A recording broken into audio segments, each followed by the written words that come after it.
The episode opens with the system announcing that the jury's vote on the twilight of the gods in the divine punishment trial will begin, and that the vote has been tallied. It is said that whenever someone faces danger, they begin to search for a god, whether it be God, Buddha, or some other deity. They think of the god they worship and beg for salvation. But if that god happens to be in danger, they do not know what to do. Meanwhile, a guy lying near the seashore opens his eyes and wonders about the place. He sits up and thinks that he is sure he was dead. No, to be precise, he was annihilated, since death is a word that correlates to creation. Then, a system appears in front of him, stating that it does not function smoothly here and asking him to inquire about the precise circumstances from the manager of the area. The boy wonders that his divine status, divine seat, faith, and status were all forcibly degraded, that his divinity was revoked, and his divine power disappeared, but questions why his mind alone remains intact. Then he notices someone standing on a boat behind him, holding a huge list and coming toward him. The man comes near and recognizes him as the Twilight of the Gods, Lee Changxian, and reads the huge list of his life that says his father is Lee Jiameyang, his mother is So Yuha, and that he was born in Korea on Earth on December 25, 2001. For an unknown reason, he went to the planet Arcadia in the year TW27, became an abominable god, a star, and killed millions of gods. Then he was caught and brought to an execution ground. He is told that he bears that god's appearance as well, and is asked whether he will not answer. Changxian leaps toward him, about to grab his face, but cannot, as he is caught by the divine suppression steel. However skilled a god may be, this restraint weakens them to a level worse than that of mere creations. Changxian mutters that he did not see them after the divine punishment trial, so he thought he was free of them, and he asks who they are. The man apologizes for the late introduction and says that he is the top reaper of the underworld, Yule. Changxian asks if this is the afterlife. Yule confirms that it is and explains that the place before them is the river Styx. Changxian says he had heard that a god sent to the divine punishment trial would be unable to avoid annihilation, so he asks why he is in the afterlife. Yule says it is because Changxian was originally under their jurisdiction, and suggests discussing the details while they travel together. Yule adds that the person who brought him there is waiting. He says that Arcadia is completely different from the planet where he was originally from Earth. Changxian asks if that is related to the jurisdiction Yule mentioned earlier.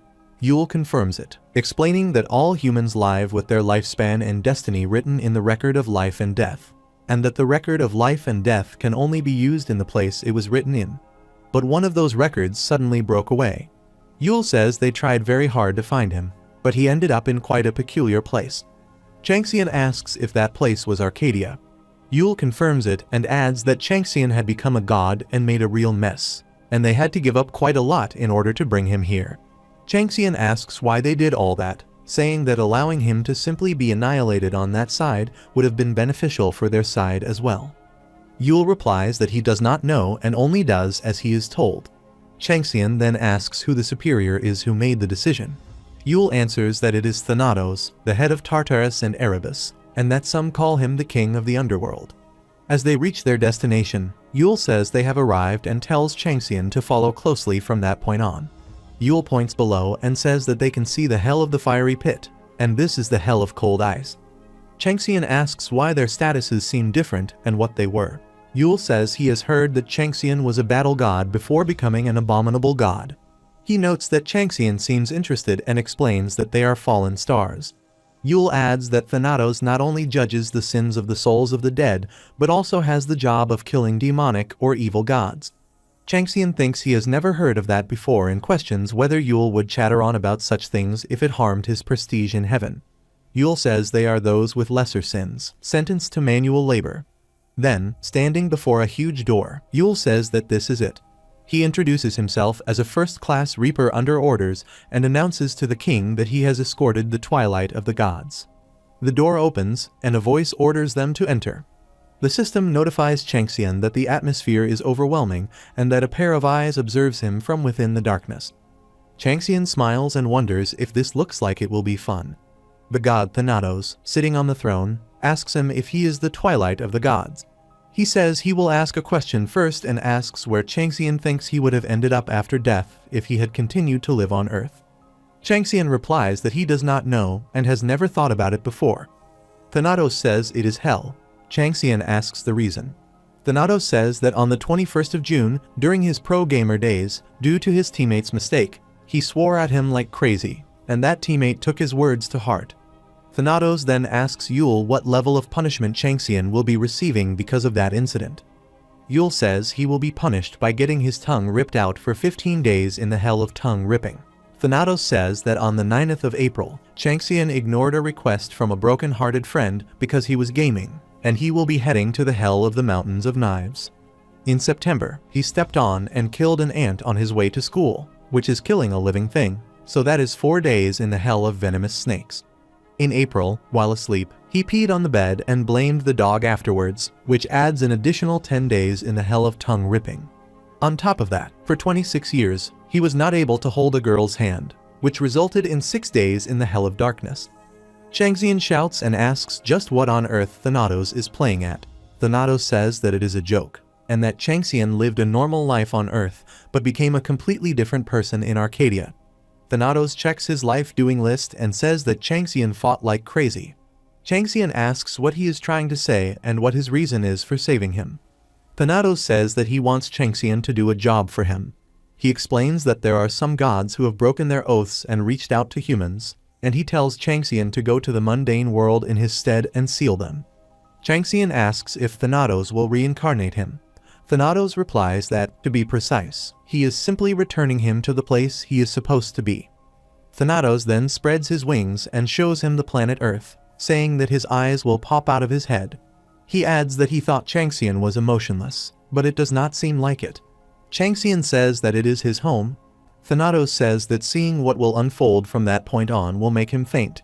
He then gives Changxian a small trial of life on Earth, and after seeing it, Changxian wonders and says that there is no way. Thanatos says he will send him to that place and that sealing the gods in his stead is the sentence he will be receiving. Changxian asks why Thanatos is giving him this opportunity. Thanatos says it is because Changxian is the most fit for the hunt, to hunt divine beings of the other world, such as Ahura, Diva, and Chen of Arcadia. Changxian asks if those beings did something. Thanatos replies by asking why Changxian thinks the dungeon break happened. Changxian says that is what Thanatos meant by breaking the oath, and he asks if they desire them. Thanatos says yes, they are slowly approaching. Changxian asks why those from the underworld are not taking action. Thanatos says it is because those gods are very aware of the loopholes in the oath, so they have no justification to intervene. But if a human intervenes, that is a different story, because there is no mention of that in the oath. Changxian says Thanatos wants him to be his hunting dog, and then kill him after the hunt is done. Thanatos says no, it is penal labor. When the job is done, he will release the chains on Changxian and give him a new life. He adds that if Changxian does not like how he explained it, they can call it a deal, and says he does not think it is a bad deal for him. Thanatos says that, of course, he is not telling him to just go and seal them with nothing, and that he will give him a gift. Changxian asks what it is, and Thanatos says it is the authority. Stunned, Changxian asks if Thanatos is sure he can just give that away like that, saying that something like that should be against the laws of the underworld. Thanatos replies that he is the ruler of the entire underworld, and that it can be considered a gift from a ruler. He then asks if Changxian is going to do it. Changxian clenches his teeth and smiles, saying that if Thanatos is going to give him that, then there is no reason he should refuse. Thanatos then happily shouts that the deal is struck, and from now on, the reincarnation will begin. He tells everyone to get ready to open the gate of rebirth. Later, Yule takes him along and says that he must not forget he has come back not as a god, but as a human, and that he must start from the beginning without any of his abilities or experience. Yule also reminds him that his soul is still being restricted with the divine suppression steel as before, and tells him to bear in mind that if any suspicious circumstances are detected, it will be activated once more. They then reach the gate of rebirth, and Yule tells him to go now. He then jumps toward the gate and tells Yule that they should meet again next time if there is a chance. Yule also greets him, saying that he will be waiting, and that he must always remember. He jumps from the gate, leaping in the air, and the system notifies him that he has successfully passed through the gate of rebirth, that he will be connected to a new server, that data is being downloaded to ensure smooth processing, and that his current authority is administrator. This is the planet Earth. He then finds himself lying on the grassy ground, with people around him wondering about his sudden appearance. Seeing the system, he wonders that even things like this have been made into accomplishments. Everyone wonders what is happening, saying that a gate has suddenly appeared and that they have never even heard of such a thing. Hearing them, Changxian mutters that with black hair, black eyes, and hearing Korean, he has truly returned.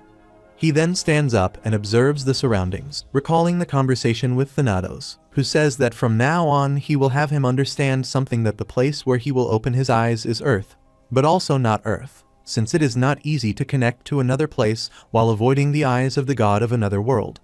He asks where he will wake up, and Thanatos replies that it will be a dungeon in a random break.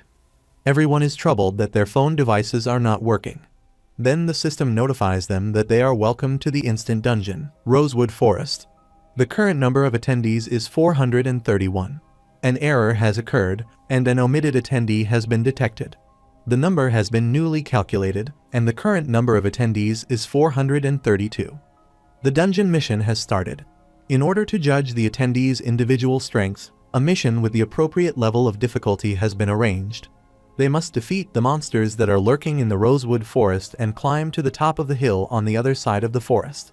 The forest has been divided into a total of 5 sections, and they are instructed to keep in mind that the monsters inhabiting each section are different, and the required method of reclamation is also different. All attendees may access the inventory, status window, and skill window to aid their mission. The first section has been opened. With that, Changxian starts running. Everyone is surprised to see him, and a girl wonders if he could be the tyrant. While running, Changxian mutters that the situation really sucks, that he hasn't even run much yet, and is already out of breath. He thinks that he will first need to get an accurate grasp on the state of his body. He tells the system window to open. The window says that the system has been partially updated and that the status window has been opened using the qualifications of an administrator. Changxian says that, as expected, it is a mess, but wonders where the things the king of the underworld promised to give him are. With that, the contents of the window are updated with the soul extortion and executioner's sword authorities. Seeing the stats of extortion, he mutters that, thanks to the power to preside over souls, the king of the underworld is held in high regard. Among his authorities, the king concedes some of this power to him, and even allows him to use the flames of purgatory. Whenever he catches monsters, he can extort their souls and receive more experience. In the face of multiple enemies, he can avoid having his stamina depleted and the danger of injuries stacking up. When he needs information, he can summon the souls and continuously torture them to get answers. Now, seeing the stats of the executioner's sword, Changxian wonders if the authority truly holds the strength of the divine. He thinks that if he uses the executioner's sword to steal gods, he will be able to take their authority as well. In theory, this means he can collect infinite authorities, and even become omniscient and omnipotent. He is relieved that it doesn't seem like he has been scammed. Even if Thanatos is the king of the underworld, it must not have been easy for him. It looks like Thanatos is really angry at the gods of the other worlds. Still, the executioner's sword feels too difficult to use for now.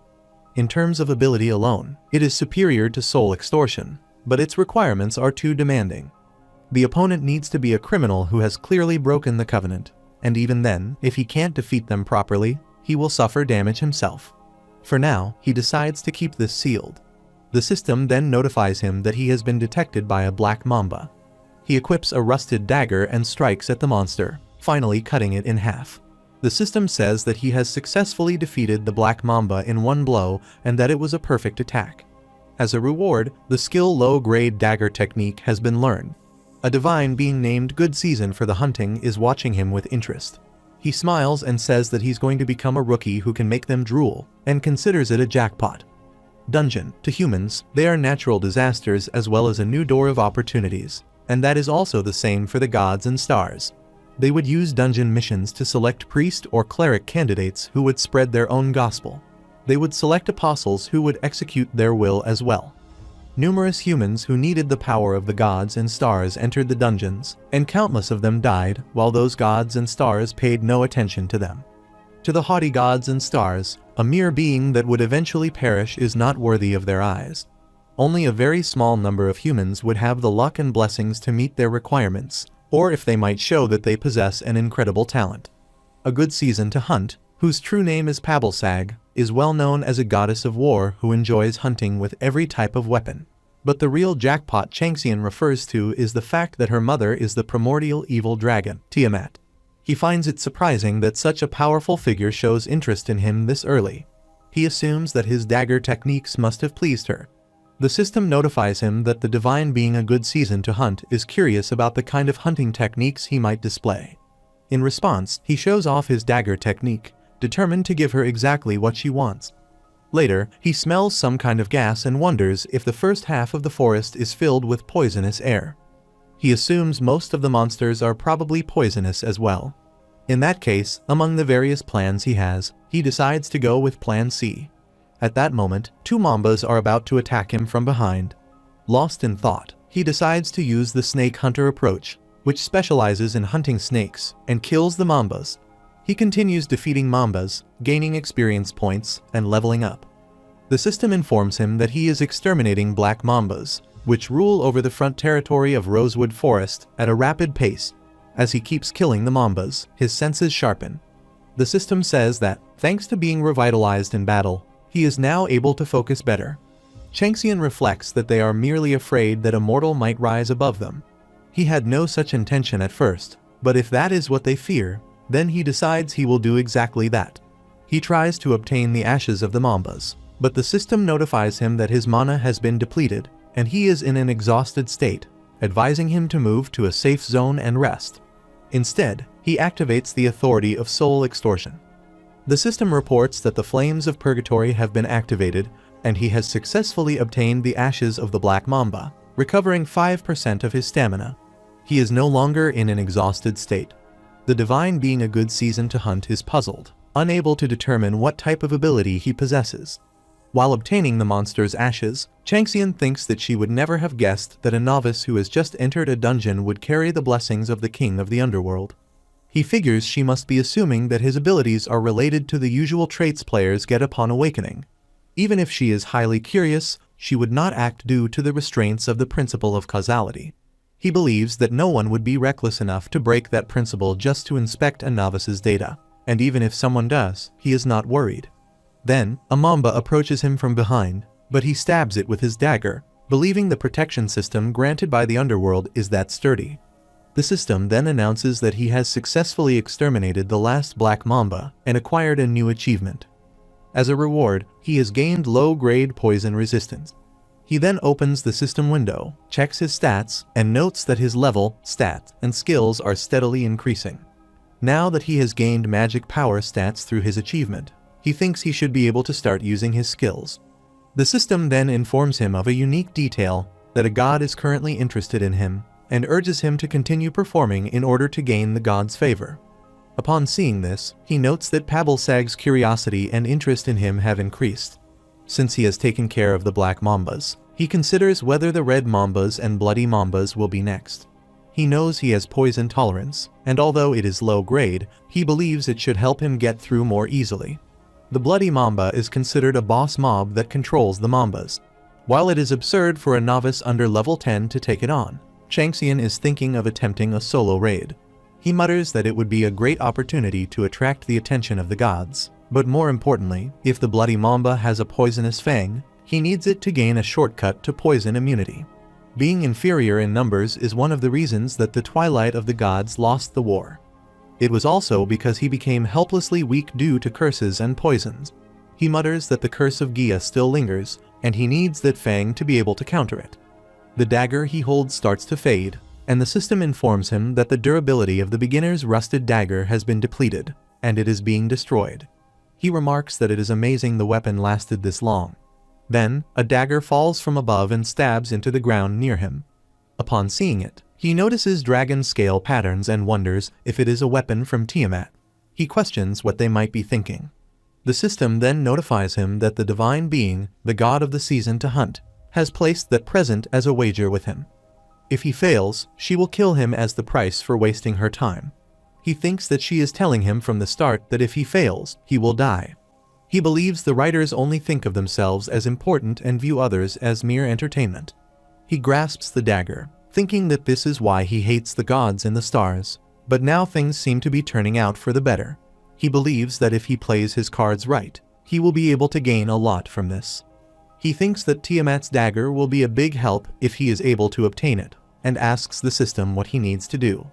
The system says that he has accepted the bet, that good season to hunt launches loudly due to her liking his courageous spirit, and that the sudden quest hunters has been created.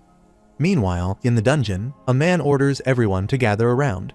The players wonder what is going on and suspect that the man might be trying to act like the boss. The man then shows his card and introduces himself, stating that he is 2nd Lieutenant Park Hee-seong, a C-rank player from the Awakened Force under the command of the Military Defense Support Command.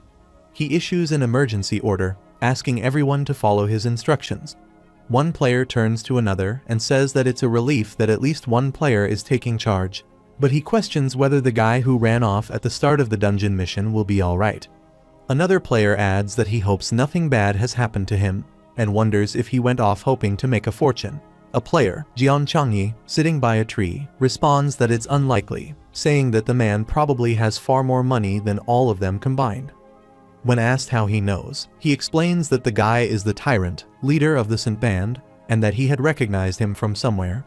He adds that although the man has a terrible personality, his good looks landed him many advertisement deals, and that he was raised with a golden spoon. They then ask why a person like that would go in alone.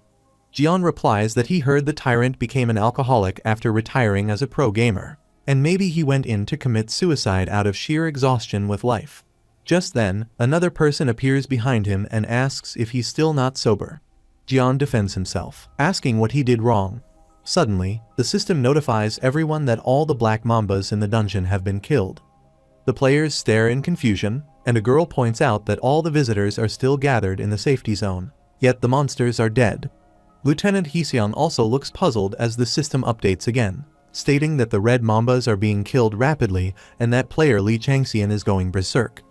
Jeon mutters in disbelief, wondering how this is even happening. Meanwhile, Changxian kills all the red members, and the system notifies him that the hunter's certification category is sudden, because the growth of the good season to hunt in divine status has been stagnating. She is showing great interest in the apostles and priests to increase her faith. However, since all the decent talents are already sponsored by patrons, she has no choice but to monitor the novices, through which she discovers him. She, the one with greater hunting skills, sees him as a candidate to become her apostle. However, he cannot be accepted so suddenly, so he will be verified first. For now, within 24 hours, he must defeat the bloody mamba with the provided temporary dagger. Upon failure, the condition is death, but upon success, evil dragons, Snaggletooth, and the apostle candidate selection. Seeing this, Changxian wonders that this is how it is, and no wonder she was showing such interest in him from the start, and her situation must be quite urgent. He thinks that now that he recalls, there was a recent big conflict between Tiamat and Bel Marduk, and wonders if that has any connection to it. Bel Marduk, among the constellations, is the most powerful of the 12 zodiacs. Taurus and Tiamat, the primordial evil dragon, are the mother of the good season to hunt. Changxian wonders if he is not certain, but if that is true, there will be a lot more to gain from this. Grabbing the dagger, he wonders if this is not just any ordinary weapon either. The system tells him about the dagger that, for the sake of her child, the primordial evil dragon pulled out her tooth to create the dagger, and that it has its own personality. The sacred item is in its borrowed state, and its original abilities cannot be used as the required conditions have not been fulfilled. Seeing this, he thinks that this is exactly what he wants, but aiming higher is better. He then asks the Pebble Sag through the system if there is any interest in adding an additional bet within 30 minutes. The system responds that she is tilting her head in confusion. Changxian states that for this point in time, he will kill the bloody mamba within 30 minutes, and since he is providing more entertainment, he asks for a bigger reward. The system tells him that she finds his request amusing and is smiling widely, and that she has accepted the request. However, if the bet is not successful, his death will not be peaceful. He jumps, leaps into the air, and begins to face the bloody mamba. He then attacks the mamba, slashing its body and severing its head. With that, his level and strength increase by 3. He notices that another mamba approaches, and he stabs the dagger into its head. The system says that the rumors of the bet between Pebble Sag and him are spreading like wildfire across heaven.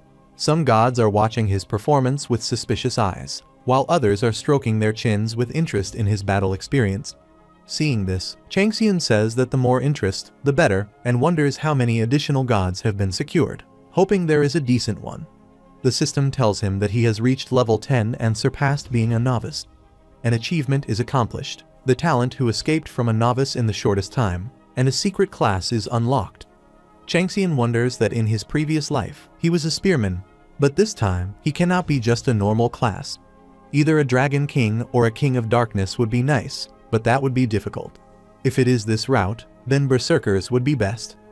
Berserkers have high attack power but low sanity. However, this can be overcome with complementary measures. He thinks he has to choose berserker in order to complete this absurd battle, as this monster is hard to kill even for players at level 20. The system notifies him that only 6 minutes are left. Changxian wonders why he only starts the bet believing in the berserker class, but it is not one of the options, and questions what is going on. The system says that Pebblesag asks how he will complete the bet within the remaining time, and that the anonymous gods are curious about his choice. Changxian thinks that it can't be helped, and that this is the only other choice. He checks his Runekeeper class and says that though drawing runes will be annoying, in terms of destructive power, it is stronger than Berserker, and will allow his body to compensate for his insufficient combat ability. He then selects Runekeeper as his primary class, and the system says that a new stat, Intelligence, has been added, and that the lowest grade rune production has been created. The system says that Pebblesag is greatly shocked by his decision, and that an anonymous god is laughing at his choice. Checking the stats of the two skills, he wonders that the two skills appear just as he thought, and believes that is all he needs. He has around 4 minutes left, and then adds 30 additional stat points to the intelligence stat.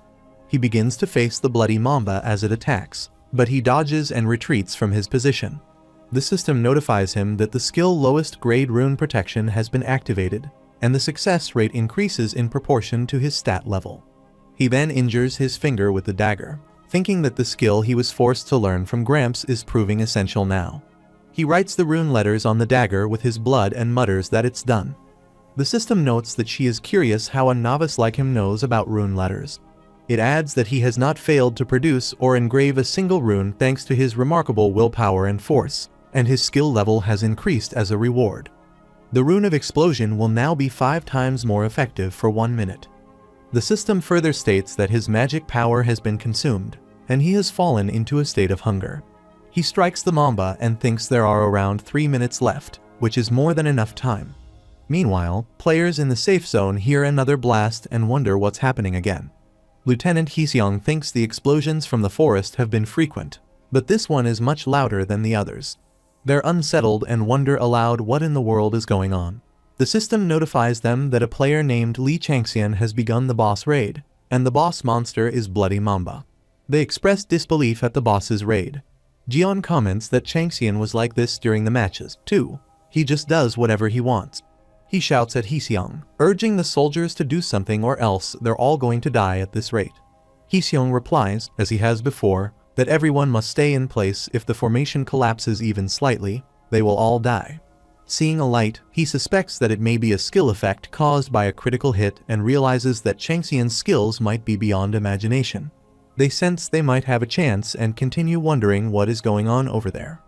Meanwhile, Changxian leaps toward the Mamba boss, and a massive explosion erupts, followed by a flash of intense light.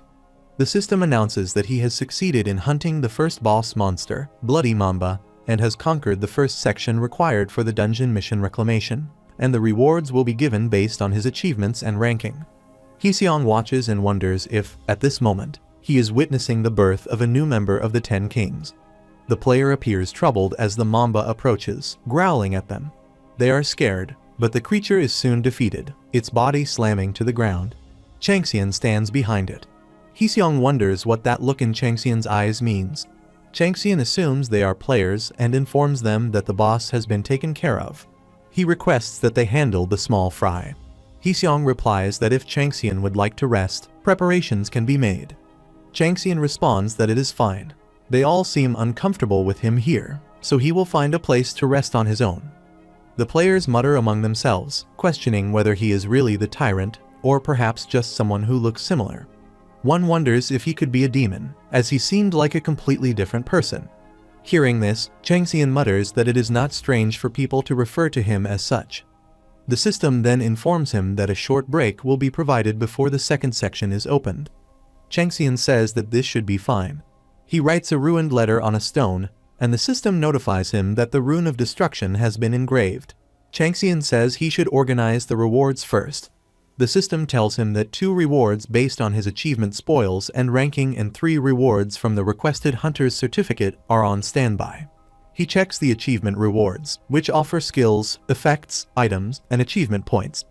He says that picking spoils at a low level is pointless, and that he is fine with the evil dragon's snaggletooth for now.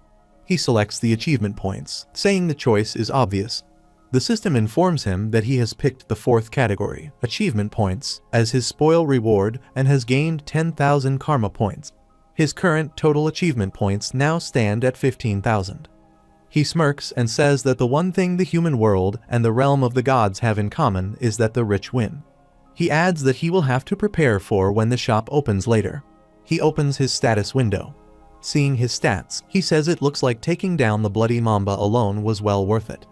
The system notifies him that of the 3 rewards from the quest, the first evil dragon's snaggletooth is now in his possession. The divine being, good season to hunt, shows much courtesy toward him. A few gods begin to openly show interest in him after the results of their bets, and a few stars are amused by him.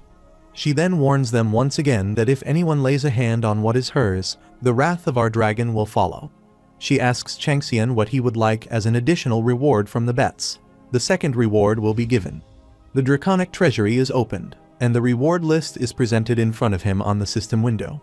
Seeing the list, he says there is a lot of stuff it must be because it is the draconic treasury. The system says that Pebblesag has told him to state whatever it is he desires. She asserts that, when it comes to appeasing him, no treasury would be too much. Changxian thinks he can't be satisfied with just this and believes he will only be led around by the nose by Pebblesag if he takes a reward here. The system then notifies that the list has been closed and no reward has been selected. It says she frowns and asks what he is thinking. A few gods raise doubts regarding his hidden intentions. The reward he does not receive is substituted with achievement points, and he gains 100,000 karma points. Changxian says he knows that if the reward system is allowed to accumulate, it can be used very effectively. That is how he would like to use it. The system says she suggests he receive candidacy as an apostle. Changxian declines, saying he would like to gain more experience first, and has no intention of remaining a candidate. He wonders if it is because he was betting with the gods, but notes that he has earned a lot. The system says she flares with rage at him for ridiculing her, and he will regret this, and roars at him violently. He thinks there is no reason to appear weak. A few gods begin to pay attention to his ambition of not being satisfied with merely being an apostle candidate. They, who had given up on him, now show amusement and interest. Seeing the system windows, Changxian thinks that if he shows unparalleled worth, many entities will flock to his side. He also thinks that if the fight with Bel Marduk is true, then Tiamat's side will need more talented people. He believes everything is falling into place just as he had planned, and that, with things as they are, he should be able to move on to the next step of his plan. He grabs the dagger and says it is time to get things started, since this kind of boss monster has something to waste. He then acquires the bloody mamba's blood, tendons, and eyes. The system states that a few gods wonder what he will show them next. Rumors of him being the best and rejecting her offer to become an apostle spread throughout the heavens. The gods who have become curious about him begin to connect to the dungeon channel, one after another. Meanwhile, in the safe zone, Jian frustratedly asks his player friend if he doesn't think he would be able to do it too. His friend responds by asking if he's crazy and what he just said. Jian argues that if a drunkard can do it, then he can also definitely do that. He insists that he definitely can, saying that even though he didn't know before, this is a place where talent can be awakened, and tells his friend to just watch him. He then calls for a god's message. The system notifies him that the divine being owl that pierces through the twilight has a vested interest in the talents of player Jian Chunye. His friend wonders if Jian has ever taken an awakening test before. A surge of light descends from the sky, and an administrator appears. The administrator introduces himself, saying he is pleased to see everyone, and that he is Harold, the administrator of the Korean channel. Everyone wonders why an administrator has suddenly appeared. Harold responds that it seems he has unintentionally disrupted their rest and acknowledges their curiosity about his presence. He explains that something has happened that requires their understanding. Due to the Administrative Bureau's policies of non-interference and granting a high degree of freedom, they usually avoid getting involved. However, there has been a spike in transmission rates in the dungeon channel, and upper management has grown annoyed. He apologizes, saying that he must now adjust the difficulty. With just a flick of his finger, he shatters the safe zone banners. The system then notifies the players that, based on current achievements, the difficulty will be greatly adjusted. The safety zone will cease to exist. Monsters' aggression, attack power, and defense power will all be increased.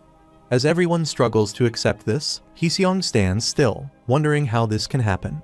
He questions whether it is the same as last time, when the gods and constellations also summoned an administrator to drastically increase the difficulty in order to test if any exceptional novices could become apostles. He wonders if he must witness countless people being sacrificed again, and whether the gods believe that Changxian possesses that potential. The system notifies the players that, due to the increased difficulty, the remaining resting time no longer exists. Monsters have been granted a higher degree of freedom, and are currently in a state of hunger, so players are instructed to survive the attacks of the famished predators. It announces that party organization may begin, each party consisting of up to 10 members, and depending on individual contribution, various equipment may be rewarded. If players manage to hunt the monsters, there is a chance of obtaining orbs of fire. Each party must gather 99 crystals to pass the second stage. The countdown to the monster wave begins with 5 seconds remaining. Harold approaches Heseong and asks if he is the player Park Heseong. Heseong wonders if Harold knows him. Harold replies that he does, calling him the sole survivor of the evil dragon's den and someone the Administrative Bureau is keeping an eye on. He says there is no way he wouldn't know Heseong and adds that he will pray for his safety. The countdown ends, and the second stage begins. Monsters approach, chasing the players. Jian rushes forward, thinking that this is his opportunity. The system announces that the blessings of the divine being, owl that pierces through the twilight, are with him. Meanwhile, Changxian holds the Black Mamba's poisonous fang and says he has found it. He adds that poison immunity must wait for him, as he is coming for it soon. The system notifies him that the second stage has started, and the gods interested in him are curious about his actions. He wonders if the filtering has already begun and thinks he expected to have a bit more time. He considers whether it is because he won his bet with Pebblesag. Checking the system, he realizes that more gods are paying attention to him than he had expected. He rushes forward, thinking it is pathetic. The bigger problem for him is his stamina, and though he wanted to rest, things are not going his way. As he is running, he notices the fire lizards rushing beside him. He wonders if the first stage was living organism poison, and the second stage is now fire poison. Then the following stages might be ice poison, metal poison, and corpse poison, in that order. In that case, he concludes that the thing he needs to obtain here is the accumulation of fire energy. The lizard throws a fire attack at him, but he dodges it. Leaping up, he avoids its flames again as it spits fire. He then slashes at its body with a dagger, wondering if its stamina even compares to the Black Mamba's, and hunting it would be tough if it moved in packs. He takes the fire orb from its body and swallows it. The system notifies him that he has successfully swallowed the orb of fire, acquired low-grade fire resistance, and accumulated 20,000 fire energy. As Changxian moves forward, he thinks that he needs to eat more orbs so that it leads to the second condition to obtain the 8 trigrams urn of heat energy. Landing on the fire lizard area, he believes he is able to gain the embers required for that here. Poison immunity, that is the unique ability of Changxian's old foe, Antares, the Scorpio of the 12 zodiacs, and it allows him to have the talent to have resistance to all poisons, and the trait to recreate the poison to form blood poison. Because of this, though Changxian had the power to go against Antares, he fell into the curse of Gia, which dramatically decayed his divine status and ultimately led to his demise. However, he ended up in the underworld due to some strange fate. Thanks to Thanatos, Changxian was able to learn a portion of the secret arts of the fallen stars. He said Changxian will learn as many secret arts as possible there, as it will be very effective in taking down most of the 12 zodiacs, and it will be beneficial for him as well. The fallen stars were tried as criminals and sent to the underworld. The 12 zodiacs made many enemies to get to where they are today, and there were several among the fallen stars who had a grudge against them. The fallen stars that Changxian referred to as the 10 elders each gave him their teachings, and of them, the first one was the shortcut to gaining poison immunity. There was a fallen star who claimed to have lost his daughter to Antares because he was the first one who gave him his teachings. Changxian called him the first elder. Now, he defeats many fire lizards and steals their fire orbs, wondering that he still can't light the 8 trigrams with this level of fire energy, and decides he has to find their base. Meanwhile, Jian is also fighting with the fire lizards, killing them. He thinks that maybe he will be able to leave Changxian in the dust. He checks the dungeon ranking and is surprised to see Changxian on the top, himself in second, and Heseong in third. Troubled, he wonders how it is possible and assumes that Changxian is definitely using some sort of shortcut. The divine being advises him to use a shortcut as well if the opponent is doing the same. Jian wonders about a way to climb faster than this and asks what it is, saying he will do anything and begging for more power. The divine being says that if that is the resolve of his family, then he shall help them. Meanwhile, 2 players are huffing and saying they guess the world is only for the talented and wish they could grow as strong. Heseong thinks that everyone is becoming tired due to 3 consecutive days of monster waves, but their jealousy towards others is becoming stronger. He finds it understandable, since the normal people they used to work with have become that strong, and not just 1, but 2. Then Jian comes there and says that he has just gotten a new skill, that God has answered his deepest prayers, and that it is a way for them all to become players and survive. Meanwhile, as Changxian deals with the fire deer, he wonders if everyone will be killed at this rate, and if it is Mother, the queen of the mountain, then she is not human. He then manages to slash it, grabs the fire orb, and swallows it. Suddenly, he hears the voice of someone shouting and notices a girl being chased by a bear. He slashes the bear and asks the girl if she is okay. She is still scared and shouting. Then he tells her that it is he, the one who came in there with her, and not to be scared. He asks why she is alone and where everyone else is. She says they are all dead, including her friends, and that they were abandoned by someone called Jian Chumye. The girl shows him the seal on her hand and says that Jian told her he could share the power of the goddess with it. Changxian sees the seal and says she was scammed, that it is the brand of a demon. He explains that the seal symbolizes she sold her soul to a demon, and that the seal of the true owl that faces through the twilight does not look like that. He adds that if the branded person dies, their vitality and soul are taken. The vitality goes to the host, and the soul goes to the demon. Changxian mutters that the guy must have become very strong, that even though the brand is high quality, if it is from a demon, it must be a great demon that surpasses the demon king rank. Still, he thinks it will not do much against him. The girl then starts pleading for help. Changxian, troubled, wonders what to do with the child and says it is not enough that he saved her from the fireworks bear. The girl says he can make her do anything that she can clean, do laundry, and cook in exchange for helping her get stronger. Changxian notices her eyes and wonders if they look different because she went to avenge her friends herself. She gives him chocolate and says he can have it if he really needs it. But he refuses and asks if she can really do anything. Then he says they should first edit the brand. Meanwhile, Jian inherits the vitality of the dead players and wonders that he is getting stronger, more and more.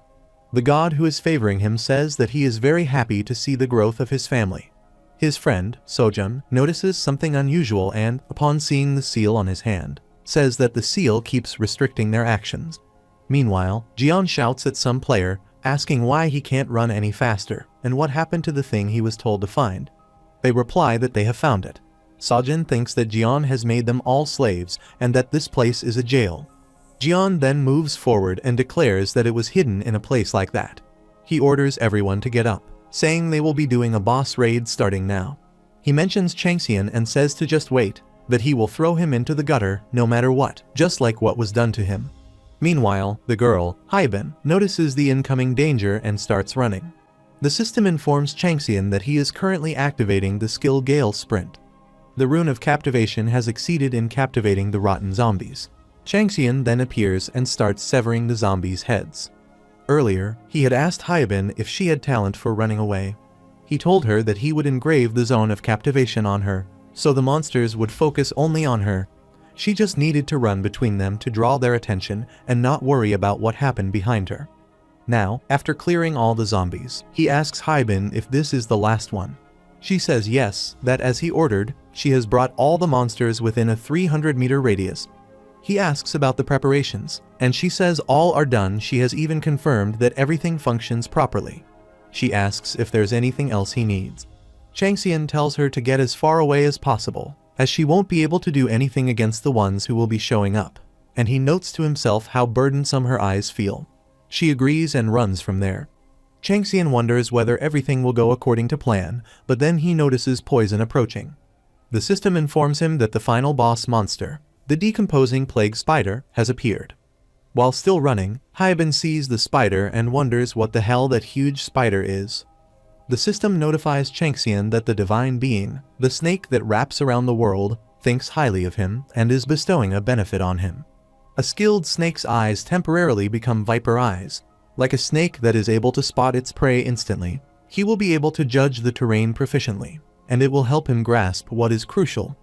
Changxian wonders if the divine being is giving him benefits without any conditions to test what he is capable of, and he decides to show what he can do. He detects a spot on the spider's body and thinks it is starting from there.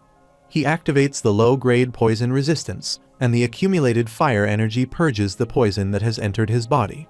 He then climbs up the monster's body and slashes at it. He thinks that in order to fan the flames of the 8 trigrams urn, he needs something that burns, and venom burns the best. Among the types of venom, the plague spider's venom glands are the best. He targets its glands and begins to strike in front of its heart. As he attacks the gland, he realizes that it is not easy, as it is tough. A zombie attached to the spider's body starts spitting out acid at him. He retreats and tries to protect himself, thinking that there is acid as well. He reflects that the level he has gained over the past 3 days is indeed insufficient. He decides to run for now and starts fleeing, with the spider chasing him. Meanwhile, Jian arrives and finds the corpses of the zombies. He wonders what all this is and thinks about Changxian, realizing that something is definitely different. The system announces that a great accomplishment has occurred and shows the same dungeon ranking as before. A divine being tells Jian that he will not be forgiven if he continues to sully its name despite being its representative, warning him that this is his last chance. Jian becomes worried and thinks that something must be wrong, as there is no way a normal person can become that strong so quickly. Whether it is the most efficient method or outright cheating, he decides to take everything for himself to be recognized by the goddess again. The system then informs him that player Changxian is currently fighting the decomposing plague spider. Jian rushes forward, saying he must kill him. Meanwhile, as Changxian is still running and being chased by the spider, the system informs him that the spider is in a very agitated state. He recalls the moment when he asked Haibin about the preparations. He sets the trap using the rune of explosion for the spider, and as he stops at a specific point, the rune activates and bursts out with fire. The system notifies that the decomposing plague spider has been burned. The divine being's snake explodes in laughter at the horrifying trap that has been set. Changxian says that this is just the start of his traps. Changxian is hanging there with a rope, watching the destruction of the spider. He grabs his dagger and remarks that the enemy is indeed the final boss, noting how much blood it has spewed. He then cuts the rope and protects himself from the spider's poison attack. As the spider tries to flee, he approaches it and demands to know if it is trying to run away, declaring that he won't let it escape. The spider continues launching venom attacks at him, which he dodges while leaping toward it. Jian and his player arrive at the spot and witness Changxian battling the spider. Jian thinks that if they join in now, they will all die, so he needs to let them damage each other first and wait for the right moment. He decides to wait until they grow weaker and believes that this is the right approach. He comes up with an idea that if he throws normal people at Changxian forcefully, they should be able to wear him down more. Since Changxian tries to avoid harming civilians, this strategy would make things easier. To ensure success, he considers having another card to play, such as a hostage. He then spots Haibin running and wonders if she is supposed to be dead and whether Changxian saved her. Haibin praises Changxian, calling his fight amazing and incredible. Hearing this, Jian smirks and thinks that things are about to get a lot easier for him. He then wields the dagger and slices the monster's body in half. After that, he approaches its head and begins stabbing the dagger into it. The system notifies him that it is a critical hit. It states that he has successfully landed a strike that possesses the law of increase. He has obliterated the remaining health of the decomposing spider with his critical strike and defeated it. He grabs its gland and swallows it. As a result, his body begins reacting. He levels up and spits out acid. The system notifies him that he has reached level 20 and reclaimed the final section, the 5th section required for the dungeon mission reclamation. The system informs him that a huge number of gods are showing great interest in wanting to talk to him. The divine being Snake is scoffing at the gods and stars that are one step behind and tells them to remember that it was Snake who showed interest first. Jian and his players move closer, and he says he has got him, noticing Changxian sitting still. He wonders if Changxian is unable to get up due to exhaustion. He then says now is the time, ordering his players to attack as he thinks he will hide among them. Changxian begins to laugh, and Jian watches him with confusion. The system states that player Jian and the others around him have fallen into a trap.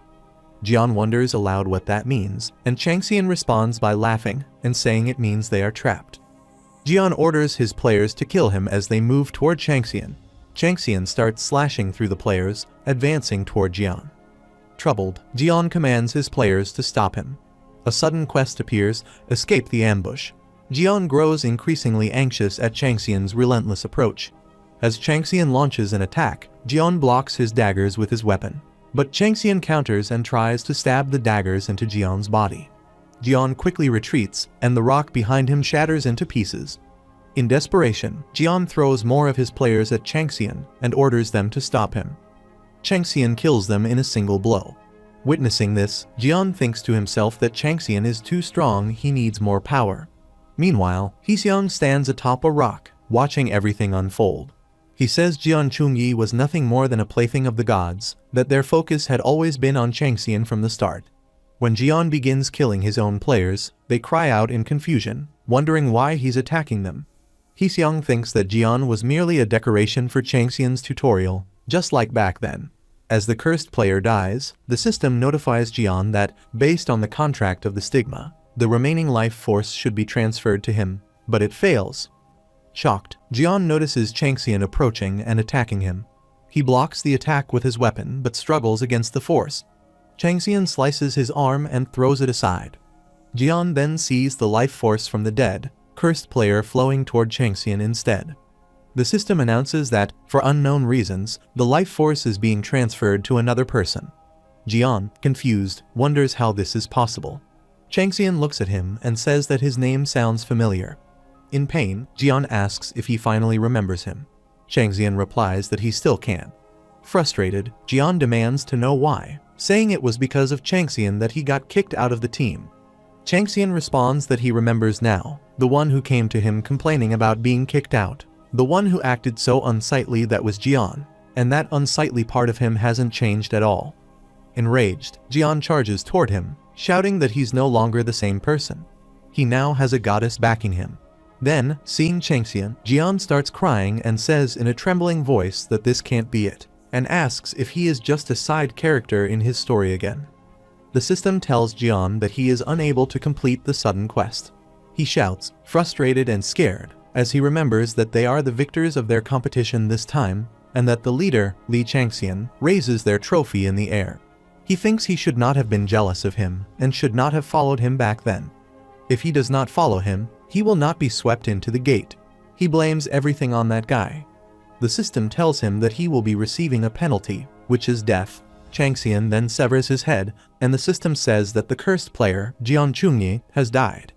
As Jian dies, the system notifies that, based on the contract of stigma, his remaining life force will be returned to his host.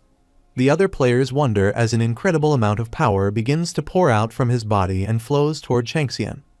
Changxian recalls the moment he changed Haibin's stigma, saying that she is now also a host like Jian, but warns that if she receives such power, she will not be able to withstand it and will die. That is why he created a rune path beside it, allowing her to receive the power safely. The divine being Snake recommends taking time to absorb all of this power, as it is vastly different from the power she already possesses. Being too greedy is unwise. Sometimes, throwing away a portion of the power may be necessary, depending on the situation. As Changxian absorbs the energy, Snake becomes deeply impressed by his ability to hack a stigma of that level, and praises the use of a low-level rune as a clever medium to receive the incoming energy. While struggling to endure the flood of energy, Changxian wonders to himself that it feels like consuming a 100-year elixir, though the quality isn't very good. The system then gives a notification, and an unknown divine being declares that the tutorial was indeed interesting and went exactly as expected, expressing awe at Changxian's performance. Changxian wonders if he has been tested, and questions who this divine being could be. The system then announces that the present has been decided, and that the surprise gift will be revealed in 5 seconds. With that, the countdown begins, and the life force of the remaining players starts pouring out of their bodies as they all plead for help. Heseong sees everything from hiding and wonders if it is happening again. If Changxian is not up to their expectations, if he is not interesting enough, his entire being will disappear. He watches Changxian's emotionless eyes and thinks that he has decided to take in all the life force. There is no reason for him to reject the god's gifts. He is not hesitating at all. But then Changxian rejects the gift and chooses the option no, and with that, the countdown stops. The system tells him that the unknown divine being is puzzled and unable to understand his decision. It says that what Changxian needs is magic power and claims to be helping him acquire it as a reward. It advises that a human's life is a convenient tool in various ways to gain more magical power. Changxian says that he can't trust someone whose name is constantly hidden. The unknown divine being appears puzzled and doesn't understand what he means, then suddenly realizes his name was covered and lets out a laugh. It now reveals its name. The great demon that chases after the abyss looks at Changxian and gives a wily smile. Changxian recognizes him as Mephistopheles and wonders if he has made a mistake. When the great demon asks if he knows him, Changxian replies that he doesn't, and that he was just surprised by the word great demon in the name. Mephistopheles is one of the strongest great demons, even among the great demons. He is so powerful that even Tiamat would need to prepare in order to win against him. He prefers being alone and is known to keep himself hidden from public view. The great demon says that it somehow doesn't feel like that's the real reason, but he doesn't mind. Changxian wonders why someone like him would be here. The great demon then asks him to tell him what he desires. The divine being Good Season to Hunt strongly protests against the great demon and tells him not to lay a hand on Changxian, saying that he belongs to her. Changxian wonders if Pablesag had left, as she hadn't appeared. To think she would have her guard up against Mephistopheles, almost like a mother. The system notifies the players that the closing of the dungeon, which had been paused, will now resume and instructs everyone to brace themselves for the impact. As the countdown begins, Changxian hears Hyben's voice as she rushes toward him, asking for his contact number. Changxian throws the knife toward her and tells her that if she takes it to the address written on the back of the knife, she will be able to completely remove the stigma. He adds that he is not very skilled at dealing with stigmas and suggests they meet again if the opportunity arises. With that, the dungeon is completely destroyed. Meanwhile, Hyben opens her eyes and hears the voices of reporters capturing footage of the players, exclaiming that there are survivors and that it was not an outbreak. Her parents embrace her as she cries, realizing she has survived. But then she notices that Changxian is nowhere to be seen. At the same time, Changxian sits alone on a flyover. The divine being Snake comments that while living an intense life is good, enjoying the quiet night skies all night is also nice. The great demon continues to wait for Changxian's answer. Changxian silently reflects that although the method is different from what was expected, he has returned. The divine being Good Season to Hunt expresses extreme hostility toward the entities interested in Changxian. The great devil ignores the hostility and continues to await his answer. Good Season to Hunt asks him to listen to her. Changxian thinks that he initially believed it would be a success if he managed to catch the attention of 2 or 3 divine beings, but because he cleared the tutorial quite well, many of them are now interested in him. He believes this must be the first time that so many gods and stars have been drawn to one person. The system announces that the scenario quest Protection God Choice has formed. It is the Protection Star selection, in which the player can choose a protection god who will grant them blessings and powers, and stay with them until death. The divine being Good Season to Hunt confidently claims that she is the best choice, saying that Changxian possesses excellent skills in hunting and dagger use. She promises him the role of the first arrow. The divine being Snake suggests that he would be the best fit for Changxian's personality, as it is insidious and pursues power. He promises him the role of the wise enlightened. The great devil quietly waits for a reply, having promised the role of the final observer. Changxian considers that the most helpful among them are Pebble Sag, Jormungand, and Mephistopheles. He thinks he doesn't need the others, as they are not even recognized compared to those three. The system then notifies that the divine being Owl shows deep favor toward him. Changxian thinks about Minerva, the true owner of the seal that Mephistopheles claimed to own, and the god who always fights for justice. He believes it seems she placed her trust in him. He thinks he must have caught her eye when he resisted the temptation of the seal and saved others, and because of that, the seal, once tilted toward evil, has now regained its balance. The system notifies him that the divine beings are patiently waiting for his reply. 9 gods remain on edge, watching closely to see which one he will choose as his protection star. Without a protection star, he will receive no blessings or powers, which will cause him to fall significantly behind other players of the same level. The system advises him to make his choice quickly. Then, it informs him that his time has passed and that he currently possesses no protection star. Several divine beings who had shown interest in him are now enraged and repulsed by what they perceive as his unending greed. His fame increases, and his achievements accumulate to 100,000 karmas. Changxian feels that this is even more difficult than being inside the dungeon. The World Player Council for Freedom, also known as the Association, is an organization under the Safety Management Bureau. Made to effectively manage the dungeons and gates that appeared abruptly decades ago, which completely flipped over the ecosystem of Earth. Sometimes they possess extreme powers, such as transnational status as well as investigative authority. Of course, that is the case for the higher-ups who run the association. The IT manager asks Cha Yun, a third-class agent of the association, what she thinks it is, and says it is the work of the press, who are busy taking shots at them. Cha Yun, frustrated, slams the table and says she has suffered for the past 5 days as the one in charge on site. She explains that she evacuated the residents, made a barrier line with the police and military, and completed preparations to be spotted by nearby countries for emergency measures by grabbing the collars of the executives. The IT manager tells her to look at the bottom-most article about the person in a veil. Yun, while smoking, asks where he thinks it got leaked from. He reminds her that it is a no-smoking zone indoors. She, still frustrated, tells him to read the air and threatens to beat his mouth in, saying she had told him to thoroughly block all outside contact. The boy replies that it is not as easy as it sounds and adds that thankfully, the press sees it as just a tabloid. He says they are not paying attention to either report since a rookie who suddenly appeared, cleared a 2-star dungeon by himself, and disappeared without a trace is hard to believe. Yun wonders how a civilian could do that and questions whether he could be demonic. She says they need to contact him before the clans do, but despite their efforts, they still can't find him. Then a worker comes in and says they have found him. Yun shouts and asks where he is. The worker replies that he said he is at his house. Meanwhile, Changxian comes home and announces his arrival. His mother, while cooking, sees him and asks what's with that terrible look. Changxian thinks that it is the first time he has smelled kimchi in hundreds of years and that his consciousness is fading away due to the delicious smell. His mother says the food is almost done and tells him to take a bath while she sets the table. Changxian, while patting his pet, thinks that he is actually home after hundreds of years and that he is back. Meanwhile, at the dining table, Changxian sits quietly with his family, thinking that this is the reason he avoids sticking around. His sibling begins to leave, saying they are going to work. Changxian reflects that his father's family owns a conglomerate. His father inherited a large hospital, and his mother's family consists of famous scholars who work in the legal field or as diplomats. His mother sees off the siblings and asks if they will be late today. His brother replies that he has surgery in the evening and might be a little late.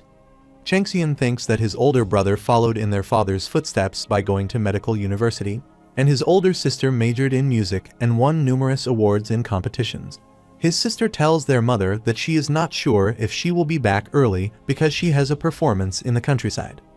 Changxian feels that, compared to them, he has always been treated like an alien, despite being competitive from a young age and especially obsessed with games. He has returned after a few days looking like a beggar, yet no one seems even slightly worried. While eating recklessly, he mutters that they must only want to keep good memories. It is because of this that he feels nothing toward the house. But he also wonders if kimchi has always tasted this good. His father places the chopsticks on the table and asks if he is just going to stay silent. His mother tries to stop her husband, who angrily tells her to stay out of it and says to Changxian that when the Jamsil gate or whatever opened, he knew that his mother had fainted. He says people came looking for him, saying he might have been swept into the gate, worried he might have been sent to an emergency ward. He adds that his older brother called every hospital in Seoul, and his older sister helped their mother look everywhere for him and could not go on her overseas work trip. He says that after being gone for a few days, all Changxian does is eat after coming back looking like a beggar, and asks how he is still able to eat. He raises his voice and says not even a beast acts like he does, and if he is going to live this way, then he should live somewhere else and stop causing trouble for his mother and siblings. His mother tells his father to stop, too, saying he is probably like this because he is sorry for what happened. She tells Changxian to say something and says that his father was really worried about him. His father begins to leave, says he is going for work, and slams the door behind him. His mother, worried, says that he knows it too, that his father just says whatever he wants when he gets angry, and tells him not to take it to heart. Changxian replies, agrees, and glances at her face, wondering that before he realizes, she already has so many wrinkles. He thinks he has been negligent, that he was just waiting for his family to be worried about him, but had not thought of approaching them first. His mother tells him to go and rest in his room. He slightly apologizes, and she, wondering, asks what he just said. He says he is sorry and that he will be careful in the future. Changxian comes into his room, notices the mess of bottles and other things scattered around, and begins to pick up, wondering if he has really been living in a pigsty like that. He pats his pet and wonders how he can untie such a complicated knot, deciding to start by cleaning up. Meanwhile, the in-charge, Yisun, is on her way, muttering that she is really looking forward to seeing how Changxian looks. After cleaning, Changxian lies on his bed and thinks that he can finally lie down. The system notifies that Divine Being, Pebblesag, is interested in what he will do from now on, appealing to him by saying she will be able to help him improve his hunting techniques. Meanwhile, the Divine Being Snake tells him that rest is important, too. Changxian wonders how even things like that can interest them. He then recalls his parents' worried faces and determines that he needs to show them he is different now that he is no longer the alcoholic who mooches off others, but an adult who is able to do his part. He believes that if he focuses on being a player, his family will slowly open up their hearts as well. He thinks this start is way better than he expected, and that it feels like he can proceed with his second plan earlier than he thought. He then wonders whether the Void Monarch guy would be there. He recalls asking Thanatos who he must first deal with in the mundane world. Thanatos replies that it would be the ruler residing in his world, someone he knows very well, the tiger that has been trapped in hardships. Recalling this, Changxian clenches his teeth and thinks that it is one of his arch-nemeses who was present during his divine punishment trials. He still remembers vividly how the tiger laughed so heartily in front of him. But he knows it won't be easy to get him, since he is very crafty, brutal like a tiger, quick to catch on, and commanding many underlings. He checks a profile on his phone and thinks about the White Tiger clan. Since the gate started to open, numerous gods and stars have begun showing their faces on Earth. As a result, groups that have received blessings and baptisms have also emerged. That is what a clan is. The White Monarch is the patron saint of the White Tiger clan. He thinks the monarch really lacks creativity in naming just because he is a white tiger. He also names his followers white tigers. It is a large clan, ranked first in Korea, and definitely big. Seeing the recruitment notice, Changxian thinks that since he does not have the power to start a war right now, he will have to slowly start by cutting off the monarch's limbs one by one from the bottom, without letting him notice. That is why he has to finish the preparations within a month, no matter what. He leaves the house, saying that he is going to the park near the Han River and that he will come back early, so there is no need to worry. He finds the area to be quite remote and wonders if it is the right place. As he tries to run, he thinks that no matter what, he cannot be disrupted while doing what he is about to attempt, not by humans, animals, or even the slightest disturbance. He then begins to feel discomfort and wonders if he ate too much kimchi stew after not having it for a long time. His stomach does not feel well. After using the toilet, he says that now he shall get going and starts running toward the forest. Upon reaching the forest, he wonders if he should be okay now that he is this far in. Then he equips his dagger and writes the rune spell on a tree. The system notifies him that he has deployed the rune of stealth. He removes his clothes to keep them safe and opens his inventory, which displays its contents. Seeing the items, he grabs the spider gland and swallows it. He thinks that there is nothing like using venom as a fire starter to start a big fire. The pure fire energy accumulated within his body is known to push back poison and destroy evils, since it is a purifying fire specialized in purification. He recalls an old man informing him that as soon as any foreign substances trying to harm the body are detected, the fire will inevitably burn them to a crisp, and the stronger those substances are, the stronger the fire will burn. It is only then that the fire will become the fire of the 8 trigrams urn. As that fire burns, all foreign substances and accumulated waste are also burned and purified. There is no better way to thoroughly purify the body than this. Changxian then thinks that since he has enough fire, he will start with his heart. He purifies his heart, and the system notifies him that the bloody mamba's poisonous fang has infiltrated it. His body starts deteriorating as the venom spreads rapidly. The low-grade poison resistance activates, but the system alerts him that its effects are insufficient. He must get rid of the fang immediately and begin detoxifying.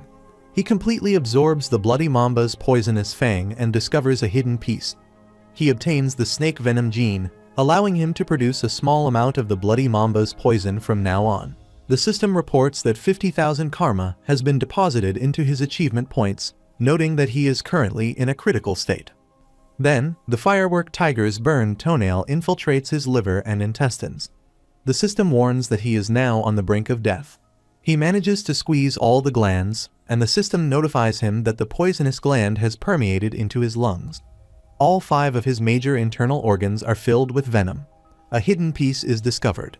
The 5 different poisons within him are in conflict, and his poison status becomes severely intensified. In his critical state, Changxian tells himself to hold on a little more, just a little more. The system warns him that he must attempt treatment quickly. If it goes on, he might die. After struggling through this near-death condition, he finally releases a huge fire. The fire awakens and starts raging. The system congratulates him. He has successfully ignited the legendary, ancient, sacred fire that had long been forgotten, the fire of the 8 trigrams urn. The system then notifies him that he is recovering. He has purged the impurities. All his blood, energy, and meridian pathways are open. His magic power organs are generated.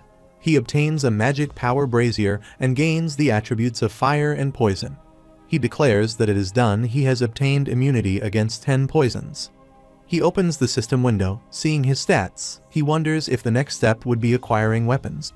Meanwhile, Yiyun arrives and asks if this is Li Changxian's home.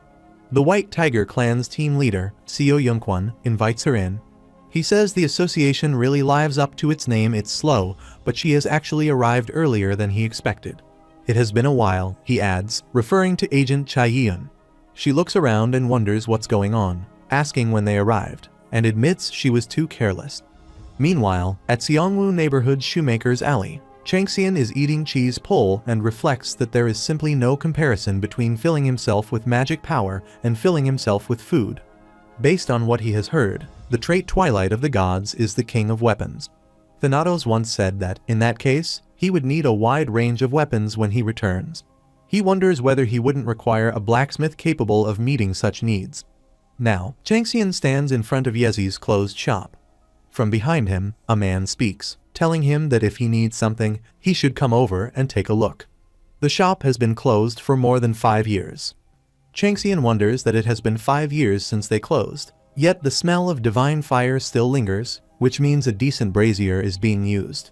The system states that a divine being of good season to hunt is getting interested, saying she smells the scent of good steel coming from inside. Changxian now confirms that there is definitely a brazier in use inside. He breaks the chains and the lock, opens the shutter of the shop, and goes inside, wondering that there are so many weapons there. He glances at a fully rooted weapon. Pebblesag criticizes him for looking at that strange weapon, instead of all the other good weapons around. He grabs the weapon, but then someone behind asks who he is. As he glances back, he notices a blind man with a dog. Meanwhile, Changxian's mother offers some fruits to them. Seo Yongquan remarks to Yiyun that the value of rookies seems to have gone crazy recently, saying it makes sense given the involvement of team leaders and department heads. Yiyun finds it strange, thinking these aren't the kind of people who would personally make a move just to scout a rookie. especially with everything happening in just one day. She then comments that things are different if it's about a super rookie, and reflects on the fact that the face of the White Tiger clan, which holds the strongest battle power in Korea, is none other than raiding team leader Seo Youngkwon, who wears a fake mustache because he believes all strong warriors have one. She also considers the 5-Star Sword clan, which originated as an affiliate of the 5-Star group and rapidly expanded into a major clan. Their head of human resources is Youngjun, who is also the uncle of Woo Haibin, one of the current gate supervisors. She questions whether all this could really be just for a super rookie and thinks that there is definitely something different about Changxian. But at the end of the day, he is still just one person. She assumes that if they can't recruit him, they will make sure others can't either. Yeon then asks why they have come, saying they must be busy people. Youngkwon replies that if he doesn't do this, people might think he's freeloading. He leans toward her and questions whether she's trying to interfere with their business. Yoon responds that it was them who disrupted their business first, reminding him that they stole their secrets. Youngkwon denies abusing government authority. As she clenches her teeth, she questions whether it's more like obstructing official government business. At that moment, Changxian's mother interrupts and asks whether they have both come to recruit her son. They both confirm that they have. They both start giving justifications about their clans. Changxian's mother says she has heard both of them, but this is something her youngest son will have to decide for himself, so she doesn't think they should be speaking to her. However, she adds that there is something else she would like to ask everyone present. She mentions that they were told her son had spent the last 5 days in the Jamsil dungeon, and asks if she may hear more about what happened there and what he did in that place. Meanwhile, Changxian has a conversation with the blind man, who asks if he wants to make a weapon. Changxian replies that he does. The blind man, Yezi, says he finds it funny that Changxian is asking him even after seeing his current state, and questions why Changxian would trust him. Yezi then begins to leave, saying that if Changxian is there to make a fool out of him, then he has done enough and should go away, adding that the blacksmith shop has been closed for a long time. He also tells his dog, Wilson, to leave with him. Changxian responds that despite all of Yezi's words, the brazier is currently in use, and the calluses on his right hand seem fairly new. Yezi turns and shouts, asking what nonsense Changxian is talking about. Changxian continues, saying it looks like Yezi is facing financial difficulties and, at the very least, should not let the friend who has become his eyes starve. He offers 10 million won for each completed request and promises an additional 50 million won once everything is finished, regardless of the quality. However, if the quality is much better than expected, he assures Yezi that he will give him an ample bonus. He then asks Yezi to tell him his account number. Yezi receives 10 million won in his bank account from Changxian. Changxian says that it is just the down payment, not an advance, and asks if it is insufficient, telling Yezi to let him know if it is. Yezi asks for more, 5 million won to pay the rent he owes. Changxian then transfers the additional 5 million won into his account. Yezi asks about the thing Changxian wants him to make. Changxian asks if Yezi is the promisee, then says he is the promise. He adds that once Yezi takes his money, he will work only for him, and tells him to call him boss. Yezi then asks if the weapons Changxian wants include a 5-meter-long whip, a long spear that can be assembled, 5 huge axes, a small hand axe, 4 different types of swords, and a shield. He asks if that is all. Changxian replies that it is not. He also needs a bow and some arrows, and he is thinking of making armor in the future. He then transfers 100 million won to Yezi's account, saying that the amount is for material costs. He tells Yezi to inform him if more is needed and warns him not to say he can't do it, as breaking the contract will require repaying 3 times the amount received. Yezi then asks why Changxian trusts him to do this, pointing out that this is their first time meeting. Changxian agrees, saying Yezi is right, and adds that Yezi is a nobody and highly disadvantaged due to his disability. Still, he says the person who takes on a request has no need to judge the one who makes it. He explains that Yezi makes the items, and he pays the price, which he believes defines a good contract. Yezi agrees to take on the request, but says that making everything will be difficult. He explains there is not enough time, and since it has been a long time since he worked with iron, he needs time to get used to it again. He adds that every item on the list is troublesome to make, so it will take a while just to figure out how. More importantly, he mentions a major problem. He needs a special hammer to work with his brazier, but he no longer has it. Changxian asks if someone took the hammer from him. Yezi explains that it was stolen by his senior brother, his father's former disciple. After their father died, the senior brother joined a big clan and stole the hammer that once belonged to his father. Changxian comments on the poor judgment of people and asks where the place is that Yezi's senior brother joined. Yezi tells him about the Hyoff clan and asks if he really doesn't know them. They're one of the top 10 clans. Changxian rises and says he will get the hammer for him, then asks where the place is located. Yezi, surprised, asks what he's talking about and tells him the place is very dangerous. Changxian replies that it doesn't matter since he just needs to get rid of everyone there so that no evidence is left behind. Yezi starts to feel that strange pull toward Changxian. He doesn't know the reason, but something about this man makes him believe. If it's the boss, then he feels like he can really do it. He then tells him that the hammer is inside a grave in Seoul, on Manhwa Mountain. Meanwhile, at Manhwa Mountain, Changxian sits atop a ridge, keeping an eye on the Hyoff clan. He thinks that a senior brother in Hyoff can only mean one thing: they've brought in Jin Diwen to open the grave. Hyoff has been known for a long time for secretly trying to clear a dungeon shaped like a tomb. That place scouted Jin Diwen, and Changxian guesses it's because the last room inside the tomb is like a lock. It seems to be a hidden piece, and they probably couldn't figure it out on their own. He wonders what kind of place it is. If it's that hard to find, the rewards must be worth it. It's around 8 p.m. now. He texts his mother, saying he'll eat dinner outside before coming back. As he searches for Clan Hyoff on the internet, he finds out everything: drugs, drinking, human trafficking, kidnapping, assassination, and contracts. They're all trash. If that's the case, then he thinks it's perfectly fine to kill all of them.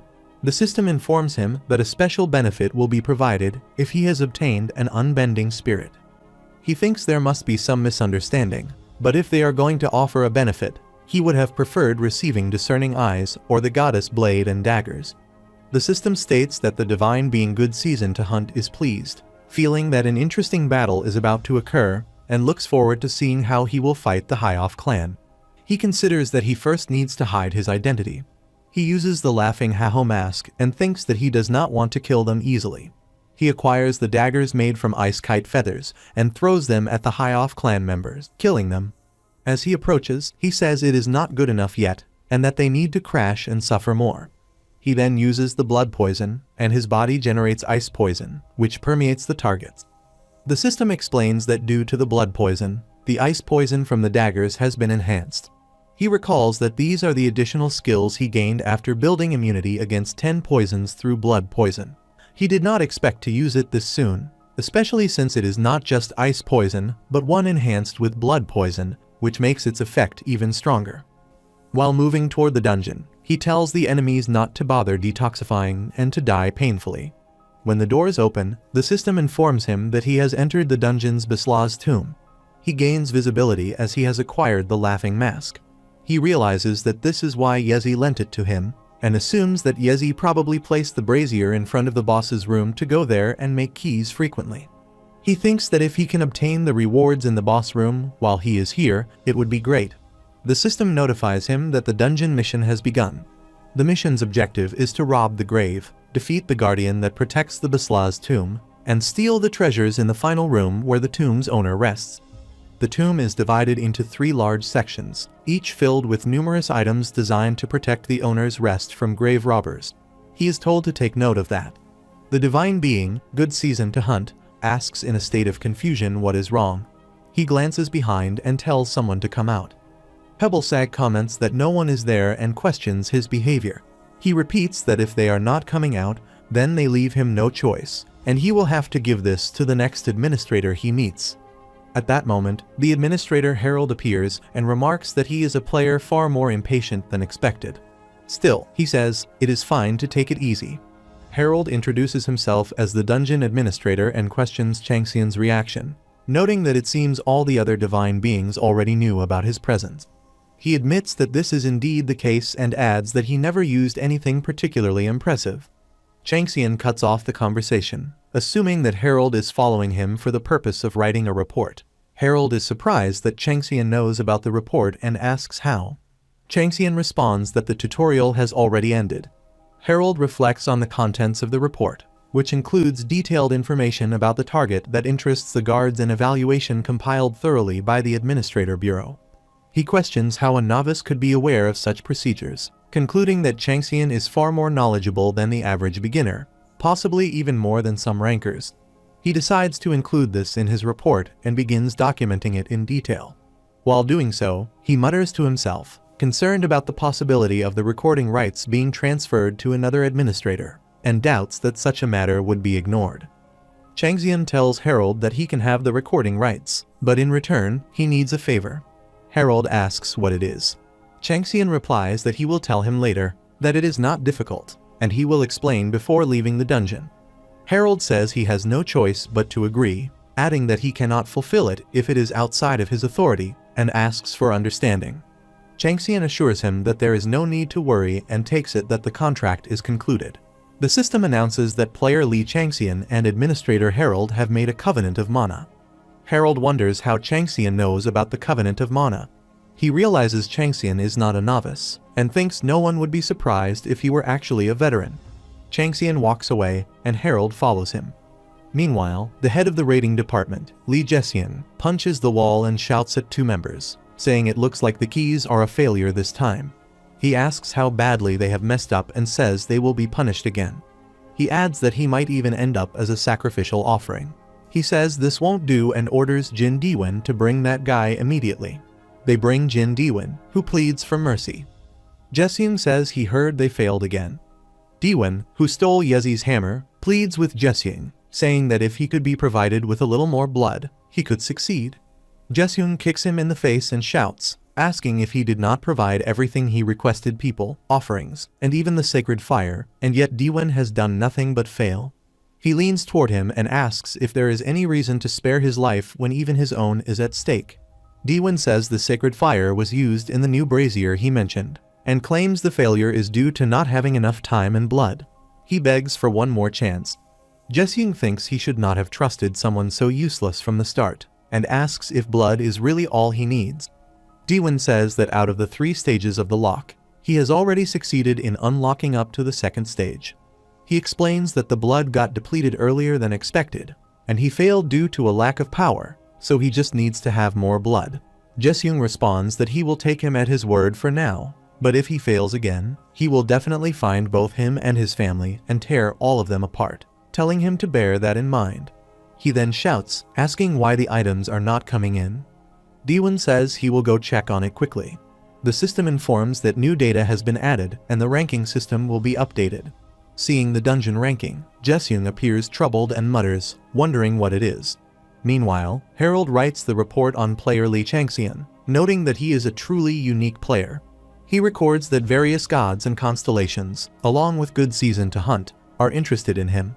He writes that Changxian's unique combat method can be seen in the dungeon, this time, as usual. While rushing toward the destruction caused by Changxian, he wonders why Changxian is so fast. He notes that Changxian took less than 30 minutes to clear each section for 2 out of the 3 sections. He writes that not only was Changxian able to cut through a large metal wall as it was appearing, but also managed to knock away arrows coming from all directions without even seeing them. It seems to him as if Changxian has memorized the locations and sequence of all the traps. Based on his memory, it has been 4 years since the dungeon was last cleared, but he believes that this player might actually be able to clear it. Harold continues writing that he knows this based on having been an administrator for a long period of time. He observes that Changxian is talented, possesses sharp senses, and has perfect traits. He guesses that the battle between the gods and constellations to make Changxian their apostle will become even fiercer. He writes that player Changxian has such exceptional abilities that he has drawn the attention of 12 constellations among the 28 mentions. He notes that Changxian reminds him of a certain someone from the past. He thinks that this content may cause a few gods to frown after reading it, but still mentions the twilight of gods, the light that once shined so brightly and mocked numerous gods and constellations, the one who had fallen. After clearing the area, as Changxian moves forward, the divine being Good Season to Hunt thinks the air has a nasty smell. Changxian also realizes that there is the smell of blood, something is here. The divine being Owl says that evil is being radiated from every single corner, is infuriated at such a horrible sight, and orders him to execute justice.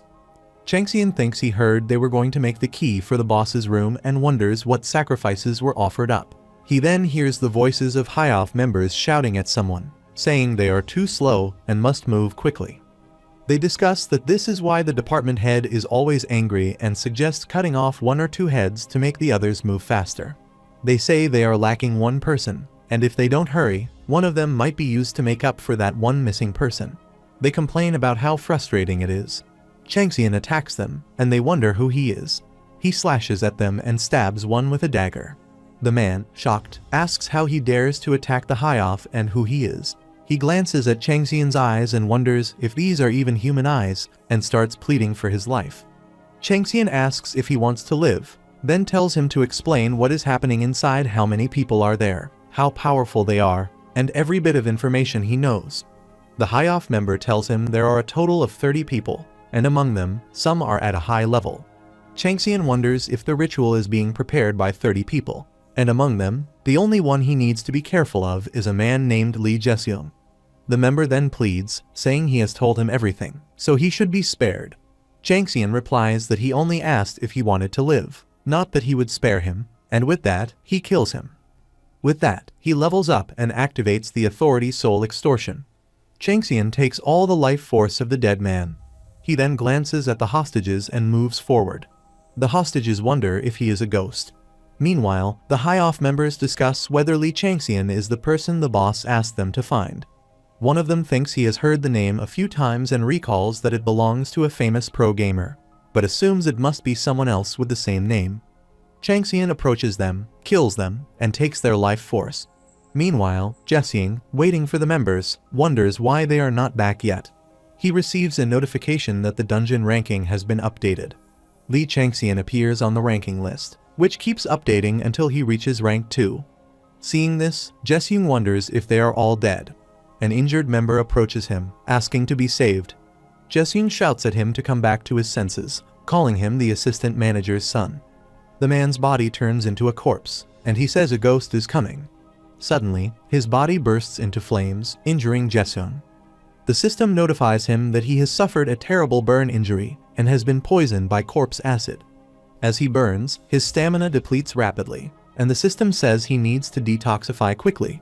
The system then informs him that he is near the brink of death. He glances back and sees Changxian coming toward him, and the system notifies him that death is approaching. Changxian begins slashing at him with the dagger, but Jeseung blocks it with his sword. Changxian wonders if he really blocked it. Jeseung then attempts to slash at him, declaring that he will kill him. Changxian thinks that the poison should have prevented Jeseung from being able to see properly, yet he can still keep up with his movements and defend himself without his sight. It does not seem like Jeseung actually knows how to fight. The system warns Jeseung that his stamina is being consumed rapidly and that he must detoxify himself. Changxian finds it surprising that Jeseung is this skilled at level 30 and wonders if he is using something to enhance his power. He finds it odd that such a peaceful country continues to harbor such dangers and allows human sacrifices, concluding that something is definitely wrong. He recalls coming here because of Yezi, but now finds himself becoming interested in the secrets hidden here. He notes that it's almost time for reinforcements from headquarters to arrive and for the sacrifices to begin. Meanwhile, the hostages rush toward a room, saying this is the place the masked man mentioned earlier. They recall being told to go left after passing 2 doors and to enter the alley on the side, where the 3rd door would open. They are instructed to hide inside with the door closed and not to come out, no matter what they hear, in order to survive. Changxian thinks that he kept the instructions simple, so they must have managed to hide well. He then asks Jeseung if he is looking for an antidote. Jeseung finds an antidote, but when he opens it, it is empty. Changxian approaches from behind and asks if he is stupid and why he would believe that. Jeseung slashes at him, but Changxian jumps up, dodges the slash, and attacks with the dagger. Jeseung manages to move aside and dodge it. Changxian slashes at him again, but Yisung dodges each strike. Changxian then wields the dagger precisely and manages to cut Yisung's sword into pieces. Yisung stares in disbelief. With a final strike, Changxian kills him. Yisung collapses to the ground, asking why it had to be him. Changxian remarks that it is strange someone willing to take innocent lives should at least be aware that the same could happen to them. He then activates the Soul Extortion Authority and acquires Yisung's soul. The system says that Divine Being Owl has given him the privilege of inner peace. It informs him that the one who possesses this will not falter in the face of any chaos, and tells him to take pride in his wisdom and courage. Changxian wonders that, even considering an unbending spirit, to think it would be called inner peace, he is not some kind of apostle. He, who was called the evil god, remains forever cruel and vicious. Although the divine being is said to be a wise and intelligent warrior god, contrary to the terrifying rumors about him, he turns out to be surprisingly sloppy. The system says that divine being Good Season to Hunt feels anxious upon seeing 2 privileges granted to him by Owl, and she starts rummaging through her treasury chest to see if there is a privilege she can grant him. Changxian thinks that he does not believe he has become as much of a pushover as this one. Later, the system tells him that he has arrived at the boss's room, but the door is currently tightly shut. The key is hidden somewhere, and he must find it and unlock the door. He then acquires a bone spear made from shaving a firework mountain goat's rib and throws it toward Diwen, who is hiding. When Diwen collapses, Changxian approaches him and says he is scurrying around like a rat. He then notices a hammer close to him and grabs it. The system tells him that it is an unknown hammer, appears to be made from a meteor, and its type is unknown. As he is not the owner of this item, he cannot use it. He wonders if it is really a meteor, but decides that for now, he should open the door that Hyoff has not been able to open for years. He thinks that if it were Yezi, he might be able to fashion a key somehow, but there is no need for such pointless labor when a better method is available. He then calls Harold, who comes out and asks why he is being called at a time like this. Changxian says they had an argument and tells him to open the doors now. Harold says that it seems he doesn't know this because he is a novice, but it is against the regulations for an administrator to interfere with a dungeon mission. Changxian tells him to cut the nonsense, saying those rules can be bent depending on the situation. If he doesn't want to, then he doesn't have to, and adds that he won't bother with writing the report either. Harold steps toward the door and says he understands and will do as told, even though he might be punished for this. He says it would be nice if it ends with just a pay cut. With that, the system notifies that the storm door, which had been closed, is now opened by the administrator's authority. Harold says he has opened it and tells him to hurry on in. Changxian goes inside, and the door closes. The system warns him that he has entered the boss's room and is beginning to be affected by a curse. The dungeon's master will now begin its attempt to steal his body. He must resist until the end and raise the golden casket atop the altar. If he fails to resist the curse, his body may be stolen, so caution is advised. Hypnosis begins, and the brainwashing process is underway. The dungeon master says how dare he attempt to disturb the king's slumber and commands him to hand over his flesh. Meanwhile, Harold, standing outside and laughing all-heartedly, says this won't be so easy. He explains that the boss room's mission is very simple, to guard one's mind from the dead master of the tomb, who has nothing but his thoughts left. However, based on what he saw earlier, this tomb's master is the thought of the enormous Bislai, and he questions whether a mere novice can really withstand this. He bids farewell to the rude guy and begins to leave. Just then, the system notifies that the dungeon's mission has been completed. The final rankings are tallied, and Li Changxian is ranked first. Harold, in disbelief, says that it is impossible. The system then announces that the dungeon will now begin to close, and the countdown begins. Harold, surprised, says that it is true Changxian was a runekeeper. He then notices Changxian standing, holding a key, and saying he failed. The dungeon is now completely closed. At night, at the Xiangsu Dong Shoemaker's Alley, Changxian gives the hammer to Yezi and tells him to take it, saying he has brought the hammer so he can start the production now. Yezi agrees but reminds him that 1 month is not enough time, explaining that he has to regain his feel for the hammer since it has been so long since he last used it, and he also has to clean up the brazier. Changxian says 1 week. Yezi responds in disbelief, saying that just the whip alone would take over 2 weeks. Changxian then says that to regain his touch with the hammer, the whip, and the lance, he will give him 1 month. As he leaves, he adds that he will pay Yezi 3 times as much for asking so much of him. He then grabs the rooted sword and says he will take that as a yes and that he will come back in a month. He asks if the sword is for sale too, and says he will take it. Yezi refuses, saying that the item was passed down from his father for generations and that he can't ever sell it. Then he receives a notification that 100 million won has been deposited into his bank account by Changxian. Changxian calls it payment and says to consider the cost of recovering the hammer included as well, adding that the amount is enough and that Yezi has just been using the sword as kindling anyway, so it does not matter. Yezi wonders what Changxian's deal is and pets his dog. He then closes the shop, takes off his shirt, and says that whatever the past is, it's in the past, and although he doesn't know what's going on, he will try doing this properly. Meanwhile, as Changxian walks away, he wonders if Yezi is in Seoul and considers seeking him out. He recalls hearing that all contact with Yezi had been lost after he created Capricorn's divine artifact. He remembers asking Thanatos whether Yezi was originally a human instead of a god. Thanatos responds that Yezi would be too old for that and explains that Yezi was originally the name of a single man, a name passed down to his successor. Capricorn, unaware of this, had killed Yezi right after receiving the divine artifact and does not know that his successor still lives on. Changxian thinks the problem is that many of Yezi's secret skills have been lost due to his actions. As a result, the family that continues that legacy has deteriorated. However, as the one who now carries Yezi's legacy, the weapons Yezi creates are still among the few incredible ones that exist. He recalls Thanatos giving him good advice, saying the modern-day Yezi will blossom not from Byung's hand, but from his. Sitting in the cab, he sees Pedro's key and wonders why. If the dungeon is Basla's tomb, the great treasure inside would be Peter's key. He thinks it's already too late, and his mother is likely worried, so they should hurry home.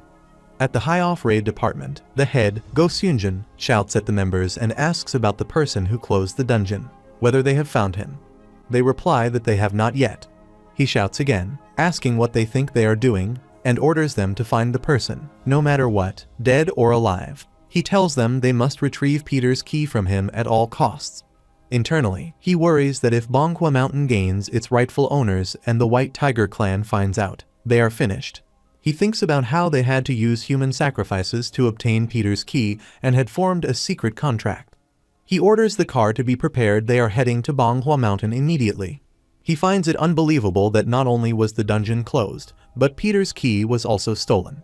He fears that if the White Tiger clan discovers the truth, the consequences won't end with just his own life. He thinks particularly of Seo Youngkwon, worrying that if that man ever finds out, his entire family will be at risk. He tells himself he can't leave things as they are and must find the key no matter what. At Changxian's apartment, one of Seo Youngkwon's subordinates whispers something to him. Upon hearing it, Youngkwon becomes visibly frustrated and starts spreading his tigrine evil spirit, shouting in anger and demanding what was just said. Changxian's mother becomes frightened by the sudden outburst. Cha Yian, troubled by his behavior, asks Youngkwon what he is doing.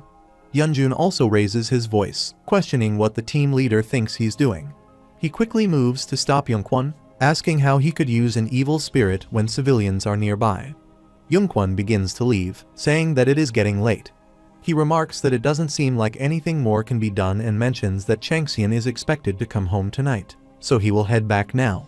As he walks out, Yoon turns to Changxian's mother and asks if she is alright. She replies that she is fine and reflects on how the awakened seem to live in a different world than others. She acknowledges that it must be true that their youngest son is like that too. Although he acts brusque on the outside, he is actually quite delicate inside. She quietly wishes he would no longer get hurt, though she knows that may be difficult. She asks them to go back as well. As they begin to leave, Yeonjun grumbles that, thanks to team leader Seo, the situation has become a real pain in the neck. He adds that they can't simply leave without even seeing Changxian, then turns to Yeon to ask what she is thinking of doing now. He tells them that if they plan to stay longer, he will ask the secretary to bring them coffee. Jin Seokti, the boy with Yeon, says he would like a hot caramel. However, Yeon pushes him back and replies that it's alright, they have other matters to attend to after this. Unfortunately, she notes, they will have to come again next time if they want to see Changxian. They leave from there. Seokti notices the serious expression on Yeon's face and asks what it means. She shows him the code red notification about Manhwa Mountain. Seokti stands still, wonders what it is, and Yeon says she will leave him behind if he doesn't hurry up. Meanwhile, Changxian is walking on the road, spinning the rooted sword. The system reports that the divine being good season to hunt is grumbling, asking why he took that with him. Changxian thinks there is no way an item used as kindling in their mythical brazier would be just that. He finds it absurd that a legendary divine artifact had been used in such a way. He believes that if he uses both the evil dragon's snaggletooth and the Yuchang sword properly, nothing else in the world would come close to them. The system informs him that the Yuchang sword is one of the 9 famous blades forged by the first Yezi, known as the Divine Artisan. Upon seeing its stats, Changxian thinks the 9 famous blades defining Yezi are absolutely priceless. He recalls that after the Zhenlu sword, one of the 9, appeared on Arcadia, a bloody war had broken out over it. In the aftermath of that war, 2 empires and 6 kingdoms had fallen into ruin. He finds it unbelievable that one of those famous swords had been used as kindling. He remembers that the Yuchang sword's original owner was an assassin, and that this blade is said to have drawn the most blood out of all 9 swords. It is considered an evil sword, filled with the resentment and tenacity of its victims, and because of that, little is known about its appearance. There are also mentions that the first Yezi was called the Divine Artisan because he hated the sight of blood. Changxian says he doesn't know whether it was the original Yezi or a successor bearing the same name, but it seems all recognizable patterns on the sword were removed in an attempt to erase it from the world, leaving it only as a means to preserve the mythology. He feels something unusual and glances behind him, then remarks that gathering all of Yezi's 9 famous swords would be nice if he ever gets the chance. He wonders if he will ever meet Yezi, and then equips the bone spear and throws it in a direction. The spear stabs into a tree where Youngjun is standing. Youngjun says that even if he is hiding his presence, this is going too far and questions how someone could attack so abruptly. As Changxian rushes toward him, Youngjun wonders about the look in his eyes. When Changxian's dagger comes dangerously close, Youngjun manages to pull out his sword and block it. While struggling to block Changxian's strikes, he wonders what kind of rookie could be this strong. He observes that Changxian's swordsmanship is crude and lacks any pattern, yet it also lacks any superfluous movement. It seems as if his skills have been forged in real combat, with a blade meant purely to kill. He concludes that Changxian is not a rookie, but rather resembles a first-generation player who has endured countless hardships. He recalls that he only approached Changxian to test his skills, but now realizes that a single mistake could disgrace him. He knows his niece will likely reprimand him for this, but decides he wants to fight to the fullest. No, he needs to give it his all, believing that is the only way he will be able to stand against this so-called rookie. Youngjun then wields his sword with determination as tenon notes are bent into arrows. Changxian glances at him, but Youngjun suddenly stabs his sword into the ground and surrenders. Changxian asks what he is doing. Youngjun, reflecting that he almost lost himself there and wonders what he was thinking, apologizes for mindlessly antagonizing him. He explains that he simply wanted to measure Changxian's skills but got carried away in his excitement, and he apologizes for the misunderstanding caused. Changxian asks who he is. Youngjun shows him his business card. Reading it, Changxian says 5 stars sword, head of human resources, Youngjun. Youngjun explains that the reason he sought him out is that he would like to scout him for his clan. Changxian wonders about their deity, the nameless giant god, and recalls that its real name is Upwang, a god of wealth that often guards houses, storerooms, and assets. He says that experiencing something so sudden is not particularly pleasing, but more importantly, asks how Youngjun knows who he is. Youngjun replies that it seems Changxian is not yet aware of how famous he has become. It is not only their clan, but many others in the country that have taken an interest in him. Changxian thinks that they have taken action much more quickly than expected, and it seems he should not look down on them just because they are players. Youngjun says he would like to speak with Changxian for much longer if he could, but since he has made a grave mistake today, he will contact him again once his anger has settled down. He leaves, saying Changxian should feel free to contact him if anything comes up.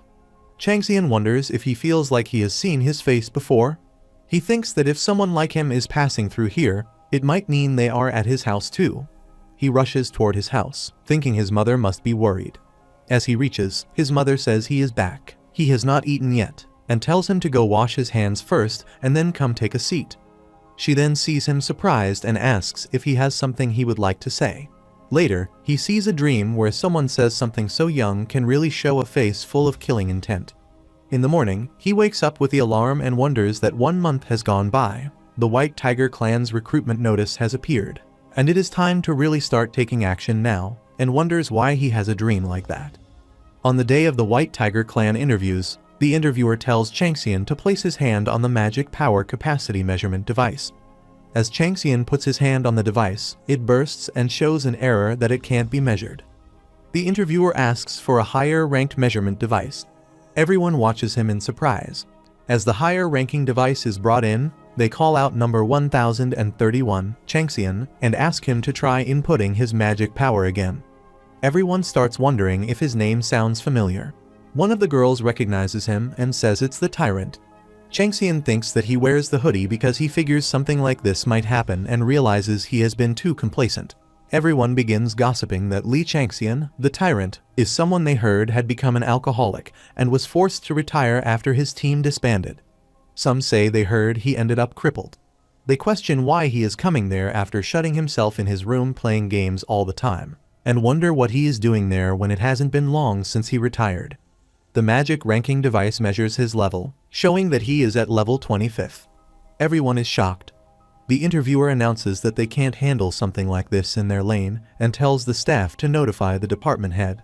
At the Raid 2 team office, CO Yongkwon sits watching the news as the High-Off scandals that had been hushed up until now finally come to light. Prosecutors working with the association's corporations have seized and begun searching High-Off's headquarters. The 21 human sacrifices that have occurred over the past 7 years are revealed as the cause of the horrific tragedy. The association's Cha Yian, known as the Witch of Steel, announces harsh legal action against High-Off. The White Tiger Clan begins an all-out war against High-Off, and the investigations they have already conducted into High-Off's crimes are made public. There are also those who wish to express their gratitude to the hero, Haho Mask. However, no clues regarding the mysterious masked figure have been discovered yet. Yongkwon thinks that the masked man is the one who stole Peter's key, and he must find him. Just then, a staff member enters and informs him that a super rookie has appeared. Both the executive director and Director Kim are heading to Area C as a result. When the staff member mentions Li Changxian, Yongkwon says the name sounds familiar. The staff member explains that it is the rookie Yongkwon who was waiting a month ago, along with the Black Shamshir and the Witch of Steel. Surprised, Yongkwon asks if it is the guy from the Jamsil Gate, and says he had intended to scout him for their side, but couldn't because of the chaos caused by the High-Off situation. When he asks what's going on with him now, the staff member says Changxian has come to apply for their test and is coming out on top in everything. On top of that, his magic power rank is SSS with 3 pluses. Excited, Yongkwon says they have to go, he must get his hands on him before anyone else can. At the C Division examination site, the announcer says there is an article now, the incredible resurrection of the tyrant Li Changxian, the rising star, and the first SSS rank in Korea in 15 years. Everyone wonders if that is really the tyrant, then confirms it must be him, saying not just anyone has a face like that. They complain that he was born with a silver spoon in his mouth and now even has that awakening rank. Someone laments why he would have to apply today when others are bound to be compared to him. It is already their 5th try, and they fear being kicked out of their house if they fail again. The system tells him that the divine being good season to hunt has become incredibly proud of herself due to the immense attention he is receiving, exclaiming that he is the talent she has set her eyes on. Changxian then notices some strange figures, all covered. The system informs him that the divine being, the tiger that has been trapped in hardships, is observing him, bemused. Changxian wonders if he is here. The announcer declares that the test will now begin. It is a monster hunting test. From red orcs to twin-headed ogres, they will summon whatever monsters the examinees wish to compete against. Changxian asks if those are all the monsters they have. The examiner replies that the strongest monster they currently have is the Drake. Changxian says to summon that, please. Everyone wonders upon hearing this. With that, they summon the strongest monster, the Drake. The divine being tiger desires to evaluate his skills and looks upon him with suspicion as he stands immobilized, having determined that he will die. Changxian clenches his teeth and internally says he will have to fulfill that expectation. Then, the monster growls at him as he stands in front of it, takes out his bag, and throws it upward. A few hours later, Yezi comes there, and Changxian wonders if he is there and says that he looks very tired. Yezi seems exhausted holding a bag and asks who he thinks caused this, then says they should not talk. Changxian then asks where the items are. Yezi gives him the bag, and Changxian asks what the quality is like. Yezi says he will know if he takes a look. Changxian then opens the bag and finds 2 spears. He checks the stats of the spears, which show that it is a twin spear and that the artifact belongs to him, and when he gives it to others, the artifact may disappear. He then spins the spears and swings them, and Yezi, seeing this, wonders if he is a spearman. Meanwhile, in the arena, everyone wonders as they see him strike at the monster with the spears in both of its eyes.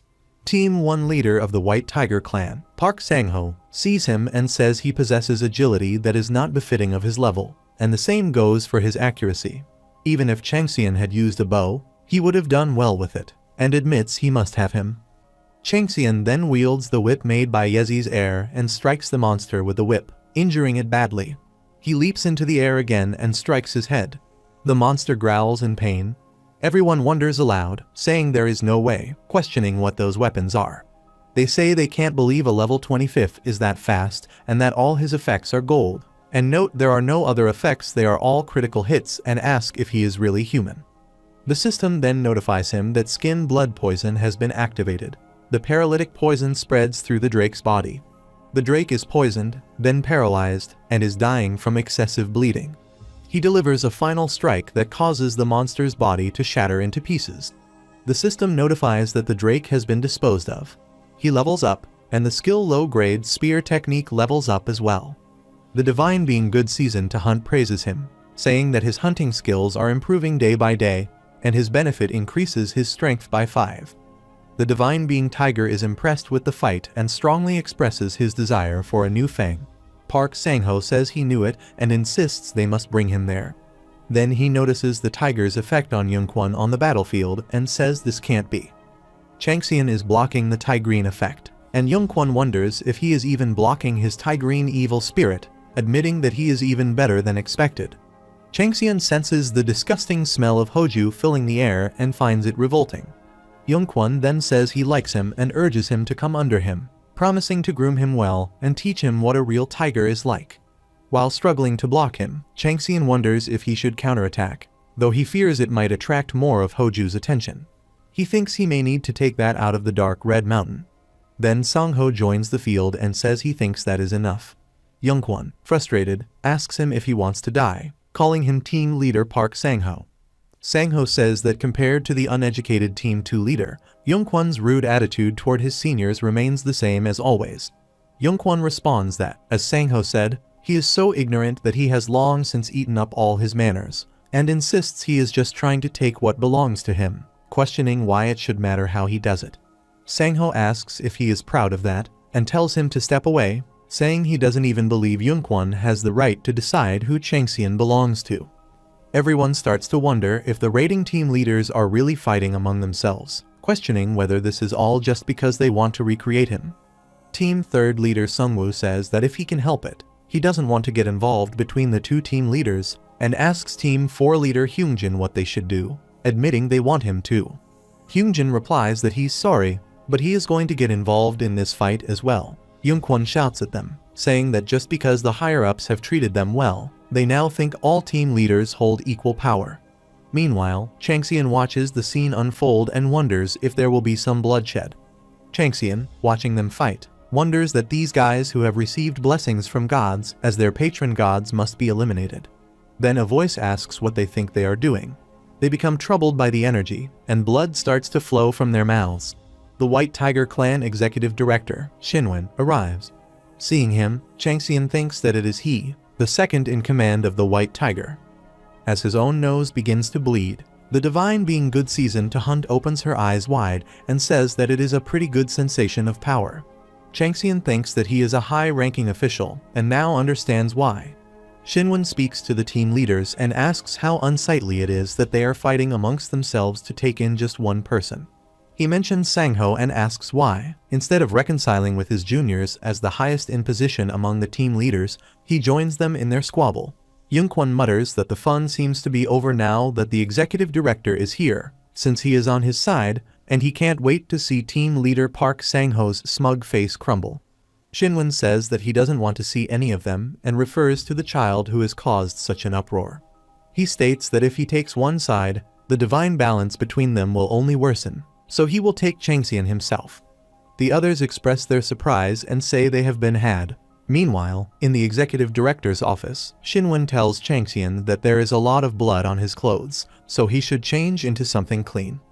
As he sees Changxian's body, he thinks that it is incredible, a body forged through many battles, self-built for fighting with no superfluous elements. He thinks he has never seen a talent like this before and wonders what kind of life Changxian has led. He then says that he has already heard the news about him and that their patron god is greatly interested in him. So he asks straightforwardly what he wants, if it is money. Changxian replies that he has so much money that he would never be able to use it all before he dies. He says he did not come for such a trivial matter and states that he wants to join the Future Strategies Department. He says he has heard that Shinwen directly supervises that department and asks if he doesn't think he ought to make connections with the authorities. Shinwen is first surprised, then starts laughing wholeheartedly. Changxian wonders if just his laughter alone is making him dizzy. Shinwen says it seems as though Changxian is saying he would have no interest if he is not connected to any authorities, and adds that one must have at least that much ambition to be a white tiger. He explains that the Future Strategies Department is the white tiger's backbone and head. He tells Changxian that if he wants it, he must first prove himself and asks what he will use to prove himself to everyone. Changxian suggests obtaining a new record in the blackish-red mountain range. He mentions having heard that all newcomers go there as interns and pass through the mountain range. He asks if attaining a new record there would be enough. Shinwen replies that it is not, and says showing himself to be the top ranked in training is not sufficient, but a dungeon ranking would be. Changxian agrees, and Shinwen says no one would be able to oppose that. Changxian realizes that Shinwen is hesitating and thinks there must be something else he wants, and says he will try to clear that as well. Shinwen agrees and says the place is so old that they have been looking into other training centers. Changxian thinks there is really something at the blackish-red mountain range and believes he might be able to grab the executive director's weak point this way. He says he will close the doors to that place himself quietly. Shinwen says it seems he will have much to speak freely with Changxian about from now on. Changxian thanks him and says there is something else he would like to request. He would like to use the White Tiger's library before going to the mountain range. Shinwen wonders if Changxian even has a hunger for knowledge and thinks he really likes him. He says the White Tiger's library is the best in the world and tells him to use it as he wishes. The resurrected tyrant becomes a trending search term on the internet. Li Changxian, the man who has long been wrapped in mystery and rumors, is finally revealed. Meanwhile, in the executive office, Yongkwon pleads to Shinwen while crying, asking him to hand over Changxian. He insists that Changxian is like an item, and if he has a mentor like him, his life will be smooth like a highway. Shinwen questions the term, saying it would be more like a gravel path, and reminds him that this is a clan without manners. Even a team leader could lose their position. Yongkwon asks why Shinwen keeps refusing. Shinwen explains that Changxian volunteered for the Future Strategies Department and makes it clear that Changxian would likely resign if he doesn't get what he wants. He questions how someone like that can be placed in a second-rate team. He tells Yongkwon to wait. Once training ends, Changxian will be his. He adds that he will assign Changxian missions as he pleases and hints at who he will pair him with most. He then tells Yongkwon to stop bothering him and to leave, adding playfully that he loves him. Yongkwon realizes that this has been Shinwen's plan. He says he hasn't seen Changxian lately and asks where he went. Shinwen replies that there's no point in saying that and reveals that he locked Changxian away in the place Yongkwon hates the most. A few days later, the system notifies Changxian that he has entered the dungeon in the blackish-red mountain range. Standing atop a rock, Changxian wonders to himself that he must cleanse the entirety of this massive mountain. Suddenly, something bursts out from a rock, and Changxian notices a figure flying through the air and quietly mutters that he's found his goal. The system notifies him that the blackish-red mountain range has long been in a deformed state due to the negative influence of an unknown entity's magic powers. The mission is to locate the culprit, eliminate them, and restore the mountain's ecosystem to its proper state. The range is divided into 8 areas, each containing a unique heteromorphic organism that cannot be found in ordinary dungeons. A warning follows. Participants must proceed with caution. For the sake of the mission, all participants are granted access to an inventory, a status window, and a skill window. As Changxian surveys the mountain, he recalls what he was told: it's massive and blackish-red all over. It turns out to be true. Looking around, he admits to himself that it's a horrifying place and thinks he's seen somewhere like it before in Arcadia. Then, he senses someone behind him, and the system alerts him that a guy faint wind is following behind. Glancing over his shoulder, he realizes something. So they've been observing a new trainee since the time in the library. He silently wonders what Executive Director Shinwon is trying to do. A few days back at the Fierce Tiger Library, Changxian observes the place and thinks that, just like Thanatos said, it is massive. He remarks about Yongkwon, wondering if he is not the same annoyance who caused many disturbances in heaven as well. Changxian confirms that it is true. Thanatos then asks what kind of tendencies the devotees who have received Huju's blessings might have. Changxian replies that they will likely form enemies in many places. Thanatos adds that forming enemies is not all, they will exploit them and make an exhibition of it. They will treat it as a trophy and claim it as a great deed that brings eminence to the Datran god in this world. He states that the Fierce Tiger Library is exactly that kind of place. He offers to get a list of useful items for Changxian. Changxian says he will pick them out himself. Thanatos points out that there are definitely things he would like there.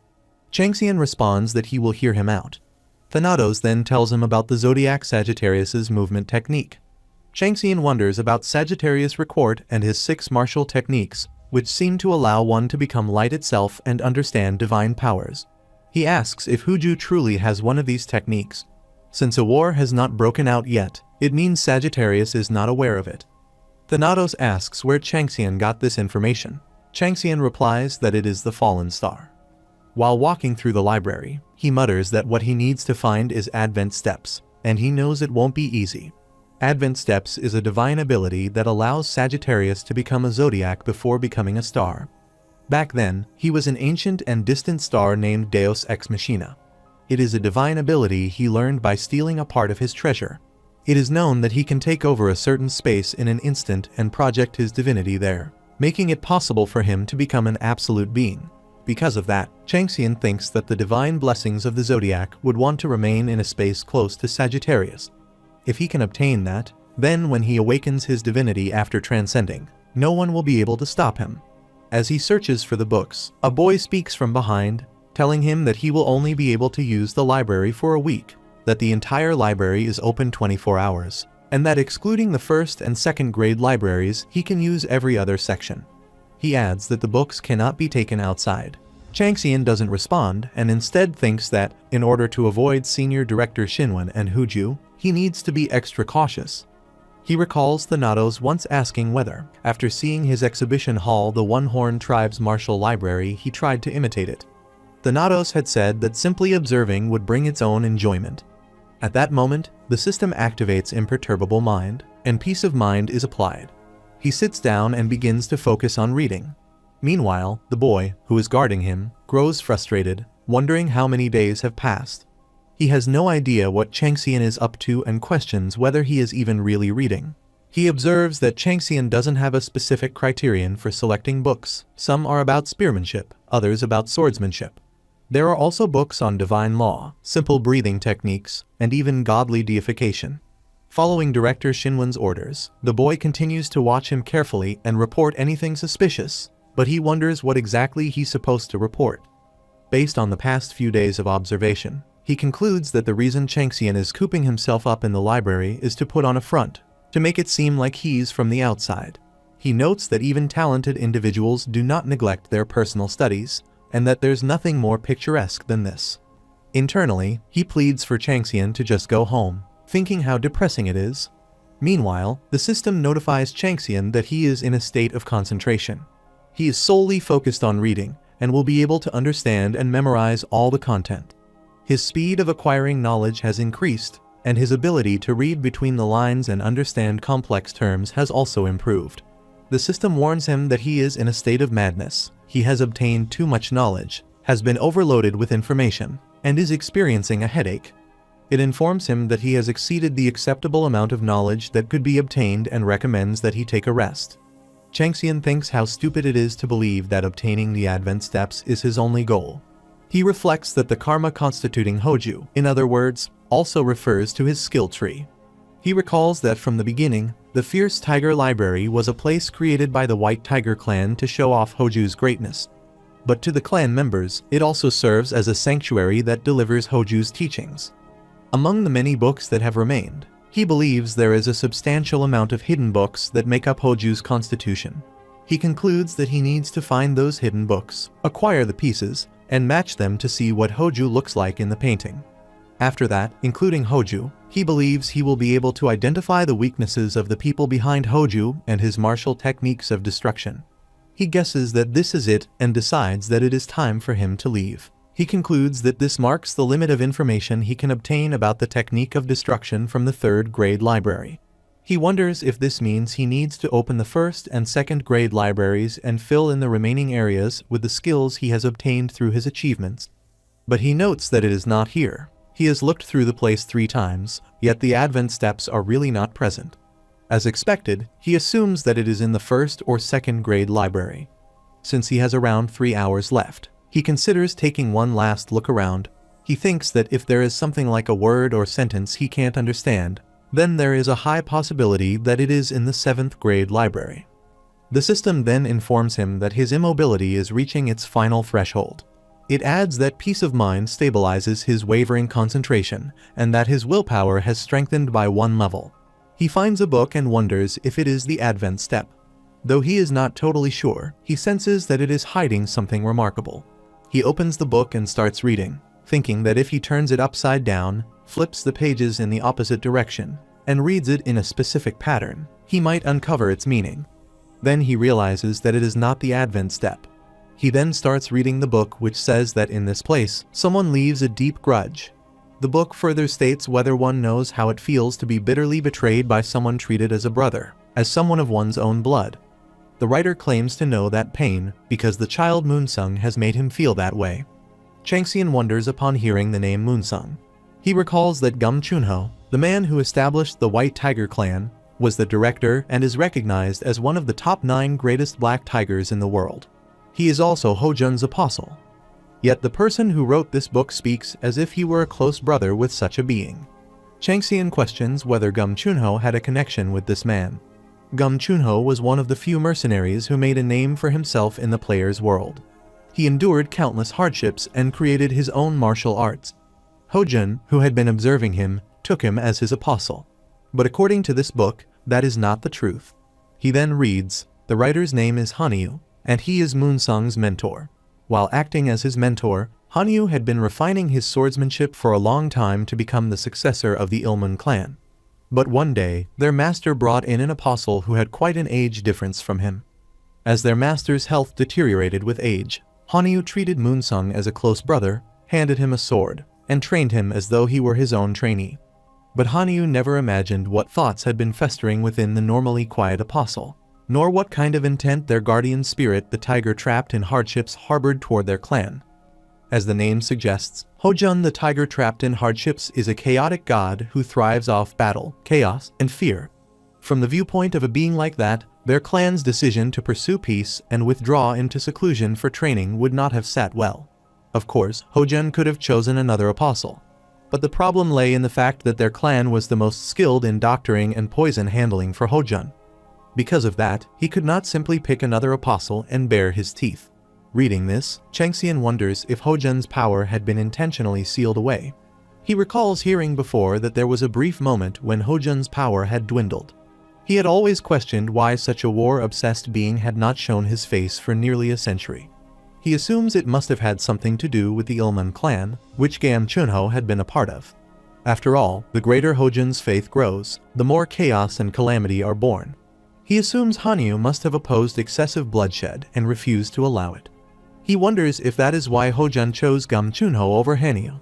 Meanwhile, the boy secretly observing him wonders if he is reading the book backwards and assumes he is just pretending to be smart. Hanyu writes that Moonsung's ambush must have been planned ages ago, as he is physically unable to hold a sword that day. He says Moonsung has been poisoning him for a long time, in places he does not expect, slowly, but in the end, he thinks it might be a final show of respect. Moonsung decides not to take his life, cuts off the veins in his lungs, blocks his magic power brazier, and traps him in an underground cave in Ilmun's possession. He says the divine spirit no longer protects him either. From that moment on, the new priest becomes Gum Chunho, and he can do nothing but watch his clan build over the land where Ilmun once stood. After ignoring his master's warning to never enter the outside world and being unable to do anything except watch the chaos the new priest proceeds to cause over the next 10 years, he says one day he hears the voice. With that, the book finishes, and he wonders if that is it and thinks there must be more hidden somewhere. The system then informs him that he has discovered a hidden piece. An unknown individual's leftover willpower becomes a seed and enters his body. As a reward, one of his skills' completion rate drastically increases to 51%. He wonders if it would take a long time to complete, but the Void Monarch contest's completion rate goes up by 12% just for finding and analyzing a hidden piece. The system then says there are still parts of the hidden pieces hidden around and instructs him to find and combine them all. He wonders that the person who caused this is definitely not ordinary and thinks there is no way a simple mortal could have done something like this. He believes there must have been a godly intervention at some point and assumes it is probably the voice that Hanyu refers to.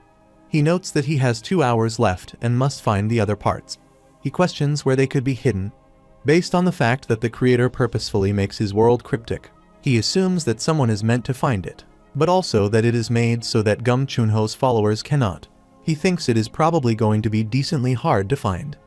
He guesses it is set up so that once he finds the first piece, the rest will be discoverable at once. He assumes they are probably all hidden in the 7th grade section. The system says the divine being Tiger believes he will become its loyal priest and does not question his actions.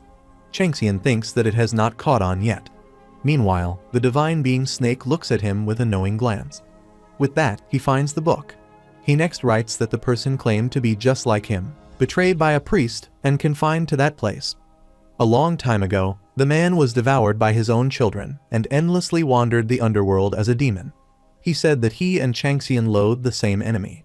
Changxian wonders if he was truly devoured by his own child and realizes that the Void Monarch is that child. He understands that this is an undisclosed part of history, one of the truths the Void Monarch had tried to keep hidden. He realizes he has found the monarch's weakness. The writer continues, stating that the person said he and his master once revered the divine being, the tiger that had been trapped in hardships. But to become a god, the tiger had to first become a monster and devour the writer's family. The man told him that in order to rest in peace, he must see the demon's neck break. That person also taught him the method to kill the tiger. Using that knowledge as his foundation, he says he was able to regain his strength and re-energize his body. Afterward, he avoided others and trained in secret to recover his power. As the man had taught him, he focused entirely on that recovery. And on the day when the wandering priest returned, he made his decision. Just as that priest once betrayed him, he would rise again and begin a path to kill that priest and bring down the tiger. He picked up his sword again. But the first thought that crossed his mind upon arriving was whether he could truly go through with it. He asked himself if he could stab the one he had raised and taught like his own child.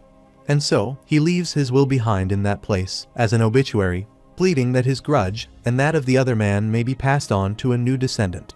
With that, the system notifies him that he has succeeded in finding all the parts of the hidden piece. The intense will of someone whose name he does not know now burns in his heart. As a reward for the achievement, he obtains the skill Black Mountain Monarch's Claws.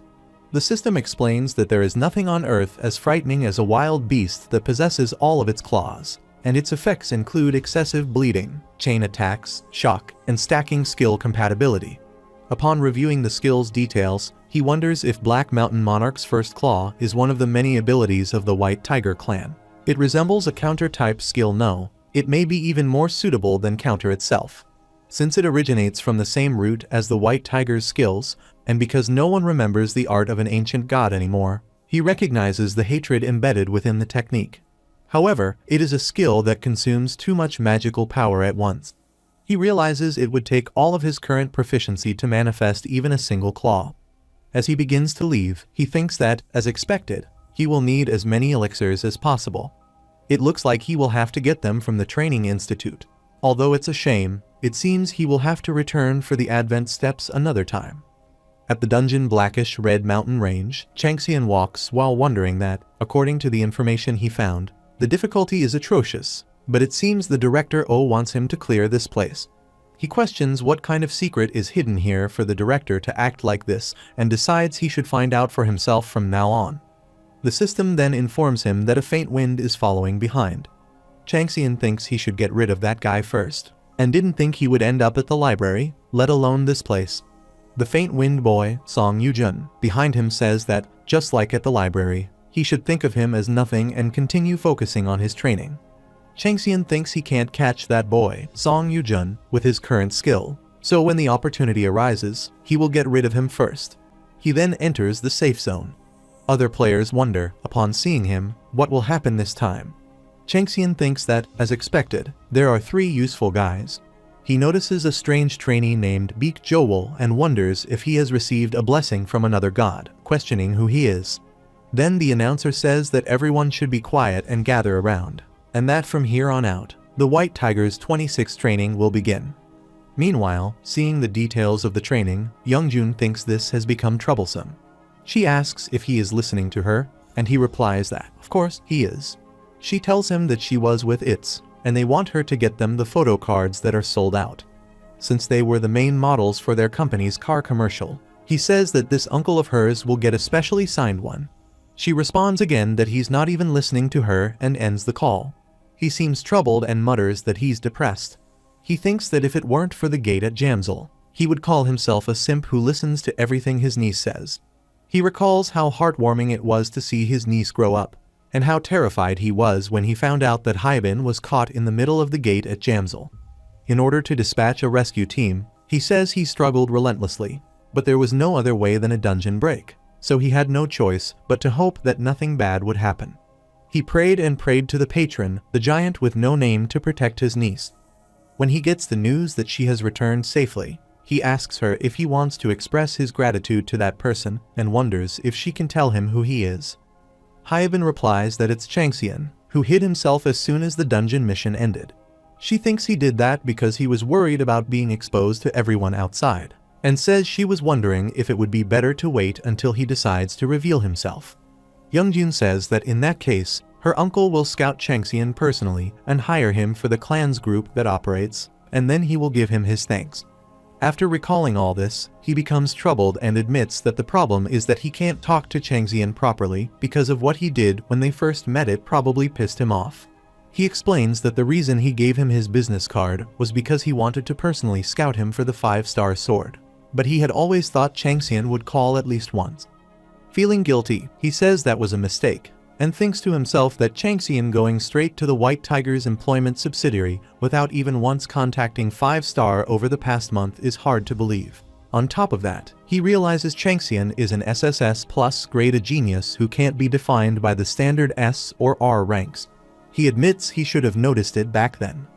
Since then, his niece has been calling him countless times a day, telling him she hates him and blaming him for not pursuing Changxian properly, claiming that's the reason he ended up on the other side.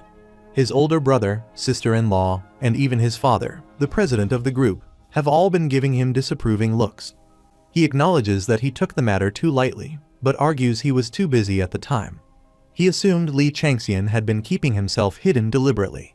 With everything that happened with Hyoff, his focus was elsewhere. Now, he questions how he could possibly recruit someone like Changxian, who has already become a beast. At the blackish-red mountain range, a girl, Shin Yunxiu, admiring Changxian, says she will die for him. Yunxiu's younger brother, Shin Gumju, seeing her obsession with Changxian, wonders if there is anything that can stop her. He recalls how passionate Yunxiu was, saying she wanted to get into the same job as Changxian, and finds it surprising that in the end, those with the most outrageous results like them passed, while even Kim Hyungjun, their leader, did not. Shin Gumju then notices Hyungjun's stunned face toward Yunxiu and asks what is wrong.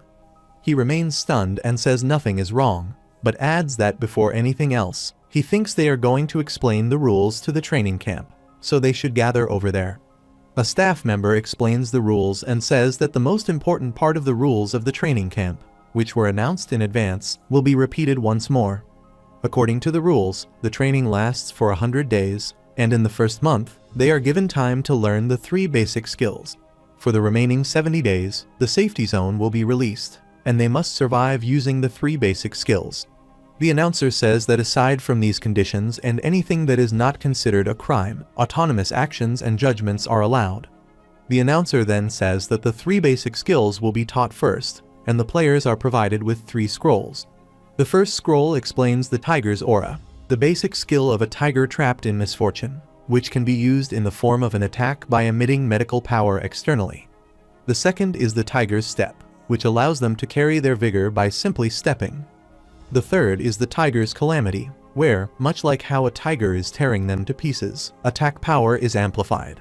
The announcer then says that if they have all received the scrolls, they should obtain them by ripping them. He says now they should go. As everyone rips off the scrolls and obtains the skills, they begin to wonder in amazement, and Yunso's brother, Shin Gumju, also feels surprised and happy, thinking he really obtained them. The announcer then asks if everyone has obtained the scrolls and says that from now on, he, as their instructor, will demonstrate the skills and asks everyone to observe his stance and take notes. Changxian raises his hand and says he has already learned all 3 skills and mentions that he has heard that even during the training period, if someone shows they have mastered the skills perfectly, they can bypass the safety zone. Everyone starts wondering how he has already learned them and questions if he got the scrolls before the rest of them. They doubt if someone would really dare to show off in front of so many people, and if it makes sense that he has already become familiar with the actions, stance, and everything else just by ripping the scrolls. Yunseo shouts with excitement, saying that, as expected, he is full of confidence and overflowing with drive, and that the tyrant is still alive. Meanwhile, Shin Gumju notices Hyungjun's stunned and angry expression again. Hyungjun tells himself there is no reason to be angry because he believes Changxian will definitely fail. He recalls that no one else knows, but his father is an executive member of the White Tiger clan and had specifically told him that the 3 skills were not given to Li Changxian. He thinks that Changxian must believe he is skilled enough to use the techniques after seeing them once and scoffs internally, thinking that if it were that easy, then anyone could master the 3 skills. Changxian then begins to demonstrate and triggers the first skill, the tiger step. Everyone reacts in disbelief, wondering how he not only emits the skill, but also shapes it into the form of a tiger.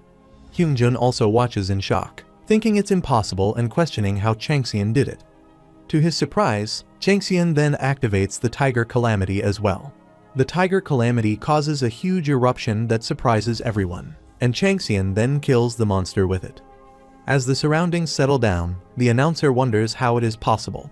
Changxian replies that he just tried it and it worked. Everyone remains in a shocked state, unable to say anything. He then hears the wind's voice, and Song Yujun appears behind him, asking if this is the reason Changxian had been doing nothing in the library. Yujun reflects that he can't believe Changxian is a genius who has learned the skill that took him 10 years to master, right after absorbing it. He now understands why Manager O wanted him to keep an eye on Changxian. He realizes that Changxian was not avoiding effort because of talent, but had been putting in effort in places no one could see. What he once assumed was an act in the library turns out to be a sincere dedication. Yujun bows and sincerely apologizes, saying Changxian is amazing and he respects him. Witnessing this, everyone begins to murmur, wondering if Changxian, despite being a genius, is also hardworking. They question whether there might come a day when someone could overcome the tyrant. The system then notifies Changxian that the divine being, the tiger, is looking at him with satisfaction due to his deep understanding of the doctrine, and promises to bestow a higher rank if he continues to impress. Changxian thinks it seems like the divine being is getting excited. The system informs Changxian that the divine being good season to hunt is looking at him with an unsatisfied expression. Changxian wonders if the White Monarch keeps wanting to give him something to encourage him, and thinks that this pebble sag is filled with dissatisfaction. He then tells the staff member that he thinks he has shown enough of his skill, to which the staff member responds that it is indeed enough and grants him permission to proceed. Changxian moves forward, entering the dungeon and leaving the safe zone. Inside the deep forest, he notices some beetles, and the system alerts him that the divine being tiger is curious to see how he will perform in the dungeon, and is looking forward to seeing if his declaration of clearing the dungeon will come true. Changxian thinks that the divine being must have been observing him while he was talking with manager Oh Shinwon. The air feels royally thick, and every time he breathes, his body becomes heavier. He recalls that the ecosystem had changed due to the effects of an unknown magical power, and realizes they were referring to the air. He notes that it will be hard for normal players to withstand this. He attempts to purify the air using the 8 trigrams for the divination flames, activates immobility, applies inner peace, and equips his spear. He glances in a direction and realizes that the target is over there. He activates Tiger's Steps, wields his spear, and strikes the ground. Earthquake activates, and Transcription's pathway is added, killing a monster. As more monsters appear, they suddenly begin rushing away from the area. Changxian says that, as expected, this place is a habitat for the one-legged ghosts. He confirms that the thing he has been searching for is definitely there. But before proceeding, he decides to test the area once and activates Black Mountain Monarch's first claw skill. He then unleashes his claw power and kills the monsters. He wonders if the White Monarch has not caught on yet, but notes that the magic power consumption is, as expected, too severe, and concludes that he will have to increase his magic power capacity no matter what. Observing the area, he thinks that the item must be in the one-legged ghost's habitat. Suddenly, a ghost approaches him, but he slashes it in half after seeing through it with his viper eyes. The system informs him that he has successfully cleared out the one-legged ghost's village. As a reward, he earns the one-legged ghost's knee joint and the large one-legged ghost's club. He then activates soul extortion and consumes all the life force of the ghosts. Afterward, he notices a plant, says that he has found it, grabs it, and raises it. The system notifies him that he has acquired the screeching flower, which is said to grow in the Xiachen between life and death. It often screeches unprompted and possesses a potent, deadly poison, so carelessly consuming it will cause illness. He recalls the moment he asked Iron Man about the 8 trigrams earn fire, saying he heard he knew how to do it and added that he didn't intend to use it just for regeneration. Iron Man laughed and remarked that he'd heard Changxian was crazy, and now he could confirm it. He pointed out that Changxian wanted Daod Tianzun's 8 trigrams iron heat energy, which signified birth and creation, and asks to flip it around for chaos and destruction. He also noted Changxian's desire for the blood-red lightning aura and commented on how bold it was to chase after his shadow. When Changxian asked if he wasn't going to teach him, Iron Man said there was no way he wouldn't if it was something like that. Of course, he'd help. He said there was no reason not to share his specialty. Changxian asked for the method first. Iron Man explained that the method was very simple. He had to grow his flames, not as fuel this time, but as flames themselves. But if he underestimated those flames, he'd be devoured without a trace. That's why he'd have to suppress it with something vicious and atrocious. He told him to seek out the monsters known as Ijok and Jigwe, and that doing so would allow him to obtain the word-ending flame. Holding the plant, Changxian realizes that it was Jigwe, the figure he noticed flying when he entered Red Mountain. He thinks that rather than merely having embers of the 8 trigrams earn fire, he needs to turn it into a raging fire. Using the screeching flower from the one-legged ghost's village as nourishment, he consumes the flower. The system notifies him that he has swallowed a screeching flower. The poison of death begins to spread. The 8 trigrams earn fire burns brighter and starts purifying him. His magic power rises by 3. Changxian remarks that he can now light a fire and increase his magic power capacity, and calls it very nice. As he walks through the dungeon, he finally arrives at a cave entrance and realizes that this is Jigwe's nest. Before, Changxian asks Iron Man what kind of monster Jigwe is. Iron Man replies that without a fixed body, it cannot be called a beast, and because it has a body, it is not exactly a spirit, making it quite an odd monster. Changxian asks if that means it is abiotic.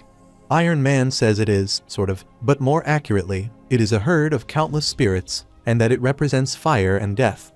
When Changxian asks whether it has a core, Iron Man says that a heap of spirits would not normally have such a thing, but Jigwe does have something similar, its right eye. The grudges of tens of thousands of spirits are said to have gathered there and compressed under incredible heat, forming a jewel-like eye. Iron Man adds that if Changxian uses it, he will be able to drastically alter the properties of the 8 trigrams fire. Changxian then leaps toward the nest, saying that since Jigwe seems to have left it, they should set up a trap. Meanwhile, staff members of the White Tiger clan check the players' pass list and comment that the 26 flag bearers are not the best they have seen. They think that perhaps the oppressive scores of Changxian have demotivated the trainees, yet 40% have already passed within just 10 days. In the dungeon, a group of 3 players follow the trail and comment that this must be the place. One of them says only the tyrant could have left such traces. Another agrees.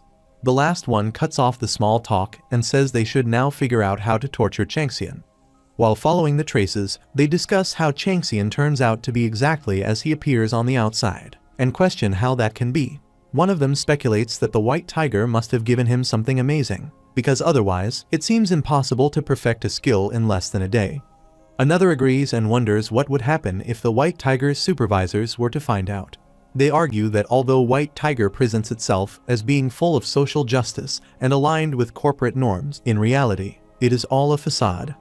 They claim the foundation of White Tiger is the same as their own group, high-off murderers. Murderers describe those who kill in the industry. It is also slang for people who would do anything for money and entertainment.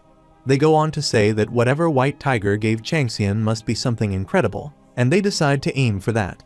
Even if he wasn't given anything, they assume he would have earned a lot during his pro-gamer days and mention that he apparently comes from a rich family. They believe that if they take everything from him, they will definitely gain something in return. One of them cautiously points out that nothing may happen, since Changxian seems like someone who is just minding his own business. The other two stop and glare at him angrily.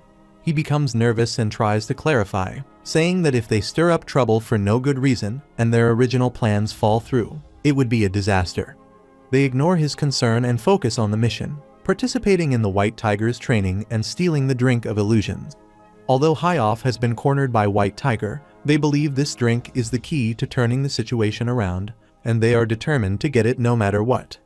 They turn to the hesitant member and ask if he's afraid they won't be able to handle a novice like Changxian. They accuse him of mocking them and threaten him with death if he talks back. He replies that they should go ahead and do it. They warn him one last time that if he talks nonsense again, they will rip his head off and feed it to the one-legged ghosts, and urge him to do his best. At night, as Changxian sets up the trap, the system notifies him that the unmasked evil spirit has fallen into the trap he installed. The rune of explosion activates, and the paralysis effect is triggered. The spirit is also poisoned by acidic poison. Changxian wonders why the fire ghost is not coming and notes that only fire-type monsters are gathering. He thinks that it is already the 10th day, and although he has progressed from level 29 to 32, he still hasn't reached the nest. He believes the fire ghost is gone and considers that what comes after that is the real issue. He questions whether he should follow the river again. He then jumps from the rock, saying to himself that before that, he should take care of what he must. As he lands on the ground, he notices Beak Joel in front of him and asks why he has come and whether he is following him. He says it does not matter and that, since Beak has seen what he was doing, he will have to kill him. With that, he throws an attack toward Beak, but Beak dodges it with his spear and counterattacks. Changxian observes that he saw correctly Beak is able to use a spear longer than 3 meters. He notes that Beak has great skill and estimates his skill level to be around 35 to 36. Changxian attacks Beak with a dagger, and Beak wonders how fast and accurate he is, noting that Changxian is aiming for his neck with such precision. He manages to dodge the dagger and throws the black spirit toward him, which Changxian barely dodges. Beak is surprised that he manages to dodge it. As Changxian begins to attack with the Yuchang sword, Beak closes his eyes in fear, but then realizes that Changxian has stopped and does not strike him. As his burned face also reveals, he wonders why he is still alive. Changxian then asks why Beak is able to use the secret art of the shadow. Beak responds by asking why he knows that name. Changxian thinks back to the time when his life was filled with conflict and war, recalling that the only ones he could rely on were them. He remembers how they left him because of his madness, his precious relationships and memories, the goddess of slaughter and destruction, the dragon who slept for 1,000 years, the iron-blooded lion, and the wandering shadow, Xerxes. He recalls that the secret art of the shadow was a collective term Xerxes used to describe all the skills and powers that made up. He remembers Xerxes saying that his power is unique, while others possess various authorities and divine powers. He has only one. Changxian reflects that Xerxes, the god with just one authority, was the only one of his kind. The term secret art of the shadow is something only Xerxes' comrades would know. Changxian begins to wonder what Beak's connection to Xerxes is. He notes that the secret art used by Xerxes and the one developed by an average human are vastly different, and it would be interesting if Beak could explain it. Beak, frustrated, demands to know again why Changxian knows it. Changxian casually replies that he is the one who asked the question first. In response, Beak shouts that he will just have to force Changxian's mouth open. Beak, frustrated, throws a shadow spear attack toward Changxian, which Changxian manages to dodge. Beak shouts at him to speak now. Changxian then pulls out his twin spears and thinks that, until he learns about the secret art of the shadow, he must avoid cutting Beak down. He raises his spear and clashes with Beak's spear, and Beak wonders about the strength of Changxian's weapon. As Changxian begins striking with his spear, Beak blocks with his own, thinking what is with this kind of strength. Beak then retreats from his position, and Changxian's spear hits the ground, causing a fire eruption that unbalances Beak. Changxian activates Tiger Calamity and Tiger Steps, combines both, and uses Tiger Aura as well. Tiger Form and Tiger Aura activate, and at the same time, the tiger bearing reveals its true form. Beak roars at him in frustration, but with this much force, he falls to the ground. He then sees Changxian's dagger close to him and asks what Changxian is. Changxian tells him that he is a Ghostborn, and that is why he has a special ability. Ghostborn is a term commonly used to refer to someone born from relations with a ghost. Because they are not born through normal genes, they have a hideous outward appearance, possess special abilities, and are said to bear a curse for life. Beak, surprised, asks how Changxian knows that. Changxian replies by saying whether that really matters. He explains that the marks that look like burn scars are not burns, but are there because Beak is a Ghostborn. He adds that the secret art of the shadow is not something Beak learned, but a special ability he was born with. Changxian thinks that the divine reverberations he felt earlier are likely from Xerxes. He notices that Xerxes's vitality has become much weaker and wonders what might have happened and why he would abandon his son in the mortal realm. He concludes that it can't be helped and decides to keep Beak Joel by his side, as there is no guarantee that Beak knows anything about his father either. Changxian remarks that it seems Beak is trying to cure his ghost-born traits with the eye from the Jigwei, but insists that it won't work and tells him to give it up. Beak asks what Changxian knows. Changxian replies that he knows far more than Beak and says it should be obvious, considering he realized it immediately after exchanging just a few blows with him. He points out that Beak must be wondering whether the scars on his face come from a fire spirit parent, thinking he inherited those traits, but says that the Jigwee's eye will never heal those scars. Changxian explains that Beak's parent is not a fire spirit, though the scars resemble burns and might lead someone to think that way. If that were the case, Beak would not be able to use the darkness attributes. He adds that the Jigwee is more closely aligned with death than fire, and that its ghastly aura is far stronger than a normal ghost.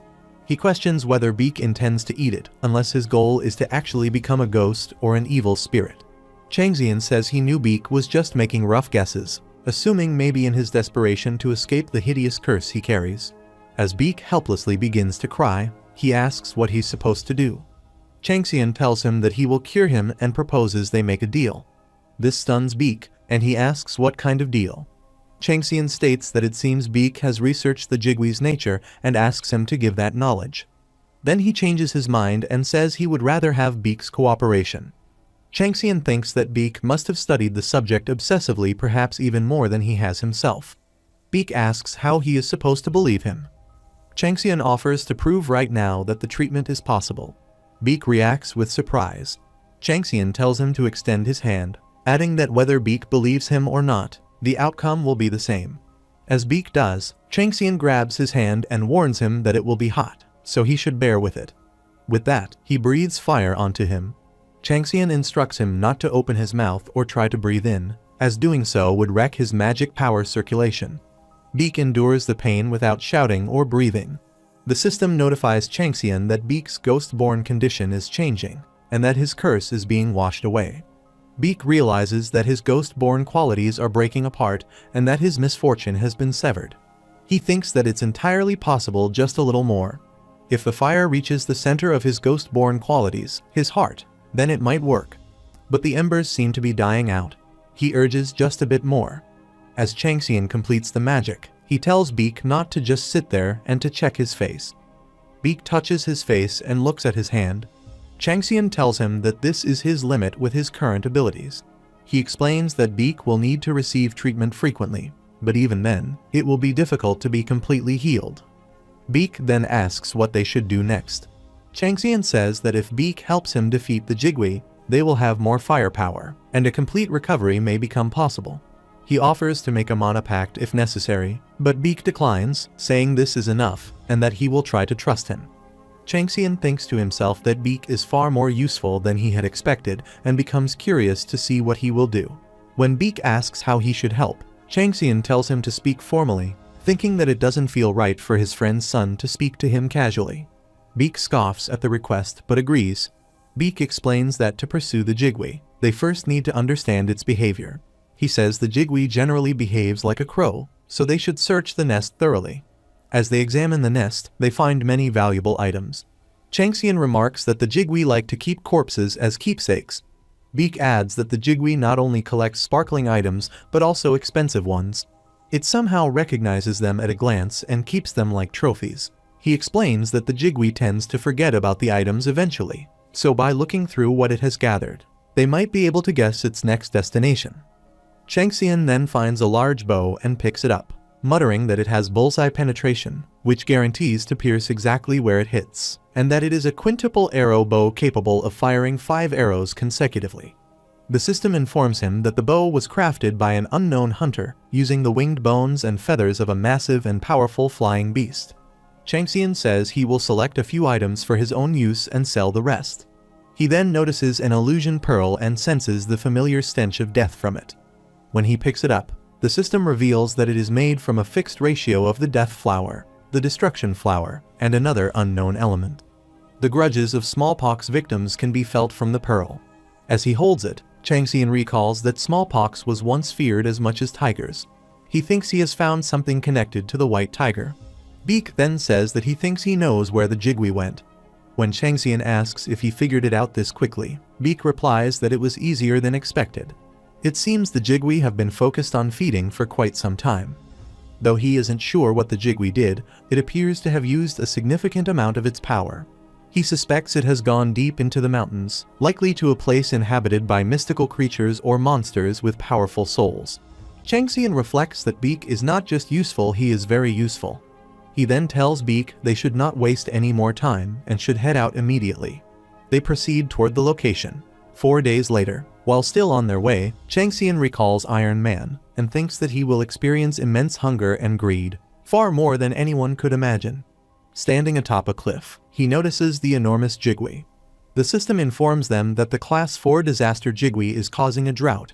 He uses his viper eyes and begins shooting arrows at it. He suddenly realizes that his range of vision has increased. All of his senses have heightened by 1 level. He wonders if the Void Monarch's benefit enhances a person's senses. The system informs him that the divine being Good Season to Hunt has bestowed upon him her own authority as a benefit. Changxian notes that Pebblesag has made a move. The system adds that he has now been equipped with the authority bullseye, and that with the divine being's benefit and authority, he will not miss any marked target. He then fires arrows toward the jigwee, landing clean hits. The system notifies him that since he has been equipped with the skills Lightning Explosion and Lightning Net, he can now temporarily use Lightning Storm. As the jigwee growls and prepares to attack, the system announces that he has dealt great damage to it. Changxian realizes that the benefit bestowed by the Void Monarch has finally granted him the combat senses he had long felt were missing. The system explains that the beast sense, the benefit bestowed by the divine being Tiger, causes Changxian to become like a beast engaged in battle. He possesses sharp eyes, sharp ears, a sensitive nose, agile hands, and a more sensitive tongue. His 5 senses are magnified, along with a 6th sense that detects danger in the area and helps him truly become a beast.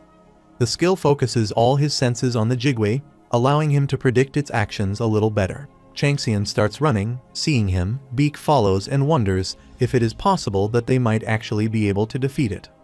The system alerts Changxian that an intruder without permission to join the raid has appeared. A fire attack blocks their way.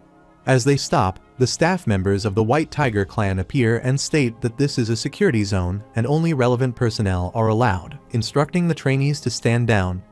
The jigwee's body burns with fire as the spear lands a critical hit. The skills Lightning Explosion and Lightning Net continue to rise in level. The staff member again repeats that the area is protected and instructs them to leave.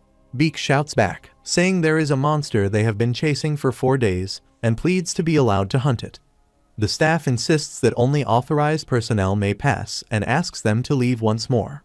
They add that if the warning is ignored, they will be forced to intervene and won't take responsibility for any resulting accidents. Suddenly, a massive fire erupts, and the jigwee begins to ascend.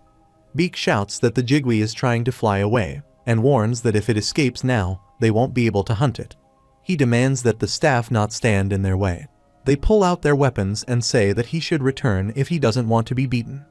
Changxian notices the faint wind hideously following him and thinks that the executive director has promised he would not be hindered at all, so he wonders if that person has not been told. He thinks that past this point is where the white tiger is hidden, and it looks like Executive Director O is trying to hide something here by force. He considers that it may be related to the illusion pearl they got from the Jigwee's nest. He thinks that someone connected to this secret may have been killed by the Jigwee by chance, and they may now be trying to retrieve or destroy the remaining evidence. He concludes that some others involved in the matter may also be trying to hunt the Jigwee, and if he pokes at this, something else might come out. He then asks the staff if, as long as they don't enter the protected area, they are allowed to move as they please. The staff confirm that this is correct and tell him to leave. Changxian replies that if that is the case, then they won't have anything to worry about. The Jigwee then throws a fire attack at the staff members, but they manage to retreat from their positions. Meanwhile, Changxian releases the Art of Shadow at the Jigwee, and it begins to absorb the fire. The system notifies him that the 8 trigrams earned fire has found a new source of fire, and is rapidly trying to absorb it.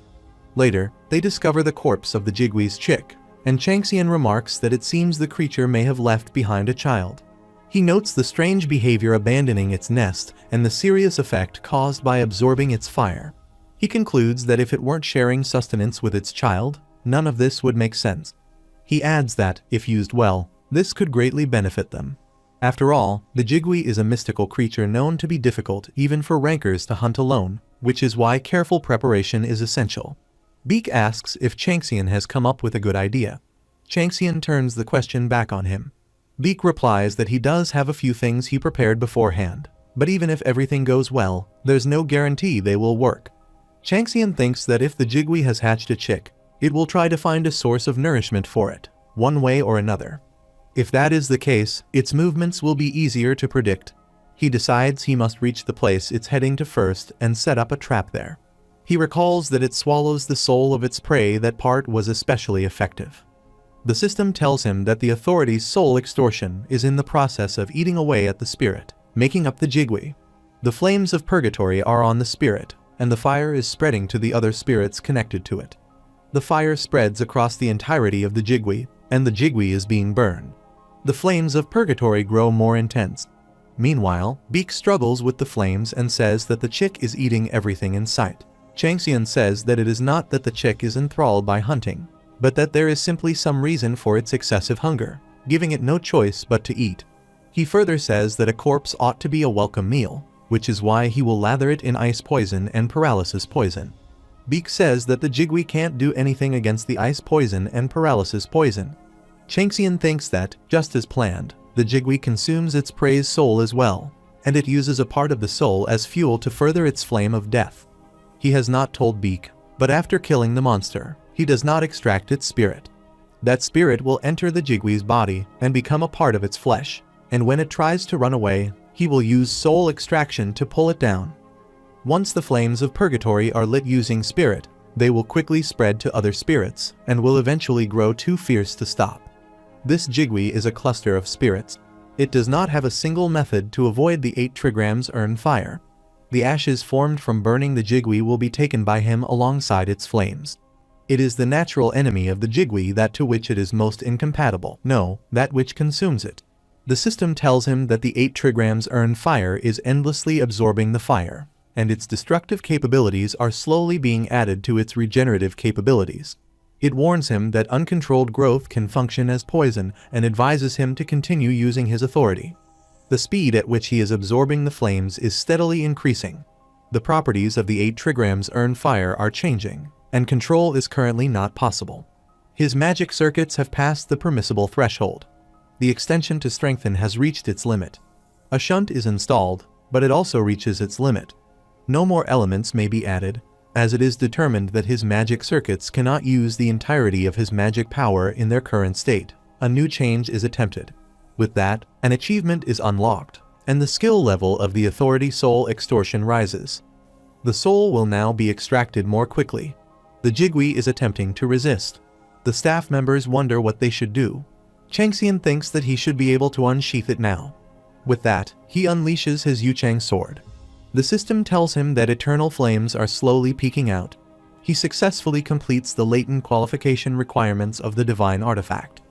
Changxian happily declares that this is what he has been waiting for. Changxian thinks that there is only one way to completely hunt down a Jigui, and that is to unseal the entirety of the Yuchang sword. The thing needed for that is an incredible amount of world-ending flame, which the sword is greedily consuming. And one more thing is blood. These two things will act as the key that can release the Yuchang sword, which has lain dormant for a millennium. The Yuchang sword had been passed down from the first Yezi to his descendants, always being closest to the brassier, as their marks were left on the sword. It is only natural that fire would take its place inside it. Also, before the Yuchang sword had reached Yezi's hand, it had passed through the hands of countless assassins and consumed the most blood, being known as a demonic sword and a sword of death. The blood that has seeped inside this sword can't simply be washed away. The system informs Changxian that the fire has awakened and blood has formed. He has successfully completed the latent qualification requirements of the divine artifact. Changxian thinks that after consuming his fire and blood, the sword now belongs to him. As fire and blood swirl around the Yuchang sword, the system announces that evidence of the sword's new owner will be engraved on the blade. With that, the rooted part of the sword breaks open, and a new sword is formed. He grabs it, and the system congratulates him. He has become the new owner of the Yuchang sword and has succeeded in becoming one with it. He wields the blade and unleashes a powerful aura slash at the Jigui, landing a massive blow. He immediately follows it with another strike using the tiger bearing, which also hits the Jigui. The Black Mountain Monarch's claw activates, and with a final, devastating attack, he shatters the Jigui into pieces. He then consumes all the life force of the Jigui with his hand, and the system informs him that he earns the Jigui's right crystal eye, an amalgamation of all the demonic beast Jigui's ghastly and deathly energy, along with its fire energy. The system states that possessing this eye makes it possible to observe changes in both the human world and its counterpart, the afterlife. It confirms that he succeeds in revealing the secrets of the Jigui's sword, and that his understanding of the sword rises greatly. He grabs the eye, and the system congratulates him, stating that a sword mystery has been created. It explains that this is one of the 9 famous swords forged by the original Yezi, known as the Divine Sword due to the shortness of its blade. The sword can be used as a dagger, and when its true form is released, it can also be used as a long sword. The system adds that a sinister thought can also be released at this moment, and that the fire left by Yezi's descendants and the blood left by the blade's former owner will grant the wielder mysterious strength. A hidden quest is created, warning that others might attempt to steal the Yuchang sword, so caution is advised. After reviewing the quest's details and conditions, he wields the sword around and realizes that his right hand has become harder. He notes that it had not reacted much until recently and questions why. He observes that he has nearly tripled the 76 he previously had, and at level 30, it feels as if a great river is flowing through him. Meanwhile, the White Clan staff members, upon seeing Changxian, discuss among themselves that they can't believe the Jigui was stolen from them. They question what to do next and acknowledge that they can't just pretend nothing happened. One of them points out that the Jigui had been attacked while gathering fighting flowers and seemed to have possessed the illusion pearl, all during training. They agree that it cannot be allowed to fall into someone else's hands, so killing it and going through its nest is necessary. When asked for their thoughts, another replies that they will beat him up. One expresses concern, asking if that wouldn't be too difficult since he absorbed all of the Jigui's flames instead of extinguishing them. They wonder how someone like that could be taken down. They conclude that now is the right time, believing that both are exhausted from the fight against the Jigui. Even though he swallowed world-ending flames, his exhaustion is evident. They decide to overpower him and question him about the illusion pearl, and if he refuses to answer, they will feed him to the beast. One notes that Executive Director O saw potential in him, but considers it a shame that he got caught up in something pointless.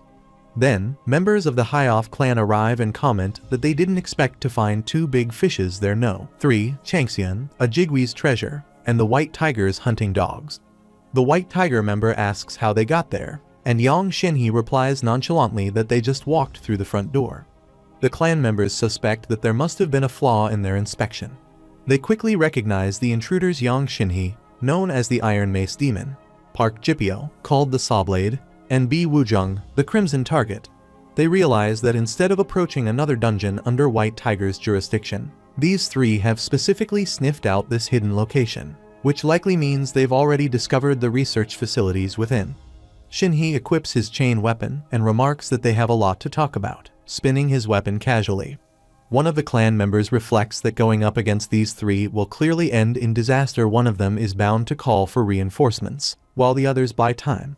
As expected, one charges at Jipio, but Jipio blocks the sword easily and smirks, saying they shouldn't be surprised by such a weak attempt. He's only just getting started and urges them to have some fun.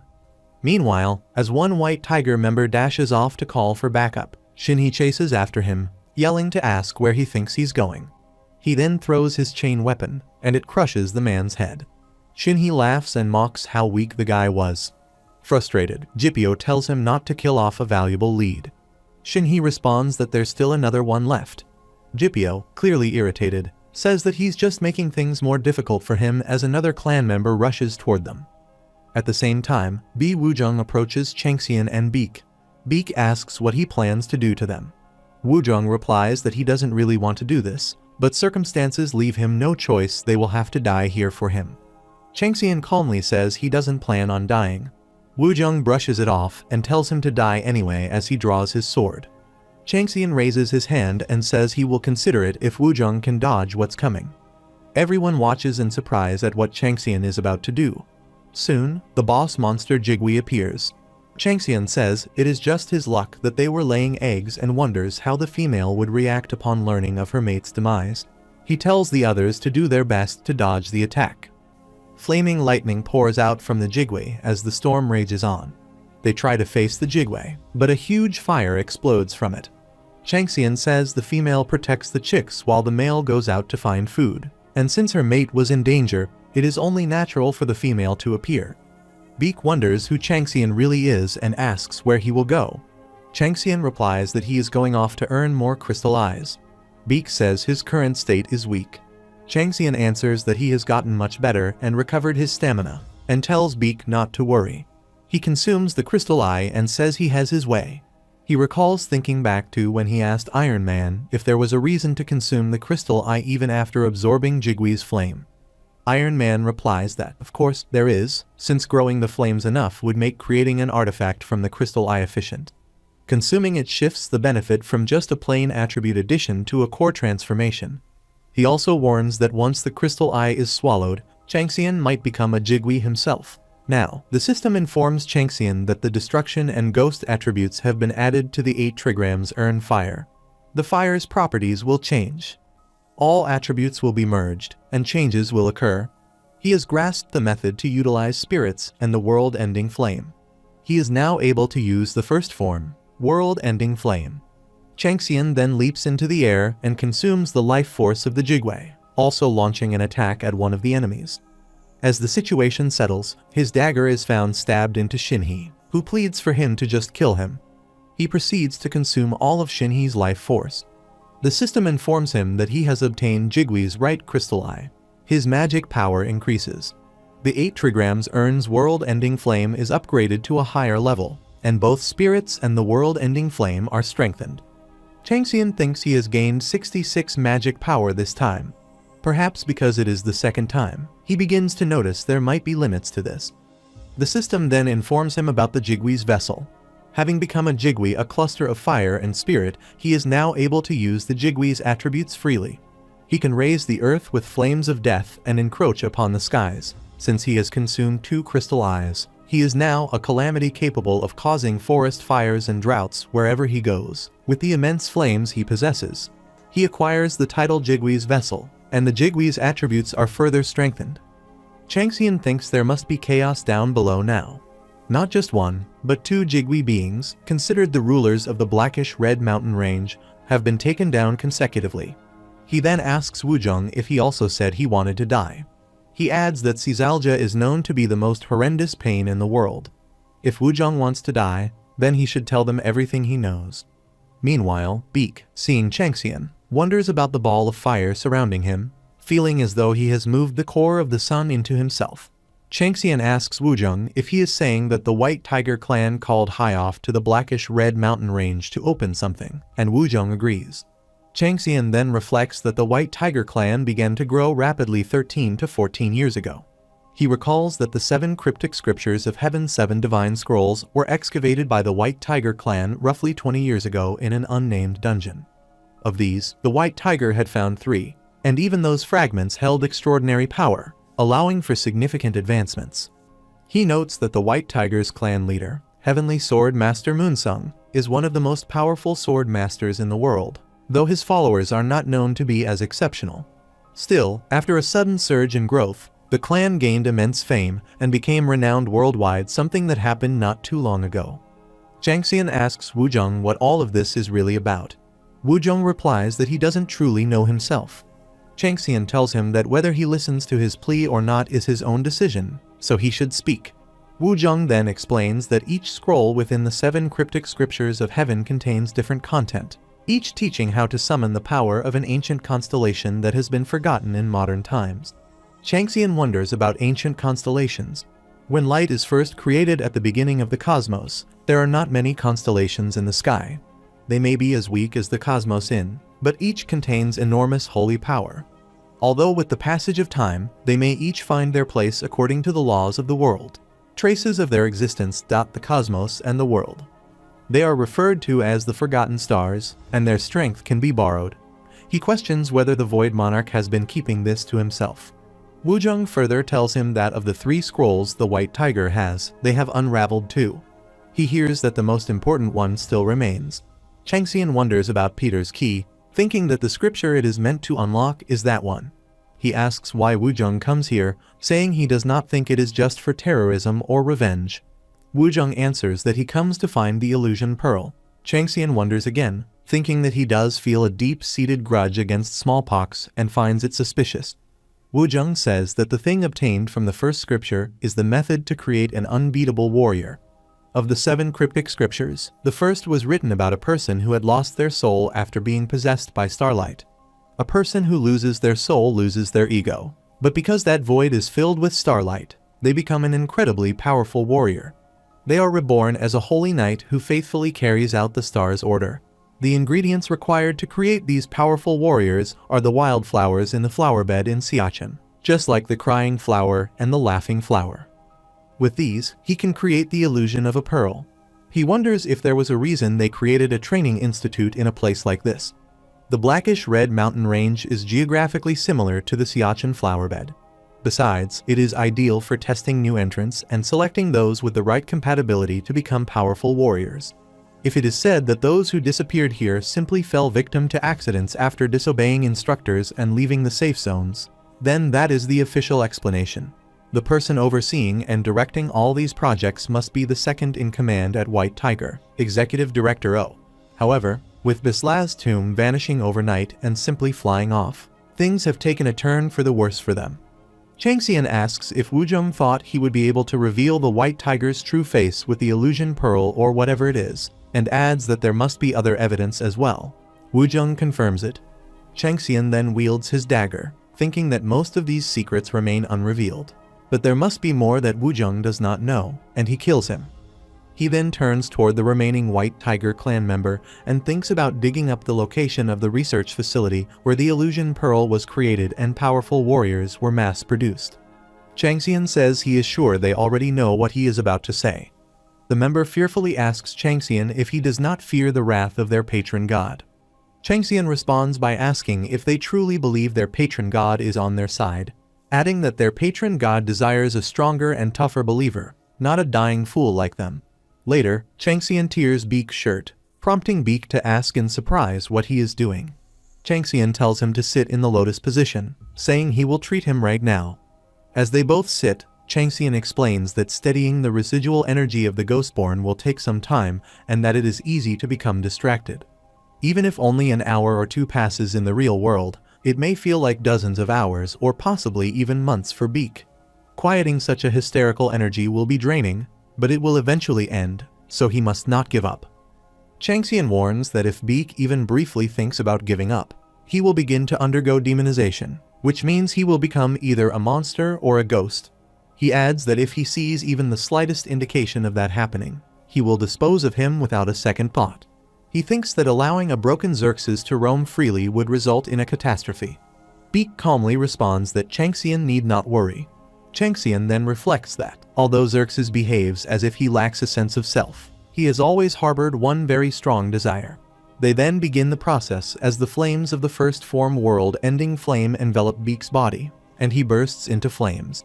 He growls in pain, trying to remind himself not to lose hope, not to ever give up. He soon finds himself in a cold, desolate place and wonders where he is, thinking that if he has to remain there, he would rather not exist at all. He then realizes he is inside his own mind, his unconscious world. He doesn't want to recall the time when everyone bullied him, mocked him, and beat him. He wonders if he hadn't been saved back then, if he had died at that moment, he wouldn't have been forced to carry such traumatic memories. Then a voice says to Beak that he is there and that she has been looking for him. She says the wind is cold in that place, so he should come with her, and that he must leave before winter progresses any further. Beak wonders if he doesn't want to be alone anymore and extends his hand toward her. He reminds himself not to lose himself, not to ever give up. Then he pulls his hand back and runs away, thinking that this is not where he is meant to be.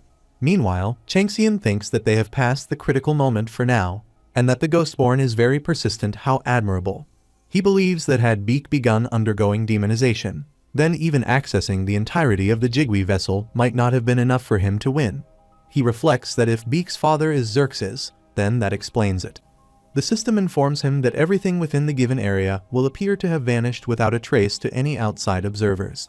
Changxian decides to investigate the Illusion Pearl research facility, but before that, he needs to get rid of the useless witnesses. He then chases after Song Yujun, who is fleeing the scene. Song Yujun, while running, thinks that he must tell the executive director the truth no matter what. He believes that while Changxian is concentrating on treating that Beak Joel guy, or whoever he is, this is his chance to escape. However, he soon realizes that Changxian is already chasing him and becomes trapped by Changxian's stealth skill. Yujin tries to draw his sword, but Changxian stabs a dagger into his body, pushes him back, slams him into a tree, and remarks that they will meet again. Yujin asks what Changxian plans to do with him. Changxian replies that he was originally planning to kill him immediately, but has changed his mind, not wanting the executive director to grow suspicious. Holding the Illusion Pearl, Changxian says he has a very convenient method to resolve things, so there's no need to take the hard path. He then places the pearl into Yujin's mouth. The system announces that the player Song Yujin has swallowed the Illusion Pearl. His sense of reason becomes paralyzed, his ego suspended, and he falls into a hypnotic trance. Changxian commands him to stand, and as Yujin obeys, he wonders whether this is a soulless being or one who has lost their soul. Changxian then instructs him to sit, roll, and bark, and Yujin follows every command. Finally, Changxian tells him to kill himself. Yujin begins to strangle himself until Changxian orders him to stop.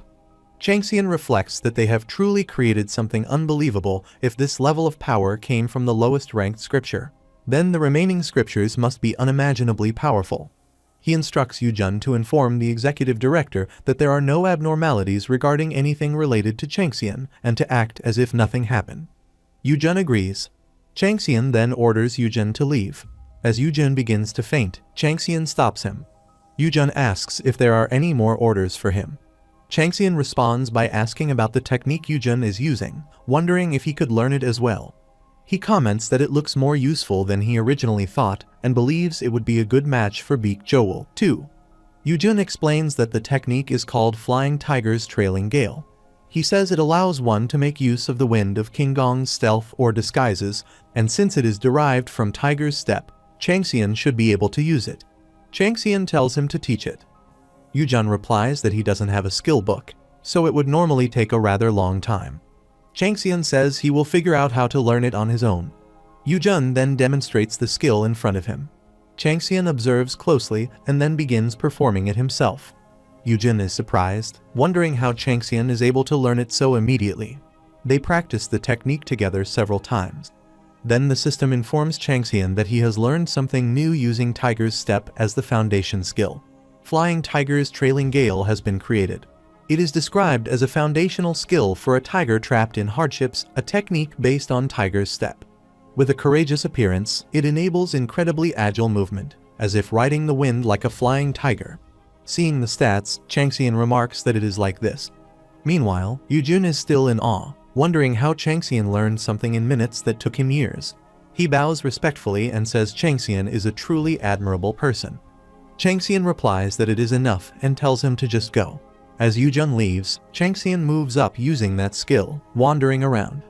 The system informs him that a good season to hunt has set in and mentions that his movement appears to be outstanding for hunting skills, so it is searching to see if it has any tips to give him.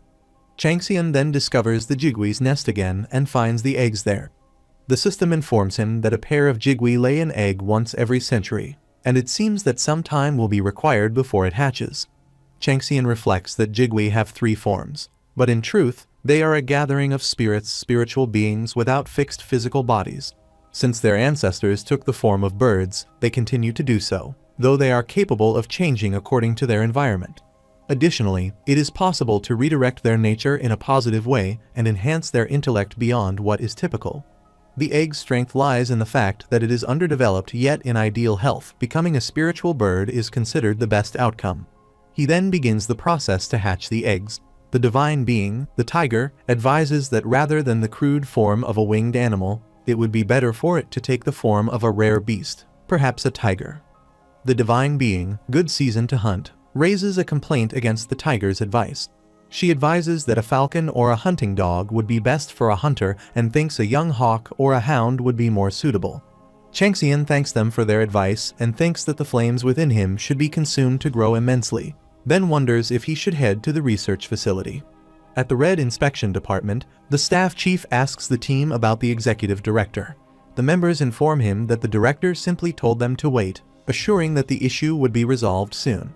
In frustration, the chief slams the table, internally questioning how, after everything he has accomplished from using the illusion pearl to create God-sent warriors, developing starlight coordinates using a 3rd-grade basic skill, managing various divine armaments, artifacts, and authorities under the White Tiger's banner, they are now sending the inspection department after him.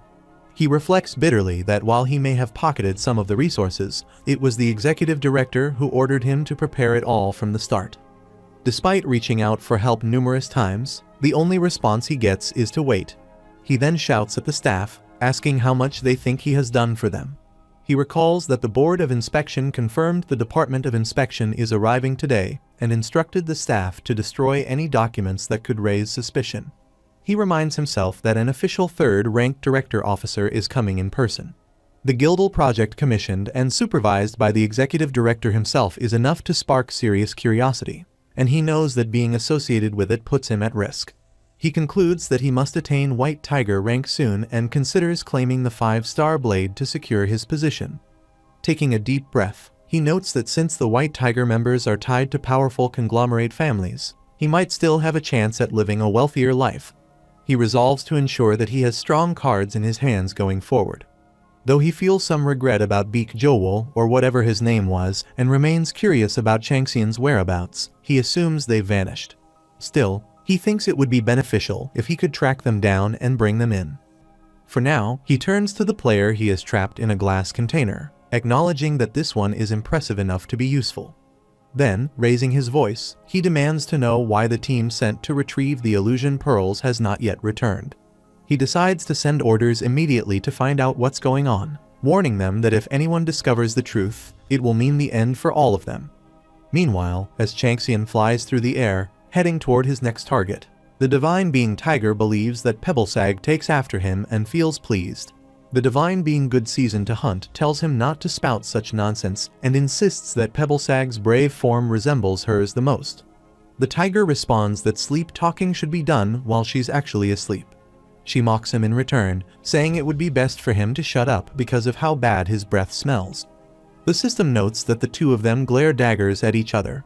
On his way, Changxian mutters how long this is going to continue. He then arrives at a certain spot, finds the flower, and wonders if this is the place. As he notices the building of the inspection department, he says he has arrived. The system informs Changxian that the stealth skill has been activated, dispersing all sounds through the wind. He then moves toward the entrance using the skill without being noticed. One guard at the entrance tells the other that it seemed like something had just passed by them. The other guard asks what he's talking about and tells him to stop. saying he's already shaking in his boots and doesn't know what he'll do if something actually shows up. He adds that the inspection department has him nervous enough already. Meanwhile, Changxian continues moving under stealth, triggering a trap. Beast Sense discerns the direction in which the trap has activated. Viper Eye quickly scans all traps in the vicinity, and the system confirms that he has succeeded in passing through without being detected. While moving, Changxian wonders if something has happened and why everyone seems to be in such a rush. The system then notifies him that the auditory sensation from Beast Sense has grown stronger. He has successfully grasped all the sounds in the wing's vicinity. He hears all the conversations between the inspection department's staff members and says he has found it, the Illusion Pearl production facility. As he enters the facility department, he realizes that the scent of the poisonous herbs is strong there. The crying flower's poisoning has permeated throughout the room, and the laughing flower will cause fits. The system informs him that His Majesty, the tiger's calamity, has his eyes on him, and the effect immunity against 10 poisons has taken effect and has succeeded in nullifying all poisons. He then stands in front of a door, and the system says the door is solidly locked and that an approved ID is required, asking him to enter the pattern or password required to open the lock. He thinks about how he should open it and wonders whether he should just bust it open, but decides he cannot cause a ruckus this early. He then thinks about the password and wonders if it is Peter's key. As he grabs the key, he questions why it is that, but realizes that the Void Monarch Tiger is watching him, and that he cannot take it out now. He touches the door and wonders if it could be. The door opens, and the system says the Master's ID has been confirmed. The locking mechanism has been released, and the door will now open. He wonders what the key is and what kind of ability it possesses to be able to do this in an instant. The system then says the Divine Being Tiger feels slightly embarrassed at the sudden release of the locking mechanism, and has several questions about whether he has talent for releasing things. The Divine Being Tiger bursts into admiration over his bravery as well as the great talent he possesses, and now harbors an even greater desire toward him. Changxian thinks that he doesn't believe the tiger has realized he possesses Peter's key and wonders just what the tiger is talking about. He also thinks he doesn't want to hear that from someone who is actually a snake, referring to the red-banded snake comment. Changxian, seeing the players caught in glass, wonders if they are the ones. The system says His Majesty the Tiger's calamity has unleashed his rage. Changxian wonders about a warrior turned ghost, a god-sent warrior. The Divine Being Tiger laughs heartily upon seeing his fangs and claws lined up.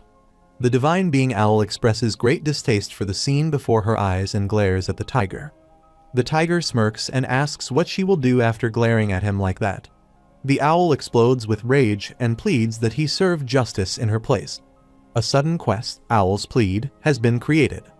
The Owl Plead's quest states that the owl that flies through the twilight is greatly disillusioned by the strong evil and dark influence the tiger has had upon the human world. She also feels deep pity for those who have lost their lives while caught up in these schemes. As such, she strongly pleads that Changxian bring peace and rest for all of them. The reward is a blessing from the owl appropriate for his results. Changxian, upon seeing the reward, wonders why she is going this far. Regardless of how angry she would get at the Void Monarch Tiger, he does not think she would act out enough to give him a quest like this. A blessing appropriate for his results means it could be possible to receive an authority from her. Accepting this means that the Void Monarch will turn his back on him.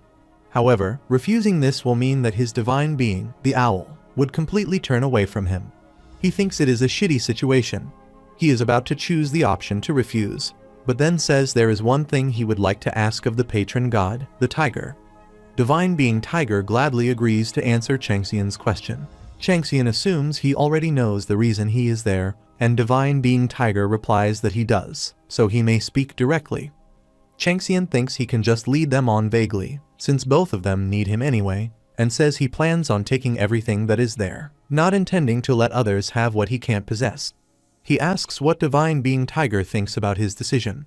He believes he has already greatly piqued the Void Monarch's interest and sees himself as a highly desired priest candidate, confident they won't give up someone like him.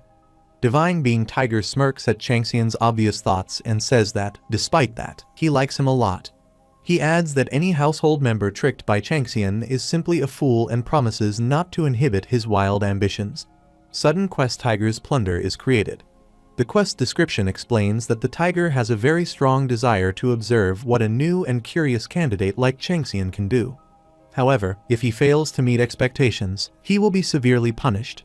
The time limit requires him to plunder everything he sees and assimilate all that he plunders. Upon failure, he will face divine punishment.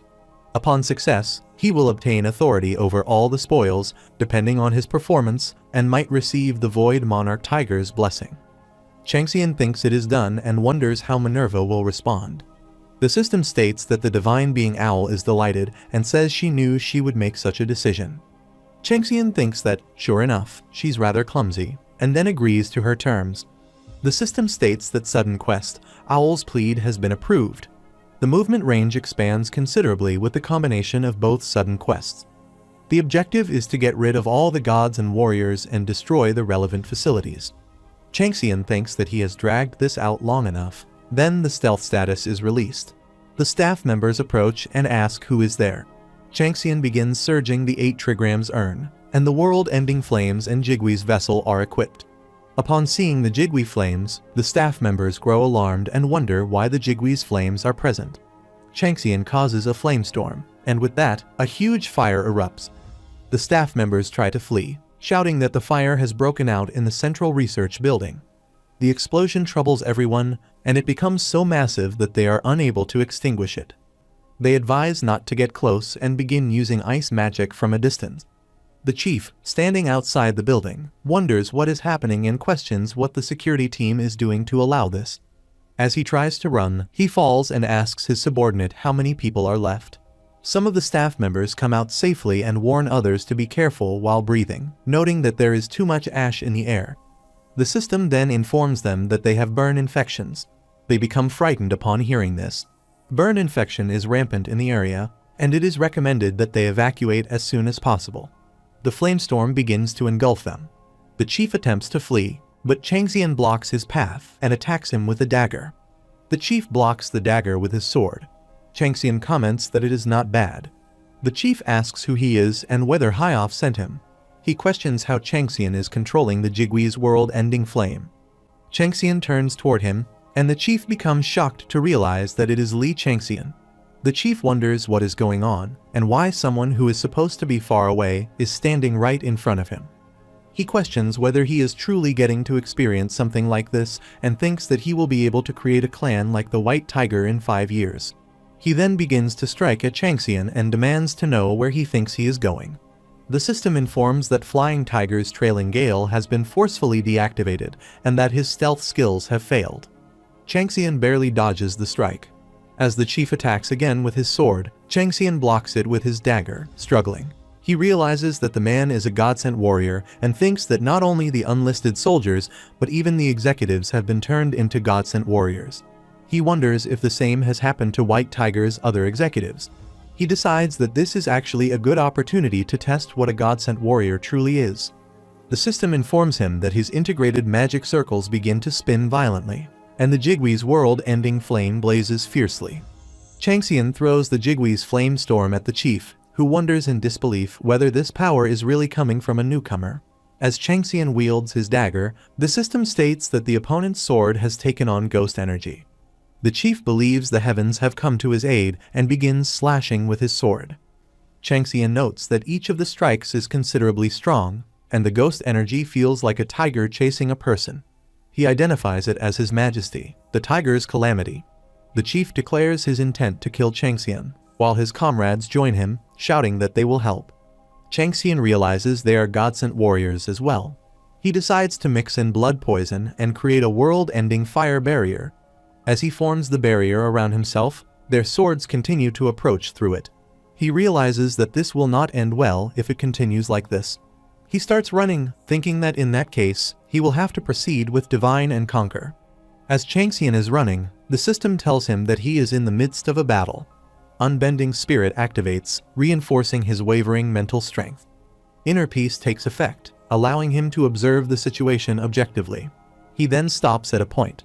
The chief says they have got him, but as he glances at Changxian, he realizes they have not cornered him. He understands that Changxian has purposefully led them there to avoid fighting multiple people at once. He shouts at his comrades, whom Changxian strikes and kills with multiple attacks in front of him. His bull's eye authority activates and takes effect. The system states that the divine being a good season to hunt has let the effective use of her authority get to her head. As Changxian tries to strike the chief manages to grab his neck, saying that he has finally caught him. He claims to be far superior in both levels and overall stats, so Changxian should give up. Changxian smirks and asks if the chief thinks he would be able to do whatever he wants once he captures him. When the chief asks what he means, Changxian equips his Yucheng sword. The system informs him that twin sword resonance is occurring and evil dragon's Snaggletooth is awakening. If the divine blacksmith easily gained eternal reputation after creating a few masterpieces, then the demonic blacksmith's Taudi created countless masterpieces and products to establish his everlasting position. Even among the gods and stars, the two of them are well known to be opposing forces. It is impossible to decide which of the two master craftsmen is. This is because the two of them sought after different things, and the eras and places in which they were active differed, thus preventing the two of them from confronting each other head-on. But right now, at this very moment, an opportunity to judge which is superior has come. The Yucheng sword, which has consumed its fill of blood, is shining brilliantly, while the evil dragon's Snaggletooth has begun to show its true worth in return. The system informs him that the evil dragon's Snaggletooth is beginning to show its true worth. The chief, startled, watches as the dagger begins to grow longer. Changxian clashes both swords, and a sword mystery skill begins activating. Sword mystery is a technique permitted only to a master swordsman who has achieved sword unity. It allows complete control over any sword in existence. Those who walk the path of the sword are destined to confront the forest that lies at its end. System states that divine being a good season to hunt stares at him in shock, realizing he has managed to unlock her divine artifact. Divine being Owl requests that the demonic blacksmith's Taudi's armaments be used for righteousness. Changxian wields both swords. The chief senses danger as the beast sense granted by his own patron god screams at him to dodge, or he will die. As Changxian slashes, the chief attempts to defend with his sword. Changxian notices something strange. Yucheng is crying. He wonders if it's complaining that simply ending it now is not enough. Then he glances at Snaggletooth and questions whether it is now urging him to show what more he can do. He wields the swords again, unleashing a fiery storm. The chief tries to block the force of the attack, but his sword shatters into pieces. Horrified, he thinks that if he wants to survive, he must escape now. Changxian remarks that these two swords are truly prideful, both filled with a desire for victory. The chief turns to flee. With both swords clashing in his hands, Changxian activates Monarch's Claw and begins the pursuit. Then, with the Monarch Claw, a huge explosion of fire occurs behind the chief, completely covering half his body. He starts crawling, murmuring that he wants to die. The system states that his body is completely burned out, and his despair is spreading.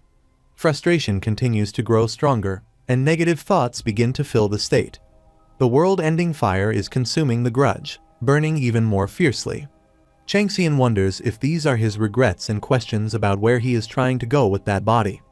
He thinks that, aside from a Ghostborn, there is no one he would go to such an extent for, and decides to put off killing him for now and follow him.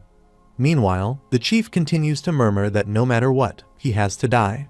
The chief's body burns out with the firestorm, and he dies in front of the locked door. Changxian notes that even though the door would have opened if the chief had just raised his hand, he could not believe he had dropped dead right at the entrance. The system informs him that the evil dragon's Snaggletooth has been sealed once again and that the door is now firmly locked shut. It instructs him to enter the required pattern or password to unlock it. Changxian wonders if it will open again. As he places his hand on the lock, the system confirms the master ID, and the door opens. Changxian thinks that the key appears to be specialized for unlocking mechanisms and opening doors. The divine being Tiger stares at him in wonder, impressed that he has managed to make it this far. Changxian steps inside and sees a massive, robot-like machine. He notices a girl lying unconscious on top of it, her body sealed with multiple syringes. He jumps up and tries to recognize her, thinking her name might be Shin Yunxiu. He wonders whether she has been turned into a godsent warrior. As he grabs her wrist, the system informs him that he has analyzed the target and detected an abnormality. After closer observation, he realizes that she is not a godsent warrior, but something far more intense and fundamental. He considers demonic beasts, monsters, goblins, and the Jigui, and concludes that this is what the executive director has been trying to hide. He reflects that it seems the God-sent warriors were just a stepping stone to perfect this creation. He recalls that Gildal was the name of the goblin chief. He continues observing her condition more closely using the beast sense skill. The system reports that His Majesty the Tiger's calamity is in effect at 41%. He thinks that the value is too balanced, too low to be considered a God-sent warrior or Gildal. However, he also observes that her physical body is extremely durable, far beyond that of a normal person. Even her muscle fibers appear to have toughened. He notes that even in her current state, most players would be devoured by her. He feels relieved that the hypnosis and brainwashing processes have not yet begun. The divine being Owl requests that Changxian aid the poor girl in front of him. He removes the glass tube. The system states that the Gildalification has been forcibly stopped. His Majesty the Tiger's calamity begins raging as its supply is cut off. The divine being Tiger is very surprised by Changxian's choice. The divine being Owl nods her head, saying she believes in him. She orders him to hurry and move the girl to a safe location and provide first aid. Changxian removes the poisonous elements and foreign substances. His Majesty the Tiger's calamity strongly resists the world-ending flame and attempts to resist, but her resistance is pulverized. His defiance is also destroyed. Treatment and recovery are provided quickly, and the girl's wounds begin to heal. All external stimulation is cut off. The first form world-ending flame and His Majesty the Tiger's calamity clash greatly. Changxian thinks he must remove His Majesty the Tiger's calamity and destroy all the negative aspects of her Gildalification, leaving only the positive ones. However, just as with Beak Joel, she must survive no matter what. All he can do now is wait. The divine being Tiger questions where Changxian's ambition to take everything for himself has gone. He scoffs at him for choosing to treat the child instead of using her. Changxian replies that he never said he wouldn't. He then activates the authority soul extortion, and all the ashes of the lives he has taken in the past 24 hours are absorbed. While mixing the ashes, His Majesty the Tiger's calamity breaks away from the attempt to absorb them, but the attempt is superseded by the power of his authority. A forced merge begins. He succeeds in purifying His Majesty's calamity and takes it as a material for the world-ending flame. The divine being, Tiger, laughs uncontrollably. Changxian, frustrated, thinks about the Void Monarch Tiger, wondering if he is truly laughing like a madman at something like this and whether he has lost it.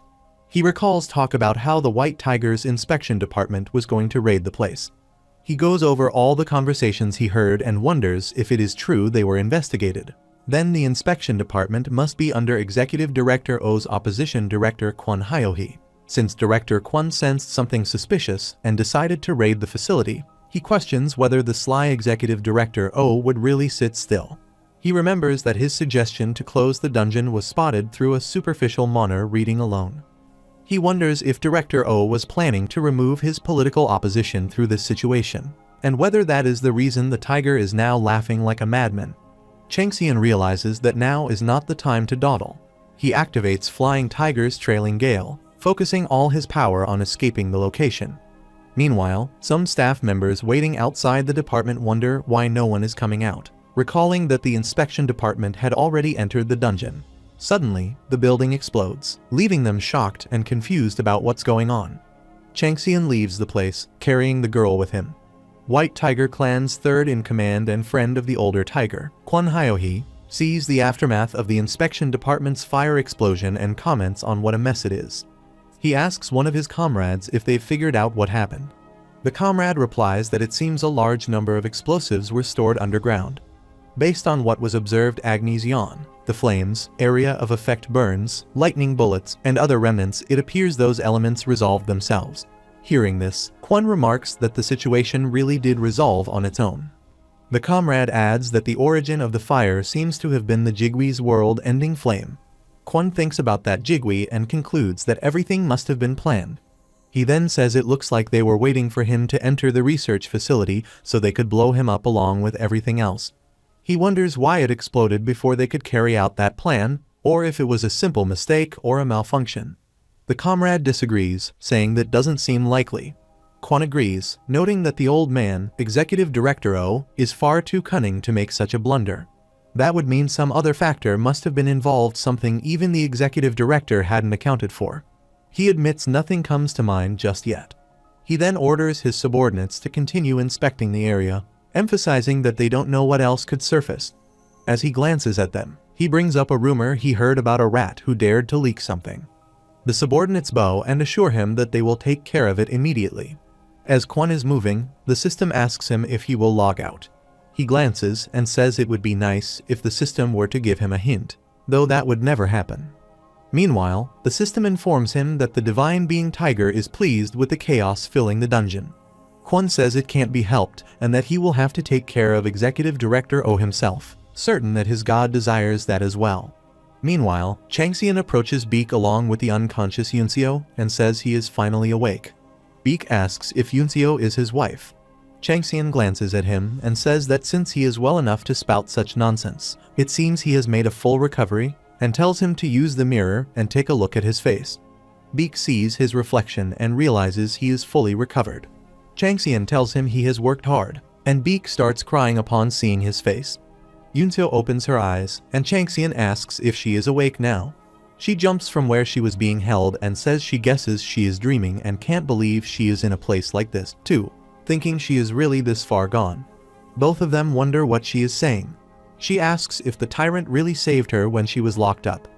Changxian replies yes. She then asks if she drooled or talked in her sleep. Changxian thinks she luckily does not remember anything about her being kidnapped and believes psychological support may still be necessary. He then tells her that since she seems to be feeling better, they should vacate the area first, as it is not safe. Yunseo starts asking what his blood type is, his birthday, and his favorite food. As Changxian answers and asks why she is suddenly asking these questions, she replies that she remembers the date perfectly 2 years ago, on August 23rd, in San Francisco. During a sudden reversal in a game against France, he had said the food he wanted to eat most after returning to Korea was kimchi. She then says there's no way someone like him, the definition of rudeness, would be this kind. She accuses him of being a fake and asks who he is. Changxian, troubled by her nonsense, wonders if he should just leave her behind. She then agrees with herself and says he is the real one. Beak asks Yunseo if she has changed her mind. She says yes, after seeing Changxian's expression, knowing he was about to ditch her for being a pain, and that kind of personality is unmistakable. She then jumps forward, asking where they are going now and if it is this way. The system informs Changxian that he has successfully completed both sudden quests, Owl's Plead and Tiger's Plunder, and that he will be given the right over his spoils of war as a reward. Meanwhile, Gumju searches for his sister Yunseo, wondering where she has gone, especially when they were just together. A group of players approaches and stops him, warning that the area is their hunting ground and threatening to attack if he proceeds. Gumju pleads with them, introducing himself. Im Johan, head of Mr. Lim, responds that they are aware of his circumstances, but the area ahead is dangerous. He assures Gumju they will also search for his sibling and asks him to return. Im Johan, silently complaining about the situation, thinking he is being overworked and finding it all a pain. He recalls that Li Changxian was ranked second in the dungeon, while he himself is ranked 121. He reflects that the longer this goes on, the harder it will be to catch up, and believes someone like Gumju will only slow him down.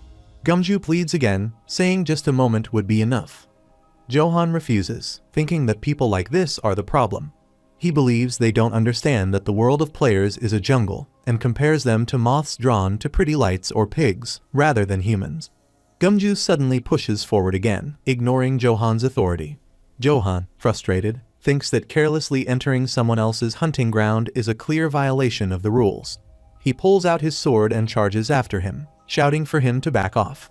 Just then, Yunseo jumps between them and demands that Johan stay away from her brother, calling him a half-eaten squid-looking guy. She questions who gave him the right to lay a hand on her brother. Gumju is shocked to see her. Johan, irritated, asks what she just said. Yunseo repeats that she called him a half-eaten squid and asks if there's a problem with that. She adds that on second thought, he looks more like a dried-up, twisted sea anemone, not a squid. Johan, flustered, questions whether that's an insult to sea anemones.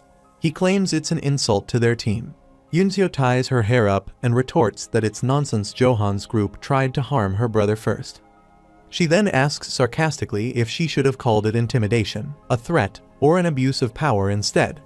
They all leap toward Yunseo in frustration, with Johan shouting that he will shut her arrogant mouth. Yunseo clenches her teeth and calls them cowards, pointing out that they are ganging up on a single person. She activates her tiger's aura, flaring it violently. Seeing the chaos unfold, Beak tells Changxian that they might have to step in. Changxian stops him, saying to wait and stand back. He observes that Yunseo's tiger's aura has surpassed the Gildel's range and is currently infused with the royal tiger's calamity. It should feel unfamiliar to her, yet she wields it as if it has been hers from the beginning. He thinks that if he continues to observe her, he might gain insight into what the Gildel truly is and whether it has any negative side effects. Meanwhile, the attackers' swords shatter, and they wonder why, until they notice the large shield she's using. Yunseo advances toward them, pushing the shield forward. The system informs her that her power is increasing with each step due to the tiger's step, and her speed is also continuing to grow. She strikes them with the shield, which bursts forth with force, knocking them back. When one of them charges at her from behind, she glances at him and activates the tiger's calamity, striking him with a powerful burst. Beak and Changxian are both surprised as they witness this.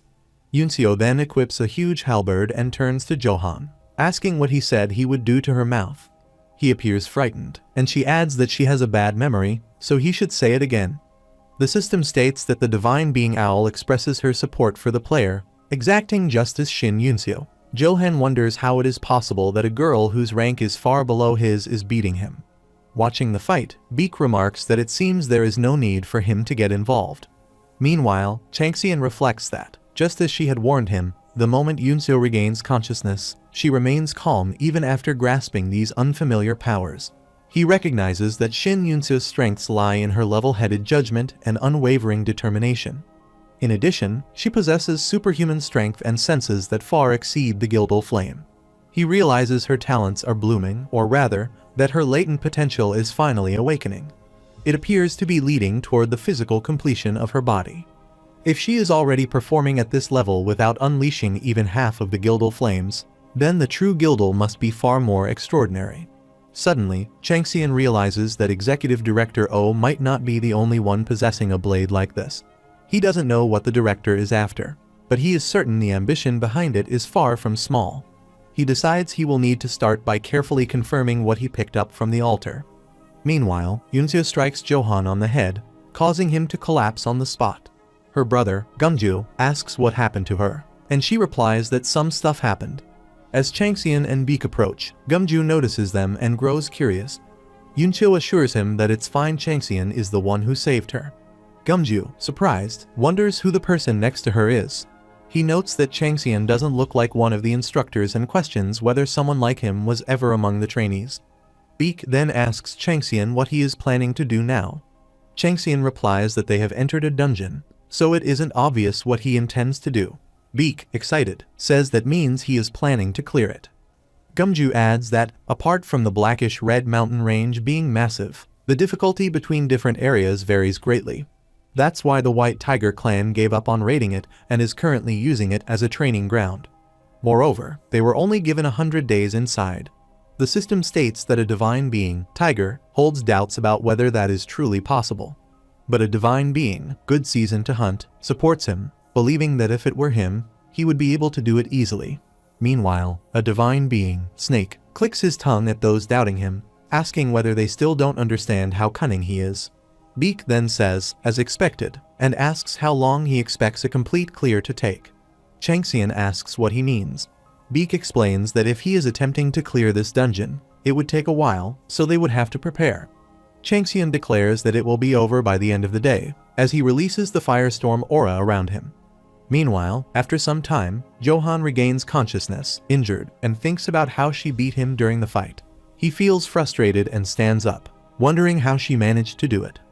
He questions whether it was some kind of trick, but then suspects that she might even be a demi-demon. He believes that if she were not there, someone as skilled as he would never have lost to that girl. He convinces himself that he would even be able to beat Changxian if he were to face him now. He decides he will expose that girl as a demi-demon, and ensure she will never be able to walk around in broad daylight again. He hears the voices of his team members calling out, asking where he is. He wonders how he should explain the situation. Even if their opponent was a demi-demon, his side must remain unscathed. He debates whether he should kill them all to keep them silent or say they were ambushed, and then lead the team after that girl. He forms a narrative of a trainee who took down a demi-demon intruder after a desperate struggle at the training facility. He concludes that Lee Changxian must be a demi-demon too, believing that results like these are otherwise impossible. He laughs and says that after he exposes Shin Yunxiu, Changxian will be next. He then raises his hand and calls out to his group, saying he is over there. The system notifies the players that the dungeon mission has been completed, and the final ranking will now be calculated. On the ranking list, Lee Changxian appears at the top. Johan, seeing this, wonders what's going on. Meanwhile, in the control room, the White Tiger clan staff members question just what happened and try to figure out what occurred with the one observing Changxian. The system then announces that the dungeon will now close and advises everyone to be aware of the shock. With that, the countdown begins, and once it finishes, the dungeon closes. The news spreads like fire that the blackish-red mountain range, which the White Tiger clan has been guarding for over 20 years, has finally closed. People say that Lee Changxian may just become yet another tyrant. Articles continue spreading rapidly, and upon seeing them, Changxian says it is not enough already. The White Tiger clan staff members say they wonder if others think they are playing around and warn against any attempt to defy them. Then, Team Leader 2, Yunquan, suddenly punches a member in the face and throws him aside, his tiger aura roaring violently. He asks where the man thinks he is yelling at. The frightened member asks why he has come all this way, calling him Team Leader, sir. Yunquan replies that he is here to get that kid. The member says that they have not finished their investigation yet. Yunquan questions whether he means investigation or interrogation, and adds that he is taking the kid, and that is final. He asks if there are any complaints. The man, scared, sits silently. Yunquan moves, saying he will take that as a no, and orders everyone to follow him. Meanwhile, Yunxiu asks her brother Gumju if Changxian is not just awesome. Gumju replies that he thought Changxian was bluffing when he said he would clear it in a day. But after seeing it, even though he only followed behind Changxian, he admits he did not expect him to clear it in just half a day. Yunquan tells the three of them to follow his team members for a bit and tells Changxian to follow him. As Changxian follows, Yunquan asks if those were the team members he gathered at the training facility. Changxian replies something like that. Yunquan says he sees and comments that a team is a collection of people who get along with the biggest brain at the center. Changxian thinks that Executive Director O's room is not in this direction and asks where they are going. Yunquan responds by asking if he didn't already say they are going to the meeting room, because the clan leader wants to hear from him directly. Hearing this, Changxian's eyes widen as he thinks about the clan leader, Jiom Munxiang. Then, the Executive Director O appears and says that Changxian is here and looks much better than last time. The system informs Changxian that the eyes of the ferocious tiger are peering at him. He wonders if Executive Director O is curious about the dungeon closing not long after the research facility was blown up. Although Director Quan is fine, he is believed to have received a report from Song Yujun claiming ignorance. Changxian is sure that suspicions exist, but since clearing a dungeon within a day is so absurd, those suspicions are being held back. Changxian says it is all thanks to the Executive Director. Executive Director Xinwen replies that it is thanks to Changxian's own ability. He adds that, because of Changxian, things have become quite hectic. When Changxian asks if that is so, Xinwen asks if he is pretending not to know.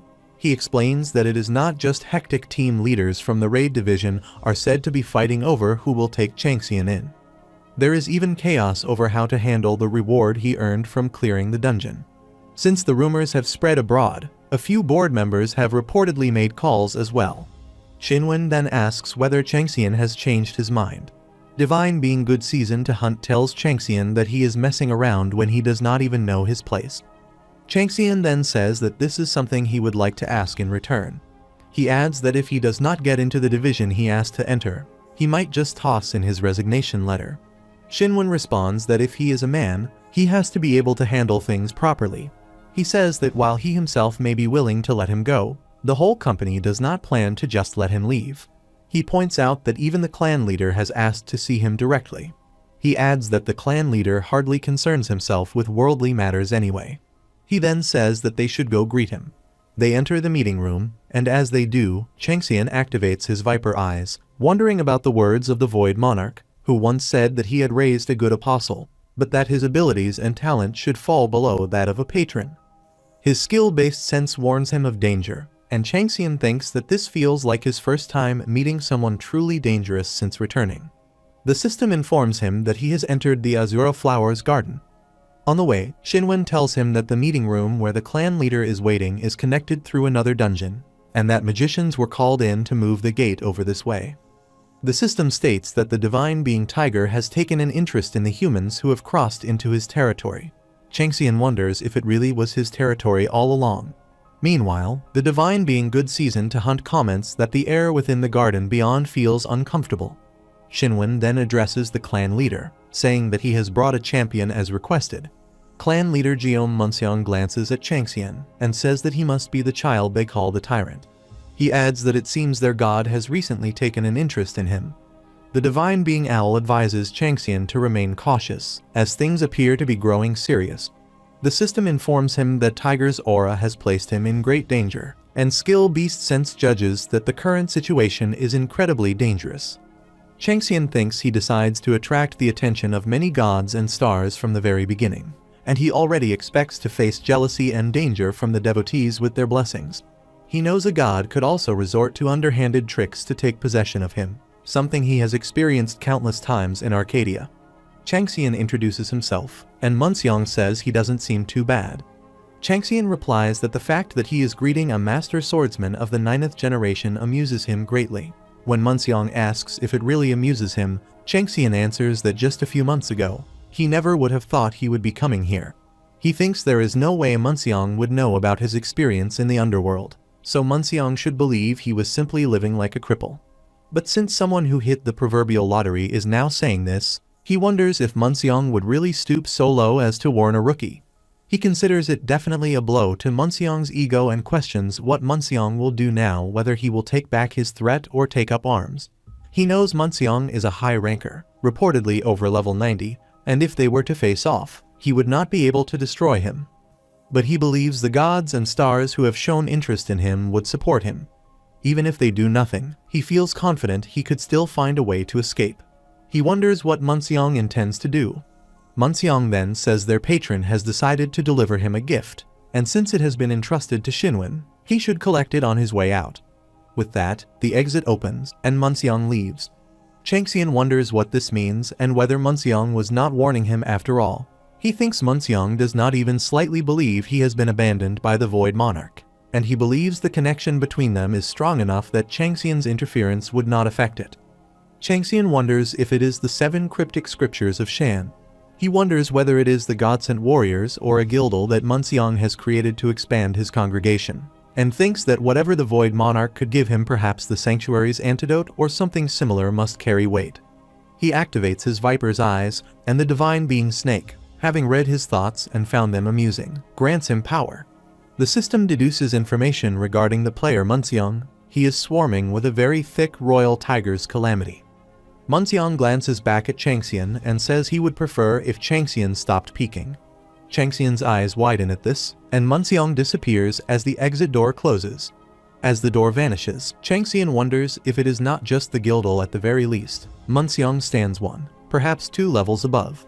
Even so, he only bestows the God-sent warriors upon those beneath him, which likely means he intends to monopolize that power. He reflects that the Void Monarch must have simply wanted to see his reaction, and Munseong was merely playing along.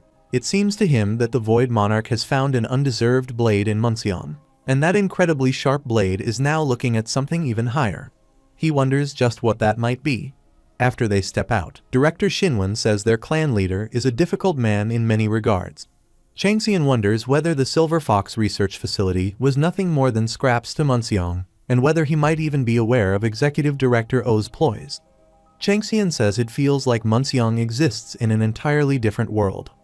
Shinwen agrees, saying Munseong does indeed carry such an air about him, and that it is still difficult for him to understand Munseong's innermost thoughts.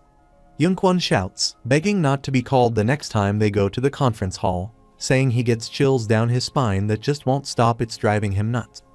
Changxian then asks what the present is that he is supposed to receive. Shinwen replies that he gave him two choices, one is an armory, and the other is a library, both of which have now unlocked their second rank. Yongkwon asks in surprise if both reach the second rank, and wonders if one of them, especially the armory, could be shared with him. Shinwen ignores Yongkwon's question and turns to Changxian, saying that just from his gaze, he assumes he has already figured it out. Changxian responds that he hasn't and claims he is quite surprised. Shinwen calls him silver-tongued and questions how anyone would believe that when he remains so calm. Changxian explains that he has completed the mission and the dungeon raid assigned by the tiger, so he assumed he would be rewarded with something impressive. Shinwen acknowledges that it makes sense and asks if he has made a decision. Changxian replies that he wishes to discover more skills, saying he has heard there are many explanatory works in the second rank that he has not seen before. He thinks to himself that since he has not yet discovered Advent Step, he intends to search for it again in the second rank. Shinwen says he expected that answer. Then, recalling something, he mentions that he heard Changxian has not chosen a patron yet and asks if that is correct.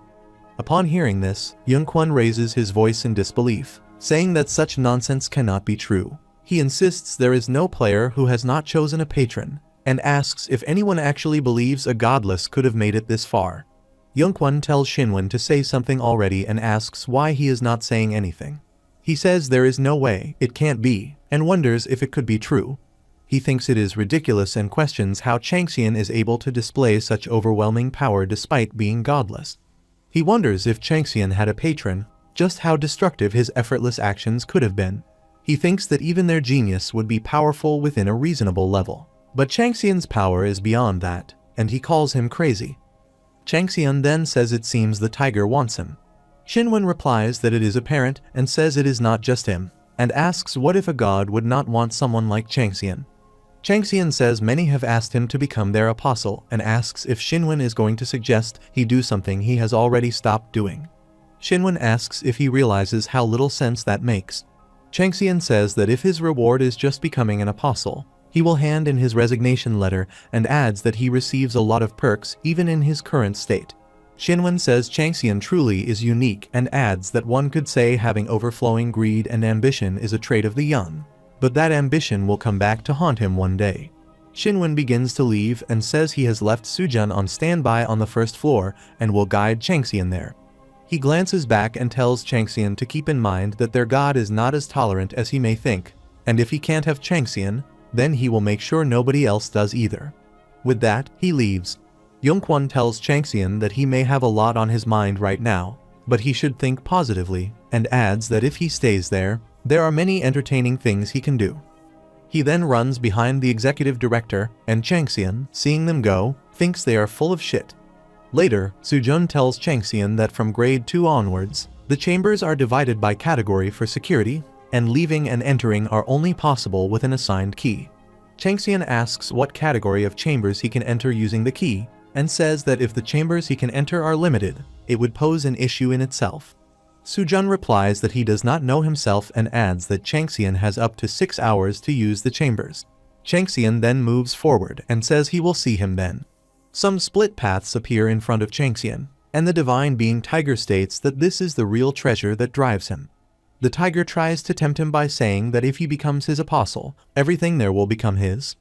Changxian reads the names of each split path as Ferocious Tiger, White Tiger, Half-Blind Tiger, Bell Tiger, Mountain Tiger, Holy Tiger, Split Tiger, Black Tiger, and Nightmare-Eating Beast, and they are all said to be rooted in the tiger. The system then states that the reward for the tiger's pillaging quest that had been held back is now given.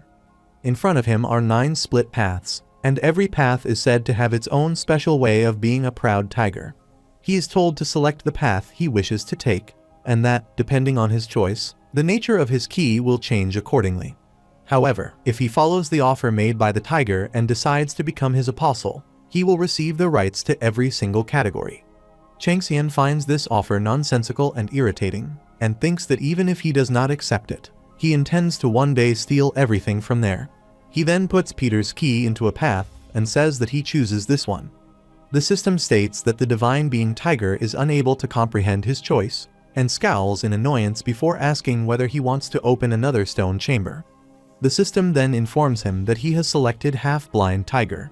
Changxian thinks that, simply put, The half-blind tiger is a one-eyed tiger. Although its observation skills may fall behind those of a two-eyed tiger, its will to live is stronger than any other. It is described as a killer beast that does not need shielding, using violence and brutality. He considers that the Void Monarch's reaction is expected. That monarch is only looking for a life away from himself, so he likely thinks Changxian would choose the last of the 9 brothers. As the stone chamber's doors open, Changxian wonders whether this will go well with the Jigui and its world-ending flames, and thinks it will probably match the Black Mountain Monarch's claw.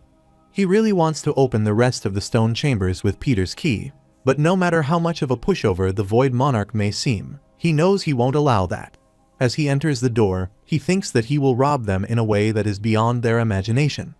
The system then states that he has entered the half-blind tiger's room, and with that, the door closes.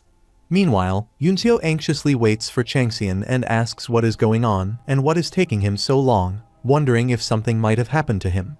Her brother Gumju tells her to stay still for a bit and asks if she really thinks the tyrant will croak that easily, assuring her that he will come back on his own, even if she does not worry, and urges her to sit down, saying she is getting on his nerves. She, frustrated with him, tells him that Changxian is not a tyrant and asks him not to refer to him in such a manner. Gumju then sees Beak and wonders if that person really is Beak Joel from that time, thinking his face went from looking like melted ice cream to handsome. He questions what happened, what Li Changxian's identity is, and what happened between Yunxiu and him, feeling there is something he does not know, and believing that, whether it is good or bad, he needs to know. Then the system conveys that Divine Being Snake lets him know the noise he is making while racking his head can be heard from all the way inside. The Divine Being tells him that even if he racks his head for the rest of his life, he will still be unable to obtain the information he desires. Gumju wonders if he is referring to Li Changxian. Divine Being Snake slowly laughs and tells him that if that were not the case, he would not have shown interest in him to begin with. Gumju, surprised, wonders how he knew what he was thinking. The Divine Being states that there is nothing difficult about reading a person's thoughts when it is written all over their face, and he gleefully shakes his head, saying that his habit of doubting everything makes him similar to himself. He says he has a suggestion to make and asks what he thinks about it, offering to take him in as his priest, depending on the situation. Gumju wonders if such a suggestion is really for him. Their previous team leader, Hyunjun, comes there and says to Gumju and Yunxiu that he is relieved they made it. Gumju, frustrated at him, calls him a pretentious prick and wonders how he can act all happy to see them after refusing to assist him in finding his sister.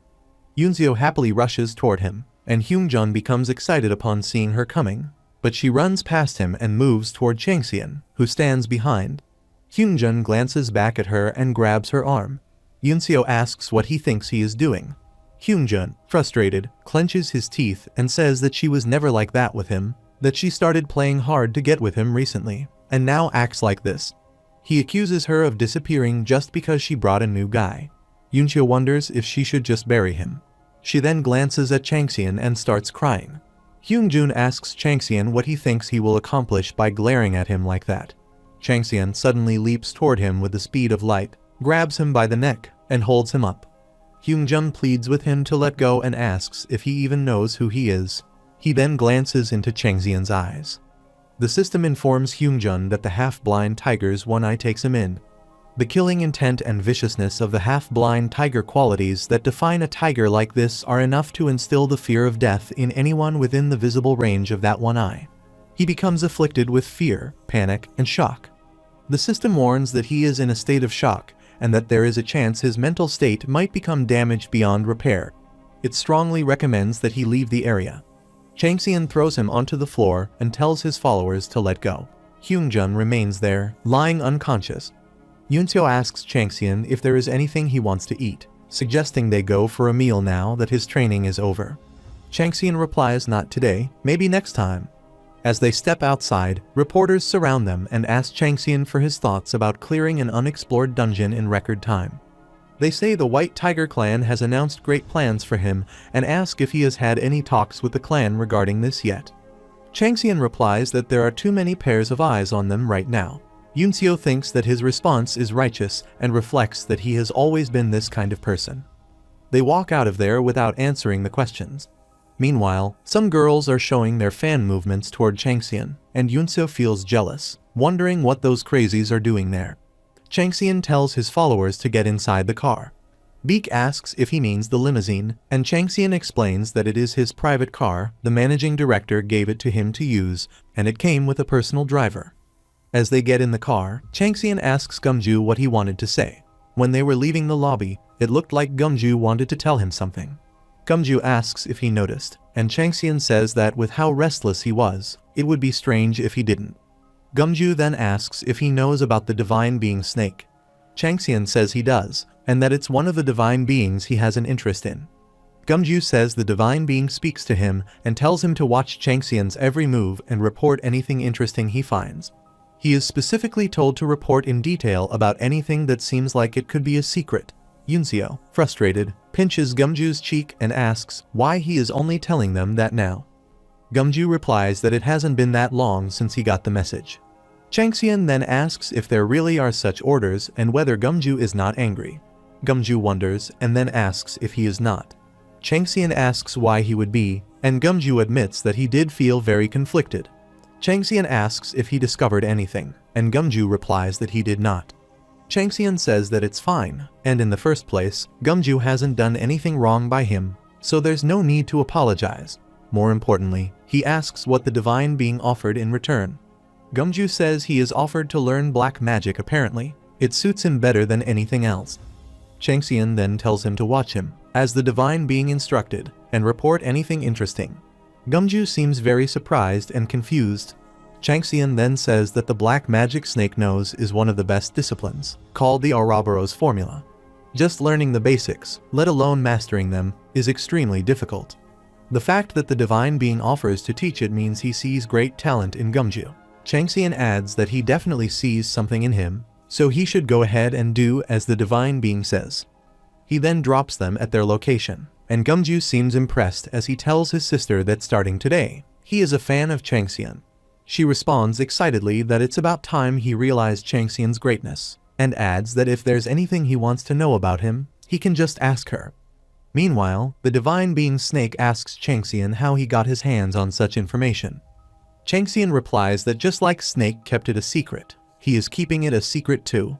He thinks to himself that he used to want to learn the Ouroboros formula, but learning rune magic was so difficult that he gave up. If Shin Gumju can teach him the formula, it would be incredibly useful. Changxian then turns to Beak and asks if he lives in Noryangin. Beak hesitates but says that yes, that is correct. Changxian glances at him and says he is lying. Beak, troubled, insists that he is not, and explains that even though it's tiny, he is living in a single room. Changxian warns him to tell the truth while he is asking nicely, or else he will follow him, and if he finds out that Beak lied, he will send his head flying. He then asks if Beak doesn't have a home, and where he stayed previously. Beak replies that he needed weapons, so he took out his deposit. Changxian thinks to himself that Xerxes is a fool, he even knows what kind of life his son is leading. In any case, he decides that he has to help Beak fully understand the harshness of being born with nothing. He then tells Beak to stay at his place for now, but first, they should get him some clothes. Changxian reaches home and announces his arrival. His mother asks if he is back already, and says she thought he mentioned it would take more than 3 months. Changxian replies that the training finishes earlier than he expected. She says that if she had known he would be home sooner, she would have made more food. Changxian says he has a request, then calls Beak and tells him to come in. As Beak enters, his mother asks who he is. Changxian introduces Beak and says he is a friend of his. His mother warmly welcomes Beak, tells him not to just stand there, and encourages him to make himself at home. Beak looks around and wonders how a home this big could even exist, thinking that Changxian lives in a place like this. The television is on, broadcasting news about the tyrant Changxian and his teammates clearing an unattempted dungeon, with the story being reported even by overseas broadcasters. Changxian's sister lies on the couch watching the news. As she notices them, she flinches and asks why they are there. Changxian points at the television. She quickly turns it off and says she was just channel surfing, and it happened to stop there. Changxian replies that he did not say anything. She yells at him, says he is annoying, and storms into her room. Their mother asks her why she storms off when she had been watching TV. She remarks that the little kid has such a temper and wonders where she gets it from. She then tells Changxian that even if his sister acts like that, he has no idea how worried she has been about him, saying that just the other day, she was watching his entrance exam video on YouTube. His sister glances outside and yells at their mother to stop saying weird things, insisting that she does not like him. Changxian tells Beek to come with him and says they should go to his room first. As Beek sees the room, he asks if it is really his and comments that it is incredibly huge, bigger than his house. Changxian thinks that if Xerxes were to hear this, he would probably say he is messing up the family tree. Beek looks around in surprise at the trophies, the gaming table, and the devices.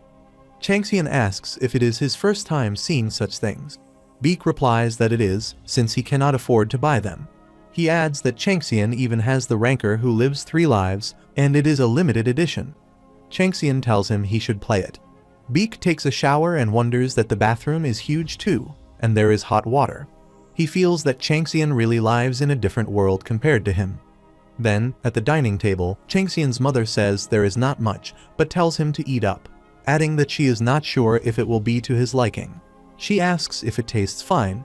Beek, while eating, replies that it is super delicious and says he has never tasted such delicious food in his life. Their mother responds that he says nice things and taunts Changxian, saying she wishes someone would learn a thing or two from him. Changxian simply says it is good. She then asks Beek if he said his name is Beek Jowol and jokes about adopting him into the family, saying he might do a better job being the youngest son than that guy. She adds that it is a joke. Beek thinks about the faint sound of laughter from his memories and realizes he always wonders what it was. It turns out to be his mother's laughter. At night, while they are both lying down, Changxian asks Beek if he can't sleep and tells him to say so if he is uncomfortable. Beek replies that it is really great, the floor is nice and warm, and the blankets are so soft too. Changxian then asks why he still can't fall asleep, pointing out that he seems to be thinking about a lot. Beek becomes emotional and says he is wondering if he actually has the right to be so comfortable right now. Changxian asks who gives him such a right, then tells him that no one gives it, he has to take it for himself. Beek, confused, asks if he should take it. Changxian tells him that he gets to decide his own worth, and if he thinks of himself as pathetic, then his self-worth is going to hit rock bottom. But if he values himself, it will go up. So he must decide his own rights whether he should have all this or not. Changxian glances at him and thinks that Beek reminds him of himself from back, then just a ghost obsessed with battling, who never realized his true worth. He reflects that only after hitting rock bottom and losing everything did he realize his mistake. He tells Beek that he doesn't want him to make the same mistake he did. He then thinks that this is supposed to be a father's job and wonders where the hell Xerxes is. The next morning, Changxian's sister tells their mother that it isn't weird having that loser at their house. Their mother asks why she always calls her little brother that. She tells her to stop cutting her off and let her continue, saying that the loser seems a bit weird these days. She says that after being involved with a Jamselgate dungeon, it feels like he has become a completely different person. He has quit drinking, controls his temper, and when she tried to irritate him earlier, he just ignored her. Their mother responds sarcastically, saying what a thing to do as a big sister, and that she must be so proud of herself. The sister continues, saying he's just weird, like he suddenly got old, talks less, thinks more, and maybe has developed more talent. But the weirdest thing, she says, is that he originally had no friends. And all of a sudden, Changxian brings a friend home. Their mother, frustrated, asks her daughter if there is something she should be saying about her younger brother. Then, as both boys arrive, the mother asks if they are going somewhere. Changxian replies that they are going to go train and will eat out, so she can go ahead. The mother tells him not to overdo it, and his sister advises him not to work too hard, calling him brother. Changxian squeezes his eyes shut in response to her advice. As they step outside, Beek asks where they are going.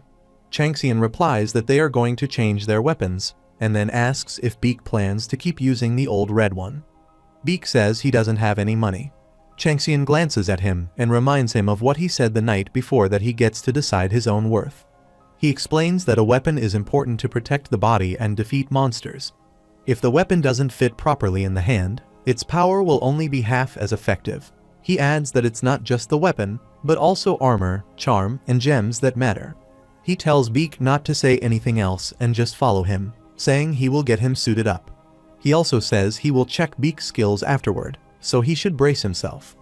As Beak follows him, he thinks that his first turning point was when he healed the Ghostborn, and this opportunity is bound to become his second turning point. At both turning points, this man, Changxian, is involved. Meanwhile, at the blacksmith shop of Yezi, Yezi is shouting at Changxian, asking if he wants him to make another weapon, and accusing him of thinking he is some sort of magical staff or that weapons are forged so easily. In response, Changxian deposits 10 billion won into his account. Yezi shouts again, saying he isn't talking about money. Changxian then deposits another 10 billion and asks if he still isn't going to do it. Beak watches in disbelief, wondering about the amount of money being deposited twice. Yezi then asks what it is that Changxian wants him to make. Changxian says a spear. Yezi warns him that if he wants another spear like his own, he's going to bust his head open before even melting the metal. Changxian replies that it doesn't have to be that advanced, just an average long spear. Yezi asks about the weight and length. Changxian tries to explain using hand gestures and says the length should be about 3 meters. Yezi complains that he can't figure it out like that and asks if there is something he can use as a reference. Changxian then tells Beak to take out his spear for a minute. Yezi holds Beak's spear and comments on the weight, then asks for his hand. After checking it, Yezi says Beak mainly uses his left hand more than his right. Examining his arm, he adds that Beak doesn't just wield the spear, he spins it and stabs, using centrifugal force to amplify his strength. He points out that the spear isn't even dull and asks if Beak pays attention to speed even while using such a heavy weapon. Yezi starts to wonder how different this is from the prideful blacksmiths he has seen before. Beak also thinks that Yezi truly seems like a master craftsman chosen by Changxian, and it's no wonder that Changxian's weapons are always incredible. Yezi then asks Changxian what rank the weapon should be.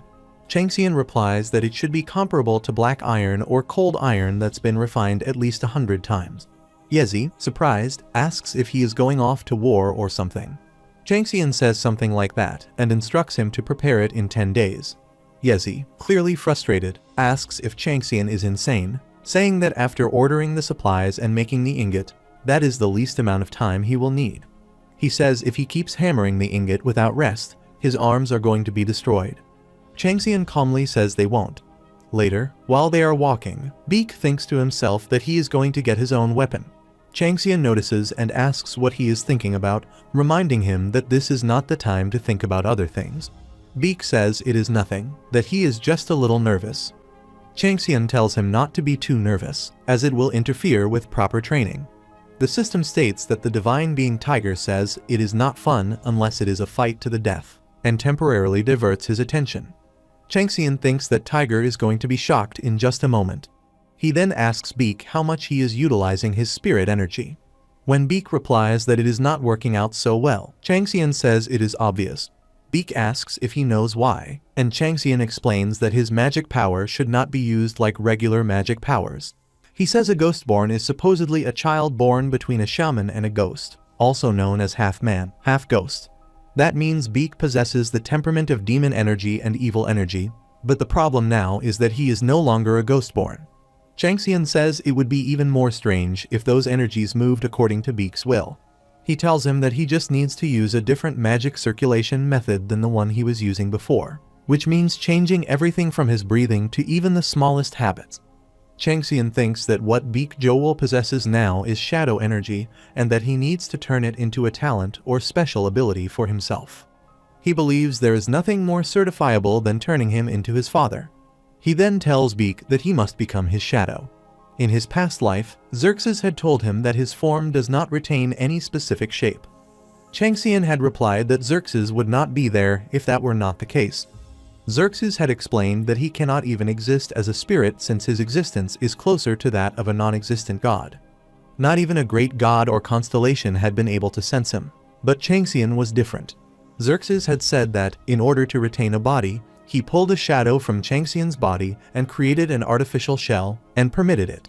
He had added that, to be precise, if it were not for the other side of Changxian that his presence had left, it would have been impossible for him to show himself in the physical world.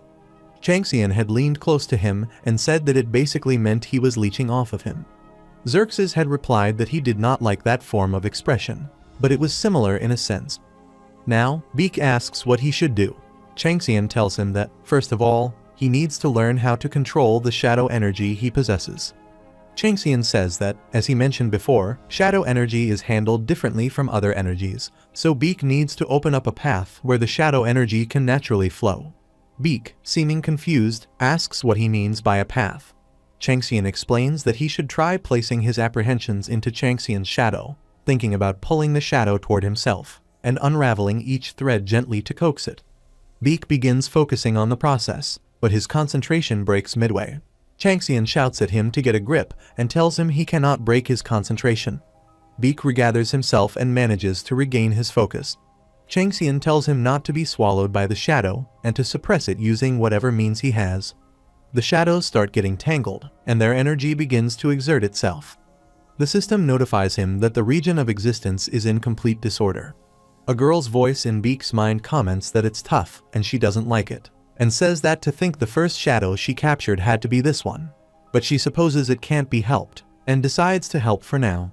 The system announces that the shadows are merging into one, and that Beak has succeeded in gaining the upper hand. The girl's voice tells Beak that since he chose not to follow her, he should do well and must take responsibility for the hardship and humiliation that will come his way. Beak then reaches out and tries to absorb it, saying not to worry. The system reports that the skill making a shadow puppet has been established. It begins by analyzing the shadow he has stolen, using shadow energy as the basis, and grants him temporary traits, skills, and talents.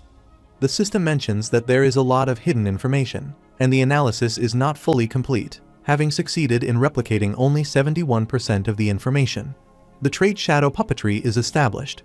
The system informs him that the unique detail is currently imitating the player Li Changxian quite poorly, and that he must steal as much information as he can from the player in order to imitate him much more. Changxian explains that shadow energy is an energy that wants to imitate something, so it is necessary to create an object it can imitate. Beak asks if that is why he was told to take Changxian's shadow. Changxian confirms it and adds that the more Beak understands the object of imitation, the more precisely and powerfully he will be able to handle the shadow energy. He tells Beak to try to imitate what he sees from now on. Changxian spins his spear, and its force weighs heavily on Beak. As Changxian performs his martial arts, the system announces that the divine beings of good season to hunt wish to view his new form of martial arts. The divine being Owl commends the endearment he has shown toward his comrade.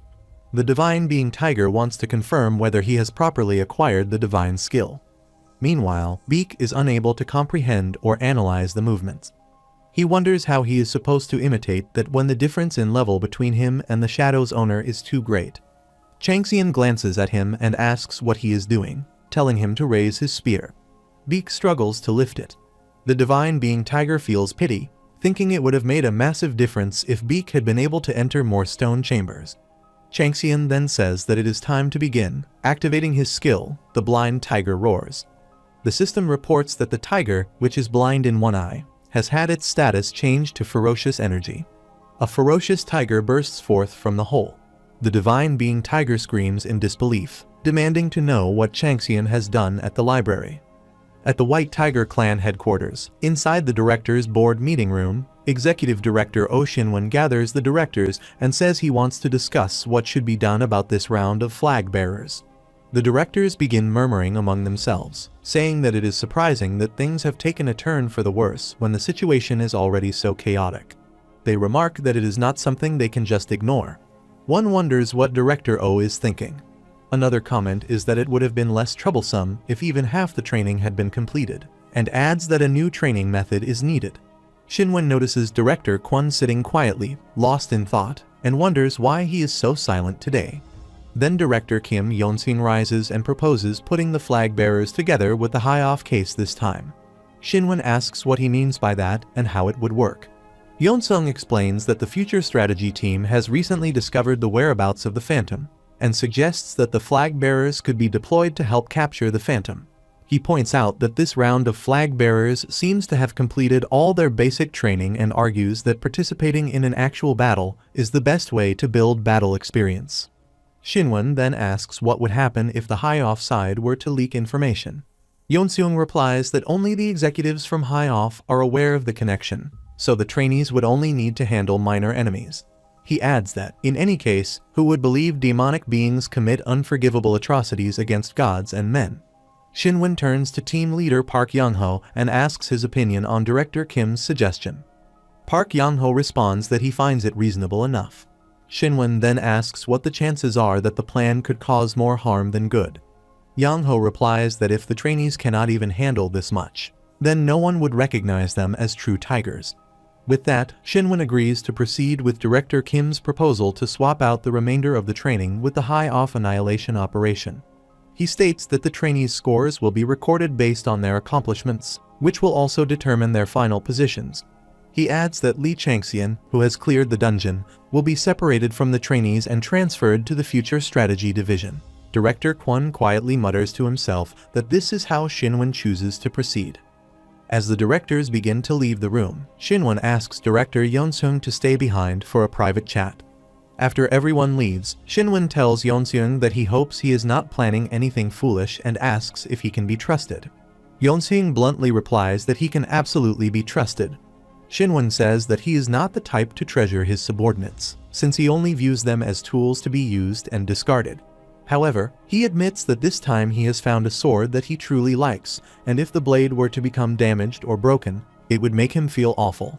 In response, Yeon-seung sits on the floor, bows, and promises that he will ensure the sword Shinwon intends to use will never become damaged. He vows to make all necessary preparations, eliminate any obstacles, and pleads not to have his loyalty questioned, and starts hitting his head on the floor, begging him to believe him. His son, Hyungjun, notices the blood on his father's face and remarks on it with concern. Yeon-seung, filled with killing intent, tells Hyungjun that he must kill Changxian no matter what. Hyungjun asks why he has to do that. Yeon-seung replies that at first, he intended to justify it by saying Changxian humiliated him and that he wanted to avenge that. But now, he says, he has changed his mind. He explains that Changxian is the kind of man who will repeatedly stand in his son's way and eventually overshadow him. Clenching his teeth, Yeon-seung adds that this isn't about humiliation anymore, it's a preventive measure, because Changxian is destined to become a nuisance. Hyungjun says he understands and thinks to himself that to be a real man, he must become tougher. He declares that after killing Changxian, he will eliminate the girl as well. He then asks his father if he is aware that there is someone else who has been humiliated by Changxian. Yeon-seung asks who it is. Hyungjun replies that it is Im Jo-han, the guy who formed that strange team called Mr. Lim or something. The system states that the Divine Being Tiger is asking what has been done and scolds the player. The ferocious tiger is described as filled with the two characteristics of courage and violence, and nothing can face off against the tiger that shakes the mountains with its ferocious roar. The city tiger is said to embody cruelty and brutality, and whoever is targeted by its temper will not survive. The split tiger is characterized by goodness and swiftness, judging its surroundings swiftly with high intelligence, superior in hunting. Meanwhile, the divine being snake tells the tiger that if he gives the player one thing, the player will take everything else by force, so he should give up, as involving himself with the player means becoming an automatic loser. The divine beings owl and demon agree with snake. Changxian thinks that they are idiots, but admits to himself that they are not wrong. The system states that the divine being tiger has become more obsessed with him. Changxian believes that with this, the tiger will never let him go. Meanwhile, Beak is impersonating Changxian's split tiger. Shadow threading begins to unfold, and shadow play occurs. Changxian notes that Beak is doing better than expected and wonders whether he should start examining the item from the Silver Fox research facility. He then takes out the unknown scroll. The system states that the scroll is composed of human skin, and is incredibly ominous due to the numerous unidentified curses it harbors. It is sealed shut tightly and needs to be unsealed somehow. Changxian wonders about a scroll made of human skin and uses the skill beast sense to analyze the scroll in detail. He suspects that since the place where they forge Gildal was discovered, it must be related to the 7 cryptic scriptures of Shan. He notes that such demonic documents usually have specialized abilities, even if they are just transcripts, and wishes he could check the contents inside. Then, he senses the incredible force of the royal tiger's calamity and is surprised to detect its presence. The system states that the divine being, tiger, gazes with fascination, wondering how he will overcome the royal tiger's calamity. Changxian realizes that it is not just a transcript, but the real thing and wonders what Director O has done. The system states that the royal tiger's calamity is raging and wants to swallow him whole, and the tiger's scolding is opening its ferocious jaws. Changxian, troubled by the situation, thinks that he has to do something and quickly recalls the Golden Peter's key. He regrets that it is being discovered by the Void Monarch Tiger earlier than intended. The Divine Being Tiger is absolutely stunned by the unexpected appearance of the key, and he bursts into laughter, saying he knew the key would come into his possession one day. Peter's key successfully finds a keyhole on the unknown scroll. With that, the scroll's mechanism becomes unsealed, and its hidden contents are revealed. The sentences from the scroll begin twitching, looking for an opportunity to escape. The system states that the fourth scripture from the seventh scripture of H-Sun has been acquired. Beak asks Changxian if he is alright. Changxian stops him with a hand gesture. Beak understands that he is indicating danger and wants him to stay back. Seeing the details of the Shan's fourth scriptures, Changxian wonders if the 3 fragments of the scriptures he acquired from the White Tiger clan had been incomplete all along. He realizes what he was missing. He now suspects that Director O must have found the fourth scripture and hid it secretly. He questions whether this is why Gildal was forged. He wonders how all of this was interpreted and assumes that since it created the Royal Tiger's calamity, the contents must be extraordinary. He also thinks that the White Monarch will not tell him willingly, and admits that he cannot keep such an ominous object out in the open for long, either. Meanwhile, the system states that the Divine Being, the Great Demon, shows great interest in the object he possesses, and is still waiting for his answer. Changxian wonders what answer he is referring to and questions if the Great Demon is still waiting for the proposal from the tutorial. The Divine Being, the Great Demon, states that he will substitute this in exchange for the present he proposed if Changxian is not interested. The system then states that with the effects of the benefit, he is now able to interpret the sentences on the scroll. The scroll says that the children who have been led there from being possessed by the starlight, the children who would like to be reborn using its powers, and the children who wish to follow it must listen. It claims to be the being that is far away, yet close, but that will guide them. Changxian thinks he cannot interpret this completely since the beginning is missing, but he believes he can take a wild guess. With that, the system states that a new quest has been created to discover the hidden piece. After seeing the details of the quest, Changxian wonders about the hidden piece. He realizes that this is the power Jeon Munseong possesses. He thinks that he must complete this quest in order to acquire a power greater than the God-sent warrior or Gildal. He understands that the starlight of the Forgotten Stars is what the 7 scripted scriptures of Shan embody, and concludes that Director O has only been using it superficially. The system states that the Divine Being, Tiger, is gazing upon him to see what choice he will make.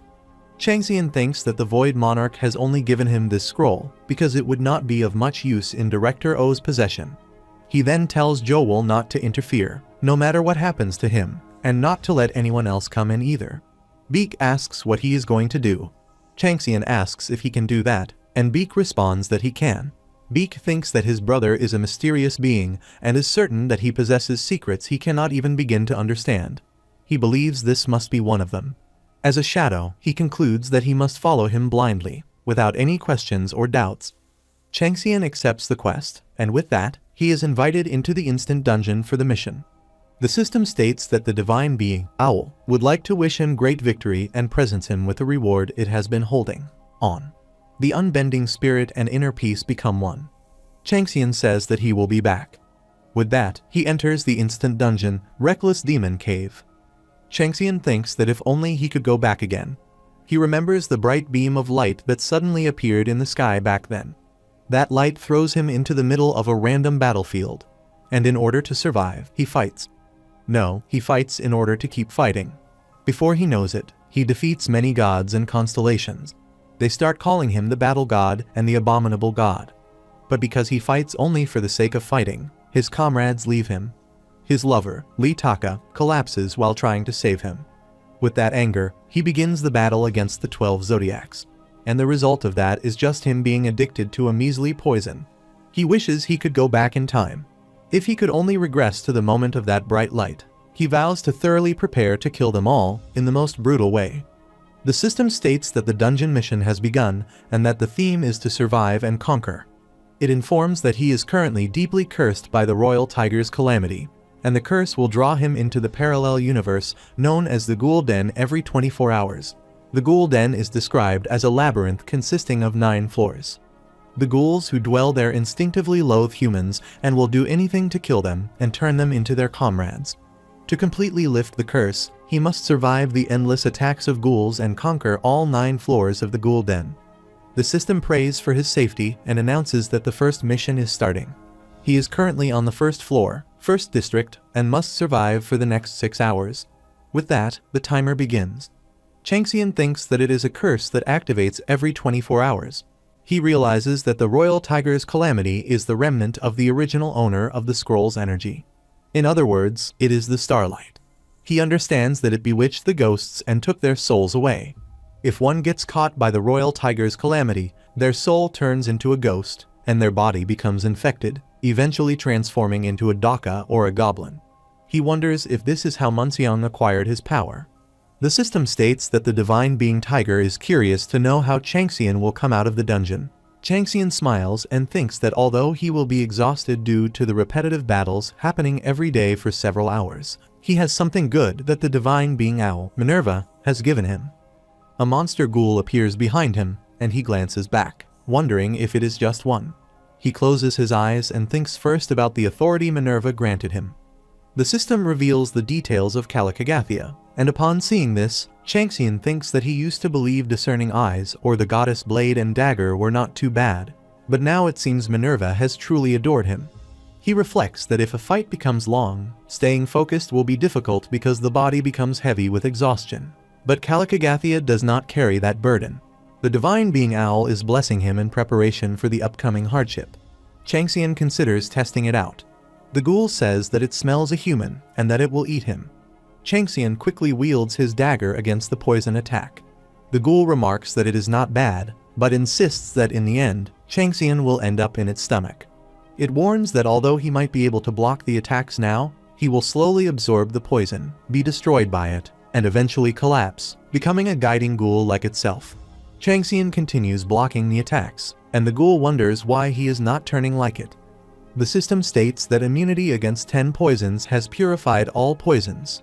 Changxian stabs the dagger into the ghoul's neck and asks if all the creatures here are the same. He severs its neck and finds it quite disappointing. The system states that a low-ranking ghoul has been eliminated. Changxian has absorbed the Royal Tiger's calamity that was within the ghoul, and his physical body has changed minutely. The current changes are still inadequate, and he must kill many more ghouls and absorb more of the Royal Tiger's calamity. Changxian thinks that if he gets defeated by the Royal Tiger's calamity, then he will either become a daka or a goblin. But if he wins and obtains ownership, then he will walk a different path like Munseong. He believes he cannot just let it end like that. If the Royal Tiger's calamity is a type of spirit, then he can mold it into anything he desires. The system states that the effect of Firestorm's world-ending flame has been awakened, and its flames are combining with the Royal Tiger's calamity, which is being purified. Firestorm's world-ending flames are burning more profusely. The Royal Tiger's calamity is resisting intensely but cannot handle the flame and starts to shatter. Purification and modification are achieved, and a new royal is created. The eyes of the divine beings, the tigers, widen at the totally unexpected situation. The divine being Snake watches excitedly and says that the starlight from the Forgotten Stars has turned into a new starlight. The system states that the newly purified royal has been successfully absorbed. Changxian says this might be a change that no one saw coming. Biwihai is described as an imaginary race known to devour the souls of tigers.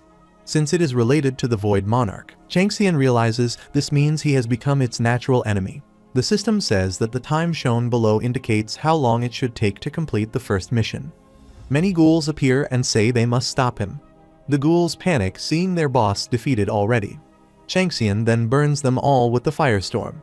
He activates the ferocious tiger, which roars, emerges from its hole, and charges forward. The system informs him that he has succeeded in conquering the first floor, and has now entered the second. Upon arriving on the second floor in his Bifui form, he notices numerous ghouls, all seemingly afraid of him. The system states that the enemies are infected by chaos and that time has been granted. A reward will be given based on his evaluation before returning to reality. As he reappears in reality, Changxian wonders if 6 hours have already passed and remarks that it was quite fun. He asks Beak how long he's been like that. Beak replies, confused, reminding him that he told him not to let anyone in or touch him, and that after saying so, his aura suddenly shifted. Changxian says he just told him that, and realizes that barely any time has passed on this side. He thinks this could be quite useful if used well and wonders what curses lie in the remaining 6 scrolls. It will be another mission to conquer the Ghoul Den or something completely different. The divine being Tiger is wondering how Changxian will overcome the curses of the cryptic scriptures. Changxian thinks that Munseong obtained 3 cryptic scriptures, and there are still 3 more that have not yet been found. Obtaining the missing 3 must be his priority. Maybe the leaders of Hyoff could have some information about them if only he knew where they were. Just then, he receives a call from Director Oh Shinwen. At a bar, Director Shinwen is waiting for Changxian. When Changxian arrives, he tells Beak Joel to wait for him there and says he will be back soon. Shinwen asks who that is. Changxian replies that he is Beak Joel, the one who was with him in their last training, and adds that he would trust him with his back. Shinwen comments that Changxian is already making his own group. Changxian responds that he believes the more people they have, the better. Shinwen agrees but says that they need more tools, not people tools that can be discarded anytime. Shinwen then moves on and says that, as promised, he has placed Changxian's affiliation under him. Changxian asks if there is anything he would like him to do. Shinwen tells him that a new, fresh employee training will be announced tomorrow, and unlike Changxian, the other new employees have not even taken their first step. He adds that the training will involve going after the remaining forces of Hyoff, whose location has already been figured out, and all that is left is to take them out. Changxian thinks that things are working out for him this way, and if he is lucky, he might find information regarding the scriptures of Sha. He then asks if it would not be dangerous with just trainees. Shinwen says that the majority of the Red Team will also be on the mission, and the association, as well as other clans, have agreed to help them. He explains that the trainees will only take down the remainder, so it will be good for them to gain some experience. But unlike them, Changxian will be part of the top brass assault team. Changxian responds that this is the main point. Shinwen continues, saying that many skilled personnel will be gathered in that team. He mentions that although the board of directors was concerned, he strongly recommended Changxian to them. He questions why he would treat Changxian like all the other small fries when his skills have already been proven. He adds that he has also attached information about the hiding location of Hyoff below in the document. He informs Changxian that they will set out in 5 days and instructs him to complete all preparations before that. Shinwen then takes his leave, saying that he will give the details when the time comes. Changxian stops him and says that he has a favor to ask. Shinwen glances at him and asks what it is. While eating street food, Changxian reads the document and finds it suffocating. He tells Beak that they should not stop where they are, as both still have a long way ahead of them. 4 days before the training, Changxian enters the Reckless Demon Cave and defeats the ghouls. 3 days before the training, he does the same. 2 days before, the routine continues. 1 day before the training, the system informs him that he has 1 hour, 9 minutes, and 45 seconds remaining. As he continues defeating ghouls, Changxian wonders if there is no one else and begins shooting arrows, declaring he's not looking for small fries, but a real challenger. One of his arrows hits a specific spot, and the skill lightning explosion activates, causing a powerful blast. As the flames settle, the Ghoul King, now exposed, remarks that his location has been discovered and calls it interesting. He then orders his subordinates to bring him his weapons and armor. The king tells all of his subordinates to return, stating that he believes he will have to deal with the intruder himself. He claims to be a child of the Frisia family, once part of the great family of Arcadia, though he admits that is who he used to be. Now, he has been reduced to nothing but the Crimson Murderer, cursed by the 7 cryptic scriptures of H-Sen. Though his body may have deteriorated, he asserts that his grudge remains intact. He declares his intention to dominate the entire Ghoul Den, return home, gather all of the starlight from the scriptures, and become a god once again. After donning his armor, he says he has heard of the man who interfered with such grand plans. Looking at him now, he asks for his name. For the first time in hundreds of years, he feels his blood boiling not as a strategist, but as a warrior. Upon hearing the name Li Changxian, he introduces himself as Dejin, descendant of Frisia, blood relative to the renowned family of the Demon Realm, and the one who will become king of the Ghoul Den after killing him. Dejin then stands atop a building and calls his ride, Hun. As he mounts Hun, His subordinate Trouble starts saying that His Majesty is going into battle, that even Hun has been deployed, and tells everyone to run away. The system states that the second floor boss monster, Crimson Murderer King, has appeared. Changxian and Dejin glance at each other. Then Dejin slashes at him with his sword, which Changxian blocks with his spear. As their weapons clash, the system states that the Divine Being Tiger is overjoyed by the exciting battle, and that the Divine Being Good Season to Hunt is shouting at Changxian to defeat the arrogant demon. Changxian then dodges Dejin's blade, which causes huge destruction. The system tells Changxian that the split tiger's single eye is watching one area. Dejin says in shock that Changxian is capable of blocking his blade, even when Hun's spirit has been put into it. Changxian's split tiger status switches over to the ferocious tiger, and he leaps toward Dejin. Dejin, seeing him coming with his spirit, says that Changxian is not a warrior, nor a fighter, but a fighting ghost, one obsessed with battle itself. The subordinates of Dejin, seeing the chaos, wonder how someone like him can be on the same level as the king, or how a human can be like that. Changxian attacks Hun with a continuous series of slashes. Dejin tries to dodge while protecting Hun and struggles with the situation. As Changxian slashes at Hun, it cries out in pain. Changxian then stabs his dagger into its body, and the skill lightning net bursts forth. Dejin begins to leap toward Changxian and attacks him with his sword. Changxian's skill, Beast Sense, warns him that it is dangerous. He thinks he needs to block quickly. His Flying Tiger's Trailing Gale activates, followed by the Body Lightning technique, and he retreats from the spot. Dejin says to Changxian that it is too bad because he could have caught him. The system alerts Changxian that his stamina has fallen below 15% and recommends taking a rest, and there are 3 minutes and 28 seconds remaining. Changxian says it feels as if he is facing a stone wall and wonders what he should do. He thinks he does not have the confidence to subjugate the Crimson Murder King right now, but he does not want to stop the battle either, because it is so much fun and exhilarating. He glances at Dejin and internally asks if he is irritated by this whole situation and if he is trying to get him to use him.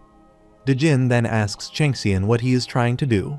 Changxian stabs the dagger into his own hand and says something fun. Using his blood, he writes rune letters on the sword. Then, he clashes his twin swords together, and a resonance occurs. Dejin says that Changxian claimed he would do something fun, and it seems like things are really about to get more exciting. Changxian now leaps toward Dejin with killing intent. As he strikes at him, Dejin blocks his sword with his blade. Changxian's ferocious tiger form unleashes an attack, which Dejin tries to block, but a huge explosion occurs. Dejin continues to struggle while blocking. Then Hun appears and growls at Changxian. Changxian strikes again and defeats the named monster, Hun. As a reward, he obtains Hun's ribs and the leash of the Crimson Murder King and Tiger Calamity. Changxian glances at Dejin and thinks he expects him to be more affected by the death of his precious pet, but notices he is not fazed in the slightest, though he then realizes that might not be the case. As a large attack approaches, Dejin grits his teeth in frustration. Changxian tries to dodge, but the force is too great and throws him backward. Dejin attacks again, causing a huge explosion. Changxian is injured, and his real body begins to appear. He is critically wounded, and his stamina falls below 5%. The system states that he must evacuate the premises immediately and take a rest. Changxian returns to reality. Beak sees him and, troubled, asks what is with all the blood and suggests rushing to the hospital. Changxian takes out a healing potion and says it is enough. Beak rushes to pour the potion on his wounds. Changxian thinks he nearly died and came back to life. When Beak asks what happened, Changxian replies that it is nothing, while thinking the battle with the Crimson Murder King may have appeared even, but he was actually at a great disadvantage. He considers that if the second floor is this difficult, the other floors must be even harder. To close the gap, he needs either the blood mine or the reinforced bone. Since unicorns are not available right now, the blood mine is not an option. That leaves the reinforced bone.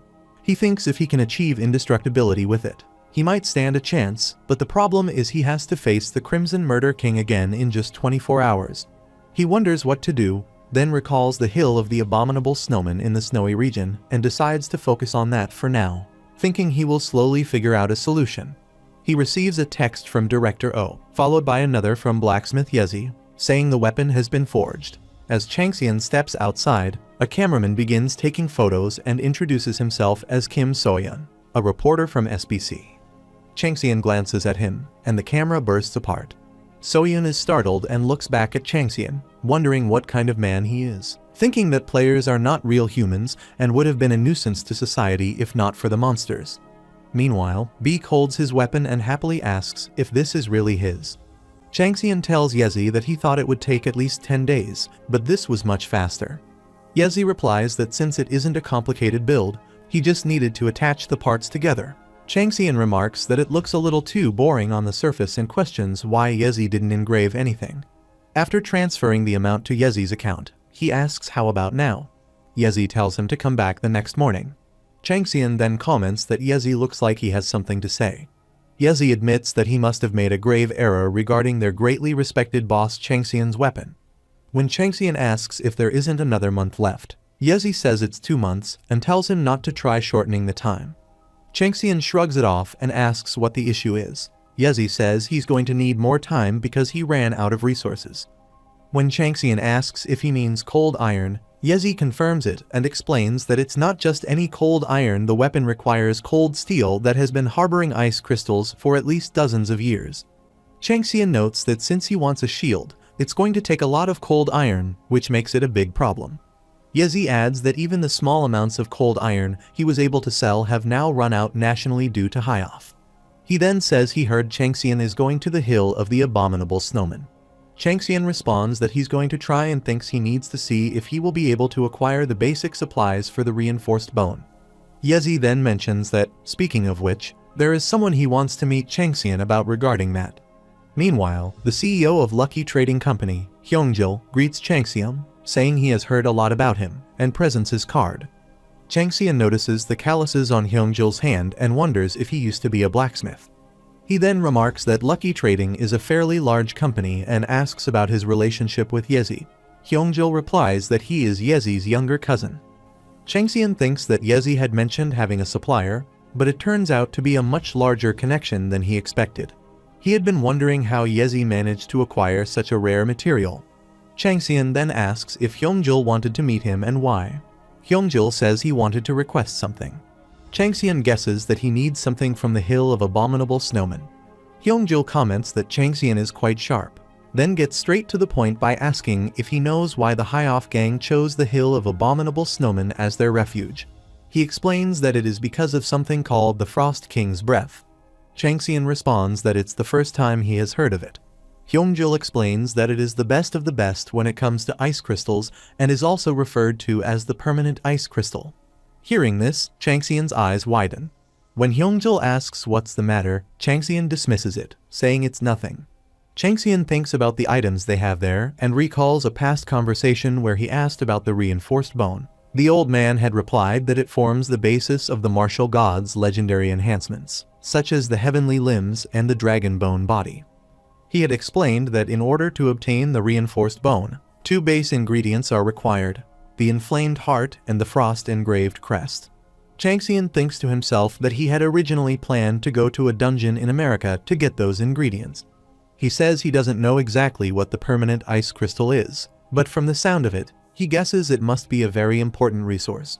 Hyungjil explains that the level of ice mages would change drastically with it, and the High-Off gangsters are after it because they believe it will help them gain power, given how desperate they are. Changxian then asks if Hyungjil wants him to retrieve it for him. Hyungjil confirms and adds that it must be done in an unfinished dungeon, without attracting the attention of the High-Off or being detected by any clan, implying that the treasure is not something he wants to share. He acknowledges that Changxian may not fully trust him yet and asks what price he would take for such a request. Changxian begins to walk away, saying he already has enough money, but he will ask for something else in return. Later, Hyungjil approaches Yezi and asks how it went. Hyungjil says that his brother seems quite upset. Yezi replies that he doesn't want to be indebted to that guy. Hyungjil remarks that he must feel bad since he finally has a friend, to which Yezi yells, asking who he is calling his friend. Hyungjil then informs him that the man accepted the request and was so nonchalant about it. He says they ended up agreeing to a trade and thinks that he doesn't know what the man is planning, or where the 9 great swords and other objects are. He wonders how his brother found such a man and questions whether he will be able to do it. On the day of the subjugation, Cha Yun asks Jin about the first squad. Jin replies that there has been no word. Yoon assumes that they must have failed, and Jin agrees, saying that seems to be the only conclusion they can draw at the moment. Jin adds that things don't appear to be going according to plan. Yoon notes that there is much more resistance than expected and suggests it could simply be that the dungeon is that much more difficult. She then asks where the niece he always had with him is. Jin explains that the White Tiger clan just arrived, so she headed there because she wanted to see her benefactor. As Yunseo arrives and sees her, he comments that, speaking of the devil, there they are. As the White Tiger clan moves toward the dungeon, Shin Jin-ho, the future strategy division chief, speaks to Changxian, warning him to be careful, stay focused, and do well. He adds that if Changxian spoils the reputation of Executive O and himself, he won't let him go. Shin Jin-ho's comrades laugh and mockingly say that the newbie doesn't know anything and shouldn't drag them down, suggesting he might get too scared and spoil his pants. Changxian smirks at them and tells them to get lost. One of them grabs his collar, yelling and asking what Changxian will do if he doesn't. In response, Changxian glances at him and sends him flying into the air. The guy begins to punch him, asking how he dares to look down on him, calling himself the Storm Fist, Kang Wuchen. Changxian's split tiger is activated as he begins to leap toward him and dodges his fist using the tiger's fangs technique. Wuchen's fingers break, and he shouts in pain. Changxian moves to hit again, but Jin-ho grabs his arm and tells him enough. Changxian says that the man threatened him first. Jin-ho replies that he is still his senior. Changxian then moves forward, saying he guesses the future strategist division values seniority over skills. Seeing all this, Yongkwon laughs and says that it confirms Changxian is in the same category as him. He notes that among all the players, quite a lot of them doubt Changxian's abilities, and the subjugation is drawing a lot of attention, meaning many wish for his downfall. He observes that, since Changxian is annoyed by that, he decides to beat up Kang Wuchen on the spot. He calls it a cruel judgment on top of a fierce personality and remarks that Changxian really is just like him. Haibin then arrives and asks Changxian if he remembers her. Changxian calls her name, and she says it is a relief, as she was worried he might not recognize her after she became a player. Changxian replies that he did not recognize her right away since her image had changed. He thinks that he had hoped she would live a normal life and not become a player. Her uncle then comes and tells her that the department head is urgently looking for her. Haibin asks why and tells Changxian that some things happened with the clan, and she will see him again later. Changxian thinks that the 5-star group's family name was Wu, but it does not matter since she seems to be doing well. He tells Beak to get ready, and Beak turns into a shadow.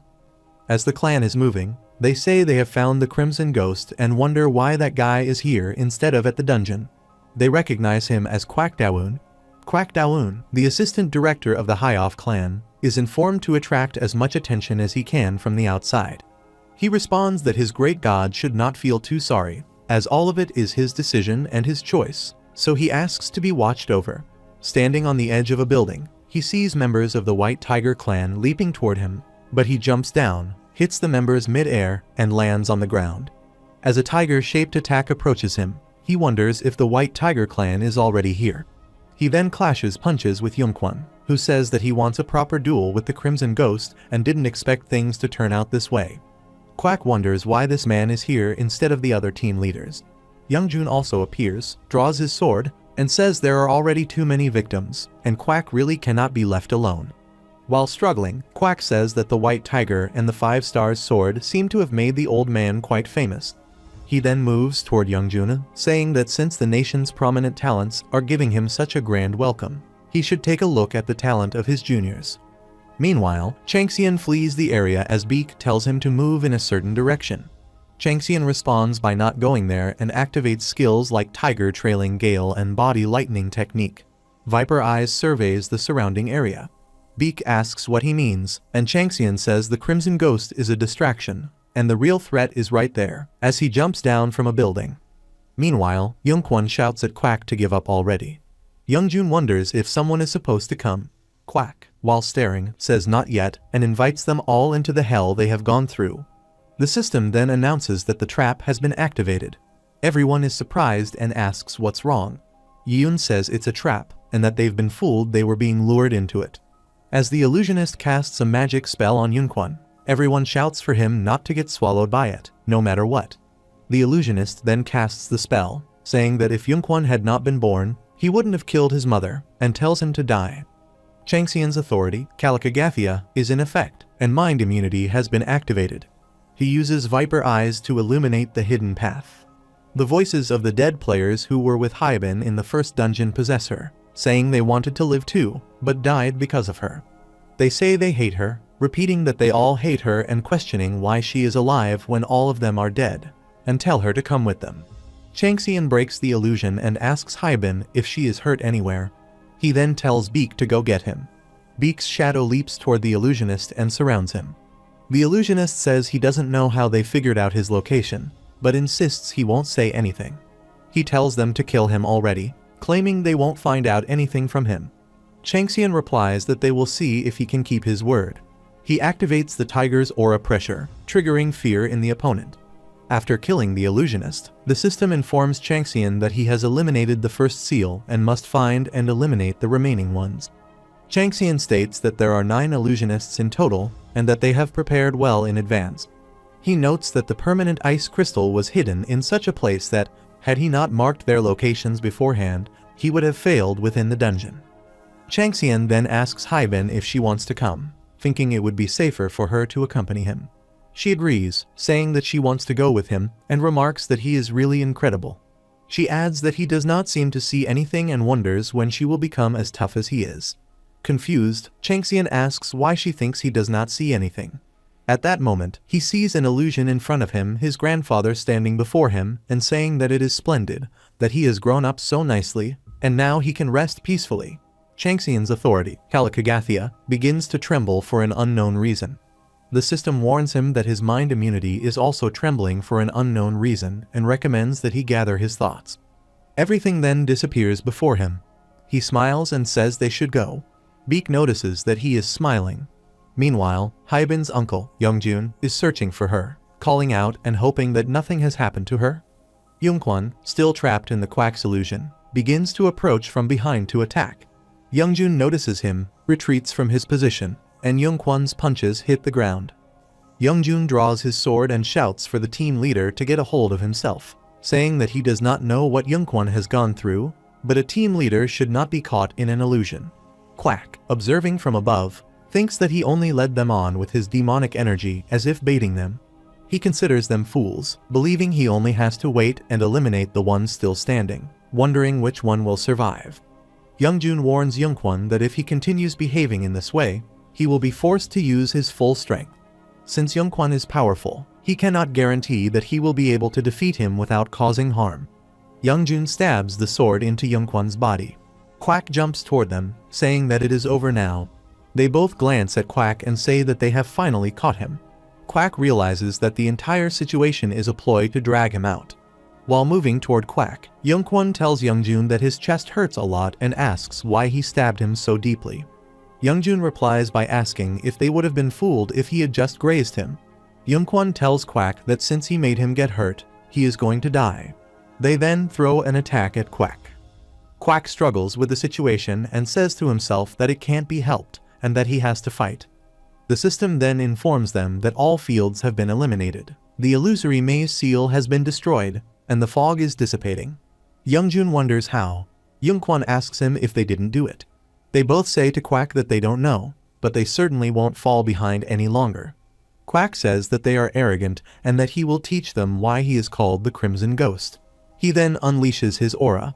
As the illusion completely disappears, Yunkwon shouts for Quack and asks where he went. He tells his comrades that Quack should be within the vicinity and instructs them to find him. Meanwhile, Quack, all injured with one arm severed, and his clan leader inform him not to even think about coming back alive, especially if he wants to atone for their mother properly.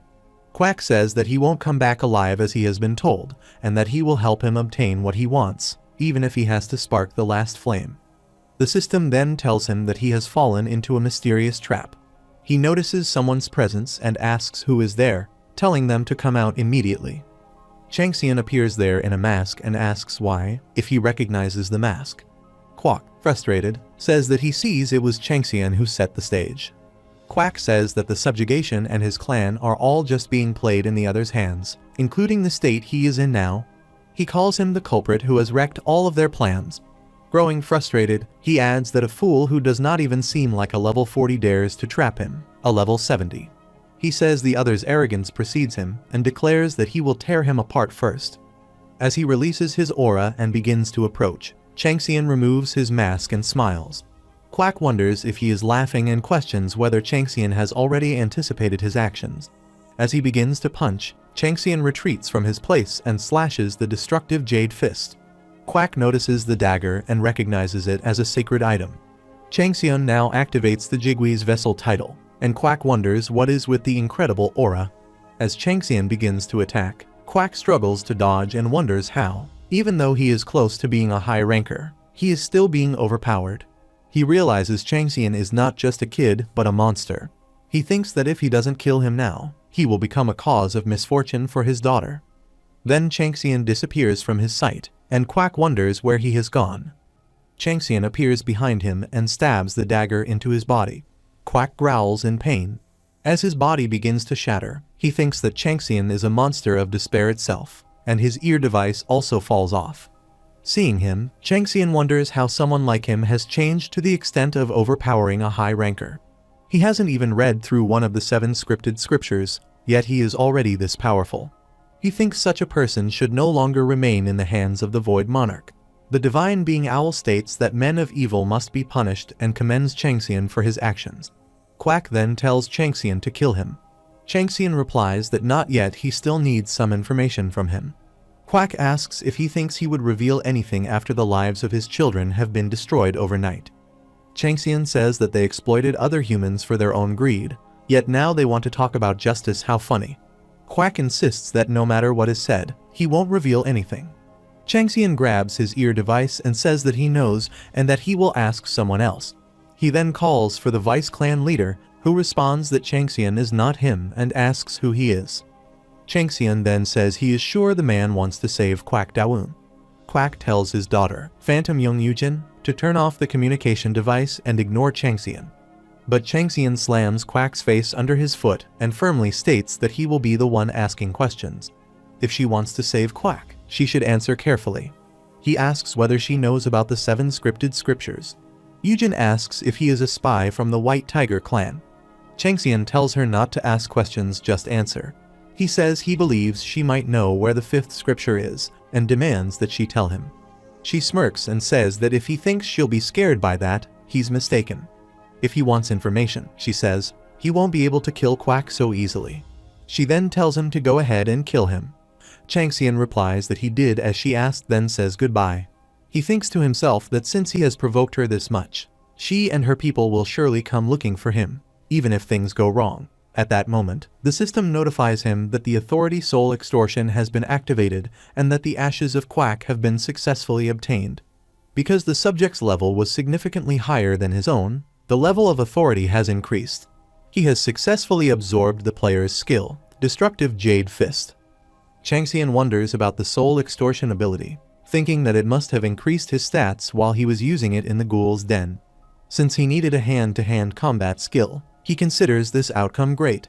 The system states that the divine being, the sadly weeping sprite, despises Changxian for stealing the gift she provided to her disciples.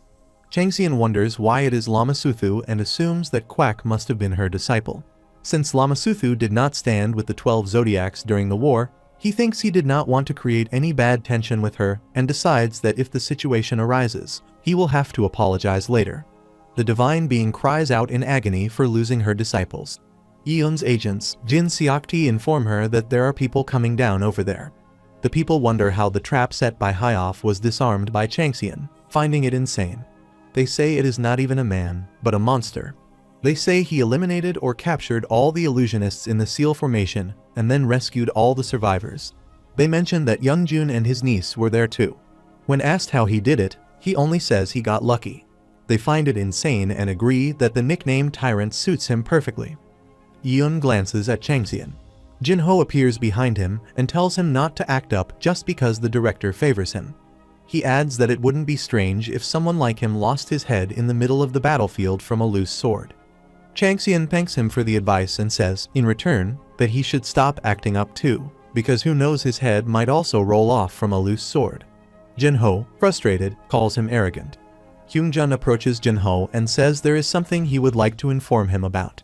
Meanwhile, Yujin wonders why her father had to die like that and reflects that he left as he pleaded, just like how he came back. She then notices a spirit appearing before her. The system states that the divine being asks if she desires strength, and says she will provide an opportunity if she desires it. Yujin smiles and asks what she should do. The divine being disregards her patron and wants to present her with a gift.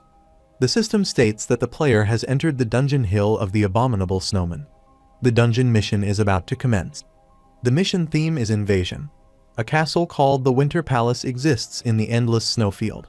The objective is to overtake the castle to become the master of winter. A constant blizzard sweeps across the snowfield, and the ground is overflowing with glaciers. The abominable snowmen have established their base here, and have become skilled hunters.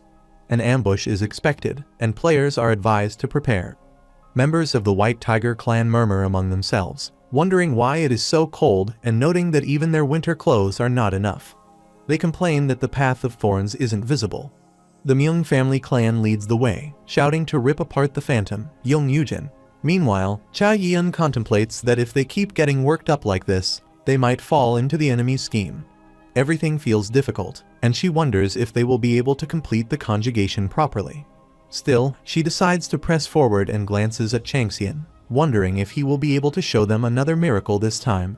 Youngkwon tells Changxian that the witch seems to like him quite a bit. He says there are many men who want to pursue the Iron Witch, but most of them nearly lost their heads after making a move on her. It is the first time she has ever shown interest in anyone. The Iron Witch is Cha Yeon, one of the world's elite scholars in the subject of magic, and whenever her magic bullet-loaded revolver unloads a round, it is as if a cannon has been blasted. One of the few national X-class rankers, a rumored talent to become the next higher ranker. And since she is able to influence the president of the Korean Association, even the big clans cannot ignore her. She essentially represents the association. Changxian then says to Youngkwon that since there are orders from the director, he will be parting from here. He then moves in another direction using Flying Tiger's trailing gale. Youngkwon, surprised, thinks that what is with that speed his greed will only get bigger.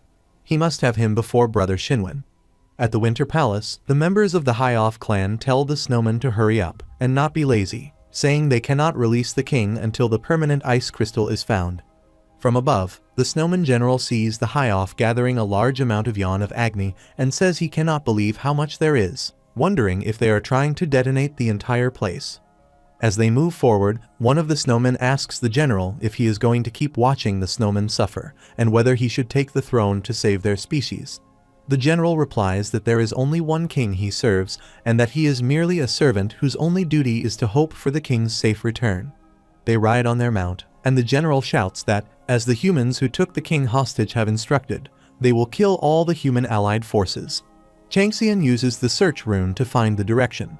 The divine being called Good Season to Hunt says it will be significantly easier for her to hunt with such tools. The divine being Snake says one must be knowledgeable in rune text to use it properly. Changxian thinks about how the High-Off executive says the king is being held hostage at the Winter Palace. Since the snowmen are loyal to their hierarchy, they are unable to disobey the High-Off.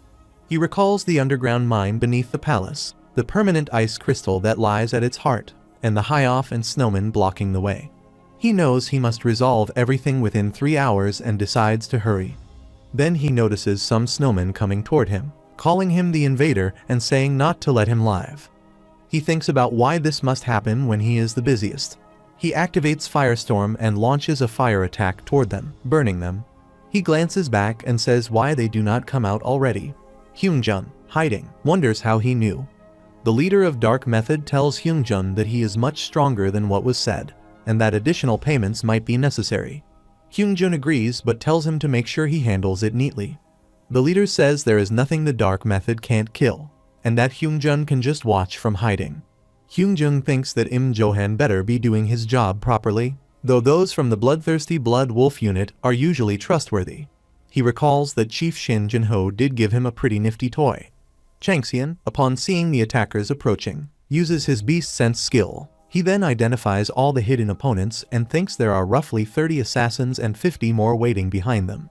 He finds it impressive that they would escalate things to this extent just to kill him. He then tells Beak to find them. The comrades of the dark method surround Changxian and say that, since the blizzard is cold, they will send him off without any pain. Changxian responds that they can try, then uses the flying tiger, trailing gale skill, and disappears from their sight. He activates the explosion device, and an explosion commences. A huge fire bursts out. The Blood Wolf operative moves forward, but becomes frustrated upon seeing the explosion. They are then covered in an avalanche and defeated. The system informs Changxian that he has successfully defeated all of the opponents. He tells Beak to bring out Hyungjun and Johan. They plead that they will do anything he says. Johan yells at Hyungjun, saying that technically, he did nothing wrong and refused until the end, but Hyungjun kept dragging him into it. Hyungjun shouts back that Johan is the one who hired the Blood Wolf unit, saying they needed to be certain. Changxian asks Johan what he just said, confirming whether he is the one who paid them. Johan replies that Hyungjun's father is director Kim Yeon-seung and explains that, since he went behind Changxian's back, the assassins were able to enter the dungeon. He adds that the future strategy division chief, Shim Jin-ho, conspired with Hyungjun and gave him a weird flute, a worm flute that uses a specific sound wave to control a specific species of worms.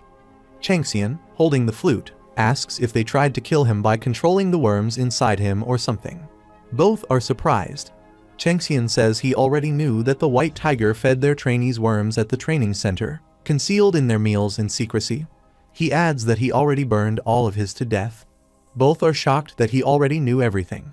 Changxian kills both of them and says that Kim Yeon-seung and Shim Jin-ho are such annoying beings, dragging him down. He adds that he has wasted too much time there, then uses the Flying Tiger Gale skill and leaves. Changxian then reaches the Winter Palace. The system informs him that the Curse of the Ghoul's Den will activate in 40 minutes. Changxian says he should hurry and find the permanent ice crystal. Meanwhile, the players complain that it is too cold. The divine being, the snake, activates magic for Gumju, and the cold becomes more bearable. He says it feels warm. Other players discuss how it doesn't make sense that artifacts don't even work, saying this is precisely why the Sword of 5 Stars hasn't done anything yet. Gumju notices Yunseo, who is moving bluntly, and wonders if Yunseo isn't cold at all, thinking he can't even challenge her anymore. He wonders where brother Changxian has gone. He recalls Changxian's advice, who had said that if it's Gumju and Yunseo, they will do a good job, and told him not to shiver too much. They then see a snowman as a threat. Youngkwon then alerts everyone to get ready for an ambush. Player Jinseok says all snowmen are high-off underlings and calls to let the Myung family avenge their comrades. Iron Witch Yeon tells Jinseok not to get separated from the group. The system informs them that the impact of the magic power spreads far and wide and suppresses the battlefield. Cursed Chaos has been activated. Yeon alerts everyone that they are coming from above. The Great General of Winter appears. Jinseok rushes toward it and says so this is the Great General he has been hearing about, and that he is going to kill him. As he begins to attack, his weapon is shattered by the general's blade. The Snowman General kills him. Yeon shoots at the general, but he blocks her attack with his blade. Changxian enters the Winter Palace. As he observes the surroundings, he thinks that the snowmen accomplished an outstanding civilization with their high intelligence, but were exploited by the gods and constellations, and eventually lost their power. He believes the dungeon is a fragment of the world that has faced the end. He notes that the hill of the abominable snowman is full of blizzards and bone-shattering cold compared to the real world due to the worthlessness of the gods and constellations after they have met their end. He considers them unfortunate but sees them as mere puppets moving without souls. While moving up, he recalls that the map he obtained after killing the illusionist showed there is storage under the stairs. He then sees the snowmen gathering the Yawn of Agni, working under the orders of the High-Off members, who say that while the general is blocking, the volunteers should finish the mining. They warn to hold it carefully and ask if they all want to die together. Changxian wonders if that is the Yawn of Agni and questions whether they are trying to obtain the permanent ice crystal by blowing up the mine.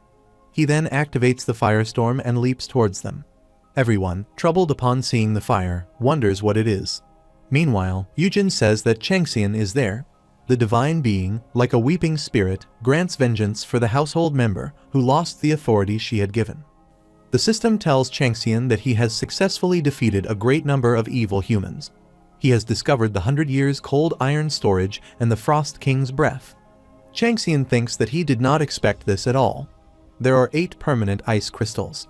The divine being, good season to hunt, is surprised at the existence of such pure crystals. The divine being, Snake, asks whether he wants to give up one of those crystals as an offering. The tiger states that it would be obvious to offer it to the king who provides blessings. Changxian mutters that he has absolutely no intention of giving them up and thinks they would be decent as ingredients to produce divine tools. He understands why they held on to the Sword of 5 Stars even though it is weak, and why Highoff was so desperate to obtain it. He realizes that this cold is coming from the permanent ice crystals and acknowledges the incredible coldness. If not for the war-ending flames of the Jigwei, the situation would have been much more difficult. As Changxian grabs one of the crystals, the system states that an incredible frost poison surges through the body.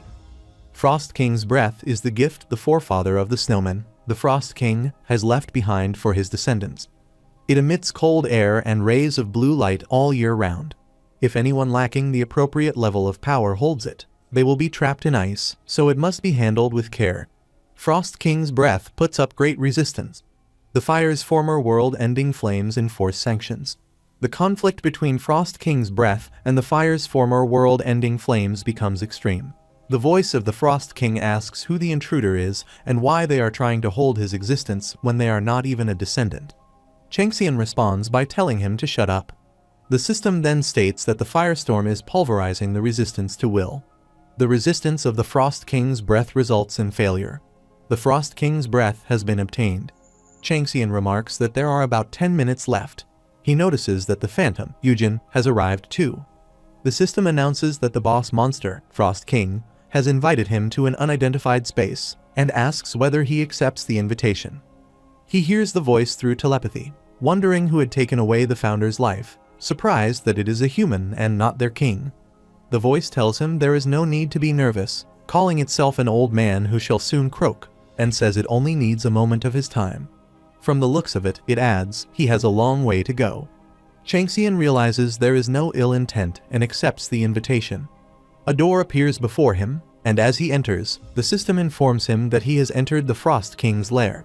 The Frost King, sitting on his throne, says he actually indulged this old man and must be a good man. Changxian wonders if the king is at level 90. The divine being, the snake, scoffs and asks what the hell that block of ice is talking about. The divine being Owl says the Frost King is right and shakes her head. The divine being Tiger says in a cruel manner that he is a good bear rather than a good man. The Frost King says that so many divine beings are showing strong reactions, and that, though he may be on his deathbed, his keen eyes must still be pretty good. Changxian asks him if he can see them. The king says that if he is referring to the messages from the rulers of the heavens, then yes, though some of them seem broken, but as long as they are not important, it does not matter. Changxian contemplates that he knew it as soon as the king used telepathy. He is of the highest rank. He thinks such a being would not succumb to a simple illusion technique. Changxian then says he is fooling his kin. The king asks if it seems that way. Changxian replies that he doesn't seem like someone suffering from hallucinations at all. The king says he must still seem fairly young on the outside, but insists that Changxian is wrong, then asks how a person of his caliber has not yet realized where this place is. Changxian's eyes widen with surprise as he uses the beast scent skill and realizes that it is a mental realm. The king says that it is correct, though he may have been in a state of confusion close to death. He did fall victim to the woman card Phantom, and because of that, his children are suffering. Changxian thinks that she must have weaseled herself in at the time of the founder's death, and then asks what the reason for the invitation is, saying he might as well be considered an enemy in the king's eyes. The king says that the poor children are following this old king and asks if Changxian would be able to rescue his subordinates. He adds that it is sad to see them monkeying around just to rescue a dying old king and pleads with Changxian to help them, promising that there will be a just reward. The king's treasures then appear, including the master of the ice crystals, and the founder's treasures collected from his timeline until the 13th generation. The king says he will give all of them to Changxian. Changxian bluntly says no and refuses. The king, surprised, asks if the reason is that they are merely fragments of the world's shadows without souls, left behind on this earth. Changxian replies by asking if he already knows. The king says it would be strange not to know. adding that it is a world void of everything aside from their presence. Changxian thinks that although the monsters within the dungeon may be highly intelligent, they do not realize they are fake, and even if they were aware, the system would intervene for the safety of the dungeon. The dungeons are traces of a world that no longer exists, a world that has met its end, and the beings inside are also merely traces that used to exist in that time, which is why all dungeons must be destroyed using any means possible. Due to their instability, there is no way to know when they will explode, and there is a chance the seed of the end could penetrate into the ordinary world like a poison. Changxian thinks that though the circumstances of the Frost King are unfortunate, the hill of the abominable snowman must also be closed. If he rescues the snowman, he will be unable to close the dungeon. The king says it is so forlorn that he is breathing, thinking, and speaking with Changxian right there and then, and to think it is all fake, though it seems so real. He starts yelling, saying that the real Frost King has already fallen, and what remains is only a trace. He questions what he is, standing in that place. Changxian says he does not know what the king is talking about and tells him he is the Frost King. The king sits behind him and says that he cannot be the Frost King, as the real Frost King would have disappeared. Changxian replies that the original Frost King may have disappeared, but the one before him is also the Frost King. He reminds the king that he is breathing, thinking, and speaking with him right there and then, and asks who else he could be. The king then says that since he exists there, he must be the Frost King, and thinks he must have overthought it. Though it is such an easy conclusion, he says he thought he had cultivated his mind significantly, but realizes he must still have a long way to go. He then asks if he might request a different favor. Changxian replies that he must hear it first. The king says he would like to die on his own terms instead of being subjected to the system and its mission, which forcefully bends the laws, and asks Changxian to help him. Changxian attacks the king with the blink of an eye with his dagger and says he can certainly help with that. King says it was the right decision to invite Changxian there. With that, the Frost King's lair begins to close. The system states that Changxian has defeated the boss monster Frost King and obtained a significant amount of experience. The divine being Owl consoles him as he stands deep in thought. Changxian remains still. The system announces that the boss monster Frost King has died. The king's commander, who was restrained, and all the snowmen have been released. All snowmen who have lost their leader fall into a state of chaos. Yujin shouts that it is that guy, that it must be that guy. Meanwhile, the snowmen begin killing the High-Off members, questioning why their king still died, even though they were told he would live if they listened. Yujin arrives and shouts for all of them to die. The snowmen respond by saying they should kill her first, blaming her for making their king that way. Before they can approach her, Changxian appears wearing the mask and leaps toward her. Yujin threw the hellfire on the snowmen and burned them. She then says to Changxian that he has finally come out. As both their forces clash, Yujin demands how he dares to show himself and vows to kill him no matter what. Changxian smirks and says she has finally come out as well, then grabs her arm. She asks what he means and questions whether he thinks he can survive after treating them that way. Changxian replies that she will see. Then the system announces that the 24 hours have ended and that the curse of the Ghoul's Den has begun. It states that she has entered the Ghoul's Den and that the 7-day mission has started. She must survive for the next 24 hours. As Changxian brings her in, Dijin attacks her from behind, and she shouts in pain. The General Snowman receives news of the Frost King's death and cries out in frustration, mourning the loss of their king. Jin Seokti rushes forward and tells Yeon they should retreat for now. She warns him not to come closer, but the general kills him with his blade and says that all of it is the result of humans defiling their territory. He declares he must tear their king apart and feast on them as well. Yeon begins shooting at the general, but he blocks the bullets with his blade. She throws multiple attacks, causing a massive explosion. As she grabs the wounded Jin Seokti, she tells him to get a hold of himself. The general then tells her that she is by far the most annoying human he has ever encountered and vows to kill her personally. Meanwhile, in the Ghoul's Den, Yujin launches a hellfire attack toward Dijin, who dodges while retreating. Dijin comments that it was suspicious when a human appeared in the middle of battle, but assumes now she must have brought something useful. Phantom Yujin, frustrated, says he will make sure to silence her arrogance. As he starts to strike, she releases her aura. At the same time, the system notifies Changxian that the rune of stealth has been activated. Changxian says he was worried the enemies might team up, but is relieved to see they are not so cooperative. Still, he admits he didn't expect Lamasuthu to have given her the Song of Hellfire. As he holds the ice crystal, the system reports that the Frost King's breath has been removed. Changxian says that now that he has earned enough time, it should be sufficient to complete the reinforced bone, and he consumes the Frost King's breath. As he consumes the Frost King's breath, his body becomes fully covered, and poison spreads through him. His magic explodes, and a new property of magic expands, conflicting with the existing one. Detoxification fails, and the conflict grows rougher, while his physical strength decreases rapidly. He recalls asking the old man about swallowing it. The old man replies that, based on the reinforced bond he taught, and the flame that would be obtained closer to the heart, it might not be a bad idea to reconstruct the magic power brazier using the heart and its core. Changxian says his heart would burn if he did that. The old man says he needs to find the ideal point of contact to cool the heart, where polar elements can be in harmony despite great conflict. Thanatos also says he has gained an exceedingly high level of control over the property of darkness because of the divine beings and constellations. The system informs him that the core of the magic power brazier has been reconstructed into his heart. The ice property magic seeps into his bones to reinforce itself. His physical body will become as rigid as ice, and his heart will become as active as a live flame, maximizing his body's potential. If he reconstructs his body, it will naturally manifest a talent he never had before. Since he restructures everything, including his senses, cognitive abilities, thinking, constitution, and personality, and because he harbors both fire and ice, the properties do not skew toward one side. He is making himself into the perfect vessel to contain everything inside. He completes the flamed heart and frost crest.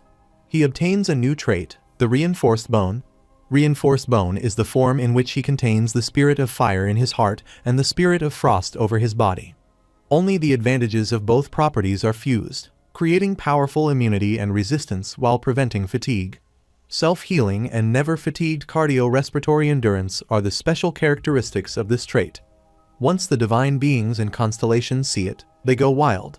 The system states that many gods watching over him are expressing outrageous reactions, while a few constellations are fascinated. The divine being Gemini shows great interest in one of their faces. His eyes widen at the notification, and he thinks that if it is Castor and Pollux, he wonders which one it is. He then notices something approaching from above. The system states that the divine being, the great demon, is overreacting by burning the inferno sight in his eyes. The great demon is trying to reach out to him with evil hands and kidnap him into their divine territory. Changxian then finds himself in a blank place and wonders where he is. He activates his viper eyes and beast sense skills, but for an unknown reason, they are deactivated. Changxian wonders if the place is really a divine territory and asks why he has been called there. The system tells him that a pale gaze is staring at him. A voice asks who he is. Changxian's authority, Kalikagathia, shakes uneasily, and he wonders who he is. The system notifies that the divine being Owl has descended upon the pale divine territory, and an explosion happens before him. He notices the divine being Owl, Minerva, who tells him that this is not the type of place for a human and that a mortal on the hero's path should leave immediately. With that, he moves out of there. As the divine being, the demon, tries to stop him, Minerva tells the constellation of Pale that this act goes against the pact, and that the man has nothing to do with what they are chasing after. Back in the ghoul's den, the system states that, for an unknown reason, the connection to the Pale space has been forcefully disconnected. The system is recovering its lost data, and the player system has been reconnected. Changxian wonders what is going on. The divine being Good Season Hunt overreacts while asking if he is hurt anywhere. The divine being Snake asks how he could bypass the casualty. The divine being Tiger opens his eyes in rage at the thought that he could have lost a household member. Changxian says it is disgusting. With that, he activates the Jigwee's vessel, thinking that it is an embarrassment and wondering what would happen if he completes the reinforced bone, as he could not put up any resistance against Mephistopheles, the great demon. He thinks he is too weak and needs to recover his previous strength. No, he has to surpass it, and decides to devour everything that is there first. He then activates the skill Viper Eye, spotting his prey. Meanwhile, he notices that Yujin and Dejin are still engaged in battle. Changxian wonders that Yujin is a mage type, but the Crimson Murder King, Dejin, is a martial artist, and it seems like she is falling behind when it comes to PvP. He thinks he cannot just let her die there if he is going to question her about the 7 scriptures of Shan. Meanwhile, the divine being sadly urges Yujin on, asking why she cannot do any better when she has already taken her powers, and wants to know if she really is the blood kin of her disciples. Yujin, struggling with the situation, thinks that she needs to defeat that guy quickly and get the Hao mask, but he keeps reading her attack patterns and counterattacking. Dijin thinks about her that it is almost like she is a player trying to defeat a boss monster.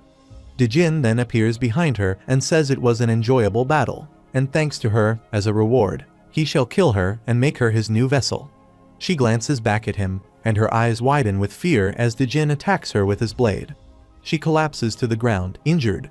As she opens her eyes and notices her hand, the system states that the divine being sadly rises from her seat and shrieks.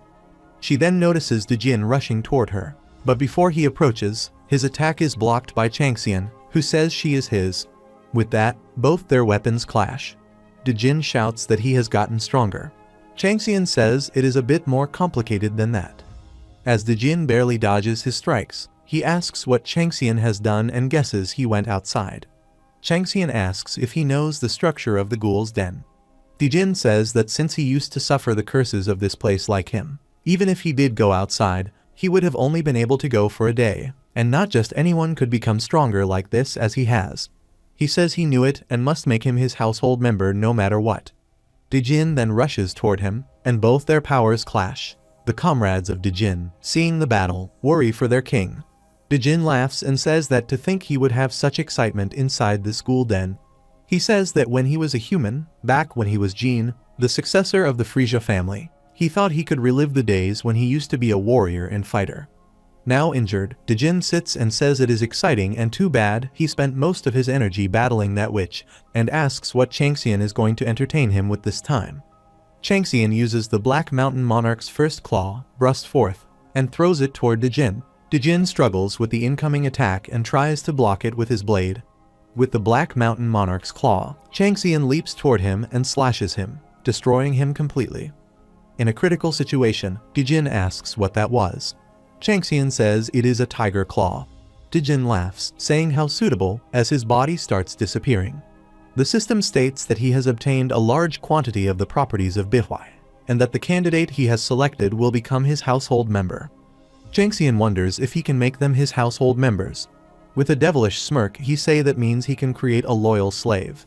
Bihua is a mythical creature known to devour the royal tiger's calamity, and it is known to possess a cunning personality and attacks its owner from time to time. But once it accepts them, it shows unmatched loyalty. Changxian thinks that he needs an organization if he is to climb up the hierarchy, like the 12 Zodiacs or the Void Monarch, and that if the organization expands and the household members can be gods and constellations, it will become a society. He thinks the Bidui properties he devoured have reached a critical point, which was the cause for its spirituality. He wonders what he should do, knowing it is not something that can be decided on a whim. He feels he is not leveling up quickly enough since he has not decided on a divine being yet. In addition, he has Beak Jowul, and he already knows firsthand that there is a limit to fighting alone. Changxian thinks there is no need to think about it and chooses the Crimson Murder King, Dijin, to become the Bihua. With that, Dijin awakens again and says he never thought he would awaken like this again. He asks Changxian if he is trying to have him become his household member. Changxian wonders that Dijin is stronger and asks if he cannot.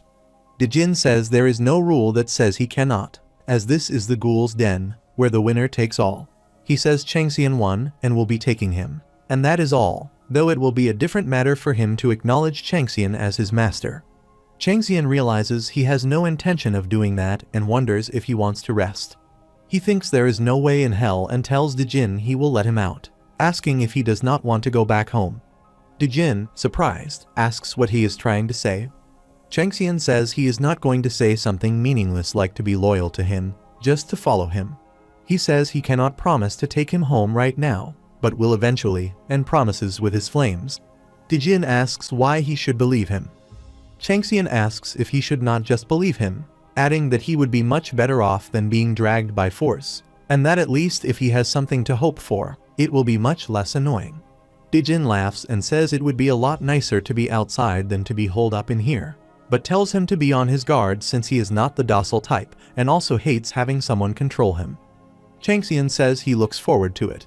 Dijin says the more he gets to know him, the stranger he is, which is why he is so entertaining. Dijin then sits on one knee and asks his master, who has promised him freedom, to grant him a new name to serve with. Changxian gives the name Jean Frisia. Dijin's eyes widen at hearing it, and he remarks that he thinks he has met a strange master. The system informs Changxian that the designation of his household member is complete, that the Beihui's name is Jean Frisia, and that the household member will henceforth become his sword and protect him by his side. Dijin, now Jean, asks what the first order is. Changxian glances at the ghoul monsters and tells him to wipe them out. Jean thinks that they were his subordinates only moments ago, yet Changxian wants him to kill them with his own hands, and decides that this master is more entertaining than expected. He begins carrying out the order, saying it should be enough to test his condition. Jumping among the ghoul monsters, he unleashes Frisia's basic spear art and starts killing them. Now, Changxian says the matter is resolved, and that the next target is Phantom Yujin. Changxian says it is time to inquire about the 7 cryptic scriptures of Shan.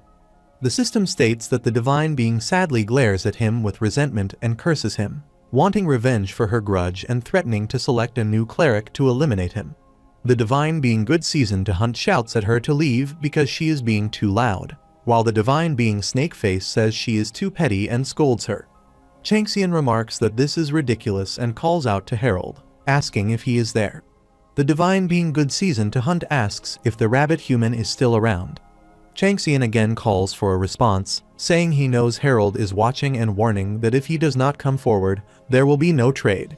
Harold then appears, saying he told Changxian last time that it is against regulations for a dungeon manager to get directly involved, that his superior keeps nagging him, and that there is nothing to gain from mingling with him. He adds that because of the stress, he has gained weight from overeating. The divine being good season to hunt is astonished that Harold pops out from there, and the divine being Snakeface asks if he is really a god. Changxian then tells Harold he wants to block these messages. Harold is astonished that a mere mortal would want to do such a thing to the god's messages. Changxian says he does not want to see the messages, and if necessary, he will pay a portion of his achievement points. The divine being good season to hunt laughs and says this is too funny, while the divine being Snakeface remarks that there is a fool humiliated by mortals. Seeing their reaction, Changxian asks Harold why it is not possible. Harold replies that it is not that, but before he can finish, Changxian asks what he is doing. Harold thinks about who Changxian is trying to kill and wonders if he should lie and say it is against the regulations, but decides against it, knowing that if it is discovered during inspection, the penalty could be worse. After a while, the divine being the great demon gazes downward. Changxian, feeling uneasy, wonders what he is about to do. The divine being demon watches something indifferently, while the divine being sadly raises her authority in a panic to defend herself. Meanwhile, the divine being demon reaches out toward where he is looking. Other divine beings watch in silence, as do Changxian and Harold. The divine being demon lightly shakes off his hand, gazes downward again, and states that he has wiped away the pest and that they should continue what they were doing. Harold sighs and says there is never a quiet day with Changxian. Since things seem resolved, he will take his leave. The divine being Owl lets out a deep sigh after witnessing the event, while the divine being Gemini shows great interest in it. Jean communicate with Changxian, say he is a master beyond belief. Changxian then sees Yujin and, noting that she is completely out of it, decides there is no need to torture her any longer. He kills her and remarks that he has gained much from the battle, the greatest being the 5th location of the 7 cryptic scriptures of Shan. He reflects that the White Tiger clan had planned to trade this information, and if they had not met him, their plan might have gone accordingly. The system informs him that the household member, Jean Frisia, has completely conquered the 2nd floor. Having cleared all the ghoul monsters, Jean says it is all over on his side and admits that, though he had raised them all, he did not expect them to be such trash. Jean says it is no wonder he could not conquer the 3rd floor with those subordinates. Changxian remarks that Jean finished a lot quicker than expected. Jean replies that there are ways, and if Changxian is done on his side, he should come over, as there is something Jean needs to show him. Changxian agrees, saying he will wrap things up and head over. He then activates the authorities' soul extortion. The system states that he has successfully collected the ashes of the player Young Yujin and has discovered the authority song of Hellfire without an owner. The achievement is Jigwee's Retainer, an evolved form of Jigwee, the cluster of dead souls and fire, after consuming the sulfur flames that flow along hell. Changxian then moves to Jin's location, where Jin say he has finally arrived. Changxian asks what those ghouls monsters. Jin explains that the Bihue Changxian gave him is very fascinating, and that it would be easier to show than explain. Jin then activates the skill ghoul revival, causing the ghouls to collapse. Changxian asks what just happened. Jin admits he does not know for sure, but thought it might work, so he tried it and it did. He adds that it worked the same way when he was the Crimson Murder King. Changxian tells him to explain in detail. Jin says that the ghouls in the ghoul den are fools bewitched by the starlight. The humans who enter become household members of the ghouls who kill them, and the ghouls level up by absorbing the essence of those humans. The Bifui works the same way, though its efficiency is far lower than when he was a ghoul. There is a limit to how much essence he can absorb. He can revive those he has killed like puppets, but if he tries to make them move, they collapse like this after a short time. The system states that the skill activation has failed. The revived ghouls have lost their magic power and ceased to exist. As the monsters collapse, Jin explains that they always fall apart after a while and that he can barely manage to revive even one properly unless he absorbs the energy of hundreds of ghouls like them. The monster gourd, a natural enemy of the tiger, does not take damage from sharp blades such as spears and swords. The monster bamboo cow, another natural enemy of the tiger, lives in the bamboo forest and is thick-headed like a cow but possesses equivalent strength. The monster bow, also a natural enemy of the tiger, boasts incredible flexibility, making one wonder if it has any bones at all. The divine being Good Season to Hunt advises that household members with too much ambition can be worse than having none. The divine being Snakeface wonders what specialties they may possess as a new form of undead and burns with scholarly ambition. The divine being Owl says it will be righteous if they become Changxian's household members and assures him he does not need to worry. Changxian wonders if they have a rank like ghouls, based on their physical bodies and souls. He asks Jin if they are useful. Jin replies that they are useful enough not to hold him back and offers to demonstrate. He then addresses the three monsters, ordering them to awaken, as they are going to target the third floor immediately. He warns them to do their best since the master is watching, adding that if they are not useful, they already know what their end will be. Jin then tells Changxian they should get going, too. As they move forward, the system states that they have entered the third floor. The system notifies them that they have entered the third floor, broken through the first division, and that Jin has announced he will be taking over the sixth division. A low-rank gourd has successfully pinned the flag at the final destination in the 9th division. Seeing these notifications, Changxian remarks that although the results are modest, considering they are conquering all the camps, it was worth making Jin a household member. Standing before a palace, Changxian asks Jin if this is the place where the Azure Murder King, whatever he is called, resides. Jin confirms, explaining that technically, this is the actual gate for the third floor. At the moment, there are no low-level ghouls, but the place is full of crimson ghosts, making it harder to face the king. Changxian asks how Jin still managed to corner them. Jin replies that it is the difference in their abilities and points out that they can agree that the monsters are proving useful. Changxian contemplates that having more people definitely makes things easier. The system informs him that he has 4 hours and 20 minutes remaining. He further thinks that if Jin truly is the Frisia he knows, it is a huge jackpot. If he belongs to the Frisia family of Arcadia, a renowned lineage rumored to have divine blood in their veins, it explains his exceptional skill.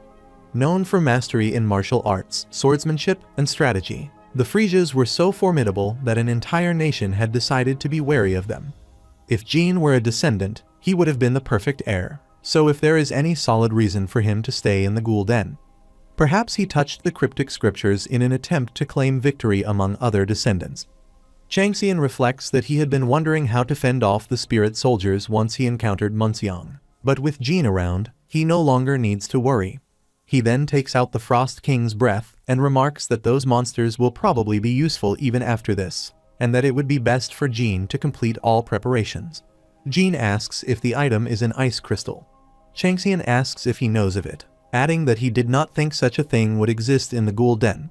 Jin replies that while Changxian may not know, His family was quite renowned in Arcadia. He has, of course, seen the treasures of Earth, but this is the most incredible ice crystal he has ever encountered. He can even sense divinity from it and doubts anyone could obtain such an item even for thousands of gold. Changxian tells him to take it, assuming he knows how to handle it. Jin is surprised and begins laughing, saying he has never seen such a ludicrous master, likening it to leaving a fish in a cat's paws. Changxian tells him to call him insane and thinks to himself that he would like to imbue Jin with reinforced bone as well. But since there is no Jigui here, it cannot be helped. Still, he is sure the Frisia family's hereditary methods will be just as effective. Jin takes the ice crystal, remarking that he thought he had already told Changxian it would be a different matter for him to acknowledge him as master. It means nothing for him to call someone master, yet Changxian is handing him such a rare treasure. Changxian replies that he has no intention of being betrayed by his own household member like an idiot. Jin asks if he is still going to give it to him, and Changxian retorts by asking if he does not want it. Jin says, of course, he wants it, but finds it fascinating that his master is even more insane than he thought, then consumes the Frost King's breath.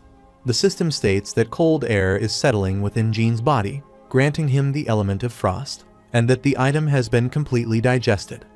Jin Frisia has successfully evolved into the Frost Undead.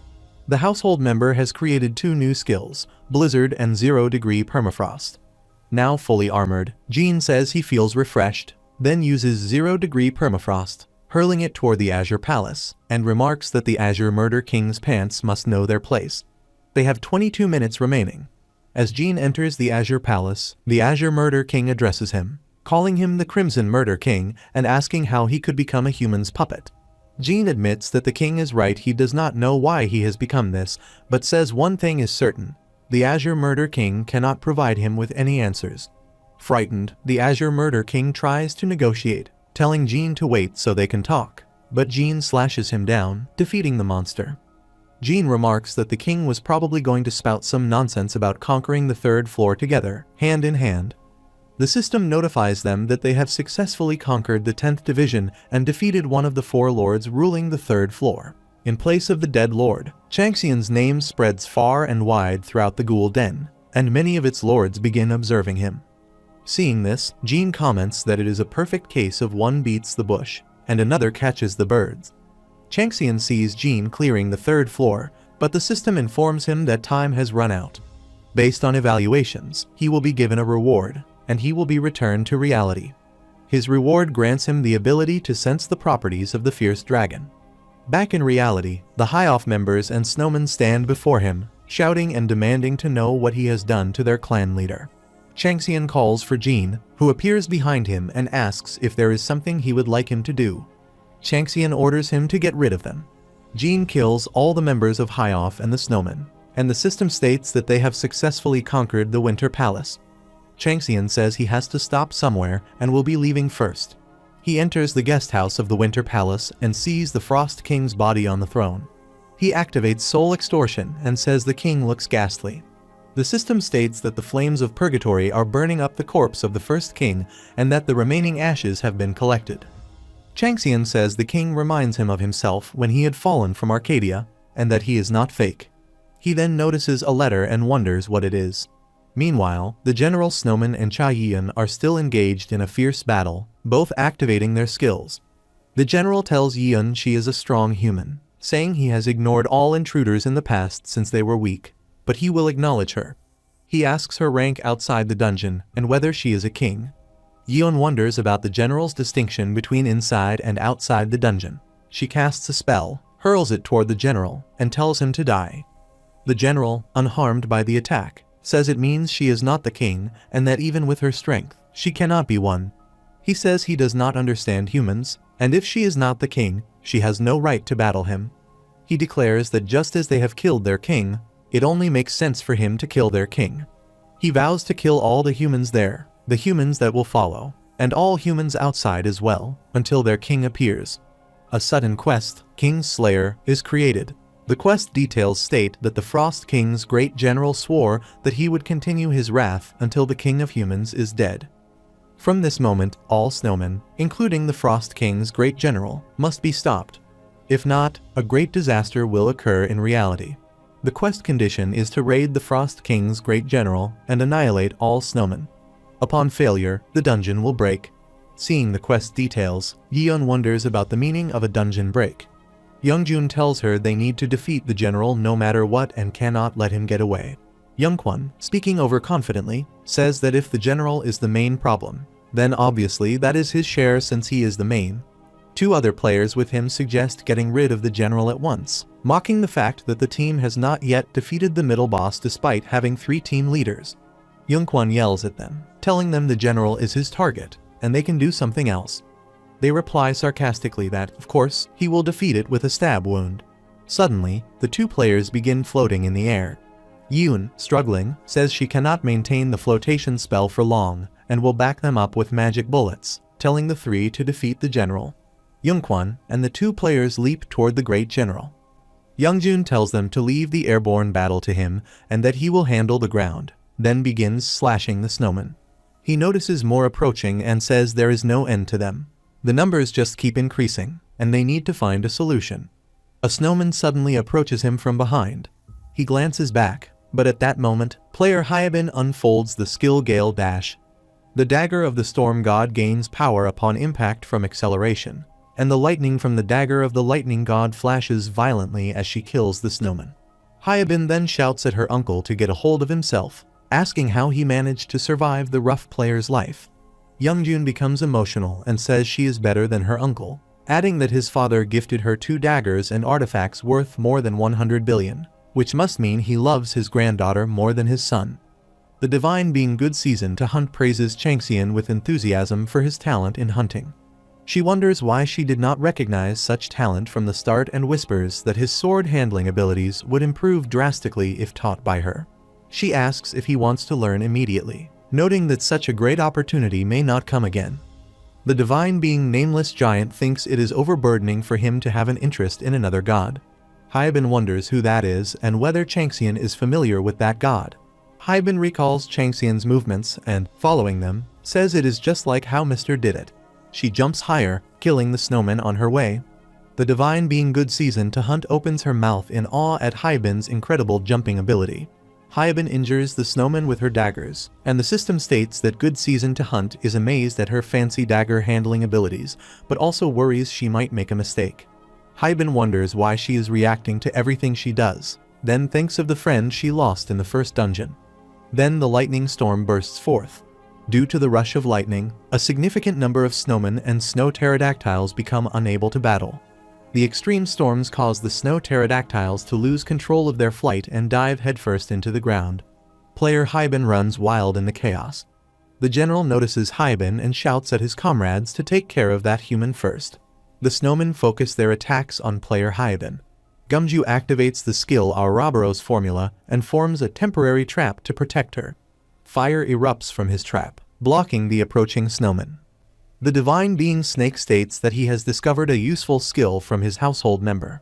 Gumju tells Yunseo to use her skill and leave the rest to him. She moves to block the attack with her tower shield, but it remains small as her strength falls short. Gumju yells at her, asking what she is doing and how they are supposed to defeat those enemies with that. Yunseo says it is because she has not eaten enough and has used too much of her strength.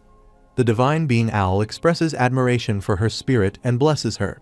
Her strength and energy are replenished.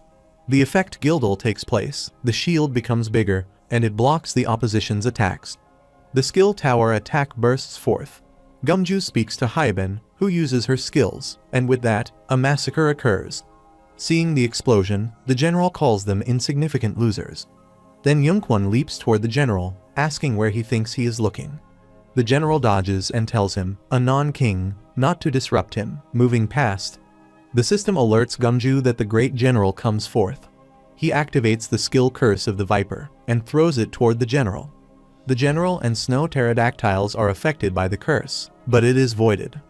The general slashes his weapon blindly due to the curse and injures Hyabin, who collapses to the ground. The general asks how such a kid dares. Hyabin says, just like Mr., will this be enough? Adding that she wanted to rescue the people, and that was more than enough. A huge fire comes from the sky and burns everything there. Player Lee Changxian enters the battlefield. Everyone is surprised, wondering where those flames came from. Changxian appears before them, and Haibin and Yeon are surprised by his appearance. The general asks who he is, and Changxian asks who the general thinks he is. The general says he is the one who killed their king. Hearing this, the other players are surprised, realizing that the one who killed the first king is Changxian. The general grits his teeth and says he asks if this human is the king of humans. He says that if Changxian killed their king, then he must also kill the king of humans. But if their king was killed by Changxian's king, then his death would not have been meaningless. He shouts and demands to know if Changxian is the king of humans. Changxian says that he does not think they need something childish like a king. The general says that in that case, Changxian is no different from any other human and must die, as he activates his Tundra skill and begins to attack him. Changxian pulls out his dagger to block the Tundra attack. The player shouts to Changxian that he is as powerful as the Iron Witch and starts cheering for him, telling him to win by all means and trample on his opponent since he is the tyrant. The general struggles with the attack and wonders if his human is so strong that he should look for an opportunity in mid-air. He then runs away on his snow petrodactyl. Changxian calls Beak to attack him. Beak appears, activates his shadow footprints, and attempts to attack. With Beak's attack, the snow petrodactyl of the general is defeated, and the general is about to fall. Then his comrades come, mount him on his ride, and move to mid-air in the clouds. The general's comrade asks who they think he is, and the general says not to fear, as they have the advantage in mid-air. His comrades yell at him, asking when he has to rely on stupid snow petrodactyls. Then Changxian appears behind them. The general wonders if he is capable of flying. Changxian activates the firestorm and hurls it towards them. A huge fire explosion appears in the sky. The player is surprised to see something falling over there. The general is falling to the ground, and Changxian is leaping before him. The general hits the ground and says he cannot die like this, that he must eventually overthrow the king. Changxian asks why he is so obsessed with the king.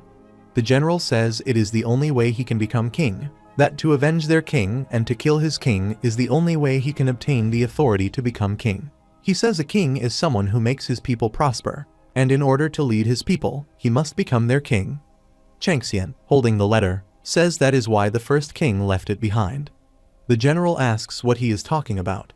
Changxian says there was a letter the first king left behind, stating he leaves the snowman up to the general since he has already met his fate and will be leaving this world, and that he can lead his subjects however he wants.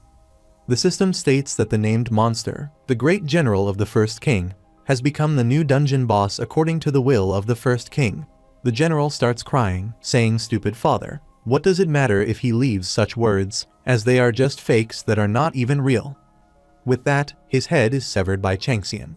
The system states that the boss monster Snow King has died, that the hidden quest, the first king's last request, has been successfully completed, and as a reward, the first king's riches and the first king's dying wish have been obtained.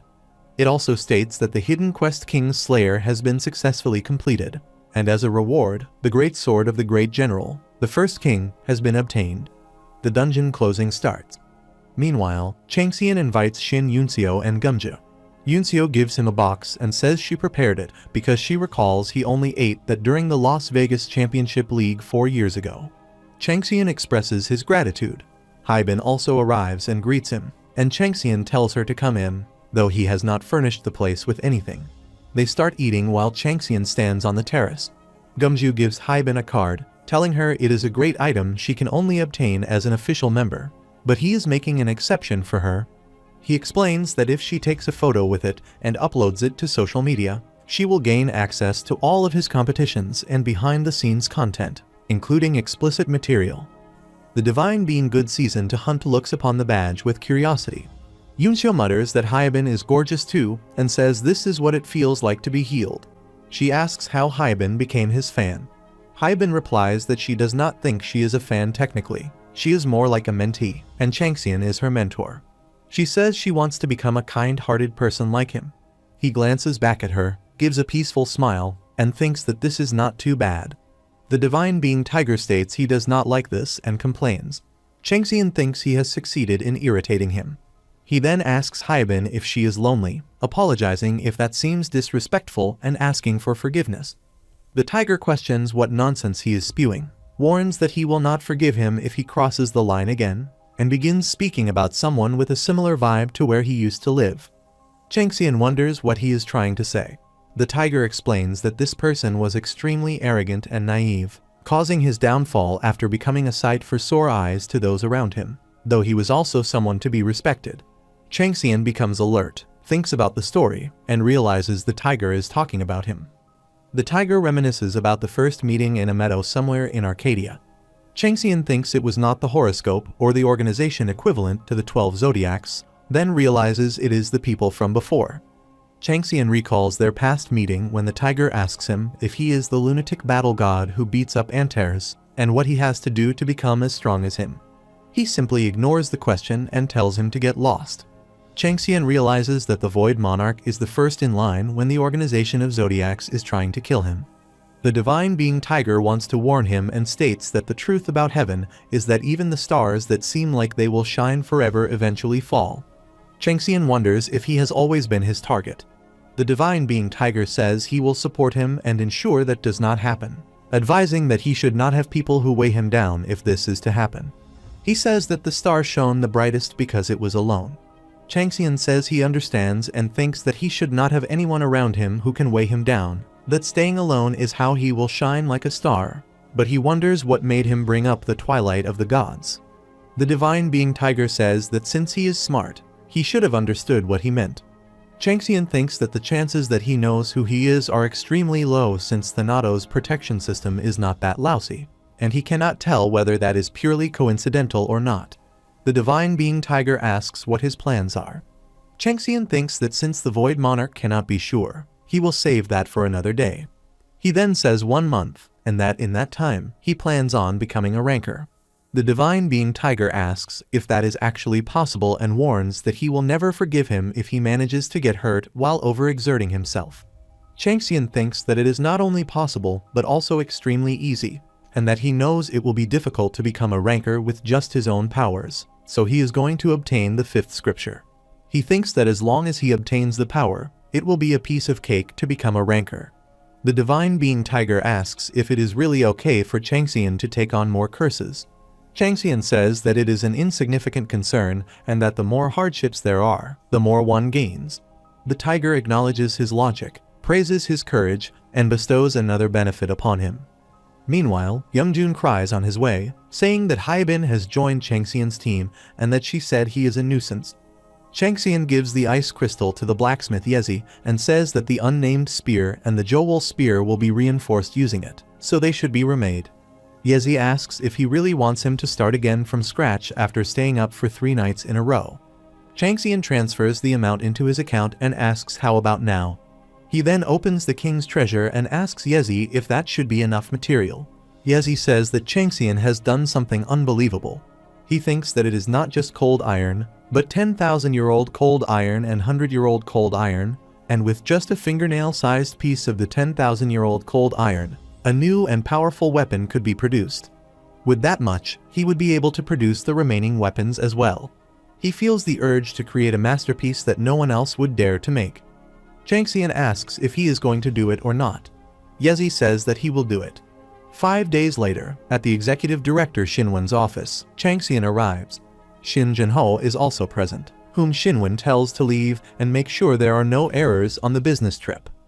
Jinho agrees and thinks it is just one thing after another. He considers the business trip to the States, the elders, and wonders what Xinwen is planning with those monsters.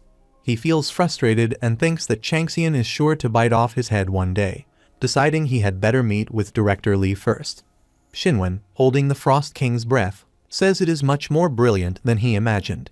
Since the constellation lasts afterward, he says he does not even need to evaluate its worth, and asks if Changxian has any questions, perhaps about the usage of the ice crystal. Changxian says he assumes Xinwen has some use for it, and that, if necessary, he will relay the information to him. Xinwen says he really is exceptionally intelligent, and asks if he is curious about the secret he is harboring at this point. Changxian agrees that he is curious. Xinwen claps and says he will show him right now. They enter the illusory domain of the player Xinwen. Changxian wonders that Xinwen can create an illusory domain so easily, and thinks it is no wonder he is referred to as the only grand demonic magician in the White Tiger clan. He notices there seem to be around 400 to 500 of them and senses traces of the fourth scriptures. He wonders if Shinwen detonated the Silver Fox research facility because he had completed deciphering the cryptic scriptures. Shinwen asks how it is seeing his soldiers for the first time. Changxian says it is amazing. Shinwen releases his aura, transforms into his demonic form, and says he knew it. He judged correctly that Changxian is the same breed as him. He asks if Changxian knows what their clan's rank is in the world. Changxian says he believes it is within the top 20, and wonders about Shinwen, noting that before, he concealed his identity well to the outside. But now he is not hiding the fact that he is a demonic human at all, which means he has decided to trust him to this extent. Shinwen says it is rank 27th, explaining that there is no one who ranks as a king, and they have not displayed any actions to influence the world, which is why they have been given such a rank. He asks what Changxian thinks about that. Changxian thinks the White Tiger is powerful enough not to be ignored by Arcadia, and since the Duke rank, Munseong's forces probably rank as a king. Obviously, they would have to do better. He then says he disagrees, though he has not experienced any other clan. Shinwen says he is right, it is ridiculous, but tells him to think about it. They are still at rank 27th, even though they have been crouching. He asks what Changxian thinks would happen if they were to rise with intent. He states he has no intentions of confining their clan to Korea and plans on letting the clan rise higher and go further, making every tree and plant shudder with fear at the sound of their roar. Shinwen further says that their guardian constellations also wish the same, and that in no time at all, many will bow at their feet. Changxian asks if he plans on taking them to the outside world, and if he does not think the world will criticize him for becoming a demonic human and walking the path of injustice. Shinwen replies that everything becomes nothing when faced with absolute power, and since he has shown Changxian everything he possesses, it is now time for Changxian to show him. He then holds a dream pearl-like orb, and Changxian asks what it is. Shinwen says that it is something that will turn him into someone like them. No, that this witch's brew will turn him into an even greater warrior, and that all directors and team leaders have gone through this process. The system states that the Lost Dream Pearl is a reinforced form of a Dream Pearl, an orb created with an equal mixture of the followers of death and destruction and something else, and that it reeks of those who have been taken down by the tiger's calamity.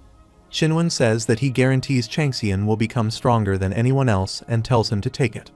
Changxian, holding it, wonders what he should do, thinking that a new form of Dream Pearl, upon closer inspection, could probably reveal the secrets of the tiger's calamity. He then hears the voice of Jean Frisia, who asks why he does not give it to him. Changxian asks why. Jean says he is thinking of trying to make the household members strong, and it is also a concentration method for his mind. Changxian thinks that Jean wants to purify it to strengthen the Biquis element and wonders how to give it to him. Jean says he will just eat it without purifying it and will take care of that himself. He then consumes it. The system states that the reinforced Royal Tiger's calamity is spreading throughout Changxian's body. The household member, Jean Frisia, would like to have the reinforced Royal Tiger's calamity instead of him. Changxian allows it, and Jean says he is done with absorbing it and will share the results later, asking to be informed if something similar comes up again. The illusory domain then closes, and Shinwen asks how it is. Changxian says it feels good. Shinwen laughs and says that usually they would make a fuss about how terribly hard it is to digest the power, but it seems to have worked well for him. Changxian asks if he could get it again. Shinwen says yes, and that he will reward him with it for every exploit. He adds that soon the Xenix Association will start a massive war, in which the White Tiger clan will take part as allies, and they plan to publicize their feats to the world. Xenix, whose players are trained not only for dungeon conquests, but in weapon and artifact study and development as well. It is a mega clan led by the Golden Monster King, one of the 10 kings of the player world. Changxian wonders if it is a battle for supremacy, and who they are raising a war against. He asks Shinwen what he needs to do there. Shinwen replies that he should take his fame and influence it through the S as well. Changxian asks if Shinwen is entrusting him with the press to draw attention to the White Tiger clan. He thinks that he is all for it, as the more attention he gets, the bigger his presence will be in the White Tiger clan. He thinks that the White Tiger's stubborn rise could turn out great if used well, and that in order to devour everything for free, he needs to slowly lay the groundwork by thinking several steps ahead. He then says that before that, He wants to visit the stone desert where the cold wind blows in Nice, France. After conquering it, he will head straight to take care of the City of Apocalypse in Chicago. Becoming a ranker after that, he thinks, would make a huge issue in the media. Shinwon laughs wholeheartedly and says that with those unconquered dungeons, Changxian will become a huge star. If that is what he wishes, then he may go ahead. However, there may be unknown dangers, so Shinwon will send an escort to go with him. Meanwhile, Gumju receives his identity card of the Future Strategy Division and expresses his happiness, saying he cannot believe he is a part of the Future Strategy Division. Yunseo and Beak are training and shout at him to hurry up. Seeing them training, Gumju asks if they are training immediately after the team has just been officially formed. Changxian comes there and asks Gumju if he was there. Gumju sees his weapon and asks his brother what that weapon is. Changxian tells him to call him brother only when it is just them and explains that he recently prepared this weapon, brought it to get the hang of it, and to test it out, asking if it looks weird. Gumju replies that it does not at all and asks how that could be. Changxian then says they are there today to check the L team's teamwork and, for that, they are going out for an actual fight. He explains that a sudden case just came up from the executive director. A collapse incident recently took place in one of their production clans while mining monostones. The details of rescue the stranded appear before them in the system, and Changxian says they are departing as soon as they are done checking the details. At the international airport, Yoon and Seokti receive the guy, Blue Wolf of the Illuminati. Yoon says to Blue Wolf that she has given orders to actively appoint him to missions during he interrupts, saying that she can speak German and that he can't believe the Iron Sainties, who have been blessed by their patron, are attending to him. He adds that he definitely has a good feeling about this trip and, in that case, asks her to allow him to meet Tyrant. Yoon thinks that those old men from the association know about this. Changxian already feels so foreign, and on top of that, the White Tiger clan is completely blocking any contact with him, so she wonders what she is supposed to do. She then says that it is a bit difficult to meet him right now. Seokti says to her that it looks like this guy is sad, and that the Tyrant is currently on a rescue squad mission for the mine collapse incident in Hwashin. Yeon then tells him to follow her. She thinks that she cannot neglect a high-ranking officer who has come from afar because of her personal feelings, but she keeps sensing danger whenever she sees Changxian life-threatening danger at that. At Hwashin Gangwon, Changxian and his team are standing before a collapsed building and asking the workers how many workers are trapped below. They reply that around 20 of them do. They are discussing that they cannot believe Executive Director Oh sends these rookies to rescue, saying they are obviously rookies and wondering what they can even do. One of them says that, still, they have heard the guy over there is at a ranker level. Another question is whether they believe that, saying it is obviously just the media playing around. Changxian then enters the dungeon of the Island of Blue Gems. Standing at the seashore, Yunseo and Gumju say the scene looks gorgeous. Changxian warns them that they never know what might jump at them, telling them to be wary. He then speaks to Gumju, and Gumju is using the killer snake's rescue method to raise the light ball up high. Yunseo pulls out her tower shield and says she just needs to stand like this. An arrow then approaches and hits Gumju in the head, and he collapses. Yunju shouts for her brother, and Changxian yells, asking what he is doing and telling him to get his act together. Then they see a huge wave of arrows approaching them. Shin Yunzio unleashes the shield tower that blocks the arrows. Gumju then throws a fireball toward the incoming arrows, causing a fire eruption. Yunzio is surprised to see Gumju standing while holding the arrow that has stabbed into his head. The divine being snake is clicking its tongue at the household member's lack of depth. Gumju says that since the patron had said so, he knew the magic core would protect him. The divine being snake glares while asking why he is finding faults right now. Gumju replies that it is not what the snake thinks, saying it is more about something else. Meanwhile, Changxian sends Beak to detect the area and defeat the enemies. Beak goes and comes back, bringing a dead elf, saying he figured they would need to interrogate him, so he captured and brought him there. Yunzio and Gumju wonder about the elf.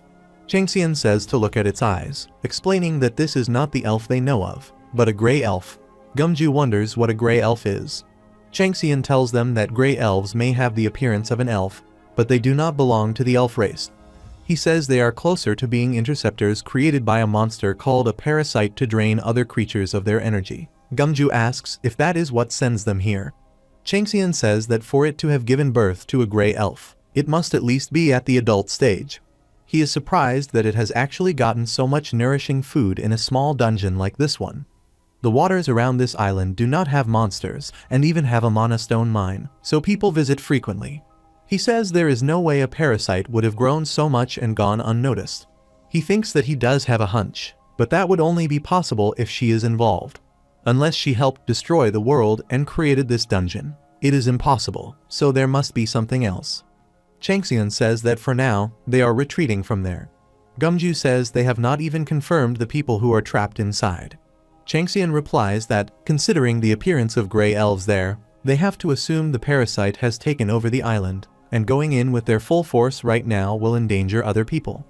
The system then informs them that they cannot log out because all connections to the outside world are currently cut off due to unknown reasons. It instructs them to try logging out again after completing the dungeon mission, to find and collect the pure demonic core hidden in the ice land of the Blue Gem. Changxian says they will act according to their original plan. Meanwhile, Changxian uses the ferocious tiger and unleashes an attack in the forest. After the attack, he finds the corpses of gray elves and wonders why something feels strange. Usually, gray elves are the result of a parasite and do not bleed. But these ones are like real living creatures having flesh, muscles, skeletons, and even bleeding blue blood little by little. Subtly, they even hold fragments of divinity. He concludes that there is only one parasite like this, the divine tree, and only one god is capable of growing such a divine tree, the god of slaughter and destruction, who was once his comrade, Kali. He questions why traces of Kali are here and wonders what happened to her. They enter a dark cave where they think the survivors might be. Changxian reassures them that the White Tiger clan is here to help. A voice replies that they are alive and pleads for the rocks to be moved because someone is dying. Changxian senses something strange and tells Gumju to activate magical lightning. As Gumju does so, the cave brightens, revealing it is infested with unknown undead. Changxian realizes it is a trap and notices tree roots embedded inside the undead, all leading to a single place. As the undead rush toward them, Changxian thinks Jigui could easily burn them all with her flames, but since there may still be survivors, he orders Beak to create a path through. Beak does so, and they reach the main spot where the roots converge. Standing before a huge tree, Changxian realizes it is the personified form of a fully grown parasite with roots having its own ego elfin roots. He notices the crown on the elfin and realizes it is extremely similar to the one Kali used. Drawing his twin spears, Changxian wonders if one of the divine trees grown by Kali lost its way and ended up here. Though it may be wild speculation, judging from the Void Monarch's interest, it could be possible. The connection between Xerxes and Kali makes it hard to see this as a mere coincidence. Changxian senses that something sinister is unfolding. The boss raid begins as Elfin Roots leaps toward Changxian. He dodges the attacks and strikes back with his spears, thinking that he is sure he can sense Kali's energy from it. Especially the crown, it's not just the shape, but the divine aura. It must be a duplicate of Kali's crown. It is at least a treasure grade, if not sacred grade, item. This means the Elfin Roots must be at least a bishop or priest of Kali. The system states that the divine being Tiger watches the battle with great excitement. One of the faces of divine being Gemini also observes the new events unfolding around Changxian. Changxian wonders why the Void Monarch and Gemini are not merely interested in a simple fight with a strong opponent. He is certain there is something connecting Xerxes, Kali, and these beings that he doesn't yet understand. To uncover the truth, he decides he must take this opponent down at any cost. He says that the Firebirth tree, among the 5 elements, are not resisted by wood. The system then informs him that the firestorm rages due to the use of Jigui's retainer. Changxian shouts that he will burn all of them. Yunqiu fights the undead, declaring they are all dead. Gumju throws fireballs, while Beak Jowul unleashes the skill Shadow Tsunami, throwing attacks. Seeing this, Gumju remarks that Beak is not an average player. Beak shouts, challenging anyone else to come at him. Then a figure appears and charges at Beak. Beak blocks the blade and wonders who he is. The figure introduces himself as Lieutenant Park Heseong, a B-rank player and soldier of the Awakened Force under the Military Defense Support Command. He explains he was confined there while trying to rescue those buried inside at the association's request. He says that answers Beak's question and that now it's his turn, and asks Beak if he is human. Beak introduces himself as a member of White Tiger's L-Team. Heseong wonders if that is the team led by Changxian and asks if that means Changxian is there as well. He tells them the injured are in great need of aid. Beak replies that their team leader is not there currently. Then suddenly, the ground starts shaking. Jean contacts Beak and says that Changxian told them to move first and warned that chaos will ensue soon, so they should be careful. Beak thinks the voice is definitely familiar and asks how they can trust what Jean says. Jean thinks that Beak should look at this so he can figure out his exact location. Jean thought Beak was just a dog begging for compliments from his master, but adds that even if he is a loyal dog, he has his own will and brain. Jean says that if Beak doesn't want to trust him, then he shouldn't. Beak then stops, but Jean disappears. Beak wonders if Jean was telling the truth and thinks that just in case he was, he should consider what Changxian would do in this situation. Then Beak asks the lieutenant where all the survivors are. Changxian, frustrated, says that among the 5 elements, wood cannot beat fire. He activates the Jigwee's retainer and unleashes a firestorm, declaring that he will burn everything to a crisp. The fire approaches the elfin, burning its branches. A huge burst of fire erupts, and elfin moves upward. It then throws the gray elves from above. Changxian calls Jean, who appears and says he has been waiting eagerly for the call, then swings his sword and kills the gray elves. Changxian follows elfin and notices its body becoming bigger, and wonders if it gets stronger the more it is destroyed. Elfin tries to bind him with its branches, but Changxian uses his spear to struggle free and mutters what a headache. He then uses Western weapons specialized for slashing and cuts Elfin's body in half. Elfin quickly regenerates and becomes stronger. Changxian wonders not only if it is regenerating faster, but also if the new parts are firmer. He thinks Kali was always ahead of him in traditional martial arts rather than actual battle skills. Perhaps because this being is Kali's priest, it has an edge in technique. As its recovery strengthens, the physical gap between them shrinks. Changxian wonders if he has only come this far thanks to a superior element. Though uncertain about elimination, if overpowering the elfin is difficult now, he thinks he must suppress it with such a gap that it cannot catch up, no matter how hard it tries. Changxian recalls a conversation with Kali, in which he asked if it is so hard to catch up to her purely through martial arts. He remembers asking about the power he just saw expanding, and whether he could use it too. Kali had replied that it is her last resort, and that it is not hard to explain, but he must listen carefully. She said that the Twilight technique is only used in true crisis, and that among those who have witnessed it, he is the only one still alive. Changxian then discovers the Himavat breath and observes that a single breath triggers latent powers, drawing out even greater strength. He realizes that even the Void Monarch or Gemini watching him wouldn't recognize this, since Kali said everyone who witnessed it died. Instantly, he plans to overpower his opponent with the slightest movement before a full-scale magic explosion. He then exhales the fire breath, which is so powerful that fire spreads all around. The system states that Changxian has entered the Berserker state, triggering his latent power and significantly boosting all his stats for the next 5 minutes. The skill Kalakagathia activates, allowing him to wield the magical powers boiling inside. Changxian wields his spear and thinks that these 5 minutes are the time limit to use all his latent powers before dying. However, in his current state, he can only sustain 5 seconds of that time at most. He throws his spear attack toward the tree, determined to end the fight within that time. 1 second passes. He resolves to kill it quickly before its wounds heal, while the skill Viper Eyes focuses on the target's movements.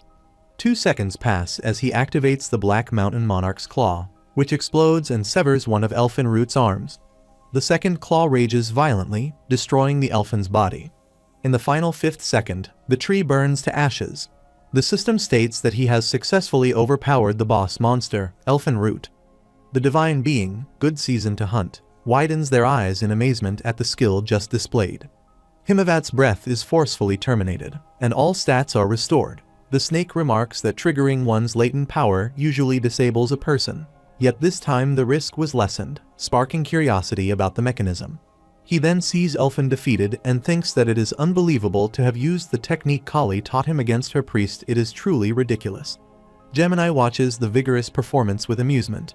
The divine being Tiger laughs, saying that he is indeed his household member, given how easily such an opponent was overpowered. The great demons show curiosity about how he plans to handle the subject he has defeated. Changxian thinks that he has subdued Elfen Root for now and needs to find out what happened to Kali after he was sent for the divine punishment trial. With Gemini and the Void Monarch closely watching him, he realizes he cannot interrogate carelessly. Then he notices Elfen's eyes suddenly blinking and wonders what is happening. The Elfen corpse starts laughing, surprising Changxian since the corpse is not looking at him. The Elfen says that the gods are disgusting, and that their filthy, disgusting game will not last long. He warns that their dead god shall rise again and wipe out all of them, along with the apocalypse they fear, and that twilight will come for them. His body then begins bursting with a huge force emitting from it. Changxian's beast sense skill detects the danger, and Viper Eyes advises him to flee. The system states that the boss monster Elfen Root has died. Elfen Root sacrifices his divinity and the magic extracted within him to strengthen the parasite tree. Following the rules, the parasite tree evolves into a new form, the divine tree. The system states that the divine being Tiger is amused at the rebellion of a mere mortal, and only the ghost of Bruce remains. One of the faces of the divine being, Gemini, watches with a cold glint in their eyes. Changxian thinks that Elfen Root definitely says that God will rise again and bring forward the apocalypse and the twilight. In other words, Kali is already dead, and the blame for that lies with Gemini. He wonders what on earth happened after he was sent for the divine punishment trial, as Xerxes and now even Kali are gone. He questions if the others suffered because of him. The system then says that a new boss monster, the divine parasite tree, has been born. The boss monster decides that the energy from the dungeon is not enough to reach its goals. It is now exploring its surroundings in search of a new energy source and discovers a new server, the planet Earth, that exists outside the dungeon. The divine parasite tree begins spreading its roots on Earth. The dungeon break has started, and the dungeon mission is altered. The mission theme is logging, as the divine parasite tree, which begins turning over the island of the blue gems in an unusual way, is now destroying the ecosystem of the island and the sea at insane speed. Once it is all destroyed, it plans to invade the world outside as well. The mission is to log down the parasite tree, and upon failure, the dungeon break will occur, and the roots of the parasite tree will cover the earth. Changxian wonders if all of this is his fault. He will bring the Kali priest back. Jean remarks to Changxian that it is an interesting thought he must have, bringing back the former high priest of the goddess of killing and destruction as a new household member. Changxian says that if the parasite tree spreads out into the earth at this rate, everything is over, and that he has to eliminate the parasite tree and bring back the Elfen Root. The divine being, Gemini, roars at the unbelievable arrogance of a mortal. Changxian says that the parasite tree is probably heading towards the sky where the stars and the gods reside and tells him to find it. Jean asks if he means the Elfen Root and says that it is ridiculous. Changxian glances at him and says it is in order to find him. Jean thinks that Changxian is ordering him, but somehow there is weight to his words as if he must follow him, and he leaves, saying it is as Changxian wishes. Changxian says that he should get there first. Grabbing the white dive bow, he uses the skill Viper Eye, which has marked its target. As he shoots the projectile, it hits the tree, where fire erupts. The system says that the Authority 100% bullseye has been activated and the projectile has hit the marked target. Lightning explosion and lightning net create a large-scale fire explosion due to a chain reaction. He thinks that, for now, it seems that the divine parasite tree has stopped growing. Then the boss monster divine parasite tree is suddenly in a fit of rage. Seeing this, he troubled and begins to shoot another projectile, and the fire erupts. The system states that Changxian has partially destroyed the divine parasite tree with just 2 arrows and has gained a huge amount of experience points. He sprints in the air using the skill Flying Tiger Trailing Gale and enters the divine tree's hole, where he notices something. It seems like the chief priest stands in the center of the hole, holding the Elfen Root body, and says to Changxian that he did not expect to see a new guest all the way up here. The divinity of Gemini lights up the entire sky. His beast sense skills strongly warn him of danger. The chief priest says that the patron is talking, and that it is only right for Changxian to pay his respects upon seeing him. But he is so generous that he forgives him. Changxian thinks that he is not an apostle, but maybe at the level of a chief priest or archbishop, and whichever one he is, he ranks high. The chief priest then says that he will give him a clear show of the ramifications of committing blasphemy against his patron and give him the grave to separate his patron from doctrine, where he lives. The chief priest then yells and says how dare a mere god go against his patron, and that Changxian is the same as well, and he will send him to his dead god. The system says to call him Sun, the chief priest of the Gemini, who wishes to retrieve the divinity of the dead god. Changxian thinks that he is an opponent so strong that he cannot be certain of winning even in his best condition, and wonders if there is some way to defeat this harpy and retrieve the elfin root. Jean tells him that there is that method, first to retrieve the pure demonic core. Changxian now strikes toward him, thinking that it may not be easy, but if there is a way to do it, he must. The system informs him that it is temporarily making up for the stats that are currently lacking in comparison to the two identified enemies.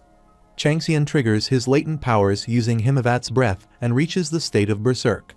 The chief priest glances back at Changxian approaching. Changxian clashes both of his daggers, and a huge fire explodes out in the midair.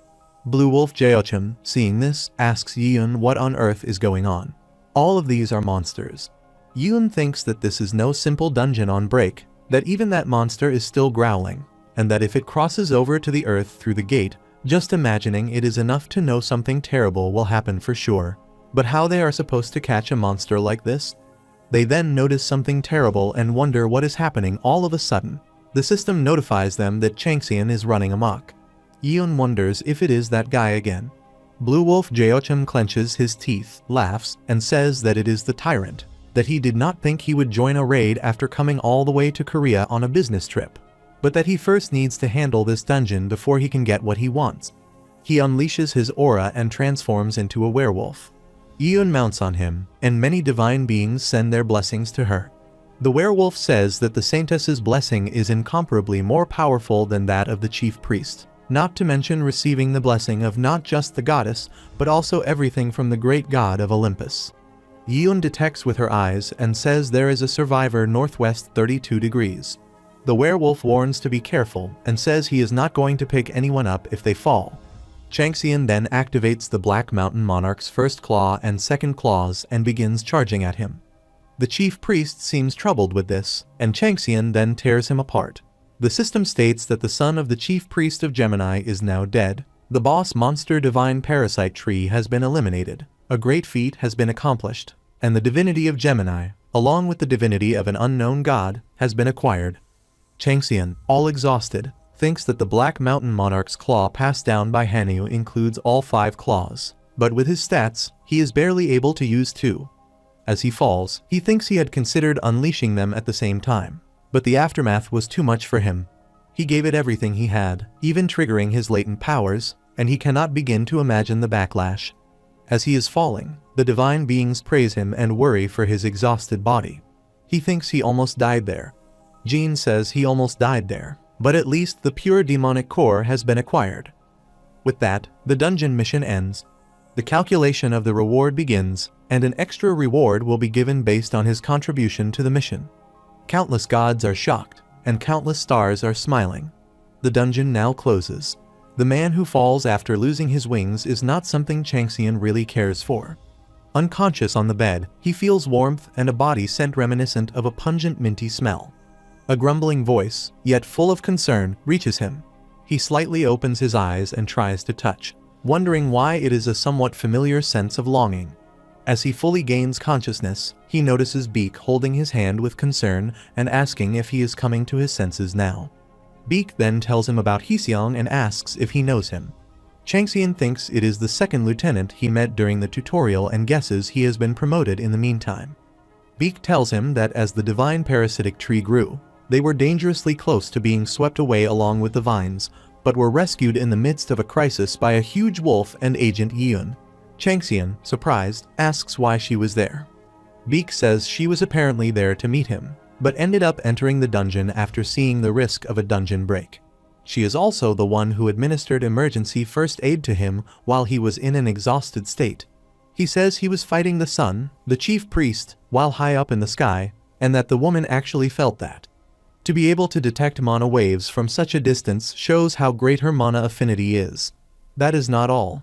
Though they only exchanged brief greetings at the Hill of the Abominable Snowman, he felt the blessings of several gods from her, to the point where it was hard to think of her as an ordinary human. especially the other face hidden behind the blessings, and Mana felt like something huge was wriggling behind the scenes, and he was certain it was looking right at him as well. Cha Yun, he says, is someone it would not be a bad idea to meet and look into, and he should thank her too. While lying, Changxian mutters that he will end this here, that this is the most important thing now, and wonders how Gemini will respond to losing a high-ranking household member. Meanwhile, Jin Seokti tells Yun, who is driving, to come on, saying that if she were ready to do all this at this hour, she could have left after seeing him wake up. He asks if she knows how big a feat it is to hear the tyrant say thanks, adding that they even dedicated segments in shows for that back in the day, and wonders if she was just too shy to hear it herself. She, frustrated, hits him, and he troubles himself, saying who would have known the great Iron Witch was such a shy person. Yeon thinks she is sure of it, that he saw it, and wonders who on earth Changxian is. Meanwhile, the curse of the ghoul den starts, with instructions to survive for the next 48 hours, and the location is set on the 4th floor. Jean Frisia tells Changxian that his condition does not look all that great and asks if he is okay. He replies that it is not like opponents will let it slide, because he is not well today, so he does not have much of a choice. He then asks about the pure demonic core. Beek says he knew this would happen, so he prepared it in advance, asking if he knew how much he ran around looking for this in such a short time. Changxian tells him to cut the small talk and asks what method he found out. Beek says it does not matter even if he washes his eyes with holy water, he just cannot sense it, and tells him to feed the pure demonic core to one of them, as that is all he has to do. He then asks how he created everything and everyone there, including himself. Changxian says it was by using Royal Tiger's calamity, by purifying the starlight of the forgotten world, so that is what it is. Beek confirms this, saying all the household members in the world were created from the purified starlight. In other words, Royal Tiger's calamity does not care about elements or characteristics. It is without elements, meaning it is an empty vessel. Changxian asks if it is up to him, the master, to choose how much he fills that vessel, and thinks that, as expected, he was right to entrust this to Jean. Changxian thinks that even during his time as a civil servant of the gods, he is kind of a loner without other household members or gods, so he is unable to learn such a topic deeply. Beek says that as for vessels, he is great at making strong ones, so Changxian should not worry. Changxian thinks that, on the other hand, Jean learns kingship from a great family, and even rules over thousands of ghoul in the ghoul den, so he is probably quite experienced. Jean's household member, Zabek, is attempting to absorb the pure demonic core and has successfully merged with it. As his body undergoes some process, his possessed divinity is being redeveloped, and all of his stats are being changed. Elfinroot's nature is slowly awakening from within Zabek, and the assimilation rate is extremely high, bringing in memories and identities of his past lives, so a household member with a new trait comes into being. He then rushes toward Changxian, who thinks that he was Kali's high priest in his previous life and also harbored a desire for revenge. There is also the case with Jean, so he expects this kind of reaction. Changxian then asks Jean if he plans on just being a spectator. Jean then grabs Elfinroot from his head and says that he dares bare his teeth at his master, and that he will make it so he can never do this again. Zabek is a household member Jean resurrected, his body borrowed for rebirth, redistributing his stats, so there must be a limit to how much he can oppose Jean. Changxian then gives him the name that will be Elfinroot. The system says the name of the household member has been completed. Zabek's name is now Elfinroot, and the household member shall be his spear and guard his side. Changxian says it states that he possesses the divinity of a dead god and asks if that is right, reasoning that for the deity to have him as a high priest, the deity's divine status must have been quite high, and questions how he keeps dying. Changxian tells Elfinroot that he knows he can talk now and to speak up loud and clear. Elfin asks why he is curious about that. Changxian says it is because he can gain more power, explaining that he does not have a specific patron. Elfin reacts in surprise, asking if he really does not have a patron, and wonders that unless this is connected to horoscope or any organization, there is a chance of finding a new light on a path brimming with complete darkness. He then says that before everything was crushed, there was a star called Twilight of Gods. Hearing this, Changxian's eyes widen. He further says about the Twilight that he fought several stars, including the 12 zodiacs, and was eventually put on the divine punishment trial and died. He further says that while most of the stars agree to bring Twilight of Gods to the divine punishment trial, a few vote against it, and one of them is none other than the patron he serves, the goddess of slaughter and destruction. He recalls that she says about the Twilight of Gods that he is definitely the silly friend who left her side. But still, he is a friend she should not have let slip away. She tells him that she knows what he is trying to say, but she simply cannot overlook this, because in the end, it is all started by the 12 zodiacs, and then orders him to leave. He refuses and says he can fight as well. She tells him to go and dismisses all the priests, including him. Elfin further tells that he is not sure if it is fortunate or not, but the goddess is not alone. There are those who decide to be by her side, but she never tells him who they are, and he does not know how things progress for the goddess and her comrades. The only thing he knows is that she angers several stars in the sky, and in that process, the goddess has to die. The gods who accompany her might have suffered unexpected misfortune as well, and since then he has been mixed in the fragments of the broken world, wandering here and there, finally opening his eyes to a place abundant in magic. Changxian thinks that the 12 zodiacs mishaps that happened to Kali and Xerxes are related to those individuals. No matter how powerful Kali is, she would have been grossly overpowered by the 12 zodiacs and the entire horoscope that rule the heavens. He thinks he is the one who abandoned them first, yet they attempt to save his life, doing something ridiculous. Changxian asks Elfin what his aim is, if it is revenge.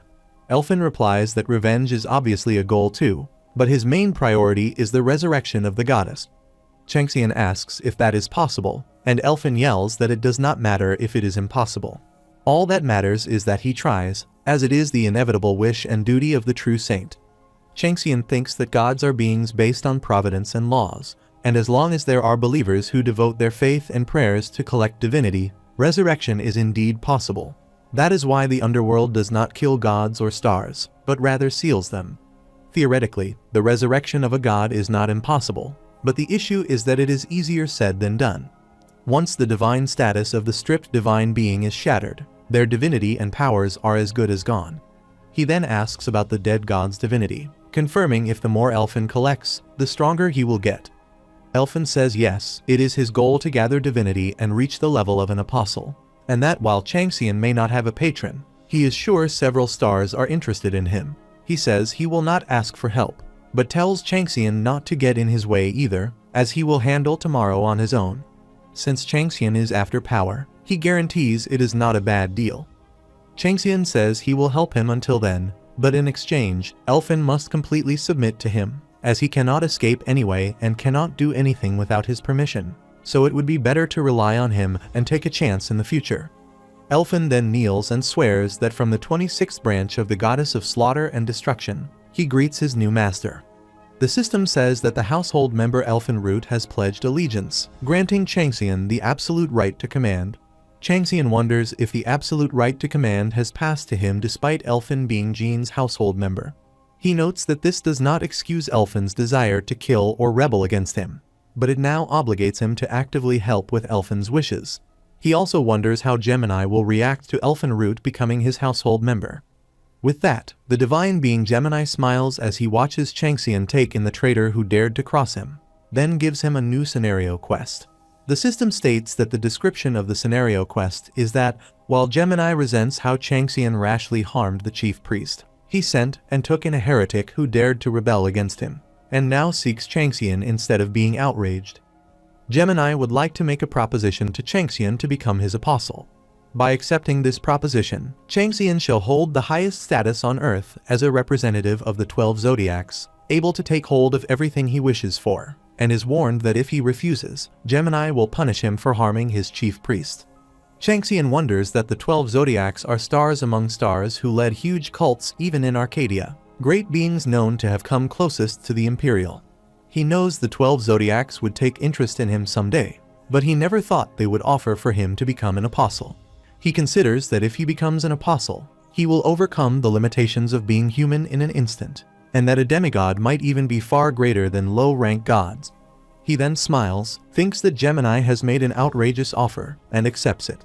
With that, he becomes known throughout the heavens. Elfin wonders that he cannot believe his new master might become a household member of Gemini. and that this means they might still be under the command of Gemini, even if they distract the goddess by collecting divinity.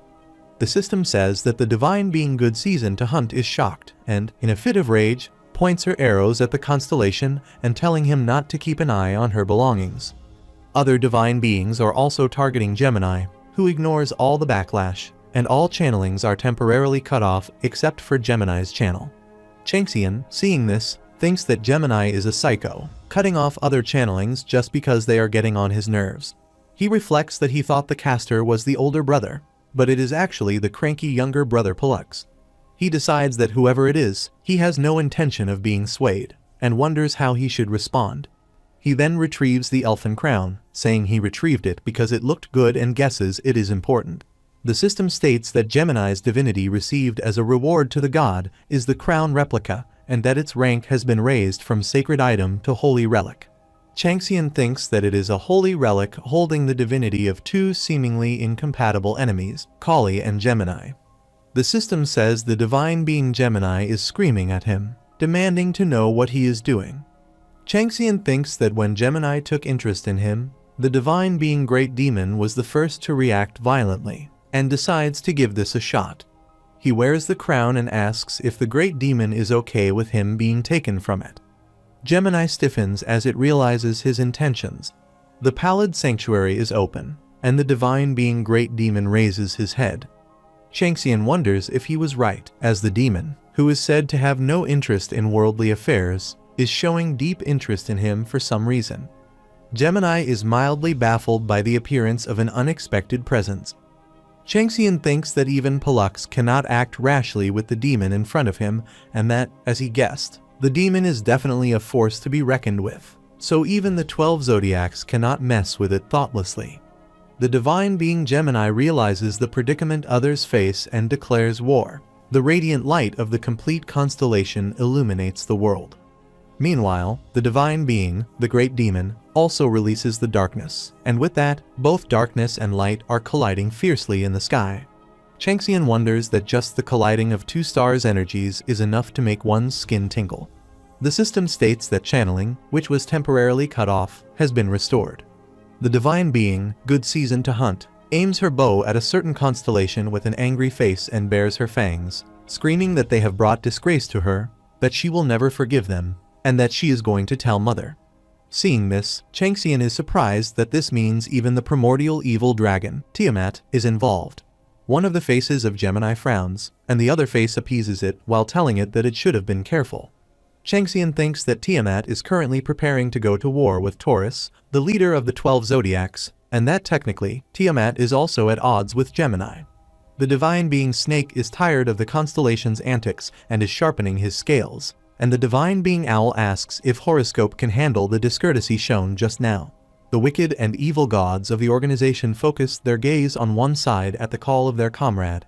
The constellation Blue Dragon and Red Phoenix stand by. The constellation Supreme Palace Enclosure squints. Changxian wonders if even Supreme Palace Enclosure, one of the 3 stars of the organization, is here. He thinks that no matter how much the organization is in conflict with Horoscope for control over the heavenly realm, they would not react like this just because of the lowly Void Monarch's call, and questions if they are planning on eliminating the other side's executives if they get the chance. One of the faces of Gemini stiffens his face. The divine being Tiger warns them that if they do not get lost, he will take it as their intention to go all the way. With a cynical smile, Gemini is red with anger, and the other face of Gemini advises the first to back off, as now is not the time. One of the faces of Gemini nervously turns the opposite way. As the environment settles, Changxian wonders if it is over and thinks it is a shame, as this could have turned into a great war between Horoscope and the organization. One of the faces of Gemini stops walking for a moment to show hostility towards the human who humiliated him, then reaches out his hand and grabs Changxian by the shoulder.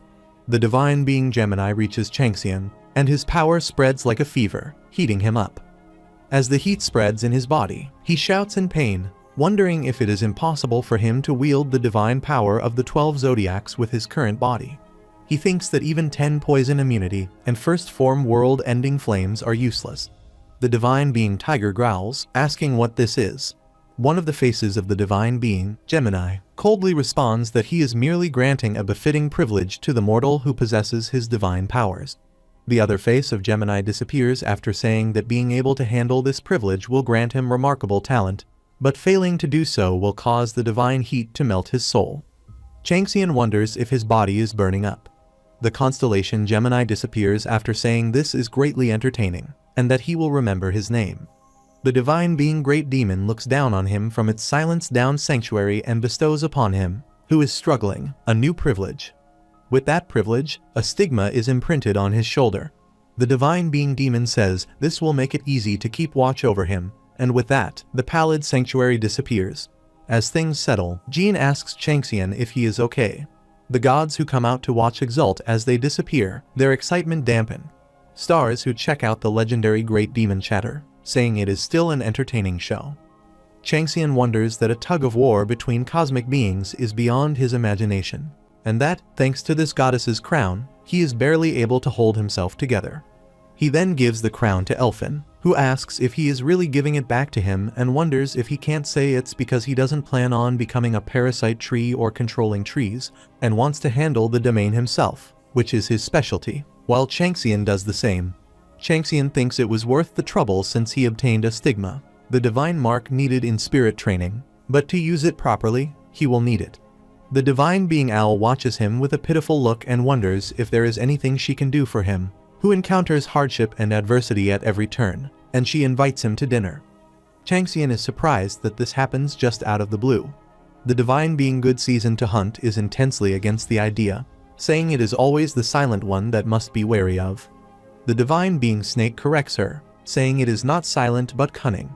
Jean then tells Changxian that he has his respect from now on, and that he can't believe Changxian received an invitation from the battle world, which he thought was only in stories, and that he didn't know Changxian was this great. Changxian says enough of the useless talk and tells Elfin that from now on, he should help Jean raid the ghoul den, and that he will be back. With that, he accepts the invitation to the dinner.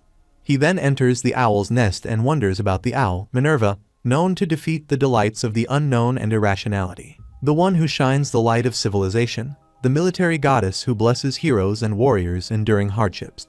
Compared to that reputation, she did not make many public appearances, so he wonders why she would suddenly invite him to dinner.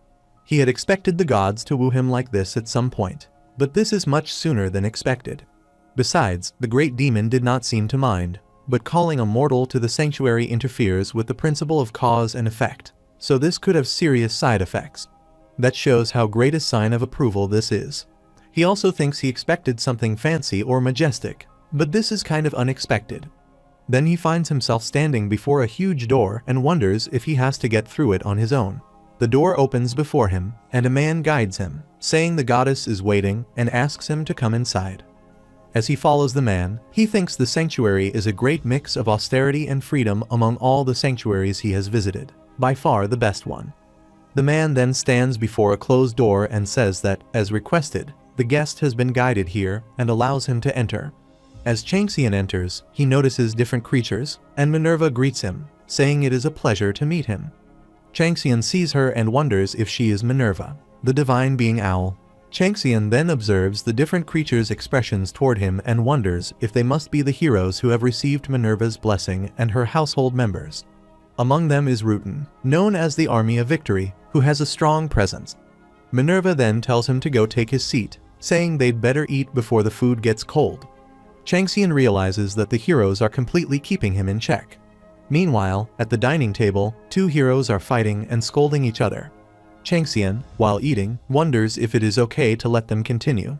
As he eats, he realizes that this is good. The system states that he has consumed the steak with the swordsman's blessings, increasing his strength. He is surprised by a permanent stat boost as the system tells him all his exhaustion and curses have disappeared. His injuries are healing quickly, and his health and mana have completely recovered. He thinks that all his injuries are gone, not just the ones from the island of blue gems, but also those from his fight with Gemini. As expected of Minerva, he assumes she wanted to look after him through this. She then says she was worried it might not suit his taste, but it seems like he likes it. While eating, he replies that it is delicious. One of the heroes, Badu, tells Minerva that this is too much, and that he has requested many times to ask beforehand. She replies that she set up this meeting so he could ask himself. Batu says he has a question for Changxian. Changxian asks what it is.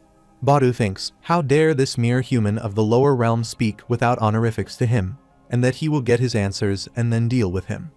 Batu then asks how Changxian recognized the things that possess him. Changxian asks what he is referring to.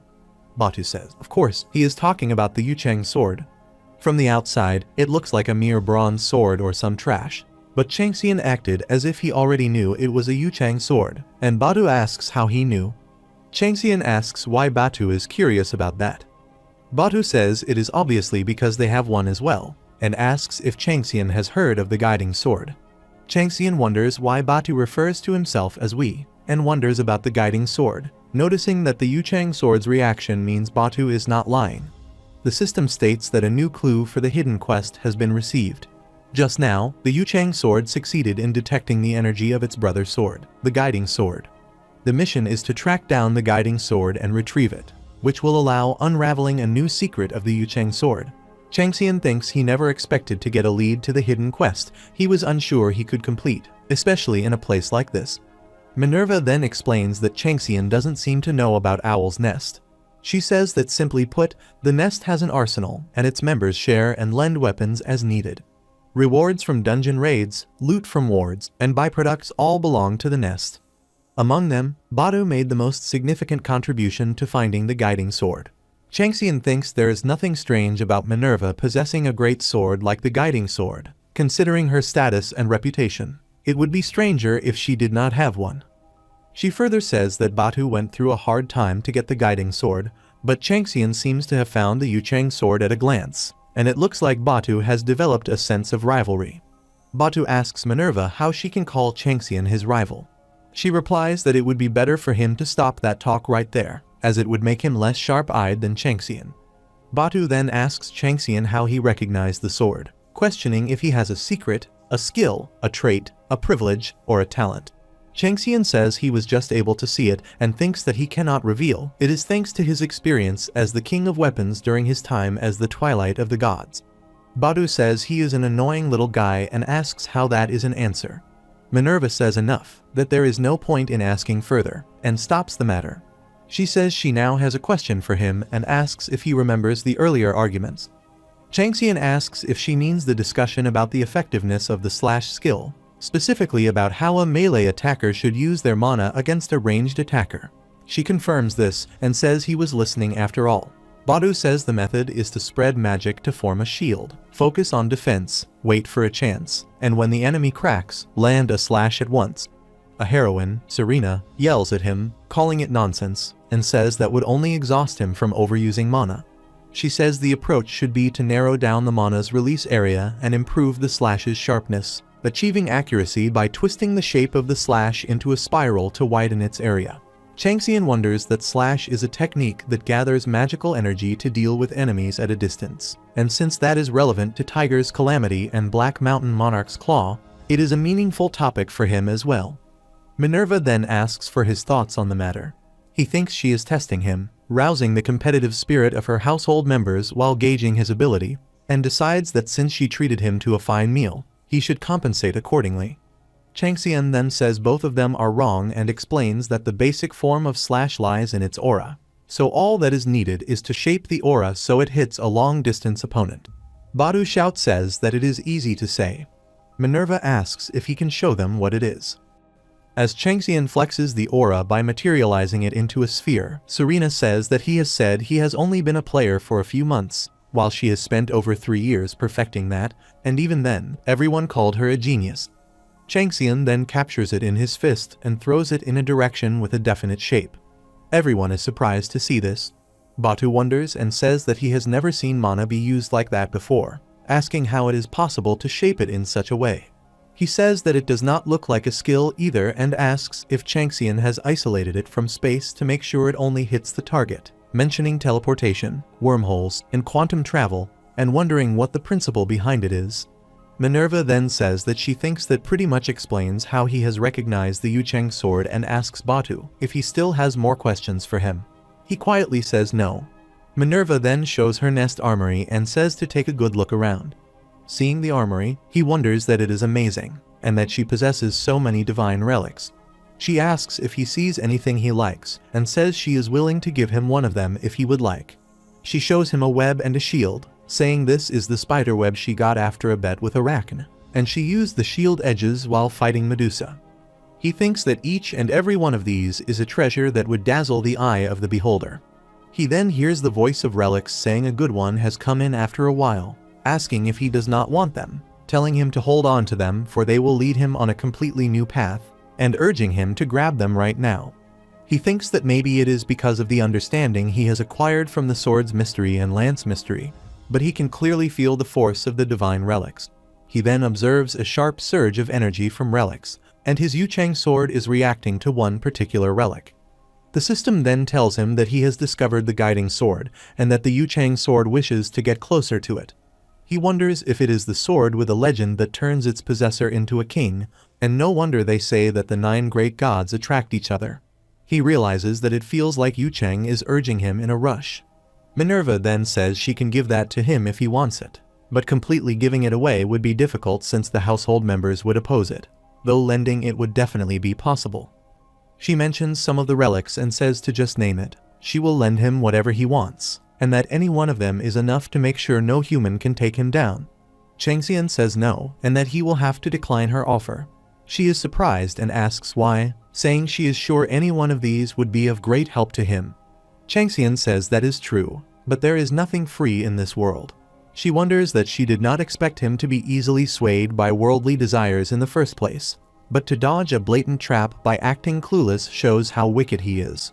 Changxian thinks that learning the fact that the guiding sword is currently here is important, and as long as Minerva is longing for him, he will always have a chance to get his hands on it. He then says that, more importantly, he has a question for her. She says to ask, and that she will try her best to answer most questions.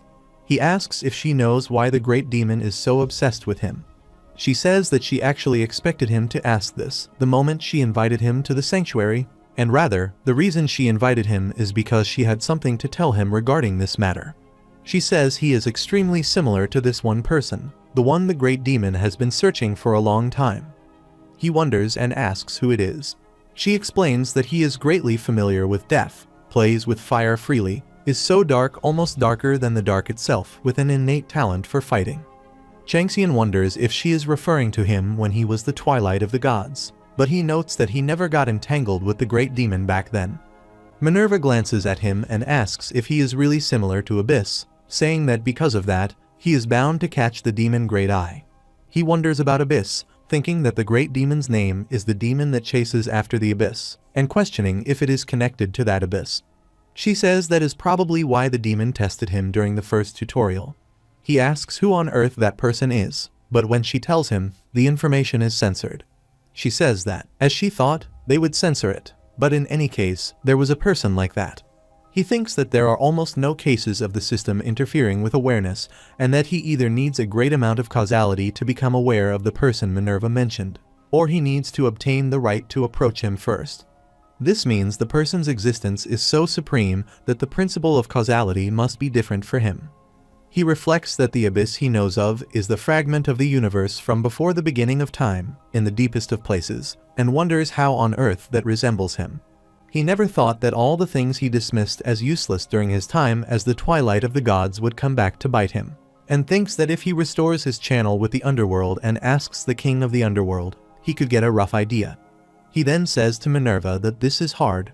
She tells him not to worry about it too much, that he just needs to follow his own path. Though she can tell him one thing for sure, he is fundamentally different from the other person. He gives her a sharp glance, and she asks what is wrong. He says nothing, just now, but is interrupted when her assistant tells her that the enemy has appeared, and that because of that, the outside is being destroyed. Changxian, hearing this, wonders that the Owl's Nest is a territory clearly ruled by Minerva, who has great divine status within Olympus, and that someone has intruded on heaven's forbidden land that one must never set foot on, even by mistake. As the day draws to a close, the night slowly awakens and covers the sky. Stars that have been shrouded in darkness begin to shine. A constellation appears. The constellation Gemini attempts to descend to the sanctuary's Owl's Nest. Minerva is frustrated with their presence as the invasion begins. She yells, asking how they dare, and wildly spreads out her wings. She says they must have wanted to vent out their anger and asks if they are so terrified of the great demons that they dare invade her sanctuary and try to steal her guests from her. She unfolds her shield, blankets the sanctuary, and says they dare look down on her, the great divinity of Olympus.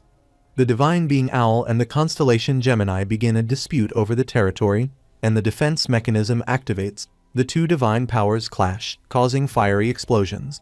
Her assistant shouts at the heroes to take their positions for when the barrier breaks down, warning that Castor's household members will show up. Minerva tells Serena they are going to send Li Changxian back to the lower realm and asks about the teleportation outside. Serena says the outside seems completely blocked by starlight at the moment, so resetting new coordinates might take time. Minerva says that these rats would not even squeal if the master deity were here, and that they planned the whole thing. She then addresses one face of Gemini, Castor, and asks how he dares, calling him a dog who sniffed Pallid Star's tail, and tells him to bare his fangs before her. Castor says that Minerva is a mess for someone considered the goddess of war and questions who the one sniffing tails really is. He says that after her, it will be Pallid Star's turn, and that they shall be the only ones able to shine under the great night. He tells her to fall to her slumber, goddess of the old era, and then attempts to descend with his punch. He partially succeeds in incarnating, and the Iron Divine Punisher descends, ordering his comrades to attack. Minerva orders her army to fight them head-on, and the two constellations' armies start fighting each other. Changxian thinks that something is strange. He activates the Beast Sense skill and quickly scans the surroundings, realizing that the two Geminis would never start a war this rashly. They do not begin wars unless they are sure they can win.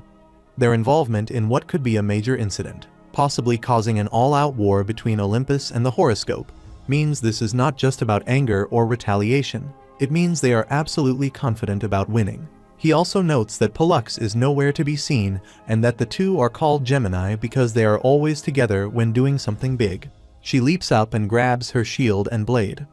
Meanwhile, Changxian hears Yu Cheng react, telling him to take him along. He wonders what that means and then notices Batu arriving with the guiding sword.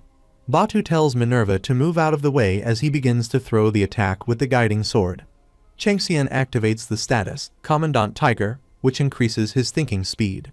He thinks Batu's attack is meant to harm the great divinity, Minerva. With his current skills, blocking it will not be easy, so he decides he will have to draw out a different power from outside to deflect that force. He begins to dodge, and Batu shouts for him to get out of the way.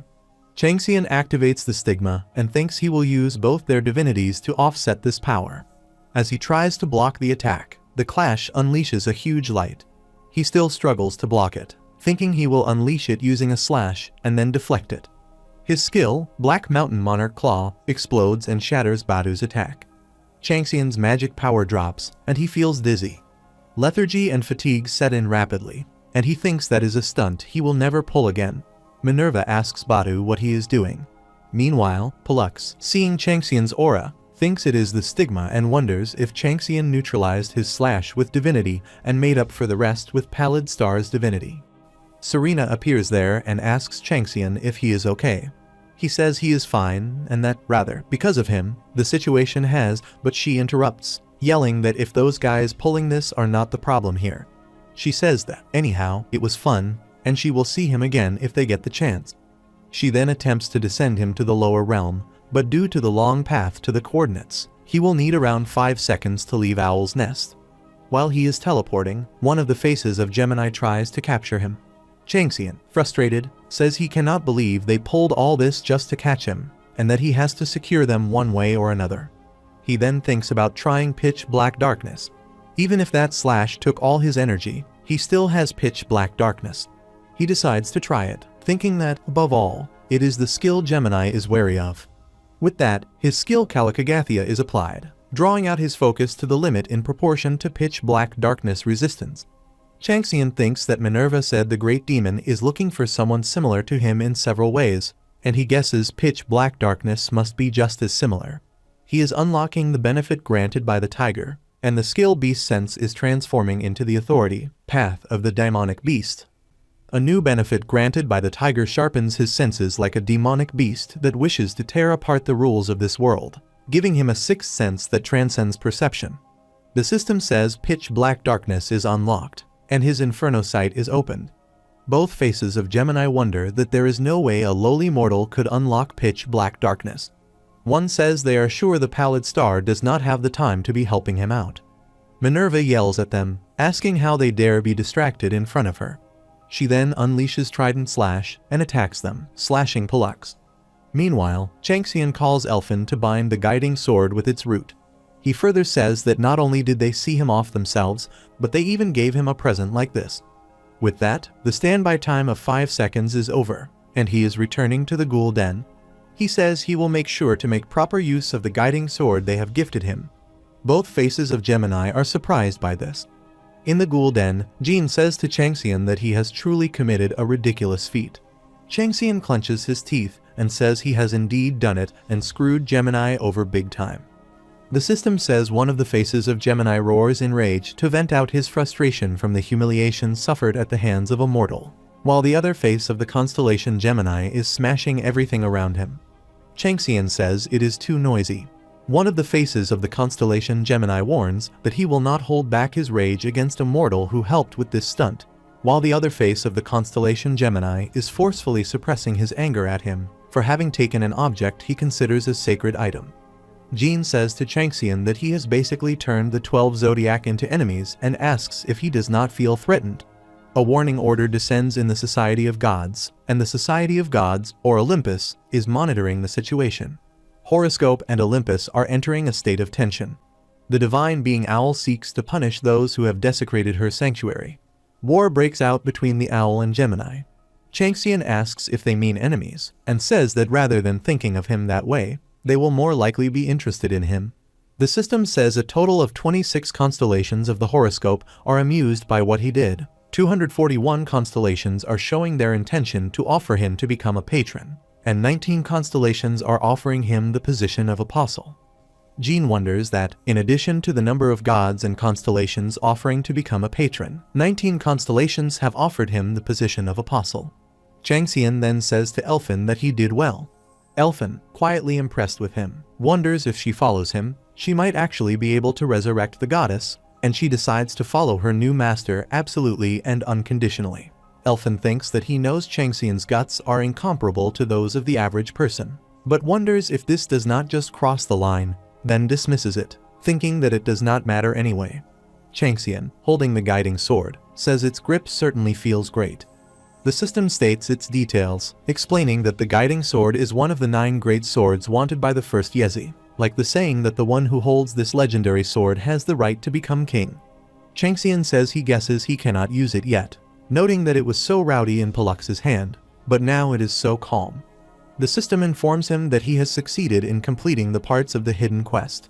He wonders if it is testing the waters of its new owner, thinking that it sure is cautious. The system says the new option, Bloody Storm, has been added to the Yucheng sword. Changxian wonders if Bloody Storm is a skill that uses absorbed blood to increase its fire, and thinks that just holding the guiding sword helps him progress this much, making him anticipate how it will be once it recognizes him as its owner. He thinks he is starting to look forward to using twin sword resonance with these god swords, noting that it must be feeling lonely since only the number of god swords has increased. He thinks he should show off his abilities a bit if he wants to be recognized as the owner. Jean then informs Changxian that while the owner was over at Owl's Nest, he and Elfin took over the whole 4th floor, but starting from the 5th floor, getting through will not be so easy because it is the territory of the ghoul leader. Changxian says the ghoul leader is the Crimson Murderer who used blood magic on the ghoul that ate humans to evolve into a high ghoul. He wonders that while the Crimson Murderer was only good with physical skills, the ghoul leader has innate abilities that stem from blood. He notes that the ghoul leader they ran into on the 3rd and 4th floors was way stronger than the Crimson Murderer's Aura Reapers, thinking they must have adapted to this place to survive, which is why there are so many of them. He then says to Jean that he understands why Jean said it will not be easy from here on out. Jean adds that from here onward, the area has many blood clans that use blood magic. In blood clans, the ghoul leader creates groups, each with their own specialties, and all of them are different. They would all have to be dealt with in different ways. Changxian says that, seeing how Jean knows so much, he must have tried becoming a ghoul leader himself. Jean says they were ones he had to go up against one day, and that he did not build a force for nothing. Changxian then asks if he knows anything about the layout and forces on the 5th floor. Jean says no, explaining that the information he gathered before would be useless in this competitive place, as it engages in constant battles. Changxian says Jean looks pretty excited for someone going into such a place. He thinks that the size of Jean's army might not be as much compared to before, but its strength has increased by multiple folds, so he must be feeling confident. Unlike the time against the Crimson Murderers, Changxian then stands atop a rock and says he will have to capture someone and interrogate them, noting that a target is headed their way. Jean says they are the Army of Shame Blood clan, known for their great mobility. Changxian then jumps from the top and says that since they seem to know about them, there must not be some smart fries on the 5th floor, and there should be plenty of information to get from them since there are so many of them. He adds that starting now, he will confirm the skills of Jean and Elfin as well as the guiding sword's effects. At the hospital, Haibin informs Jeochim that Changxian has agreed to accept his visitation. Jeochim says that he has already waited for 4 days and was wondering how much longer he would have to wait. While going with Yeon, Jeochim says that it looks like they will finally meet that person and hopes the person is worth the wait. Yeon asks if he has not already confirmed it in the dungeon. Jeochim replies that he did not really have a good look at him then, which is why it would be hard to point out just what kind of person he is. He adds that they have only seen one side of that person, but still, it will be great if he lives up to their expectations of what he showed them then. Yeon says that he was amazing, although she only saw him from far away, and the scene of him tearing apart the parasite tree and the Gemini priest made him look like the messenger of God from the old tales. She wonders that to think such a person is not a rancor, even if that is the will of God, and she just has to cheer him on. In the VIP room of Changxian, Jeochim enters and says that they have finally met. They greet each other, and Changxian apologizes for making him wait for 4 days to meet. Jeochim says that it is fine, and he is sure Changxian is still recovering from the injury, adding that he just feels sorry for pushing him to meet them. Jeochim thinks that Changxian is as he expected. He notes that Changxian's voice holds weight, and his eyes are full of power. He considers him the embodiment of Calicagathia, who seeks truth, beauty, and good, which the Illuminati has been looking for. He then tells Changxian that he will get straight to the point and says there is an oracle from the goddess, asking him to become the clan leader of their Illuminati. 4 days later, on their way, Beek tells Changxian how he can leave his fate to such a thing, as he is scared of airplanes. Changxian says he understands since it is Beek's first time leaving Korea. He adds that he does not think Beek understands a thing, reminding him that he casually chopped up disgusting-looking monsters into pieces, and asks how, by Beek's logic, a car rolls and a boat floats. Beek admits that it is true, but hesitates. As Changxian holds the guiding sword, the system informs him that his affinity has reached a breaking point with the guiding sword, and he is now able to assess some of the thoughts within it. Changxian thinks it has shown a pretty good ability, as expected of a renowned sword in the Golden, but also finds create dignity and increase rule to be pretty useful. He notes that just by adding magic energy, he was able to exert pressure on enemies, but the problem is that that was all. He finds only being told to raise the affinity a bit to be a lackluster experience for a holy relic, and if it is because of the legend of the symbol of kings, it takes all that he does for granted. The system informs him that he has imbued mana into the guiding sword, but that mana has been cancelled, and the sword has refused to recognize him as its owner. Frustrated, he wonders if he should just break it. Then, with patience, he thinks he is no longer to be the light of the gods and just needs more time to be accepted as its owner. However, he also thinks that if it does not accept him soon, he will break it into pieces or throw it into lava and have it recrafted. He considers Minerva generous, as she could have asked for the guiding sword back, but instead just told him to keep it. On top of that, she gave him an oracle. Jeochim tells him about the divine answers, saying that until now they have been full of metaphors and figurative speech difficult to interpret. But this time it is different, as it is clearly a divine answer aimed at him. The goddess says to take with him what is his, that it is the only gift she can give as a friend, and that in the future she shall always be with him. Jeochim laughs and says that this is what she says, that she is always closest to him, and asks if that does not mean the goddess wishes to be his closest ally, one who can stand by her side, best understand her will, and spread her gospel on earth. In other words, it means a leader and apostle to lead them, foolish, incompetent lambs, and it must be God's will to have him lead them. Chansjin thinks that friend is what she says, wondering if that means she considers him a comrade in arms, as someone who screwed over Gemini, the one who defiled the sanctuary. The gods and the stars he knows would never call a mortal a friend for fear of lowering their dignity. He thinks he gets why Minerva is respected and praised by countless believers. It is unfamiliar yet refreshing, but he feels Jeochim takes those words in a completely different way. Chansjin glances at him and thinks that he seems to have no intention of backing down, that no matter what he says, Jeochim will cling to his pants and hang on for dear life, something he does not even want to imagine. He then asks if it is okay for Jeochim to make such decisions on his own, as he has not even joined the clan yet, and if making him the clan leader would surely bring internal backlash. He thinks there is no way the old members would just leave a new member like him alone. Illuminati does not have a separate leader, but is run by a body called the Council of Elders, so there are bound to be countless interests at play inside it. He further tells Jeochim that even if God's will came directly from above, the Illuminati must have its own rules and orders, and it is easy to guess he would not be all that welcome there. Jeochim replies that he did not receive the divine answer himself, but Parthenon received it directly. No matter what, the gods would not dare hurt him, and since it is God's will, no one can do anything about it. Chansjin thinks that even in such a high-ranking clan with the rank of Duke, it sounds like Jeochim holds a lot of power. He has no intention of taking over the Illuminati, but it could never hurt to join hands with a force of that scale. He then says he is satisfied enough with his current situation and will have to decline the offer. Jeochim says he does not have to completely cut him off and can take his time to think. Chansjin says he would not be lying if he said he is not interested, but he does not want to cross the line and get greedy. He adds that the body's guidance is very valuable to him as well, so naturally, he wonders how they make that a reality together. Joachim asks what way Changxian means. Changxian says that if the goddess considers him her friend, the Illuminati would become his friend too, and in that sense, Joachim, the Blue Wolf Duke, is his friend too. He explains that, for example, he means to say they should form an alliance with other groups, kind of like an alliance between his L team and Illuminati, not White Tiger and Illuminati. Then Changxian and Beak reach the airport. While going, Changxian thinks that, after all, no matter how much power White Tigers hold, it is not enough to ignore the Illuminati, and he is sure this will be a great support to him for his future endeavors in White Tiger. Changxian then calls Beak and says he forgot to tell him that he has to take off his shoes when he gets on the plane. Meanwhile, Gumju and Yunzio are also there, quarreling with each other. Seeing them, Changxian asks what they are doing there. Seeing Changxian, Yunzio greets him and says he must not be feeling well, and asks if he is not overdoing it. Hyabin also comes and announces her arrival.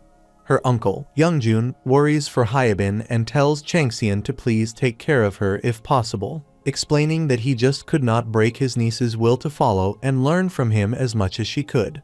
Changxian says not to worry and that Hyabin is like a precious niece to him, too. Changxian then says it looks like everyone is here, so they should go. Meanwhile, Jinho, seeing Changxian and his team, says the juniors and the newcomers are the last of them all. Wuchen, frustrated at him, says to tell him about it. He then thinks in frustration about Changxian, saying that because of him, he, the strong fist Kang Wuchen, has been on a constant downhill path. He thinks they looked ridiculous because Changxian caught them with their guards down at the time. But this time, things are going to be different. He thinks the elders are with them on this business trip too, so he will deal with Changxian and get on their good side. Seeing them, Changxian also gives a fake smile. Then Joachim comes beside Wuchen and greets Changxian, saying he is here and asking if he knows how long he has been looking for him. Wuchen is surprised to see him talking to Changxian so welcomingly. Changxian asks Joachim if he is returning home today, and Joachim says he booked a new ticket so he could talk with his friend on his way back. Wuchen wonders that he cannot understand all of it because they are speaking in another language, but he definitely catches the word friend and questions if they are friends. He has heard rumors of the Blue Wolf Duke trying to recruit Changxian, but he thought the meetings with several clans in secret were fake. He realizes that Joachim really came to the headquarters back then because of Changxian and that he is friends with that big shot. Jinho, frustrated, says to Joachim that even if he is a high ranker, He ignore him after seeing him. Then, Executive Director Shinwon comes and says they are all there already. As they all greet Shinwon, Changjin glances at the three figures with him and wonders if they are the elders Shinwon was talking about. Shinwon has called them monsters representing the White Tiger, the first-generation players who laid the foundations of the White Tiger clan alongside Jin Munsigan. An elder, Divine Skull Demon Youngjin, says they must be the kids running the company at its peak these days, and that one glance is enough to tell him they would make great soldiers if he turns them into corpses. Red Goliath Taekonggak tells him not to say that, as they will think he is serious. The third elder, Evil Monarchical Warrior Yeagle, tells them both to stop. Changjin wonders that if the future strategy to win is the brains and spine of White Tiger, then the Chamber of Elders is the hidden claws and fangs of White Tiger. The rumors surrounding them are filled with words about their cruelty, yet they happen to join them here, especially Yeagle. Convincing Yeagle to come would not be easy, even for Shinwon. It seems Shinwon asked the smartest among them about the greatest chance to get their hands on the fifth scriptures. Yeagle then extends his hand toward Changxian and says he must be Changxian, the one Director O mentioned, and asks if he knows who he is. Changjin recalls his history in his mind, that Yeagle is the elderly monster and the first of the Chamber of Elders to decide to slaughter thousands of people who cried out in agony after being soaked in demonic energy during the Pohang break. He then shakes hands with him, saying he has only heard stories about him and that it is an honor to meet him. Yeagle says the stories must have been filled with notoriety, and Changjin replies that it means he has lived just as much of a determined life. Yeagle unleashes his aura and says Changjin must have walked a similar path to his and that it should have been a good reference. The system informs Changjin that Royal Tiger's calamity is attempting to infiltrate his body. Skill Kalakagathia is activated, assessing the outer intrusion as a curse and setting up a firewall. Changjin wonders if he is greater than Gildal. Changxian wonders how many people were sacrificed in their creation and thinks they should not be spared either. Shinwon says that now that they are done with the introduction, he will give a brief explanation. Changxian realizes that Yeagle bounced off his tiger's calamity and thinks they do not even deserve to live. Shinwon says that this trip is meant to create a close connection with Europe before their plan heads to America, and the three people there will help him a lot, but he cannot afford to make any mistakes. He adds that he hopes to see all their names in the tabloids when they meet in America. Jinho thinks that even Executive Director O is pretending not to have seen him before, and that he cannot believe Lee Changxian made his way up in just a few months. He feels he cannot afford to delay any further. He gives an envelope to Wuchen and tells him to remember what he said and to hand it over as soon as they arrive. When Wuchen asks what it is, Jinho says one is a letter to the Illuminati, thinking they are not too pleased with Changxian either, so he is considering sparking a fire. The other one is for the Dark Method, a letter to the Murder King of Sonaluka. Wuchen is surprised to hear about the Murder King. Jinho glances back at him and tells him not to make a single mistake, and once he hands it over, no matter what he is given, he should burn it on the spot. Jinho thinks about how Changxian obliterated the Murder King's disciple Hong Jinom and the Black Ghost's army at the Hill of the Abominable Snowman, and that even someone like him cannot make it out of the hands of the world's greatest assassin alive. He thinks of fighting fire with fire, knowing that even if Changxian escapes the Murder King's grasp, he will not be able to avoid fatal injuries, and that Changxian does not know how he reached his position. Shinwon then glances at Jinho. As they board the airplane, a crew member tells Beak to put his shoes on, and Changxian smirks. Yeagle, sitting beside Changxian, says that his seat is next to his and that he was just pondering what he would do if he got bored during the flight. Changxian thinks that if he has to face them in France anyway, he might as well find out their strengths and weaknesses on the way, because he just needs to find the fifth scripture while they are supposedly keeping an eye on him. Yeagle wonders if countering his tiger's calamity so easily has piqued Changxian's interest. Changxian thinks that the spectators are better than he expected, and that he needs to hurry up on that secret card sooner than he thought. He feels confident that he can easily speed up the process of making that card, first progressing further like Artrutone from Owl's Nest appearing unbridledly free at first glance, yet turning into an unrivaled sense of camaraderie when battle breaks out. He recalls the absolute loyalty they showed Minerva, a scene he could never have dreamed of as a long battle god and an evil god. He thinks the only way to gather household members quickly is the Ghoul Den, and that if he unravels all the secrets of the fourth scripture, he will definitely have a chance. he knows he must also increase his martial power significantly, at least twice his present level, before attaining Blood Lightning. To do that, he needs to learn how to use Inferno Sight, specifically the method of using Pitch Black Darkness, a power he could not attain even during his time as Twilight of the Gods.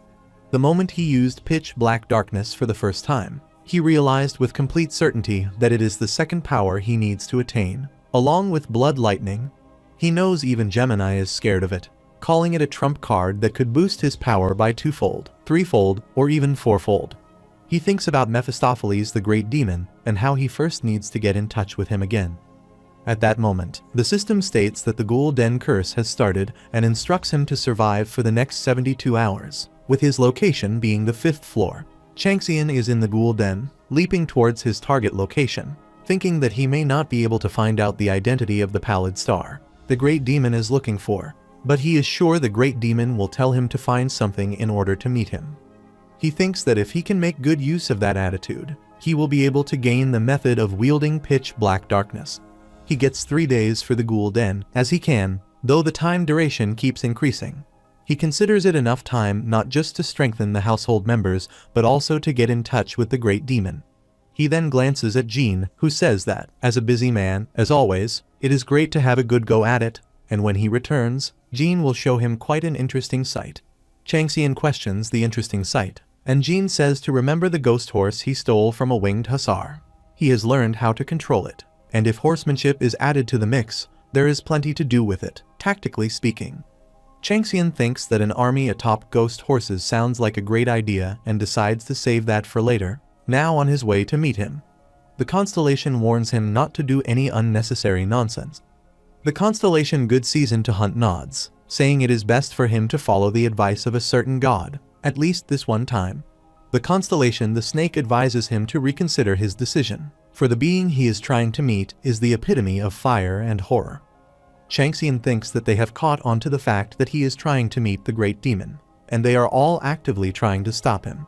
If even Tiamat and Bel Marduk are being that wary, then it must be worth a shot. He starts focusing his mind, and the stigma is activated. The system then informs him that he has succeeded in illuminating Inferno Sight using Pitch Black Darkness. He has entered a state of concentration and meditation. He has fully realized Yogi's eightfold path and has entered a deeper realm of the unconscious. He is in a state of suspended animation and has succeeded in accessing the world unconscious. Changxian thinks that since the Great Demon himself handed it down to him, if he triggers Inferno Sight inside the stigma by looking within himself, he can meet him. He then says that, as he thought, the Great Demon has been watching him this entire time. The pallid star, the Great Demon gaze stares at him. Changxian says he has a favor to ask and requests the Great Demon to take him in as his disciple. The Great Demon asks why he should. Changxian thinks that it is not a yes or no, that the demon is simply curious, and that he did not downright refuse him, so he is just going to convince him for now. He says he believes he has already proven his worth, that he found in prison no insight despite being a mere mortal, and even escaped from Gemini, and that he heard from the owl that the demon has been looking for someone, so he will be of great help to him. Changxian thinks that even though he does not get system messages about it, the Great Demon usually keeps an eye on him, that he might even be looking for the abyss in him, or it could be like Minerva said, that he is very similar to the person the demon is looking for. Whatever the reason, the demon is capable of peeping into the sanctuary of a great divinity of Olympus. Changxian thinks he cannot just let him go and further says that he believes just watching without any direct interference will not be enough, that he will keep growing in the future and will eventually become active in a wider area, and that the demon should borrow his eyes, just say the word E, and he can have them anytime. The Great Demon says that in that case, Changxian should become his apostle. Changxian asks if the demon does not already know that he does not want to be subordinate to anyone. The Great Demon replies that he is fussy, the same as what he did to the Void Monarch, but that it might not be too bad. Changxian thinks that the demon must not look like he minds that he is doing the same to him as he did to the Void Monarch, so it will not hurt him anyway, and that even if the demon teaches him how to use Pitch Black Darkness, whether he will be able to learn it properly or not depends on his talent. The Great Demon then says that there is no need to rush in making a decision and that he will test how talented Changxian is first. A scenario quest, Qualify for Pitch Black Darkness, is created. In the quest details, the great demon believes that multiple emotions, interactions, and solidarity are necessary for a human to develop a master-disciple connection with him. Seeing the details, Changxian thinks that it is a master-disciple relationship, not a proposal or a deal, and that it looks like the great demon wants something different. He wonders if the great demon shares a master-disciple relationship with the person he is looking for. The system then says to pass all 3 tests the great demon has, and that doing so will earn the great demon's trust and affection as a disciple. Seeing the quest requirements, Changxian thinks that this is the opportunity he wanted. He notes that he asked to be the great demon's disciple, but thought of it more as a mutual exchange, and he believes the great demon wants a closer, more emotional relationship with him. He thinks he cannot say yet, but wonders how their relationship will turn out in the future. The system then informs him that the sectional quest starts now, and that the great demon has sent a worthy representative as a messenger to him, telling him to acknowledge the messenger first. Changxian wonders who the messenger will be. The great demon says that once he passes the test, he should come to him again. He then escapes the pallid sanctuary and finds himself on the plain. He wonders if this is reality, but is sure he was just in a ghoul den. The system informs him that the time given to him has completely run out, that he will be rewarded in accordance with his assessment, and that he has now returned to reality. He wonders about the reward for clearing and thinks it has already been 3 days. Even if the flow of time in the sanctuary is different, it should not be this different. He thinks it probably just shows how high the great demon's level is, but it also means he will be far from boosting his power, and might not even be able to take the test. The divine being who is the great demon is quietly watching him now that he has started the test for qualification. Changxian realizes that the great demon's stigma is much clearer than before. He could barely unlock it by focusing on it before, but now it is closer to being a sensor. He notes that the quality of pitch black darkness is amplified several times, and that it is more than enough to combine with skills to strengthen them, enough to recover the 72 hours he just lost. Suddenly, a mysterious cause forcefully unlocks the inventory. Yeagle wonders what that is, and Changxian is also surprised, questioning what is going on. The system then says it is attempting to hatch Jigui's egg. Changxian wonders why it is reacting now, all of a sudden, when it did not show any reaction despite being fed so much food before. From the egg, a tail comes out, and he wonders if it is not a bird. Jigui's egg is supposed to hatch, and the divine bird, the stream hunting bird that gives courage and buffs to Sonar and their comrades, is supposed to appear.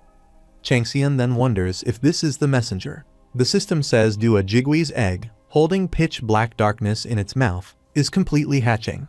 The egg breaks, and a little black flame dragon is inside. Pitch black darkness appears and stares at Changxian. He seems completely confused as the dragon starts jumping on his hand. Changxian's followers wonder about the noise and ask what the baby in his hand is. Changxian says he has had a divine beast egg for some time, and this hatched from it.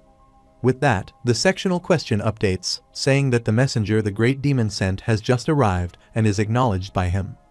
The system states that the newly hatched little black flame dragon is very hungry right now, and it must find and feed its prey. It adds that as the dragon feels more full, his intimacy with it will increase, and the closer they become, the more he will be able to read its thoughts. He wonders why he did not expect this at all, and thinks he cannot get anything inside the airplane. Hyabin says it looks like the dragon is hungry. She gives him a biscuit and says it wants to try that, but questions if, since it just hatched, it needs baby food or something. Changxian feels troubled and says he does not know what to feed it. He thinks that unless it is a great dragon, low-ranking dragon species are extremely rare even in dungeons, and a high-ranking dragon species like this one is virtually impossible to see, so there is nothing known about it, and he wonders what to do. He rushes toward the Jeochim, who apologizes and says he is not very knowledgeable when it comes to the dragon race either, adding that the moment they land, he will try asking around. Changxian thinks there are still 8 hours left for the flight to land. Meanwhile, the system informs him that the black dragon is in extremely bad condition. His relationship with it is continuously declining, and he is in danger of failing the sectional quest. He wonders if the demon sends the messenger to test his pitch black darkness, and in that case, the answer must be in the pitch black darkness. Yeagle says it looks like the baby is a demonic dragon. He asks Yeagle if he knows about dragons, and Yeagle replies that he knows a little, as he raised a similar one back in the day. He explains that demonic dragons are creatures among high-ranking dragons, races that form contracts with devils or become corrupt for some reason, and that is why their behavior is different from that of regular dragons. In fact, they end up being hostile toward regular dragons. Changxian thinks that for a dragon soaked in demonic energy, it may be more about ideology than the physical thing itself, so compared with an object, rather than focusing on the material, it focuses more on its value and the feats it holds. He thinks he happens to have just that thing for it. He then brings out the guiding sword and wonders what he will do. The system states that the guiding sword is executing darkness that is pitch black in intensity, and the black dragon starts eating it. Yeagle says the little thing is loving it, and the sword looks pretty pricey. Changxian thinks he was frustrated about how he should use it, but now it might be better to feed it to the dragon and increase his progress in the quest at the same time. The system then tells him that the black flame dragon is euphoric to discover such delicious food, and his loyalty to him has faintly increased. Changxian thinks that there is no message popping up about him failing the hidden quest, Yezi secret, and he does not know how, but he believes he can still use the sword despite it having been digested by the baby dragon. Yeagle asks Changxian what he is going to name the baby, and he says he is thinking of naming him Dragon Dragony. Everyone dislikes the name and starts arguing with him. The system tells him that the black flame dragon protests, saying he does not like the name he is about to give him, and that their relationship has fallen, with the dragon now hostile toward him. He wonders what he should name him if even the dragon hates it, and then says he has one Cadmos just thought of it. Everyone happily accepts the name, and the system says that the black flame dragon thinks the name is pretty cool and majestic for some reason, feeling extremely satisfied, and their relationship has recovered. Cadmos has become his household member, and a spiritual link has been formed, with one end connected to the stigma and the other to the true Cadmos heart. The system tells him the details of Cadmos, stating that he can now create pitch black darkness and detect some of the dragon's thoughts. The closer he becomes to it, the more he will be able to read its thoughts, and the more of its thoughts he can read, the more he can wield pitch black darkness. Cadmos has acquired breathing, mana heart, and thought expansion skills. He found out later that most of that name originated from a hero who was related to dragons during the Silver Age of Arcadia. The man who was loved by countless gods and stars helped them and became the king of a nation. His legacy consisted of killing an owl dragon and planting his seed in the land, giving birth to a Spartoi. Changxian thinks that for him, who is busy making it through the day and has no time to sacrifice himself for someone else, that majestic name does not fit at all. As a name connected to a dragon, it might just be fitting for this child. The system informs him that he has successfully completed the sectional quest and is creating a new sectional quest type 2. Inject himself with the pitch black darkness from the messenger sent by the great demon, strengthen stigma, and, using that, complete the flame heart. They reach the French airport, and as the door opens, the media stand there to report. As they come out, a reporter asks Changxian, introducing herself as Adrienne Nadel from Paris Magazine, to share his thoughts on arriving in France. Changxian says he has just woken up from a nap, so he is not really thinking much and asks for the next question. Another reporter asks if there is a French rookie he would consider his rival, and he replies that not really, as they are below him anyway, so there is no need to mind them. One of them says that Henry Bloch has expressed his desire to have a match with Changxian, and they would like to know his response to that. Changxian says Henry and adds that he has never heard of him. Everyone is surprised, and they say Henry Bloch is France's top rookie, who was picked by the future king himself. They explain he is the one who successfully raided the unconquered dungeon, Skeleton Dragon's colony, and acquired the bone urn. Changxian says he does not have time and tells them to get to the point. The reporter says that what they are asking is his thoughts on that duel. Changxian says he does not know who Henry Bloch is, but tells them to tell him that if he wants to come at him, just do it, and that he will only cut down his career as a player. They wonder that this guy has dared to provoke the whole of France. Another reporter asks that, since he has said he would raid France's longtime headache, the Stone Desert, where the cold wind blows, if there is any special plan. Changxian says he is just going to raid it. He says that should be enough and suggests being considerate of overtime. He thinks that since France's famous rankers have failed to raid the Stone Desert time and again, they would be curious about how a foreigner is going to raid it. The whole social media of France goes against Changxian as he speaks nonsense about their rising star, Henry Bloch. Jeochim says to the reporters that he understands their concern over the possibility of dampening the South Korea-France relations, but the tyrant's message incident is merely a result of a cultural difference. He says he is a hero of this age, most just and warm-hearted. He adds that the Lee Changxian he knows is not a tyrant, but a wise king. Seeing the news of Jeochim, the Red Eagle Duke, Jeochim's opponent in the Illuminati, causes a divide in the Chamber of Elders. He shouts, saying that Jeochim plans this whole thing from the start, raiding the stone desert where the cold wind blows, and asks if Jeochim thinks they would not know they are here to take over the Illuminati after Jeochim coaxes Changxian into it. He says this is really a warning for him and his comrades. He adds that he knows the goddess better than anyone, Changxian or Jeochim, and they do not need any of them.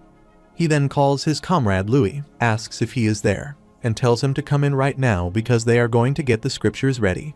In the alleys of Paris, Wuchen is going, saying the board has been set, and now all that is left is to cross the Rubicon River. Meanwhile, Changxian sees Cadmos eating the treasure and thinks that he does not know whether to like it or hate it.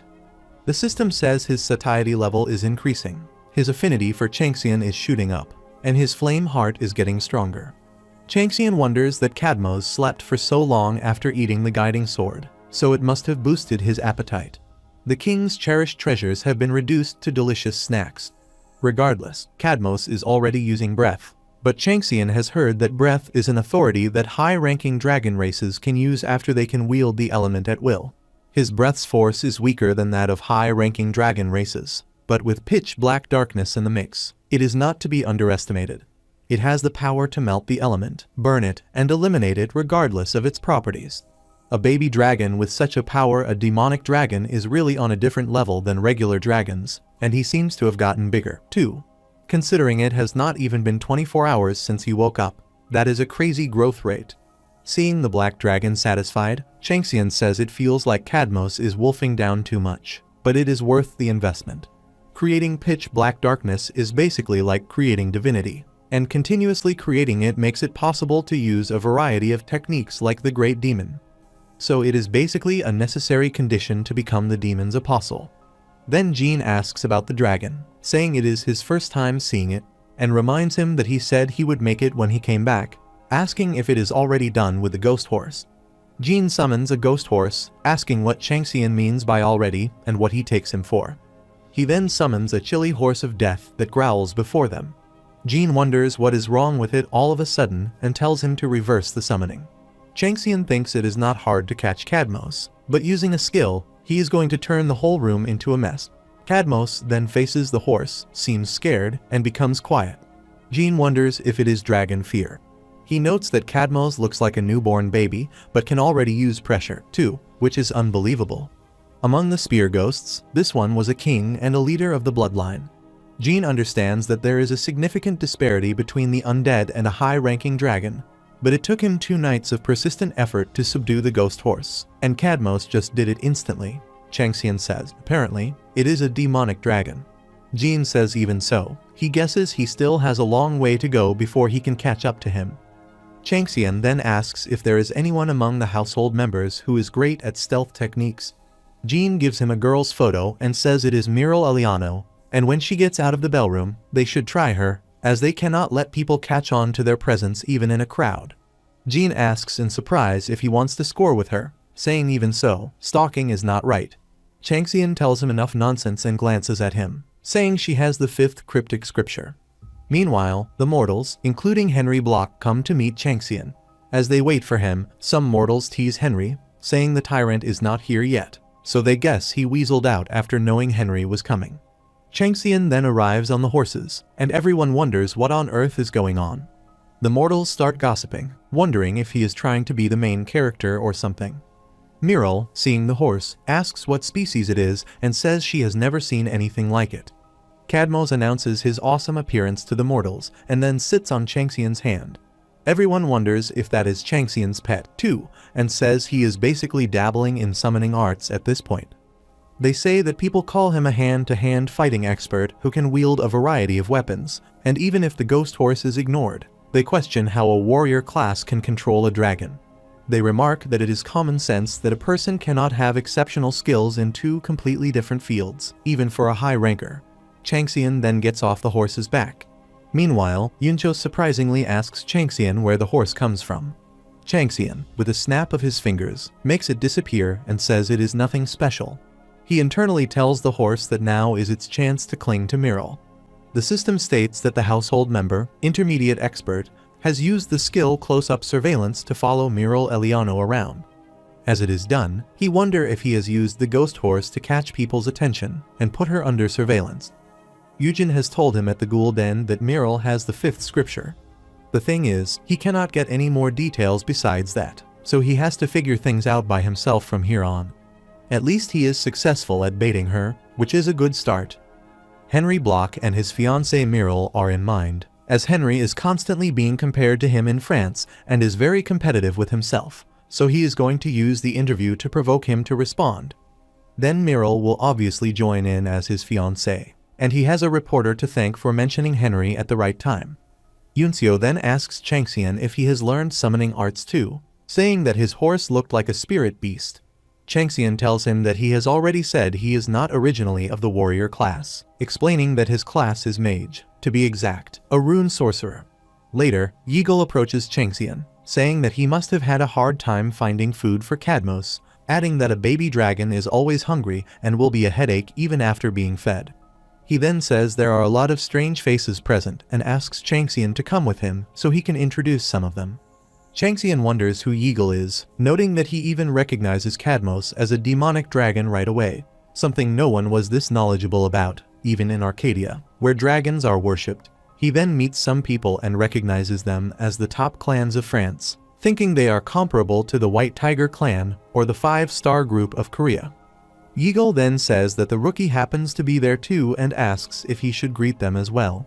Changxian feels frustrated, thinking that Yeagle has been acting nice and considerate ever since they met at Incheon Airport, suspecting he is scheming something, so he decides to wait and watch. Henry introduces himself to Changxian, saying he has heard a lot about him, and Changxian greets him back. Henry then says to Yeagle that it is an honor to meet his idol from when he was younger. While shaking hands with Changxian, Henry spreads his dead dragon rotten energy in all directions. Changxian thinks Henry is trying to humiliate him because of the interview provocation, but finds him too obvious about it. He notes that Henry controls the deadly dragon known as the Born Dragon, which sounds impressive but is in reality just a low-ranking dragon race like the undead Drake. The other members ask Henry if he is trying to provoke Changxian there. Changxian's skill, Calicagathia, is triggered, granting him mental immunity. He thinks Henry seems skilled but nothing more. Henry then feels something is off, sweating as he wonders how this is possible when he is the next king of France. His spirit of the dead dragon is forcefully nullified. Henry wonders how he is somehow using all of his powers on Earth. The combination of the skill tiger's aura and stigma results in the domination of the battlefield through Changxian's presence. He says he has pretty sensitive ears, so he unintentionally overhears part of Henry's conversation with his friends, where Henry goes on about him and his comrades being trash. Changxian asks if Henry would like to explain this, adding that he could have ignored it and let it be, but he will never tolerate actions that hurt the pride and self-respect of his team. The system informs him that he is continuously sharing part of Cadmo's power through the Flame Heart at the moment, because dragons are wise beings that can understand the voices of all things, including animals, plants, and even inanimate objects, allowing him to understand and speak all languages. A man begins to interrupt, saying he thinks Changxian is mistaken, but Changxian glances at him and tells him to stop right there, as he is asking Mr. Bloch and his friends, not him. The system tells Henry that fear of death is lurking, and he cannot escape, as he is stuck in a state of mental panic. Henry, all scared, pulls back his hand and says it is a misunderstanding. Changxian returns to his normal state and says that if that is so, he is glad he heard wrong, and that they almost had a misunderstanding, before adding that it was nice meeting him. Later, Henry, frustrated, thinks about how Li Changxian dares to humiliate him and vows to kill him. His friends, following him, say that if he saw Changxian's eyes, calling him a demonic human, and ask if Henry is alright, praising him as amazing since they could barely keep it together. Henry thinks of his friends as wicked rascals spouting empty words and suspects they were snickering in the back, deciding that after he beats Li Changxian, they will be next. With 2 days left until the dungeon opens, he thinks he does not know what trick Li Changxian used. But once the raid starts, Changxian will not be able to repeat it, and he will pay him back. Miral, concerned for him, asks if he is alright. He thinks he should have been careful. Then Miral's patron warns her to run, telling her to hurry up and get out of there. She asks the patron who on earth that person is for them to say this to her. The patron says she should see the look in his eyes, describing him as a being similar yet different from her, someone who could burn her away, who can kill both her and Miral. She thinks this is not her own nervousness, but the patron's fear coming through the contract. Noting the reaction began when she saw the blue flame in his eyes. She cannot believe a divine being is petrified of a mere mortal and wonders what Li Changxian truly is. Henry's teacher says that was unusual of him. Henry replies that he simply was not in his best condition. The teacher says if that is the case, then it is fine, reminding him that the position an orphan like him holds today is thanks to their efforts from the Revenant, and warns that if it all goes in vain because of him, they will have no choice but to take away the limelight and everything he has built. Henry replies that he will keep that in mind. After 2 days, the system tells the players that they have entered the dungeon named Stone Desert, where the cold wind blows, and that the dungeon mission will begin now.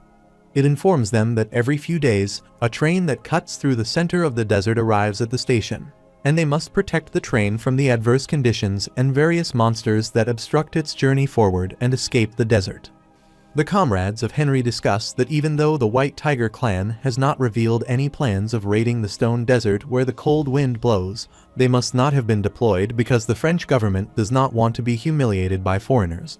The system says that the train is divided into 4 compartments where they can find survival tools and hidden pieces as they move towards the front of the train.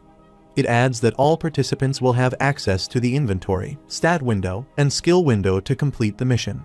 Henry glances at Changxian, thinking that no matter how remarkably talented the tyrant is, there is no way he will be able to completely cross the Stone Desert on his own.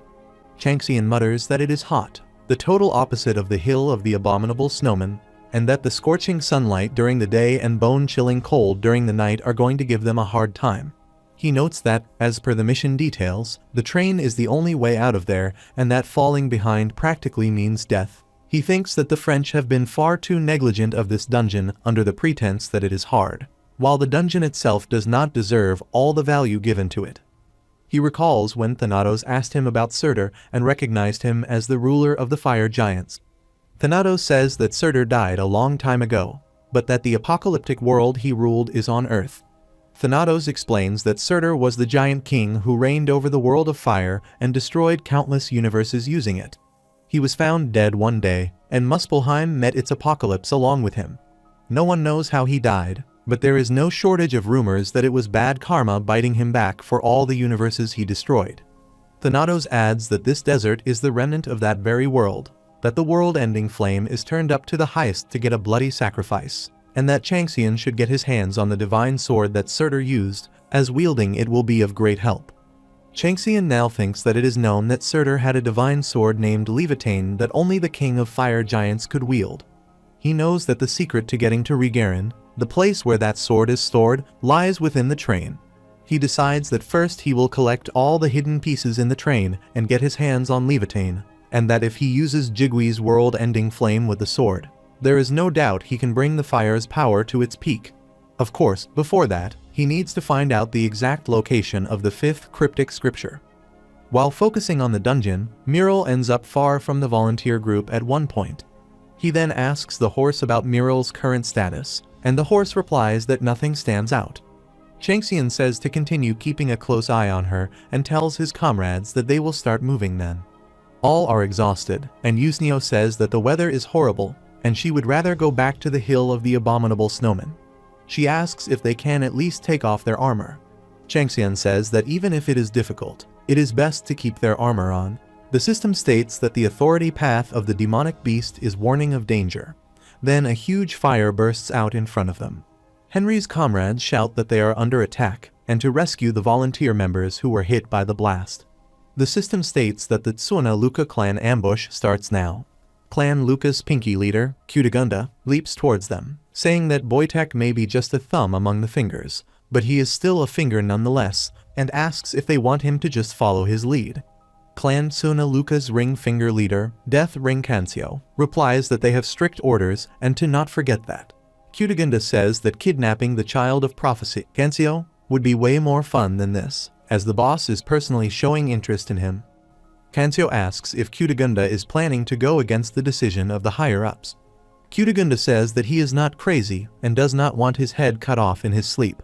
He says he does not like this but wants to create a mess, telling Kensio to mind his own business. He then says to get started, as this is going to be fun. The system tells Changxian that a mysterious ambush is underway and quickly begins screening the number of enemies. The icy coat is blowing away all the hot wind. As the icy coat of the Snow Monarch, ancestor of snowmen, and personally tailored by a descendant of the legendary master craftsman Yezi, it boasts excellent defensive power. Changxian uses the skill Viper Eyes and searches for party members. The system tells him that Beak Joel has safely escaped the damage using the skill Shadow Veil. Shin Yunxio has nullified the damage using the skill Shield Castle. Shin Gumju has formed a magical barrier using the skill Arabros formula. And Hyabin has used the artifact Storm God's Dagger to create a strong wind and escape from the explosion radius safely. Changxian says that thankfully, everyone is safe. The horse informs him that the enemies are about to attack Miral right now and asks what to do. Changxian rushes forward, activating the title Jigwee's retainer. He asks the horse if Miral has been their target from the very beginning. He tells Beak to come with him and instructs the horse to stay hidden for now and keep telling him their location. The authority path of the demonic beast warns him of danger. He blocks the weapon that approaches him and wonders if they are assassination weapon. Cunegonde appears and says that he actually saw that, adding that it looks like the rumors were true. Cunegonde says he was going to quickly get rid of him and leave, but not anymore, as Changxian is good enough to be part of his collection. He further says that, above all, Changxian is East Asian, but all he cares about is a handsome face. Even their patron seems to have taken quite a lot of interest in him, so they should have a bit more fun. Changxian tries to bind his feet and leap toward him, activating the state Split Tiger and Split Tiger's fangs that have emerged forth. Cunegonde dodges his strikes and says he is not too bad, and that he dared to leave a scratch on his precious skin. He flexes his huge bug form and yells that this will not just end with Changxian becoming a collection piece anymore. The Divine Being Tiger is blatantly hostile to the new enemy that has appeared and warns it, asking how it dares to lay a hand on his possession. The Divine Being Huge Sick Bug gives a sly response, claiming he is simply following his priests on their outing. Changxian thinks that the Void Monarch is usually aggressive, but for some reason, he is particularly fierce today. Clashing swords with Cunegonde, he wonders if it is because of Big Sick Bug Zui Yang, the Tranquil Star, after all. Just like the Void Monarch, Zui Yang is one of the 72 earthly fiends, but they are not on good terms. For him to appear in such a place seems too perfect to be a coincidence, and even if they were not on good terms, the hostility is far too strong. It is as if he is desperately trying to hide something. Miral's assassination, no. Kidnapping comes to mind, and Changxian wonders if Zui Yang came here for the scripture as well.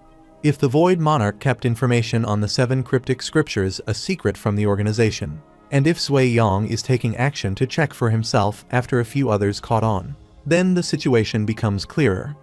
Changxian tells Cadmos to cover him and thinks he could make the Void Monarch fight with Zui Yang, creating chaos in the organization, and maybe even sealing one of these gods. Changxian's Flame Heart activates, and part of the magic is being shared, while Cadmos is casting the skill Bloody Haze.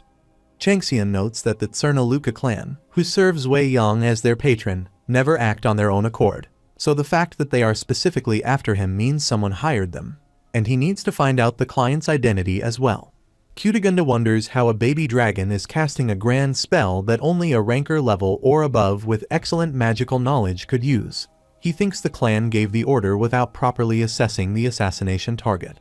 Bloody Haze from Cadmos disables the stealth technique, exposing the players. They are troubled that their stealth was undone and wonder what is going on. Bloody Haze, a basic spell of the little black flame dragon, summons a haze reminiscent of blood over a specific area, completely isolating it from the outside, applying debuffs to enemies, and buffing allies inside. Changxian then leaps toward the enemies along with the horses, saying to weep and howl, and to wipe them out. As they are moving toward them, Jean also begins with the comrades, saying it is the master's order and to leave no one alive, then attacks them. After clearing them all out, Jean asks Changxian what he thinks about the household members. Changxian thinks about Jin, who he cannot believe absorbed the Ghoul Den leader's blood magic that quickly, noting that he is on the same level as White Tiger's girdle. But since Jin is superior, it could be said he is a step above Goblin Subjugator. Jin, seeing Changxian's black face, asks what that look on his face means and if he is acting as if Jin should not be bragging about this.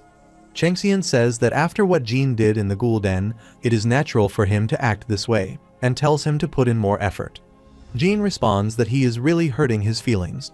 With that, the summoning is cancelled, and Jin disappears while protesting. Kudagunda is all injured, pleading for death. The divine being, Tiger, warns a certain god to get lost since his household members are nothing compared to his, growling that if the god attempts to invade his domain, he will take it as a declaration of war. The divine being, huge sick bug, snickers, saying a godless person cannot be a household member. There is a chattering noise due to the intense war of nerves between the two gods. Changxian thinks that members of organizations never change, still selfishly thinking of their priests and clerics as mere tools for their own wealth and prosperity. They are showing interest only because they think they could greatly expand their congregation if they had him. Seeing the god's behavior, he thinks that the tiger clearly took the bait, and he does not mind him keeping the Void Monarch in check with this, since the Void Monarch is not hiding his desire for him recently. He thinks he might be able to incite him into creating a crack in the organization and maybe even destroy a constellation down into the ground. Changxian then kills Kudagunda and, with the Soul Extortion Authority, successfully acquires his ashes using the Flames of Purgatory. Moving from there, he thinks that according to that assassin, Cernaluca has two goals. One is to kidnap Miral, and the other is to assassinate. Amusingly enough, two clients hired him for this. Even if Kang Wuchen hired them, he is just a middleman. Chief Jinho or Director Kim Yeon-sung are the ones behind him. Unexpectedly, the Illuminati also tried to lay a finger on him. He rejected Joachim's offer, with the opposing faction ordering this assassination. It is going to be a headache, but he cannot just let it slide if they mess with him like this. He will have to give this deeper thought once he is back. He then discovers the resting area oasis and notices Cancio and his comrades taking Miral, saying he has found her. Since his goal is to rescue Miral, he decides to erase his presence as best as possible. Using his stealth skills, he moves forward and attacks them with fire. He approaches Cancio and says that he is done for, but Cancio, noticing him, disappears quickly. Changxian wonders about his disappearance, and then the system informs him that an invisible hand is targeting him. He dodges the attack with the dagger slash, while also using the stealth skill, observing from hiding. A girl is standing on top of a tree, saying that he dodged the solo Scarl. Changxian realizes that she is dangerous, feeling the same aura as when he encountered Munseong, the aura of someone who has reached the pinnacle of humanity. She then says it looks like he caught on. Meanwhile, Henry is also searching for Miral along with his comrades. Shin Yunso pushes off the enemies with a shield attack, asking where the hell they came from. Hyabin counterattacks with the Storm God's summon. Joachim struggles with the situation, wondering if hiring Cernaluca and even annihilating France's volunteer medic squad must be Constantine's doing. He transforms into his wolf form and growls that Constantine has crossed the line. Train Ang arrives, and the system informs all participants who wish to clear the dungeon mission to board the train. The divine being, the huge sick bug, is curious about how he will encounter her after his fight against her apostle. Judging by the look on his face, she guesses he has caught on to who she is. Changxian recognizes her as Murder Queen Zen, the Black Holy Mother, who guides the dying to a peaceful death. He notes that the demon face and that skill caused him a headache when he was the Twilight of the Gods as well, and it seems she can easily unleash Zui Yang's trait and authority. He wonders if he will be able to face her right now, even if he squeezes out every last bit of Stigma's divinity, resonates and unloads the magic of Yu Chang's sword and arrow, drives the Snaggletooth to their limit, and summons household members to battle many to one.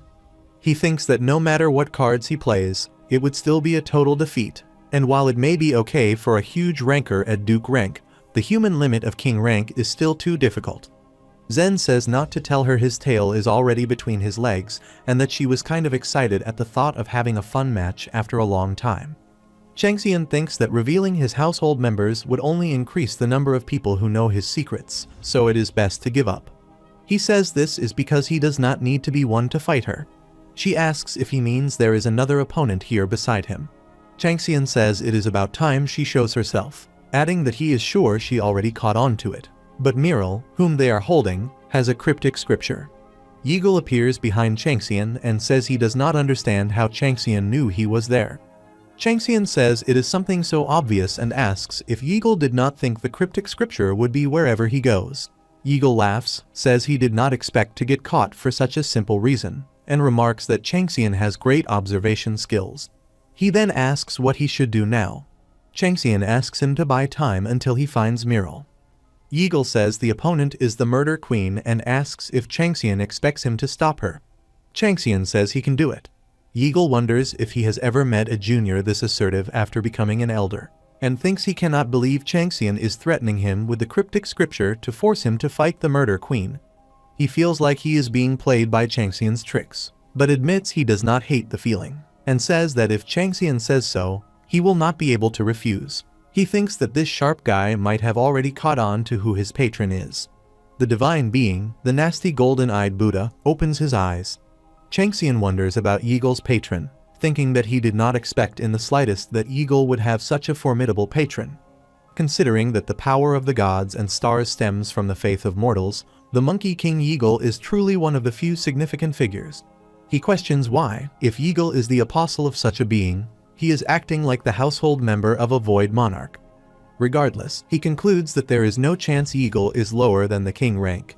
Yeagle unleashes his power around Zen, who looks troubled, and says she does not understand how an older man whose name she does not even know could pose a threat to her. Yeagle mocks her, saying it looks like she, his young friend, is hard of hearing, and asks if she blasts music at full volume while using earphones. She shouts, asking what the hell this old man is talking about. Changxian thinks that now is the chance to approach Miral. Jean's household member, Intimidate Gord, follows Cancio, who is carrying Miral along. Gord cuts Cancio in half and reports to his master that he has successfully acquired Miral. However, Zen attacks Gord and defeats it. Beak then unleashes the skill Shadow Footprint. Zen shouts, asking what they take her for, her demon's angry face on a rampage as she throws an attack. Yeagle blocks it with his weapon. Frustrated, she tells him to get the heck out of there. Yeagle says it seems her ears are not good and asks if she did not hear the young man asking him to stop. She says she will see if he keeps yapping that nonsense once he is in his grave. Changxian, taking Miral along, then faces a lot of hellhounds in front of him that begin casting damage spells to stop him. He wonders why she has clusters of annoying things clinging onto her. The system informs him that a little while ago, at the Stone Desert Station, the desert train Aang arrived. Changxian wonders that after the train departs, there is no telling when the next one will come. Levitine says the train's first stop is the boiling hell in the station's underground dungeon.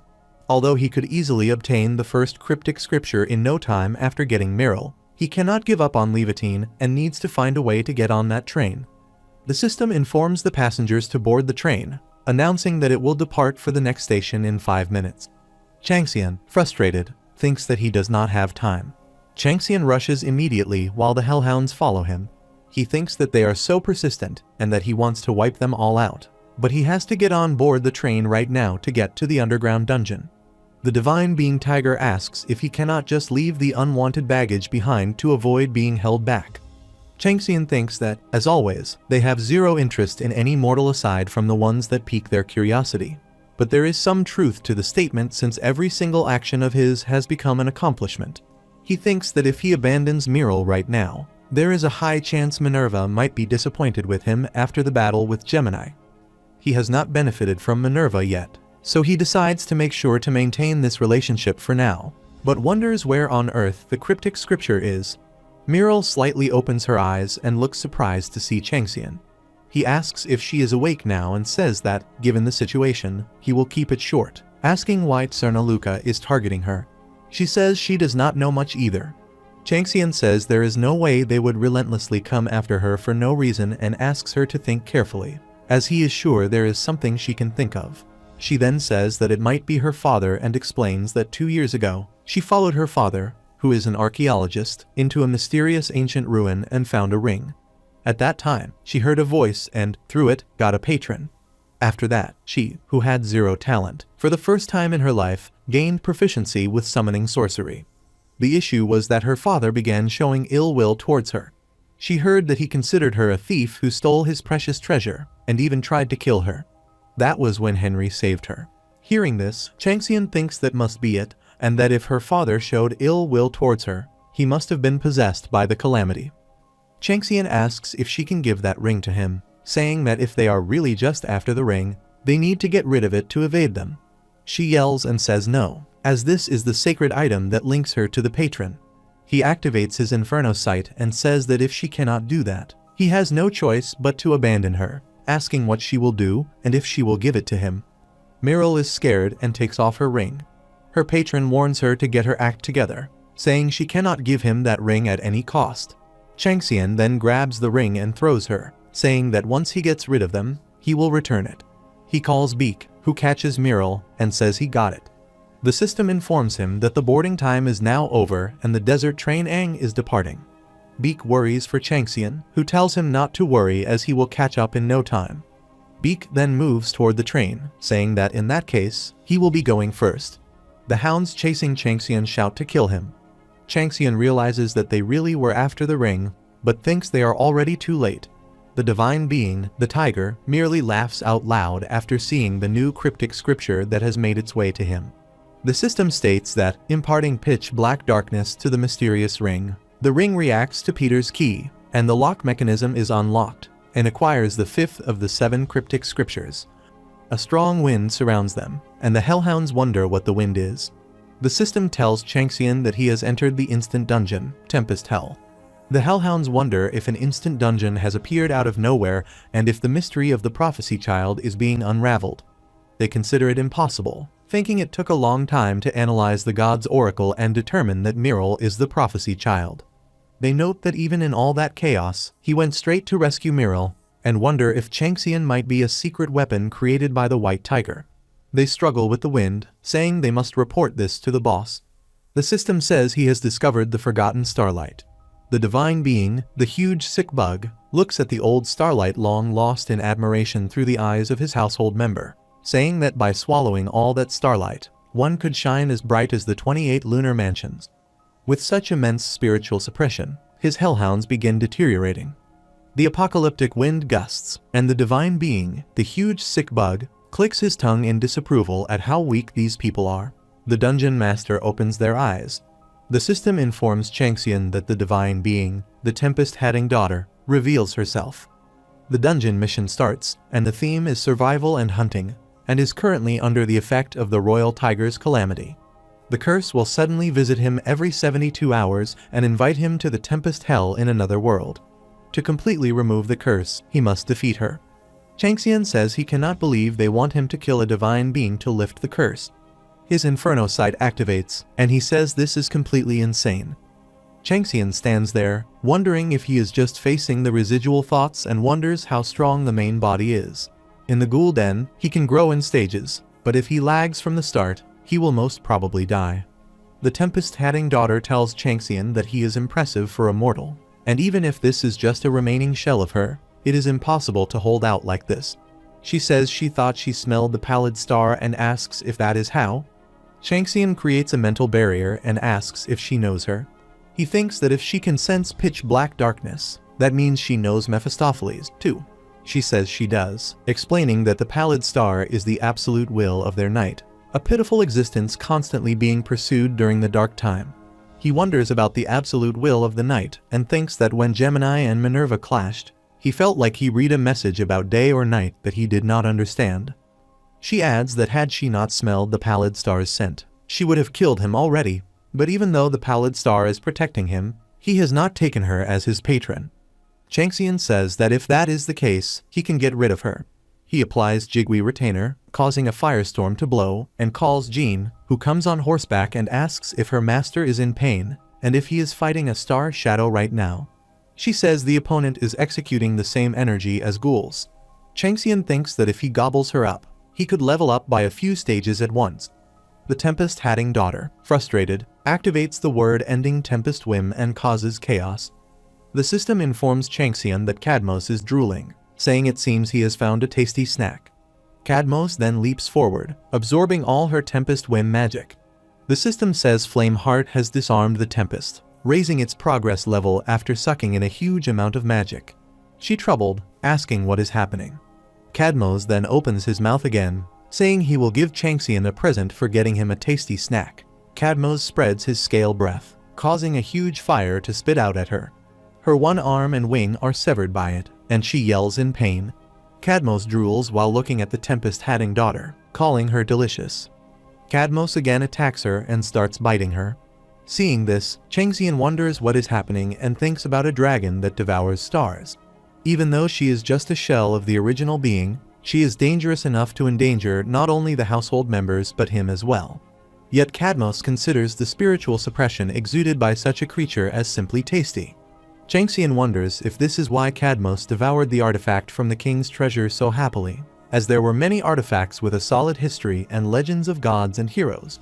He thinks it is only obvious for the gods and stars to show such a reaction and natural for them to be alert of this creature when they live feeding off their own pride. Jean surprisingly asks Changxian if she has ever wronged him, saying that if she has, he should tell her and she will fix it right away. Changxian asks why she is saying this out of nowhere and whether it is in case Cadmos might drool over her or the household members. He thinks that ghouls also originated from starlight, so it is obvious for her to be terrified. Changxian then says not to worry, as he does not wish to abandon the household members after working so hard to get them. The tempest-hatting daughter shouts and starts running from there. Cadmos flies at his prey, saying he cannot let go of such a delicacy. She, terrified, says not to come near her as her body is not recovering. Changxian wonders if Cadmos has always been this strong, noting that even for a creature with tremendous latent potential, he is still just a newly born baby. He thinks it might be because of compatibility, as Cadmos' element is black, and light always gets consumed by darkness. He hopes the progress level keeps rising. The system informs Changxian that the pitch-black darkness is attacking the divine power of the tempest-hatting daughter. She protests, telling it to get away from her and saying she needs to get back to Miral. Jean happily steps forward, and Changxian warns him that he cannot do that. Jean says that even if it is just a shell, he never thought the day would come this fast when he would hunt a god. Changxian then opens the king's treasure, and after opening all the weapon types in the storage, he chooses the snowfield rapier. He thinks it is a shame to have to use the treasure this way, but this level of weapon is needed to carry the pitch-black darkness. He adds an enchantment using the blood manipulation arts he learned from the old man. By using blood poison and pitch-black darkness on the Snowman King's treasure, it is now close to a divine item. With that, the snowfield rapier takes on a new form, and the arrow of the demon of destruction is completed and unleashed toward her. Authority Bullseye activates and hits the target, and she shouts in frustration, asking how he dares. From behind, Elfin binds her with his branches and tells her she cannot be doing that. Jean then comes at her, hits her with his spear, and shatters her into pieces. Pitch-black darkness is applied to the evil dragon's snaggletooth, and unbelievable achievements are gained, including the gain of starlight. The boss monster tempest-hating daughter is dead, with the major contributor being Changxian. He achieves a feat that no one else could, acquiring experience points, and as a reward, he obtains world-ending tempest. The divine being, a huge sick bug, is shocked and in disbelief, and the gods and stars with a deep interest in him drastically increase.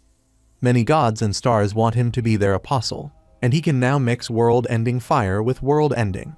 Seeing his stats, he wonders that his status has increased, and now he should go for emancipation and transcendence, which are necessary stepping stones to becoming a transcender. The system informs him that he has deciphered the complete fifth scripture of Shan, obtaining its secrets. He has gotten a glimpse of now lost ancient secrets and has leveled up, reaching level 50 and becoming eligible for the second-class change quest. He clenches his fist and says he has been waiting for those words for so long. Household member Jean has also leveled up and evolved into a new form.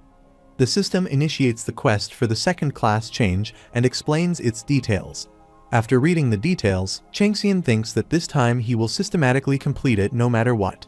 After opening the system, depending on their actions and results, players can compose various achievements. These achievements, as per their level, are divided into 5 categories.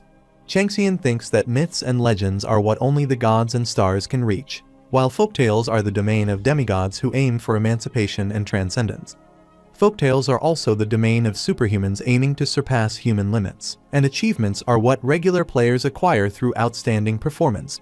The system informs him that he has achieved his first outstanding achievement, the gaining of starlight, and that the beginning of the folktale is complete, with its narrative now beginning in earnest. The world is being shaped, and the basic beliefs are being created. He wonders about folktales, noting that they are a form of story strongly imprinted in people's minds and passed down through generations. In other words, folktales are the starting points for creating basic beliefs and shaping the world and the universe. The people who create folktales in this manner are called heroes, and Rancor is a modernized version of the word heroes in an old folktale. He thinks that he has just accomplished one of the 4 achievements that compose a folktale, and now that he has world-ending Tempest, he can conquer the 4th cryptic scripture much quicker. With that, the dungeon begins to close. Meanwhile, Beak is huffing while lying on the floor, saying that he has used almost all his magic trying to catch up to the train and that he does not know if Changxian will be fine. Myril says she cannot sense the goddess. Henry arrives, grabs Beak's collar, and starts yelling at him, asking what he did to her. Beak calmly replies that he does not know what Henry is talking about and adds that it seems Henry does not mean that in a good way, as his shadow is seething. Henry yells at him to answer, saying that no good deed goes unpunished with people like him. Yunseo and Gumju feel frustrated with Henry. Henry's teacher, Nicholas, arrives, and Yunseo says to him, in surprise, "Who is this creepy-looking guy?" She clenches her teeth and asks who he is. Nicholas thinks that for some reason, Yeagle Hunryung is nowhere to be seen, and the 2 elders who came with him do not seem to care, which might mean it is time for the rookies who got overpowered by Changxian at the hotel party to retaliate. He thinks it will be bad if this conflict escalates, and if Henry subdues Beak, it will calm down. Joachim arrives and tells Nicholas that he had better leave it at that. Nicholas replies that Joachim is an outsider and should not interrupt. Then, Changxian arrives and asks Henry what he is doing right now after the things he did to rescue her from a crisis. Seeing him, Nicholas thinks that he should have finished before Changxian got there and that they cannot let him get involved now that they have confirmed he is already a Rancor. Henry asks Changxian what exactly he did to Myril and tells him to explain what happened. He opens his dead dragon vault, and the bone dragon appears. As Henry transforms, he says that Changxian forced him to retreat with that mysterious trick earlier, and that he will make him pay for that humiliation, then rushes toward him. His spirit of the dead dragon merges with magic, strengthening the power of his bone blade and bone armor. Nicholas shouts to stop Henry. Changxian punches him in the face, throwing him back, thinking that the bone dragon's bones are far stronger than diamond, and asks if Henry has called his teammates trash again. Changxian starts beating Henry. After that, he glances at Nicholas, who seems alert, thinking that Changxian has gotten much stronger than before. Changxian rushes toward him, applying Jigwee's demonic vessel title. Nicholas quickly realizes that there is no way Changxian could have gotten this strong in just 3 days since the party, and concludes that he must have been hiding his level and skills the whole time. Otherwise, the skill monster's keen instincts would not be going off this loudly. Nicholas activates his monster's Crimson Heart skill, rushing toward Changxian, thinking that if it has come to this, he will just crush him right here. Even if Changxian is a super rookie, he is still just a young junior and merely a team leader. He thinks he needs to make it clear that the Revenant is superior to the White Tiger, so he can avoid such disturbances in the future and humiliate that arrogant eagle. Changxian dodges him and breaks his Crimson Heart. Nicholas seems greatly shocked and sits still on his knees. Changxian asks if all of the Revenant's higher-ups are this pathetic and thinks that with Viper Eye and Bullseye, identifying and exploiting weaknesses is simple. Other Revenant members tell Changxian how dare he spout such absurdity. Changxian glances at them and activates his tiger's aura, dominating the battlefield. Fire erupts as Changxian says that if anyone else dares to challenge him, they can bring it on. Ludovico, an executive of the Orlando clan, tells Changxian to calm down. Changxian, frustrated, says he saw his allies being threatened with his own 2 eyes, and yet Ludovico is telling him to calm down. He says that in that case, he can just beat them all up and then tell them to calm down as well, asking if that is not right. Ludovico yells at him, saying he is going too far. Changxian says that if Ludovico has a problem, he should come to him. Ludovico, frustrated, thinks that if Changxian was able to instantly crush Henry and Nicholas, he is an opponent they definitely cannot handle themselves. For French players to be overpowered so easily by a rookie from Korea feels humiliating to them. He thinks that Iron Mask Griezmann, with plenty of combat experience as a demonic human, might give them a chance if he joins in. But seeing that Griezmann is not even looking their way, he realizes he is staying out of it. Ludovico decides he will have to concede for now and place all the blame on Revenant when they get back. He then bows before Changxian and apologizes, saying that as a representative of France, he offers his sincere apology and suggests ending things here. He thinks that even Changxian will stop the fighting since he has apologized so sincerely, and he will think about the aftermath later, certain that he will get a chance to avenge this humiliation. Changxian asks if Ludovico wants to end this and says that with the authority he has not even started yet. He prepares to deliver a punch, telling him to clench his teeth. Ludovico protests for him to stop, but Changxian delivers the punch. Meanwhile, after her fight with Eagle, Zen laughs wholeheartedly, saying she knew the hunt might not be easy but never imagined it would turn out this way. Seeing her destroyed mask, she says each mask takes at least a year to make, and she has already lost several. She says it is her first time being so humiliated since her fight with the Immortal King. She adds that the young Asian man must be the target of the assassination has interfered. She thinks she cannot accept the humiliation the target has given her and abandon the assassination mission. She then equips the Twisted Goblin's mask, puts it on, and says she spent 10 years creating this persona to kill the Immortal King, but to protect the foundation of Tsuna Luka, she must kill that man. Meanwhile, in the train, Iron Mask Griezmann tells Changxian to stop now as Changxian defeats the Revenant comrades. Griezmann says he thinks Changxian has vented enough and made them pay for their big mouths, and adds that this is not the time for more chaos. Changxian says he will take the back while Griezmann takes the front. Griezmann thanks him for understanding and asks the remaining comrades what they are doing. He tells them to tend to the wounded and quickly move to the front car, asking if they are planning on derailing the train. Then, as a group of fire pterodactyls appears, Griezmann says they are here sooner than expected. The system tells Changxian that a herd of burnt wild beasts is targeting the desert train, and starving monsters have caught the scent of food. It instructs him to protect the desert train from the threat of monsters as monster waves are coming. The Revenant clan's leader shouts to his comrades that everyone should move to their positions, telling the mages to cast buffs and the melee dealers to get on the roof. Changxian thinks that due to the harsh environment of the desert, the monsters are always starving, and for such monsters, the desert train means a source of food. The system says the monsters have gone into a frenzy, and all nearby monsters' overall abilities have increased by more than 10%. Changxian activates his world-ending flames, thinking that whether the monsters starve to death or die while hunting, it is all the same, so they are bound to go berserk. He thinks he needs to deal with this quickly before they suffer even greater damage. Changxian spreads the fire in mid-air and burns all the monsters. After a while, the system informs them that the monster wave has ended. They have successfully escaped all the monsters, and they have safely passed the first obstacle.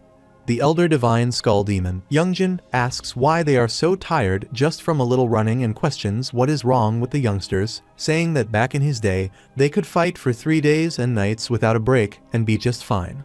Yuncio responds by questioning the person who sat by and watched the monster wave. Changxian gives Youngjin a scroll and tells him to take it, saying it is a copy of the cryptic scripture or whatever Miral had. Youngjin asks if it is already being handed over and questions how he can trust that Changxian is not lying. Changxian tells him to send it to Korea as it is, saying that then he will know. The Elder Red Goliath, Hungak, agrees that if it is a lie, they can just tear Changxian apart. Jean says to Changxian that this is how he is using that and asks if he is planning to get rid of the nonsense pursuers or not. Changxian thinks that by the time he successfully raided Wind Hell, he had completed its deciphering and absorbed all the power within it, and the one he is giving is a fake that he had transcribed by Jean and the household members. He thinks it will take White Eyes at least a few years to decipher the scripture, and even then, there would be nothing to gain. He notes that they are about to arrive at the first middle station, so he cannot have any more troublesome baggage following them around. Jean asks where exactly the levitine he will gain from this was stored, and Changxian replies that it is underground at the Boiling Hell Station, at the point where Surtur's main artery begins. Youngjin asks why he is giving this to him now and tells him not to say it is because he wants him to leave now that they have what they want. Changxian says that is exactly what he meant. The system informs that the desert train, Aang, is about to arrive at its first stop, Boiling Hell Station, and that passengers disembarking should be ready to alight. Changxian tells the elders to take that and get lost, calling them an eyesore. Hongak, frustrated, says that it is quite irritating to hear. Youngjin asks if Changxian can handle what he just said, and unleashes his bandages toward them, which hit Changxian's comrades. Hongak begins to punch him, asking what he said and if he just told them to get lost. Changxian mocks him, saying he heard him and questioning if he now cannot even hear properly after already struggling to talk.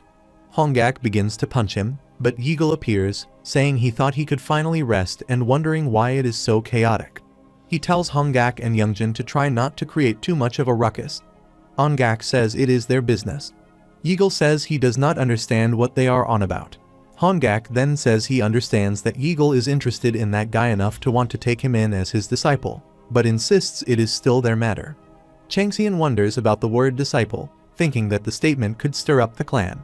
Yeagle replies to Hongak that it is true he has a lot of interest in that boy, but says it is a separate issue, and that he is just trying to protect them as a fellow elder from acting up and getting their pride hurt by a kid. Hongak asks what he is talking about. Yeagle asks if they really cannot hear him, says that he will beat them up, and adds that he will not stop them if they really want to go ahead despite his warning. The two elders wonder if, after decades in the world of players, they the first generation would lose to a rookie who has only been there for half a year. Yeagle further says that they know the rules of elders. Do not tarnish the reputation of the White Tiger, and do not let the honor of the elders be trampled upon. He says that as the vice leader of the Council of Elders, he will not tolerate the breaking of these rules at any cost. He adds that the reason for the Council of Elders' existence is the unbreakable claw, and that once a claw is broken, it is thrown away, so they should not take his words lightly.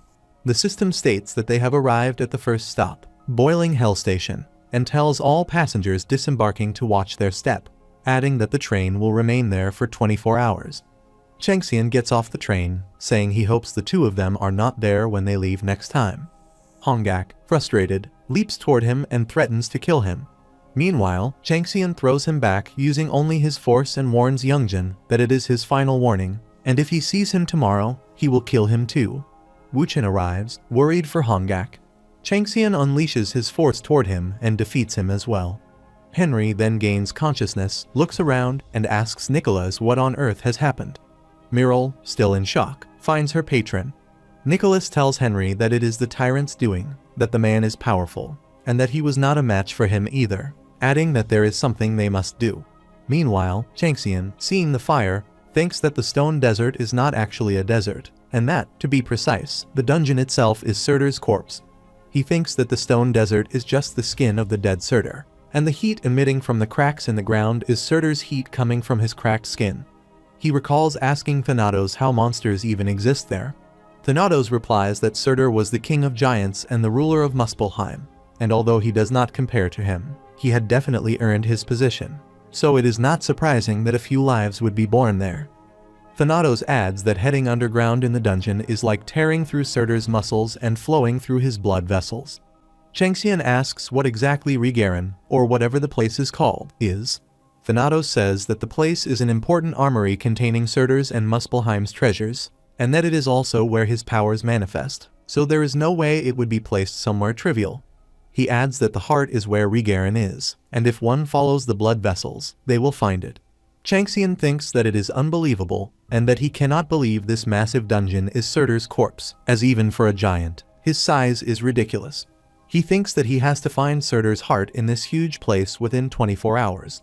The system then informs him that the attribute apocalyptic wind in the skill stigma has awakened. Tempest Hadding's daughter yells at Changxian, asking what exactly he is and saying that she has had her eyes on him ever since she was trapped there. She says that how he deciphered one of the 7 cryptic scriptures of Shan and how he is related to the Pallid Star is completely baffling to her, but the most incomprehensible thing is something else. She yells and asks how on earth he has Lee Taka's scent. Changxian wonders why that name is coming up now. He recalls his past life when the old man Cadmos, while dying, tells him to remember that from then on, he is Cadmos, and that he has to take responsibility for her, making sure to protect Lee Taka, who may seem full of pride but is actually fragile. Lee Taka, the first and last patron Changxian served on Arcadia, the star that the old man passed on to me upon his death. Although they hated and resented each other, Lee Taka, the white silent walker in the wind, became his patron. Having inherited the name Cadmos, he became Lee Taka's apostle. He couldn't ignore the old man's dying wish. Lee Taka and he shared the same goal as well, which kept us together, the goal being not to let the old man's killers live at any cost. Lee Taka was the radiant star, and her starlight was the supreme treasure that turned gods and stars into the brightest beings in the universe, known as the Emperor. The old man protected Lee Taka's starlight even while on the verge of collapsing, but the gods and stars coveting it were constantly lurking for an opportunity. Eventually, a war broke out that engulfed all of Arcadia. Through the war, Lee Taka and Changxian grew closer. A love-hate relationship would probably be the right term. It's as if the world decided that he was not allowed even that happiness and snatched it away from him once again. The divine being, good season to hunt, tilts her head, wondering why Changxian's gaze suddenly changes. The divine being, the snake that wraps around the world, is curious about what the strange starlight shell says. The divine being, the tiger, frowns, saying that something is strange. Changxian thinks that, thankfully, the voice of Tempest-hating daughter does not reach the gods. Had the Void Monarch heard the name Lee Taka, things would get complicated, so this might be for the better. He then asks the Tempest-hating daughter how she knows that name. She says it would be strange not to know her name because she is her mother, but she hates her, as, despite giving birth to her, she ultimately was the one who led her to death. Changxian wonders if Tempest-hating daughter means that Lee Taka was the Tempest in her divine name. She further says it was all her mother's fault that she ended up trapped and tormented there, even after death, enslaved like that. She says that even when the divine punishment trial found her guilty, just because she was born as that daughter, the mother never came. In the end, her sentence was executed, and she woke up imprisoned in the 7 cryptic scriptures of Shan. Even after she fought off those who were drawn like moths to the aura exuding from her, the more she tried to escape the wind hell, the more she resented her mother. Changxian asks what exactly the 7 cryptic scriptures of Shan are. She says she does not know either, that when she opened her eyes again, she was already there. But she does know one thing: it was an impenetrable prison, like a whole world that could never be broken down. Since he carries Lee Taka's scent, she says he must have caught on. He thinks that Lee Taka separated the power she could not handle in the form of avatars, calling them her children and referring to them as daughters. There are 7 of the cryptic scriptures and also 7 of Lee Taka's daughters, and he wonders if the 7 cryptic scriptures of Shan are all divine sealing tools made to imprison Lee Taka's 7 daughters. He wonders if the Void Monarch is secretly collecting the 7 cryptic scriptures of Shan that are scattered, to decipher their secrets and monopolize them. The Void Monarch admires his strength during the time he is working for him, so he is relentlessly after the 7 cryptic scriptures, after concluding that Lee Taka is the secret behind his powers. He does that to obtain Lee Taka inside the 7 cryptic scriptures of Shan so he can use it to evolve, and he thinks the Void Monarch is a fool. The divine being, the tiger, tilts his head, saying he does not get why Changxian is reacting this way. Changxian thinks that if the 7 cryptic scriptures are divine sealing tools that imprison Lee Taka's daughters, and if the countless royal tiger's calamities contained are really part of Lee Taka, there is no way he would not have realized it by now. There is more to it than that, something he does not know yet. He thinks that first he needs to finish the 4th scripture, that he must raid the Ghoul Den and check what is on the final floor at all costs. One of the 5 rulers of the Ghoul Den, the betraying souls, might be Lee Taka's daughter. The royal tiger's calamity might even be the bars imprisoning and corrupting Lee Taka's daughters, and it might be related to Shan. The Void Monarch is collecting Lee Taka's daughters, while the other gods and stars are obvious. But if Zui Yang is trailing the Void Monarch's suspicious actions, Zui Yang might know exactly what the Void Monarch is after. He thinks he needs to raid the Ghoul Den as per the plan and seal Zui Yang as well. Then he can interrogate him to find out the exact details, but for that, he needs way more power. Although he can already compete with most high rankers right now, he needs to find Levitain. He tells Jean that they need to rush the raid on the Ghoul Den. He internally tells the Void Monarch that he will rip him into shreds no matter what. Meanwhile, Yeagle tells Hongak that this is why he told him to be careful, that he warned him and Skull Demon, and asks why he would not listen. Yeagle begins to kick him, saying he hopes Hongak makes sure to listen to the others in the afterlife. He then tells Youngjin, Skull Demon, to take the paper Changxian gave him and return. Yeagle hesitates, then says they have not confirmed if what is written there is real or not. Yeagle says it is real, so he should not worry. Youngjin thinks that the evil monarchical warrior, Yeagle Hunryung, the one with the most knowledge and expertise in the Elder Council, if he says it is genuine, then it must be, especially since he was dispatched to France to determine the authenticity of the cryptic scripture. Youngjin then tells Yeagle that he will go, but asks what about him. Yeagle says that since it is still a business trip, he will have to stay there, and that the cryptic scripture matter is important, so Youngjin cannot help but hurry up and leave. Youngjin disappears, saying he will leave matters there to Yeagle. Yeagle thinks that Youngjin is blinded by greed and will not last long either. He tells Changxian that he hopes he becomes the key to breaking the chains that bind them, and says he will keep an eye on him. Changxian and his comrades are going, all seeming exhausted because of the heat. The system tells them that there is a store in the station where they can purchase food, water, essential luxury goods, and weapons needed for the train's journey. They then notice the Revenant clannies also there. At the store, the shopkeeper, a monster, says it has been a while since he has had human customers. Yunseo, angry, pulls out her weapon and asks why he is there.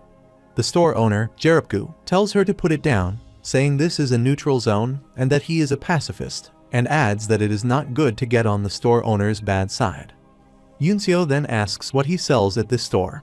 Jerupgu presents the categories to them.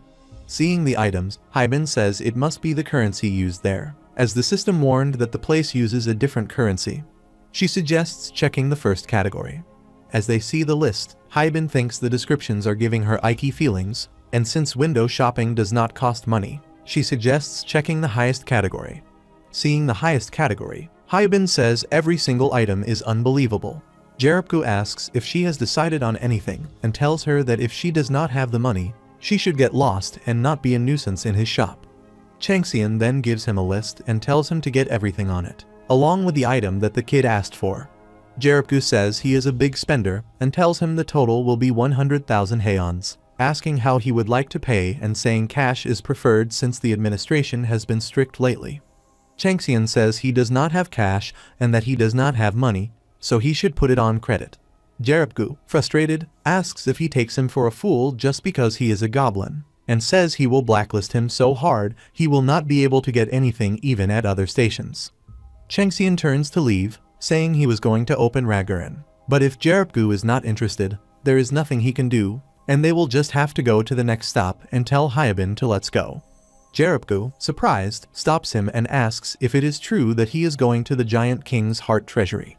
Changxian remembers when Thanatos said that if things do not go well when he arrives at the first station, and he is forced to move to the second station, there is still something he must not miss: the shopkeepers at each station. Thanatos said he has to win their favor, as they are the watchmen even after the death of the last king, Surtur, and long after Muspelheim's annihilation. They are the descendants of the giant who honors the last king's spirit and awaits his glory. Thanatos told him there is a legend among the watchmen that by opening Ragaran, the ancient giant race's glory can be repeated. In the dungeon, which can be considered Surtur's corpse, they guard his tomb, and their aim is to open the heart treasury of the giant king located deep underground. When Changxian asked if that was possible, Thanatos said that just by existing in that dungeon, it means they are already dead, and the souls of the giants have long since gone to the underworld or been destroyed. Like all beings in dungeons, they are merely repeating actions shaped by lingering remnants of thought.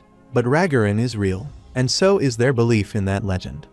Thanatos said that if he woke up the shopkeeper's desires, it would be much easier to get what he wants. Changxian then says to Jerupgu that if credit is not an option, then their business there is done, and they will be on their way. Jerupgu asks if he is actually going to open Ragaran, and if he is really going to the Giant King's heart treasury, and questions if it is true and how he would do it. Changxian asks why he would tell him that. Jerupgu says he is doing this on purpose and asks if he does not know the basics of a deal, saying that since he asked for credit, he needs to know whether or not he will be able to return in order to make his decision. The hidden quest, the legacy of the dead king, is generated. After reading the details, Changxian says that Jerupgu heard what he said and tells Harold to come on out. Harold appears and says to please stop calling him at times like this, as this place is not even under his jurisdiction. Changxian says that if that is so, and it is bothering him, then he should go get another admin.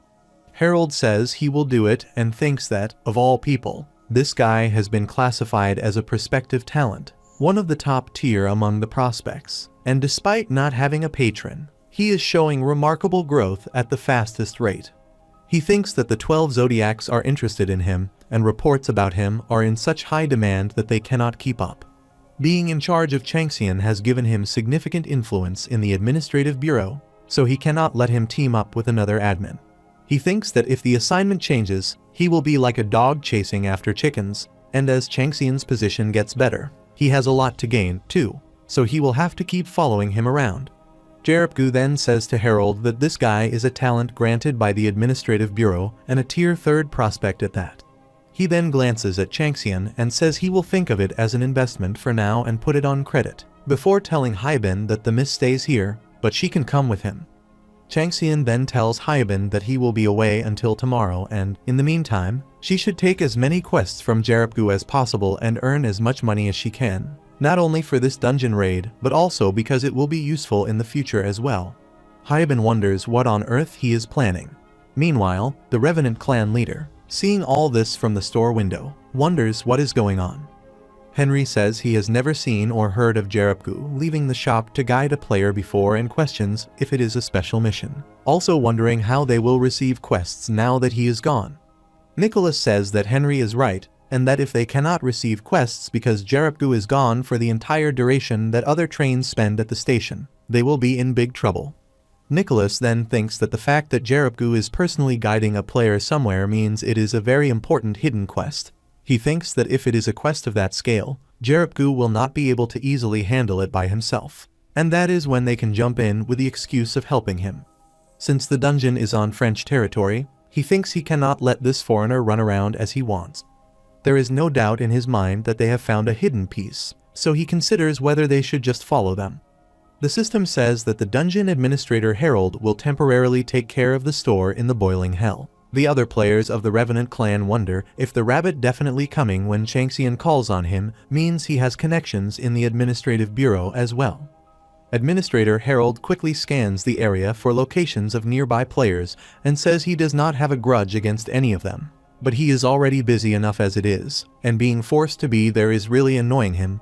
He says that as an administrator, he will try to uphold the principles of neutrality and equality, but being a creature with emotions, he cannot help but be swayed by them, and he asks if they all understand what he is saying. As Changxian goes, the Revenant leader follows him, and he thinks that, as he thought, they are following him on their own. His authority, Path of the Demonic Beast, swiftly monitors the many footsteps targeting him. Jarapgu says there are so many flies following them. Changxian tells him not to mind them and to keep going, and he thinks there is no need to get rid of them in advance because once they go down there, they will be too busy trying to survive anyway. He also thinks that the murderer king of Cerna, Luca, will surely try to get back the cryptic scripture, so he will lure them to a Ragarin where even players, gods, and the stars cannot see and secretly get rid of them. He then reaches the Surtur's aorta, and Jarapgu says that here it is, and that every time he comes there, it feels like his first time, and he can never get used to it. Changxian wonders if that is the blood of a dead Surtur.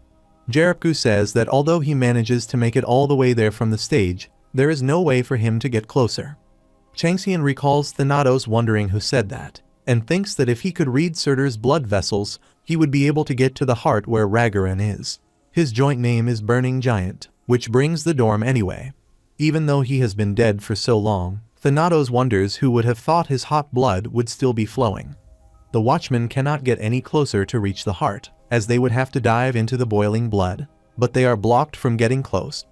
Thanatos says he is confident that Changxian can do it because, to someone who harbors both the world-ending flames and Jigui, it will just feel like heaven, and he is the only one who can obtain Levitain.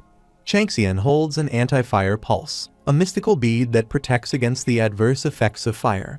He consumes it and says that he will be off. Jarapgu asks if he really is not affected at all. Changxian glances and smiles. Jigui's demonic vessel is applied, and he enters Surtur's aorta. The durability of the anti-fire pulse rapidly decreases. The system warns him that the intense heat is melting the world and inflaming it, recommending that he leave the area quickly, as his body is under severe strain. Changxian says he thought acquiring the apocalyptic wind would make things easier, but that is not the case at all. It is practically impossible to swim across to the heart in this condition, and if he cannot resist it, he will simply absorb it. His authority, soul extortion, activates and attempts to absorb the remaining thoughts from the dead body, but fails because the rank of the dead soul is too high. Soul extortion targets only the necessary thoughts and then successfully begins extracting the thoughts of the burning giant. He recalls asking Thanatos if he knows he has to get to where Ragaran is, but wonders if Leviathan chooses its master and how to prove his qualification, as it is said that only a giant can pull it out. Thanatos says he might know them as very aggressive beings who worship battle and have a high desire for conquest enough to overtake numerous civilizations. They are also considered a transcendent species, but their numbers are extremely small, so most of their tales were not passed down properly. They are a kind of spirits, their characteristics reflecting the internally burning nature of Muspelheim. Thanatos says it would be fine if he became a giant himself, and even if he acquires the true trait of a giant, it will not cause any significant changes or hinder him from gathering myths. In fact, it would allow him to create a unique myth that no one else could achieve. He thinks that the giants are transcendent beings, and to become a giant with a human body, one must gradually accept the giant's genes, building a stronger body, like reinforcing bone, step by step, slowly shedding into a new form. With each shedding, the body becomes remarkably faster, and the soul's rank increases significantly. Then, he successfully acquires the traits of a giant, and mutation begins. He consumes large amounts of Surtur's blood and thoughts using the authority, soul extortion. New elements are added to the world-ending flame, and with that, Jigwee's world-ending flame evolves into the giant's world-ending flame. Changxian feels like it is growing bigger and bigger, and the world around him is constantly changing. He can now sense even the most intricate corner of the world that he could not feel before. He activates the skill Viper Eyes to search for the desired target, and finally finds Ragaran's entrance. The system says he is in a state of overload. He thinks he needs more power, that the mutation is happening much slower than he expected, and that the spirit board is barely forming. He worries that if he keeps forcing through, he might even be torn apart.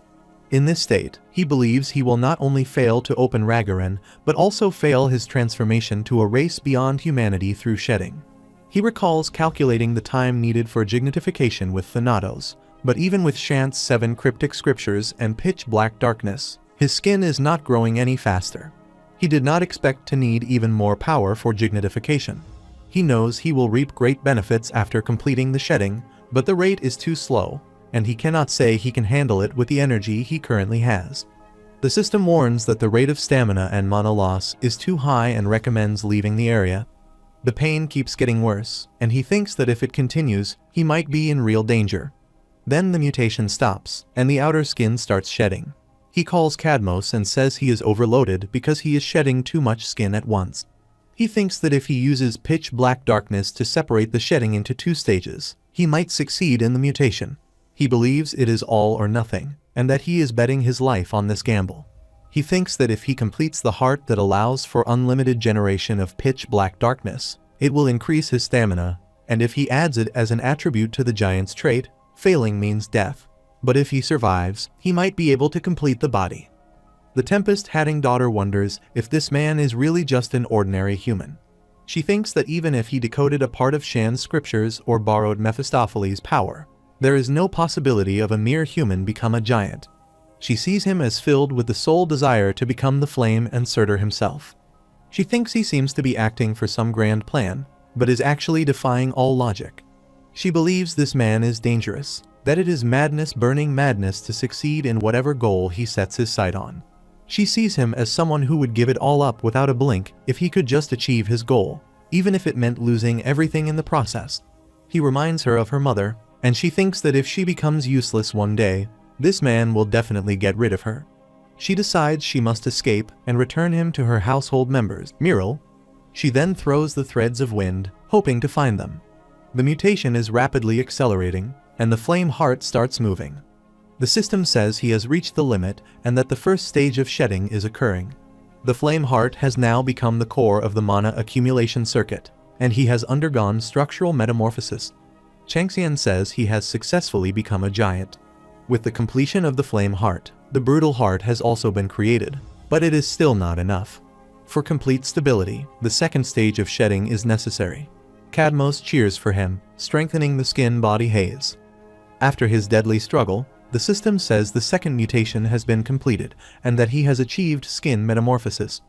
Changxian says the first shedding is bone metamorphosis, and the second shedding is skin metamorphosis. This, he says, is the rebirth, and he has now reached an entirely new realm.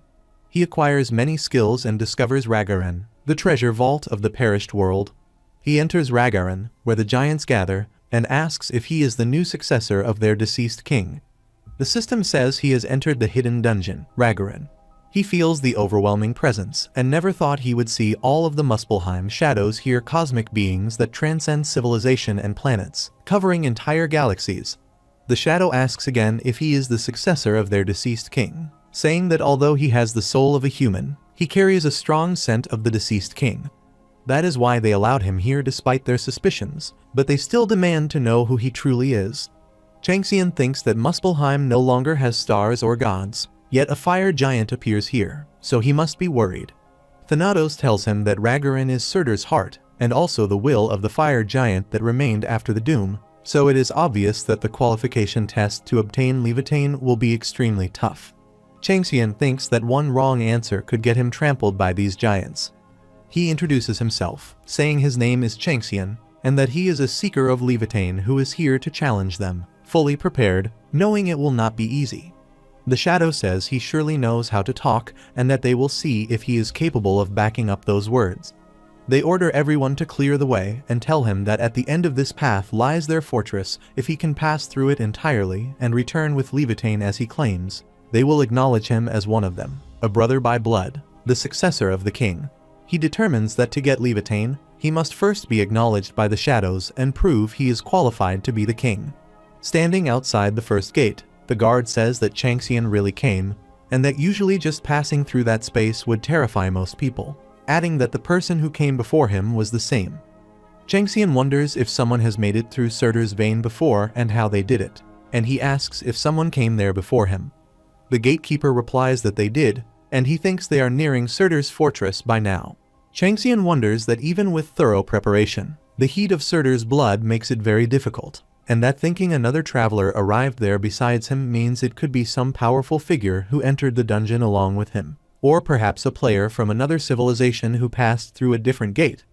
He thinks he cannot let anybody snatch his chance to conquer Ragaran, and that he has to catch up with them as quickly as possible. The guard then asks if Changxian knows how the challenge works, saying there are 36 gates in total, with stronger warriors positioned the further he goes. Since Changxian has no chance of defeating their warriors, they will all be fighting under suitably disadvantageous conditions, so he should not worry. Changxian wonders if the guard is looking down on him, but there is no reason to refuse. Even if he has become a giant through the shedding ritual, he thinks he should not act too cocky, as it will not be easy to defeat the giant warriors who have been through countless battlefields and have killed numerous gods and stars. The method to clear each fortress is simple. The guard says he either defeats the guardians, gets acknowledged by them, or opens the door to the next fortress based on their subjective judgment, and asks if there are any other questions.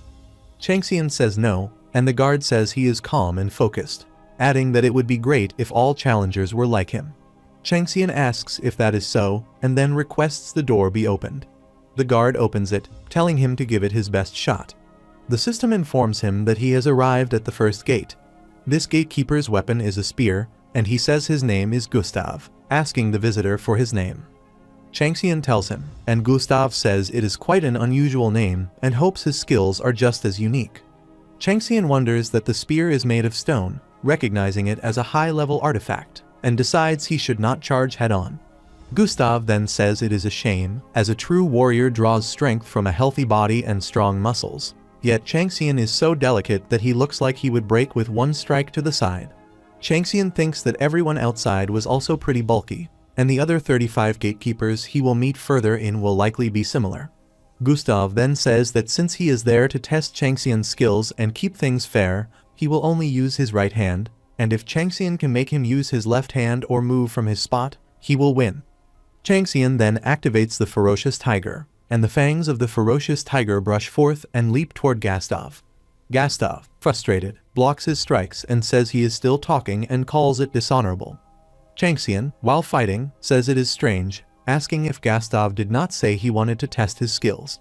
He adds that if the goal is to test his skills, it means he wants him to treat it as real combat, and questions if Gastov thinks someone would not come for his life while he is bragging like that on the battlefield.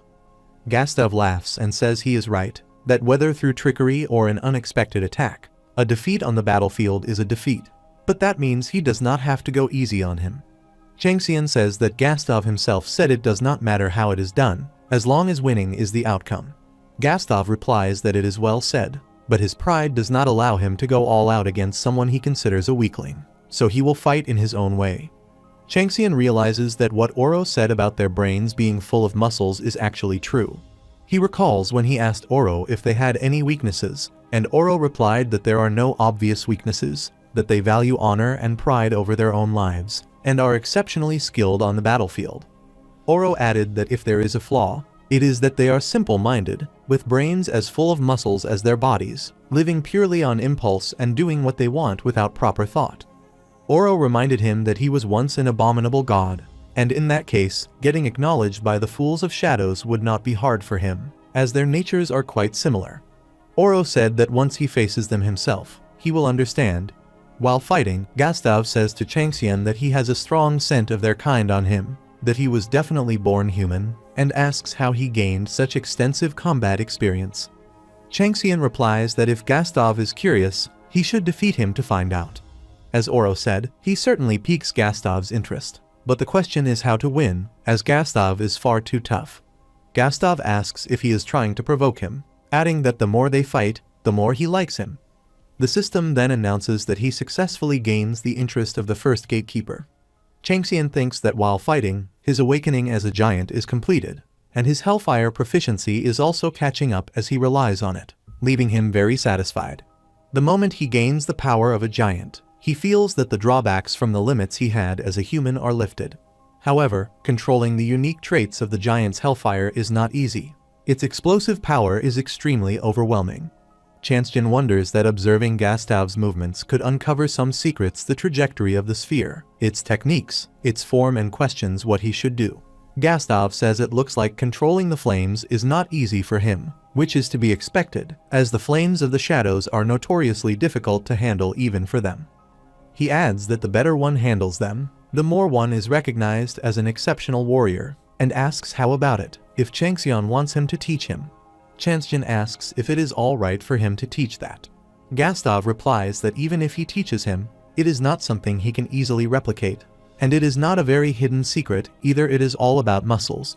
He tells him to look at these muscles, strong and magnificent, because no matter how fierce the flames, they are bound to yield to the power of the mighty muscles, so he should build his muscles. Changxian thinks that if he keeps listening to him, his brain will turn into muscles, so he needs to learn how to control the hellfire. He wonders if confining it is the right answer, noting that the basic nature of hellfire is to expand and explode, and maybe he does not need to forcibly control it. Especially with the unpredictable pitch-black darkness mixed into it, forcible control might not work, so instead of trying to force through, it might be better to get advice. The system informs him that he has connected to the subconscious world and that a pallid gaze is watching him. He asks the great demon if he does not have something to teach him, warning that if word spreads that a disciple of the great demon was easily defeated by a giant, it might not look good for him.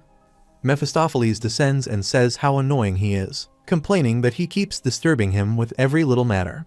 As the great demon comes in human form, Changxian thinks he feels like he has seen that face before. The system says many gods are eager to see the appearance of the great demon, who is rumored not to originate from the abyss, and a few stars are verifying the disciple brought by the great demon. The great demon says it is so noisy, and the channeling is cut off. The dungeon channel transmission is temporarily severed, and the connection with the administrative bureau is cut off. Changxian wonders that he cannot believe the great demon blocked the gaze of the gods and stars and the interference of the administrative bureau. He thinks that is another level, and maybe it is because he has fully awakened as a giant and his senses have become sharper, as he can clearly feel an overwhelming otherworldly pressure. Changchen says that disturbing the great demon is still better than having a pathetic disciple master. The great demon says that if Changchen could not fully digest it, he was just going to discard him, but he is growing at a much faster pace than anticipated, so it feels like he is worth the effort being put in, and tells him to watch carefully, as he will not explain it twice. Changxian thinks that there is nothing good about getting tangled up in a sentimental master-disciple relationship, but it does annoy him a bit that the great demon does not show any reactions to being a cult master. The great demon says that pitch black darkness is a power that devours everything, turning it into nothingness, and is the force that filled the world before the beginning of time. He says Changchen is trying to contain the pitch black darkness that is slowly created through the brutal heart with his power, and that is impossible, even for him. He says pitch black darkness inherently possesses a nature that seeks to return to its original place, to the past or even to the beginning of time, and asks how one can trap a wheel that turns in the opposite direction. Changchen wonders that its trait of being uncontainable is similar to that of hellfire, a wheel that turns in the opposite direction to the past, and recalls that they reversed the small loop of time in the underworld to send him to the earth. The great demon says that pitch black darkness is not about controlling but guiding, and adds that instead of just telling him about it, it is better to show him directly. He then freezes Gastov, and Changchen, seeing this, wonders if it is a loop that has been stopped. Time, space, and the entire world around him are frozen, completely bound by the great demon. He now understands why the great demon blocked the gazes of the gods and stars that were watching. Not only did he cut off the channeling, but he also froze the time of the universe, called the loop, so no one is aware of it. This is a level that is impossible to achieve even for most stars, whether it is Minerva or the 12 zodiac signs, and the great demon's caliber is far beyond what he can imagine. The great demon then makes Gastov disappear and asks if he must have seen it clearly. He says that even if Changchen goes berserk right now, he will not be able to recreate what he just saw, but since he has seen it, he can guess how to control it now. He says he has shown him how it moves, so he should try to extract and control it himself, and that will be his first step in properly managing the brutal heart. Changchen thinks that what he needed was the proper cultivation of pitch black darkness. Since the brutal heart is shared with Cadmos, pitch black darkness will naturally be in control, and in the end, all he needs to do is guide it properly. Later, the gods and the stars are curious about what happens while the channeling is cut off. Meanwhile, Changchen wields the spear against Gastov, thinking that he can concentrate his mental energy on the blade. He thinks that if Hellfire could not be controlled because he only fought as a tool like the Yuchang sword and evil Snaggletooth, then if he thinks of Hellfire as a part of his body now, as a giant formed by the flame of shadows, it will follow naturally. With that, the aura spear is completed, and the spear attack surprises Gastov, who shouts in disbelief that Changchen twisted it into a spiral and asks if he is even using their spear technique, Sarmatia. Changchen thinks that no matter how well he tries to control Hellfire, there will always be limits, but Gastov's people have been handling the flames of shadows for a long time, and refining the method for generations. So, to effectively control and handle the flames of shadows, he does not need to go back in time. He just needs to bring back the martial arts of the giants. He says to Gastov that showing him Sarmatia was his mistake. He then unleashes a huge spear attack toward Gastov, who struggles to block it, uses both hands, and whose spear also cracks. Gastov is surprised that not only does he fail to use one hand as he had intended, but he is also pushed back, and on top of that, his spear blade cracks. Changchen then asks what the result is. Gustav declares that the first gatekeeper acknowledges the victory of the challenger Changxian, and thinks that with the skill and growth speed Changxian has just shown, he might be the one to answer all unspoken prayers. Meanwhile, the Revenant clan leaders reach the bottom and see the Fire River, wondering if Changxian really crossed this river. They think there has to be another path through. Nicholas thinks that someone who has not even been in a player world for a year is already displaying high-ranked skills, so he must have secrets that others do not know about. He recalls that he does not remember seeing the Iron Mask since they arrived at this station. Iron Mask, no matter how much he has repented after being a demon, was a cheater and is always a cheater. Changxian is definitely a demonic human, plotting something with the Iron Mask, a fellow demon. It is suspicious that both of them disappeared at the same time. Considering Changxian's abnormal progress as a result of demonic arts, it makes sense. By now, they are probably meeting beyond the river of fire and scheming something that will push everyone into danger. Meanwhile, the patron goddess of Miral comes to her, and she quickly recognizes her. Meanwhile, Jerepgu thinks that something is definitely about to happen.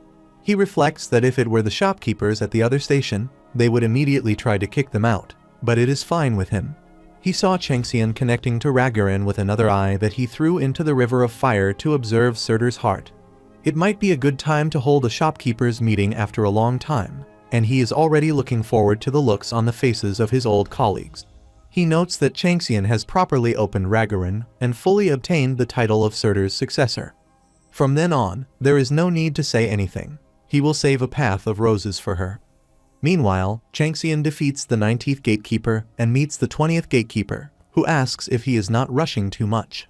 He adds that they have long acknowledged him as a respectable warrior and want to defeat a warrior at the peak of their skill and condition, not someone exhausted and weak. He offers as much time to rest as needed. Changxian leaps toward him, thinking that he does not have much time left and will finish this no matter what, and tells him he will continue without rest.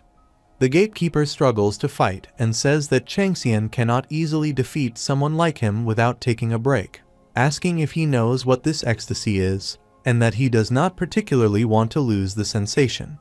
The gatekeeper comments that it seems Changxian has gained something, and hearing him say that makes him want to try even harder. Changxian thinks that when he is immersed in the sensation of breaking through a wall, he cannot afford to lose focus. The system informs Changxian that he has successfully passed through the 30 gate and arrived at the 31st gate, instructing him to defeat the gatekeeper of the 31st gate. As he enters, he sees Iron Mask standing there and thinks that there is a passenger here. Could he be the Iron Mask, Griezmann's son, the one who killed a giant, a transcendental race? Iron Mask comments that he never thought they would meet in a place like this.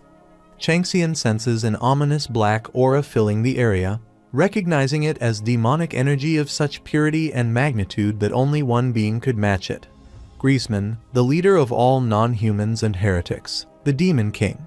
He recalls that in France, Griezmann's son is the one to be most wary of, a legendary figure who transitioned from a player and demonic human to a Duke-level high ranker, making it possible to guess his true intentions. On top of that, the divine being, the first sorcerer of Samaria, is present. Iron Mask complains that he has not even finished the raid and does not want his identity revealed, wondering if he should get rid of Changxian since he has seen him. Gustav intervenes, saying that he cannot do that because the broken fortress is being restored and the battle with the 31st gatekeeper is being prepared. He adds that challenger Simon Magus has just succeeded in passing the 31st trial and must hurry to the 32nd gate, warning that if he does not leave, an explosion will be arranged so he can try again next time. Simon remarks that the guy who was beaten to death by him cannot be helped, and that later there will be more to discuss. Changxian reflects on Simon Magus, the demigod with a divine name, the first sorcerer of Samaria, thinking that he expected to meet him someday, but did not expect it to be like this. He wonders why Simon is here and if he could be after Ragaran like him. Changxian rushes to fight, thinking that he should focus all his attention on the remaining battles, but now faces this new headache. The system announces that Changxian has entered the 32nd gate. As he enters, he finds Simon there, who asks if he can wait a moment. Changxian asks if Simon has something to say.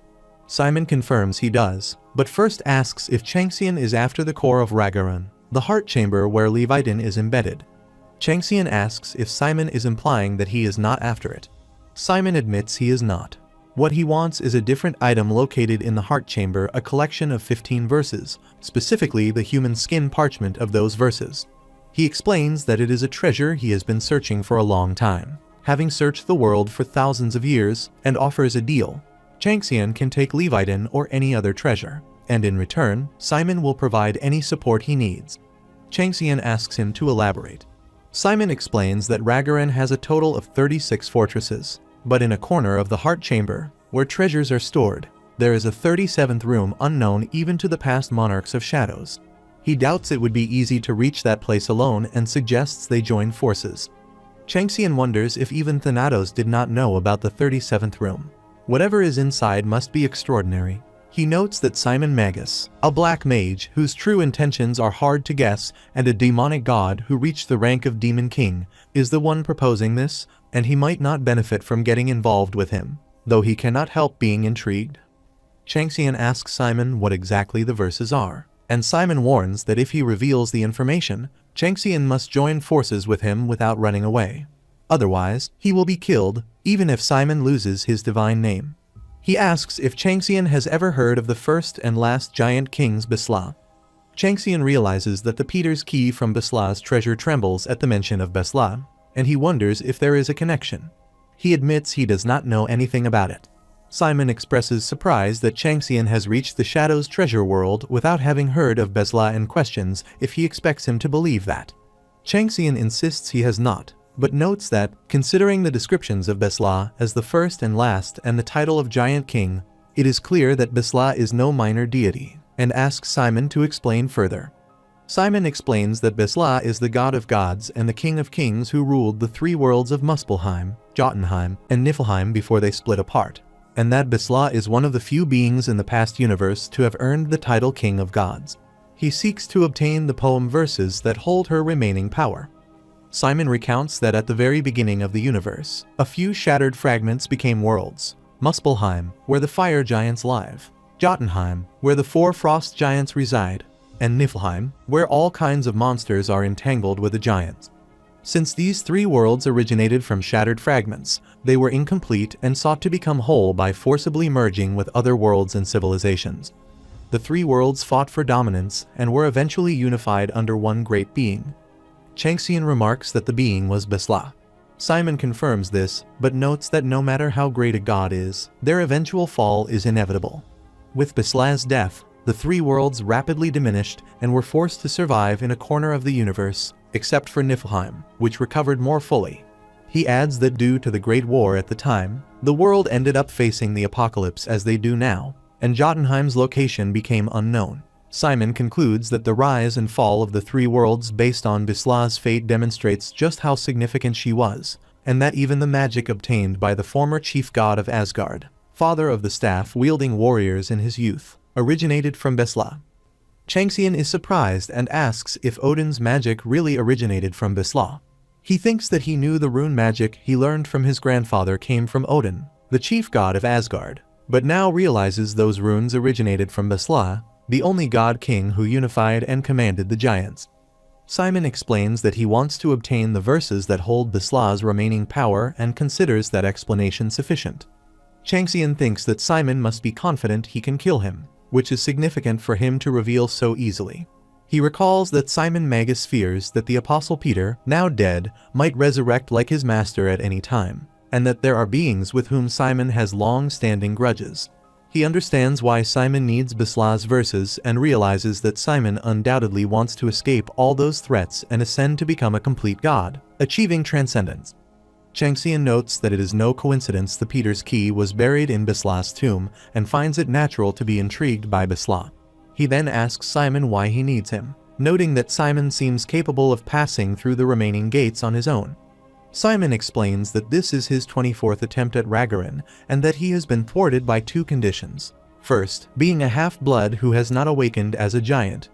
Changxian remarks that if Simon is not a giant, he should not even be able to challenge Ragaran.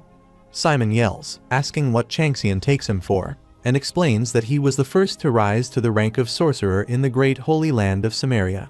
He can find a way around the first condition, but because he is not a complete giant, he cannot reach the core. The second issue is the final gatekeeper, the three-headed guardian Shinmora. Changxian recalls Thanatos' advice that, while Simon could defeat other warriors with his skills, he should be well prepared for the final gatekeeper, who can see three different fates of her enemies with her three heads. Simon says he probably knows more about her than anyone else and has somewhat of a strategy prepared, and he assumes that since Changxian has become a giant, he must have some plans as well. Simon concludes that he has said all he needs to. Changxian asks how Simon got there in the first place, noting that there was only one passage from the first station to Ragaran. Simon explains that he used a portal. The system announces that their party has been formed and that they have successfully passed through the 35th gate, entering the core of the 36th gate. Shinmora senses their presence and remarks that she sees a familiar face, but the other one is new, noting that the smell of Surtur is strong with this one.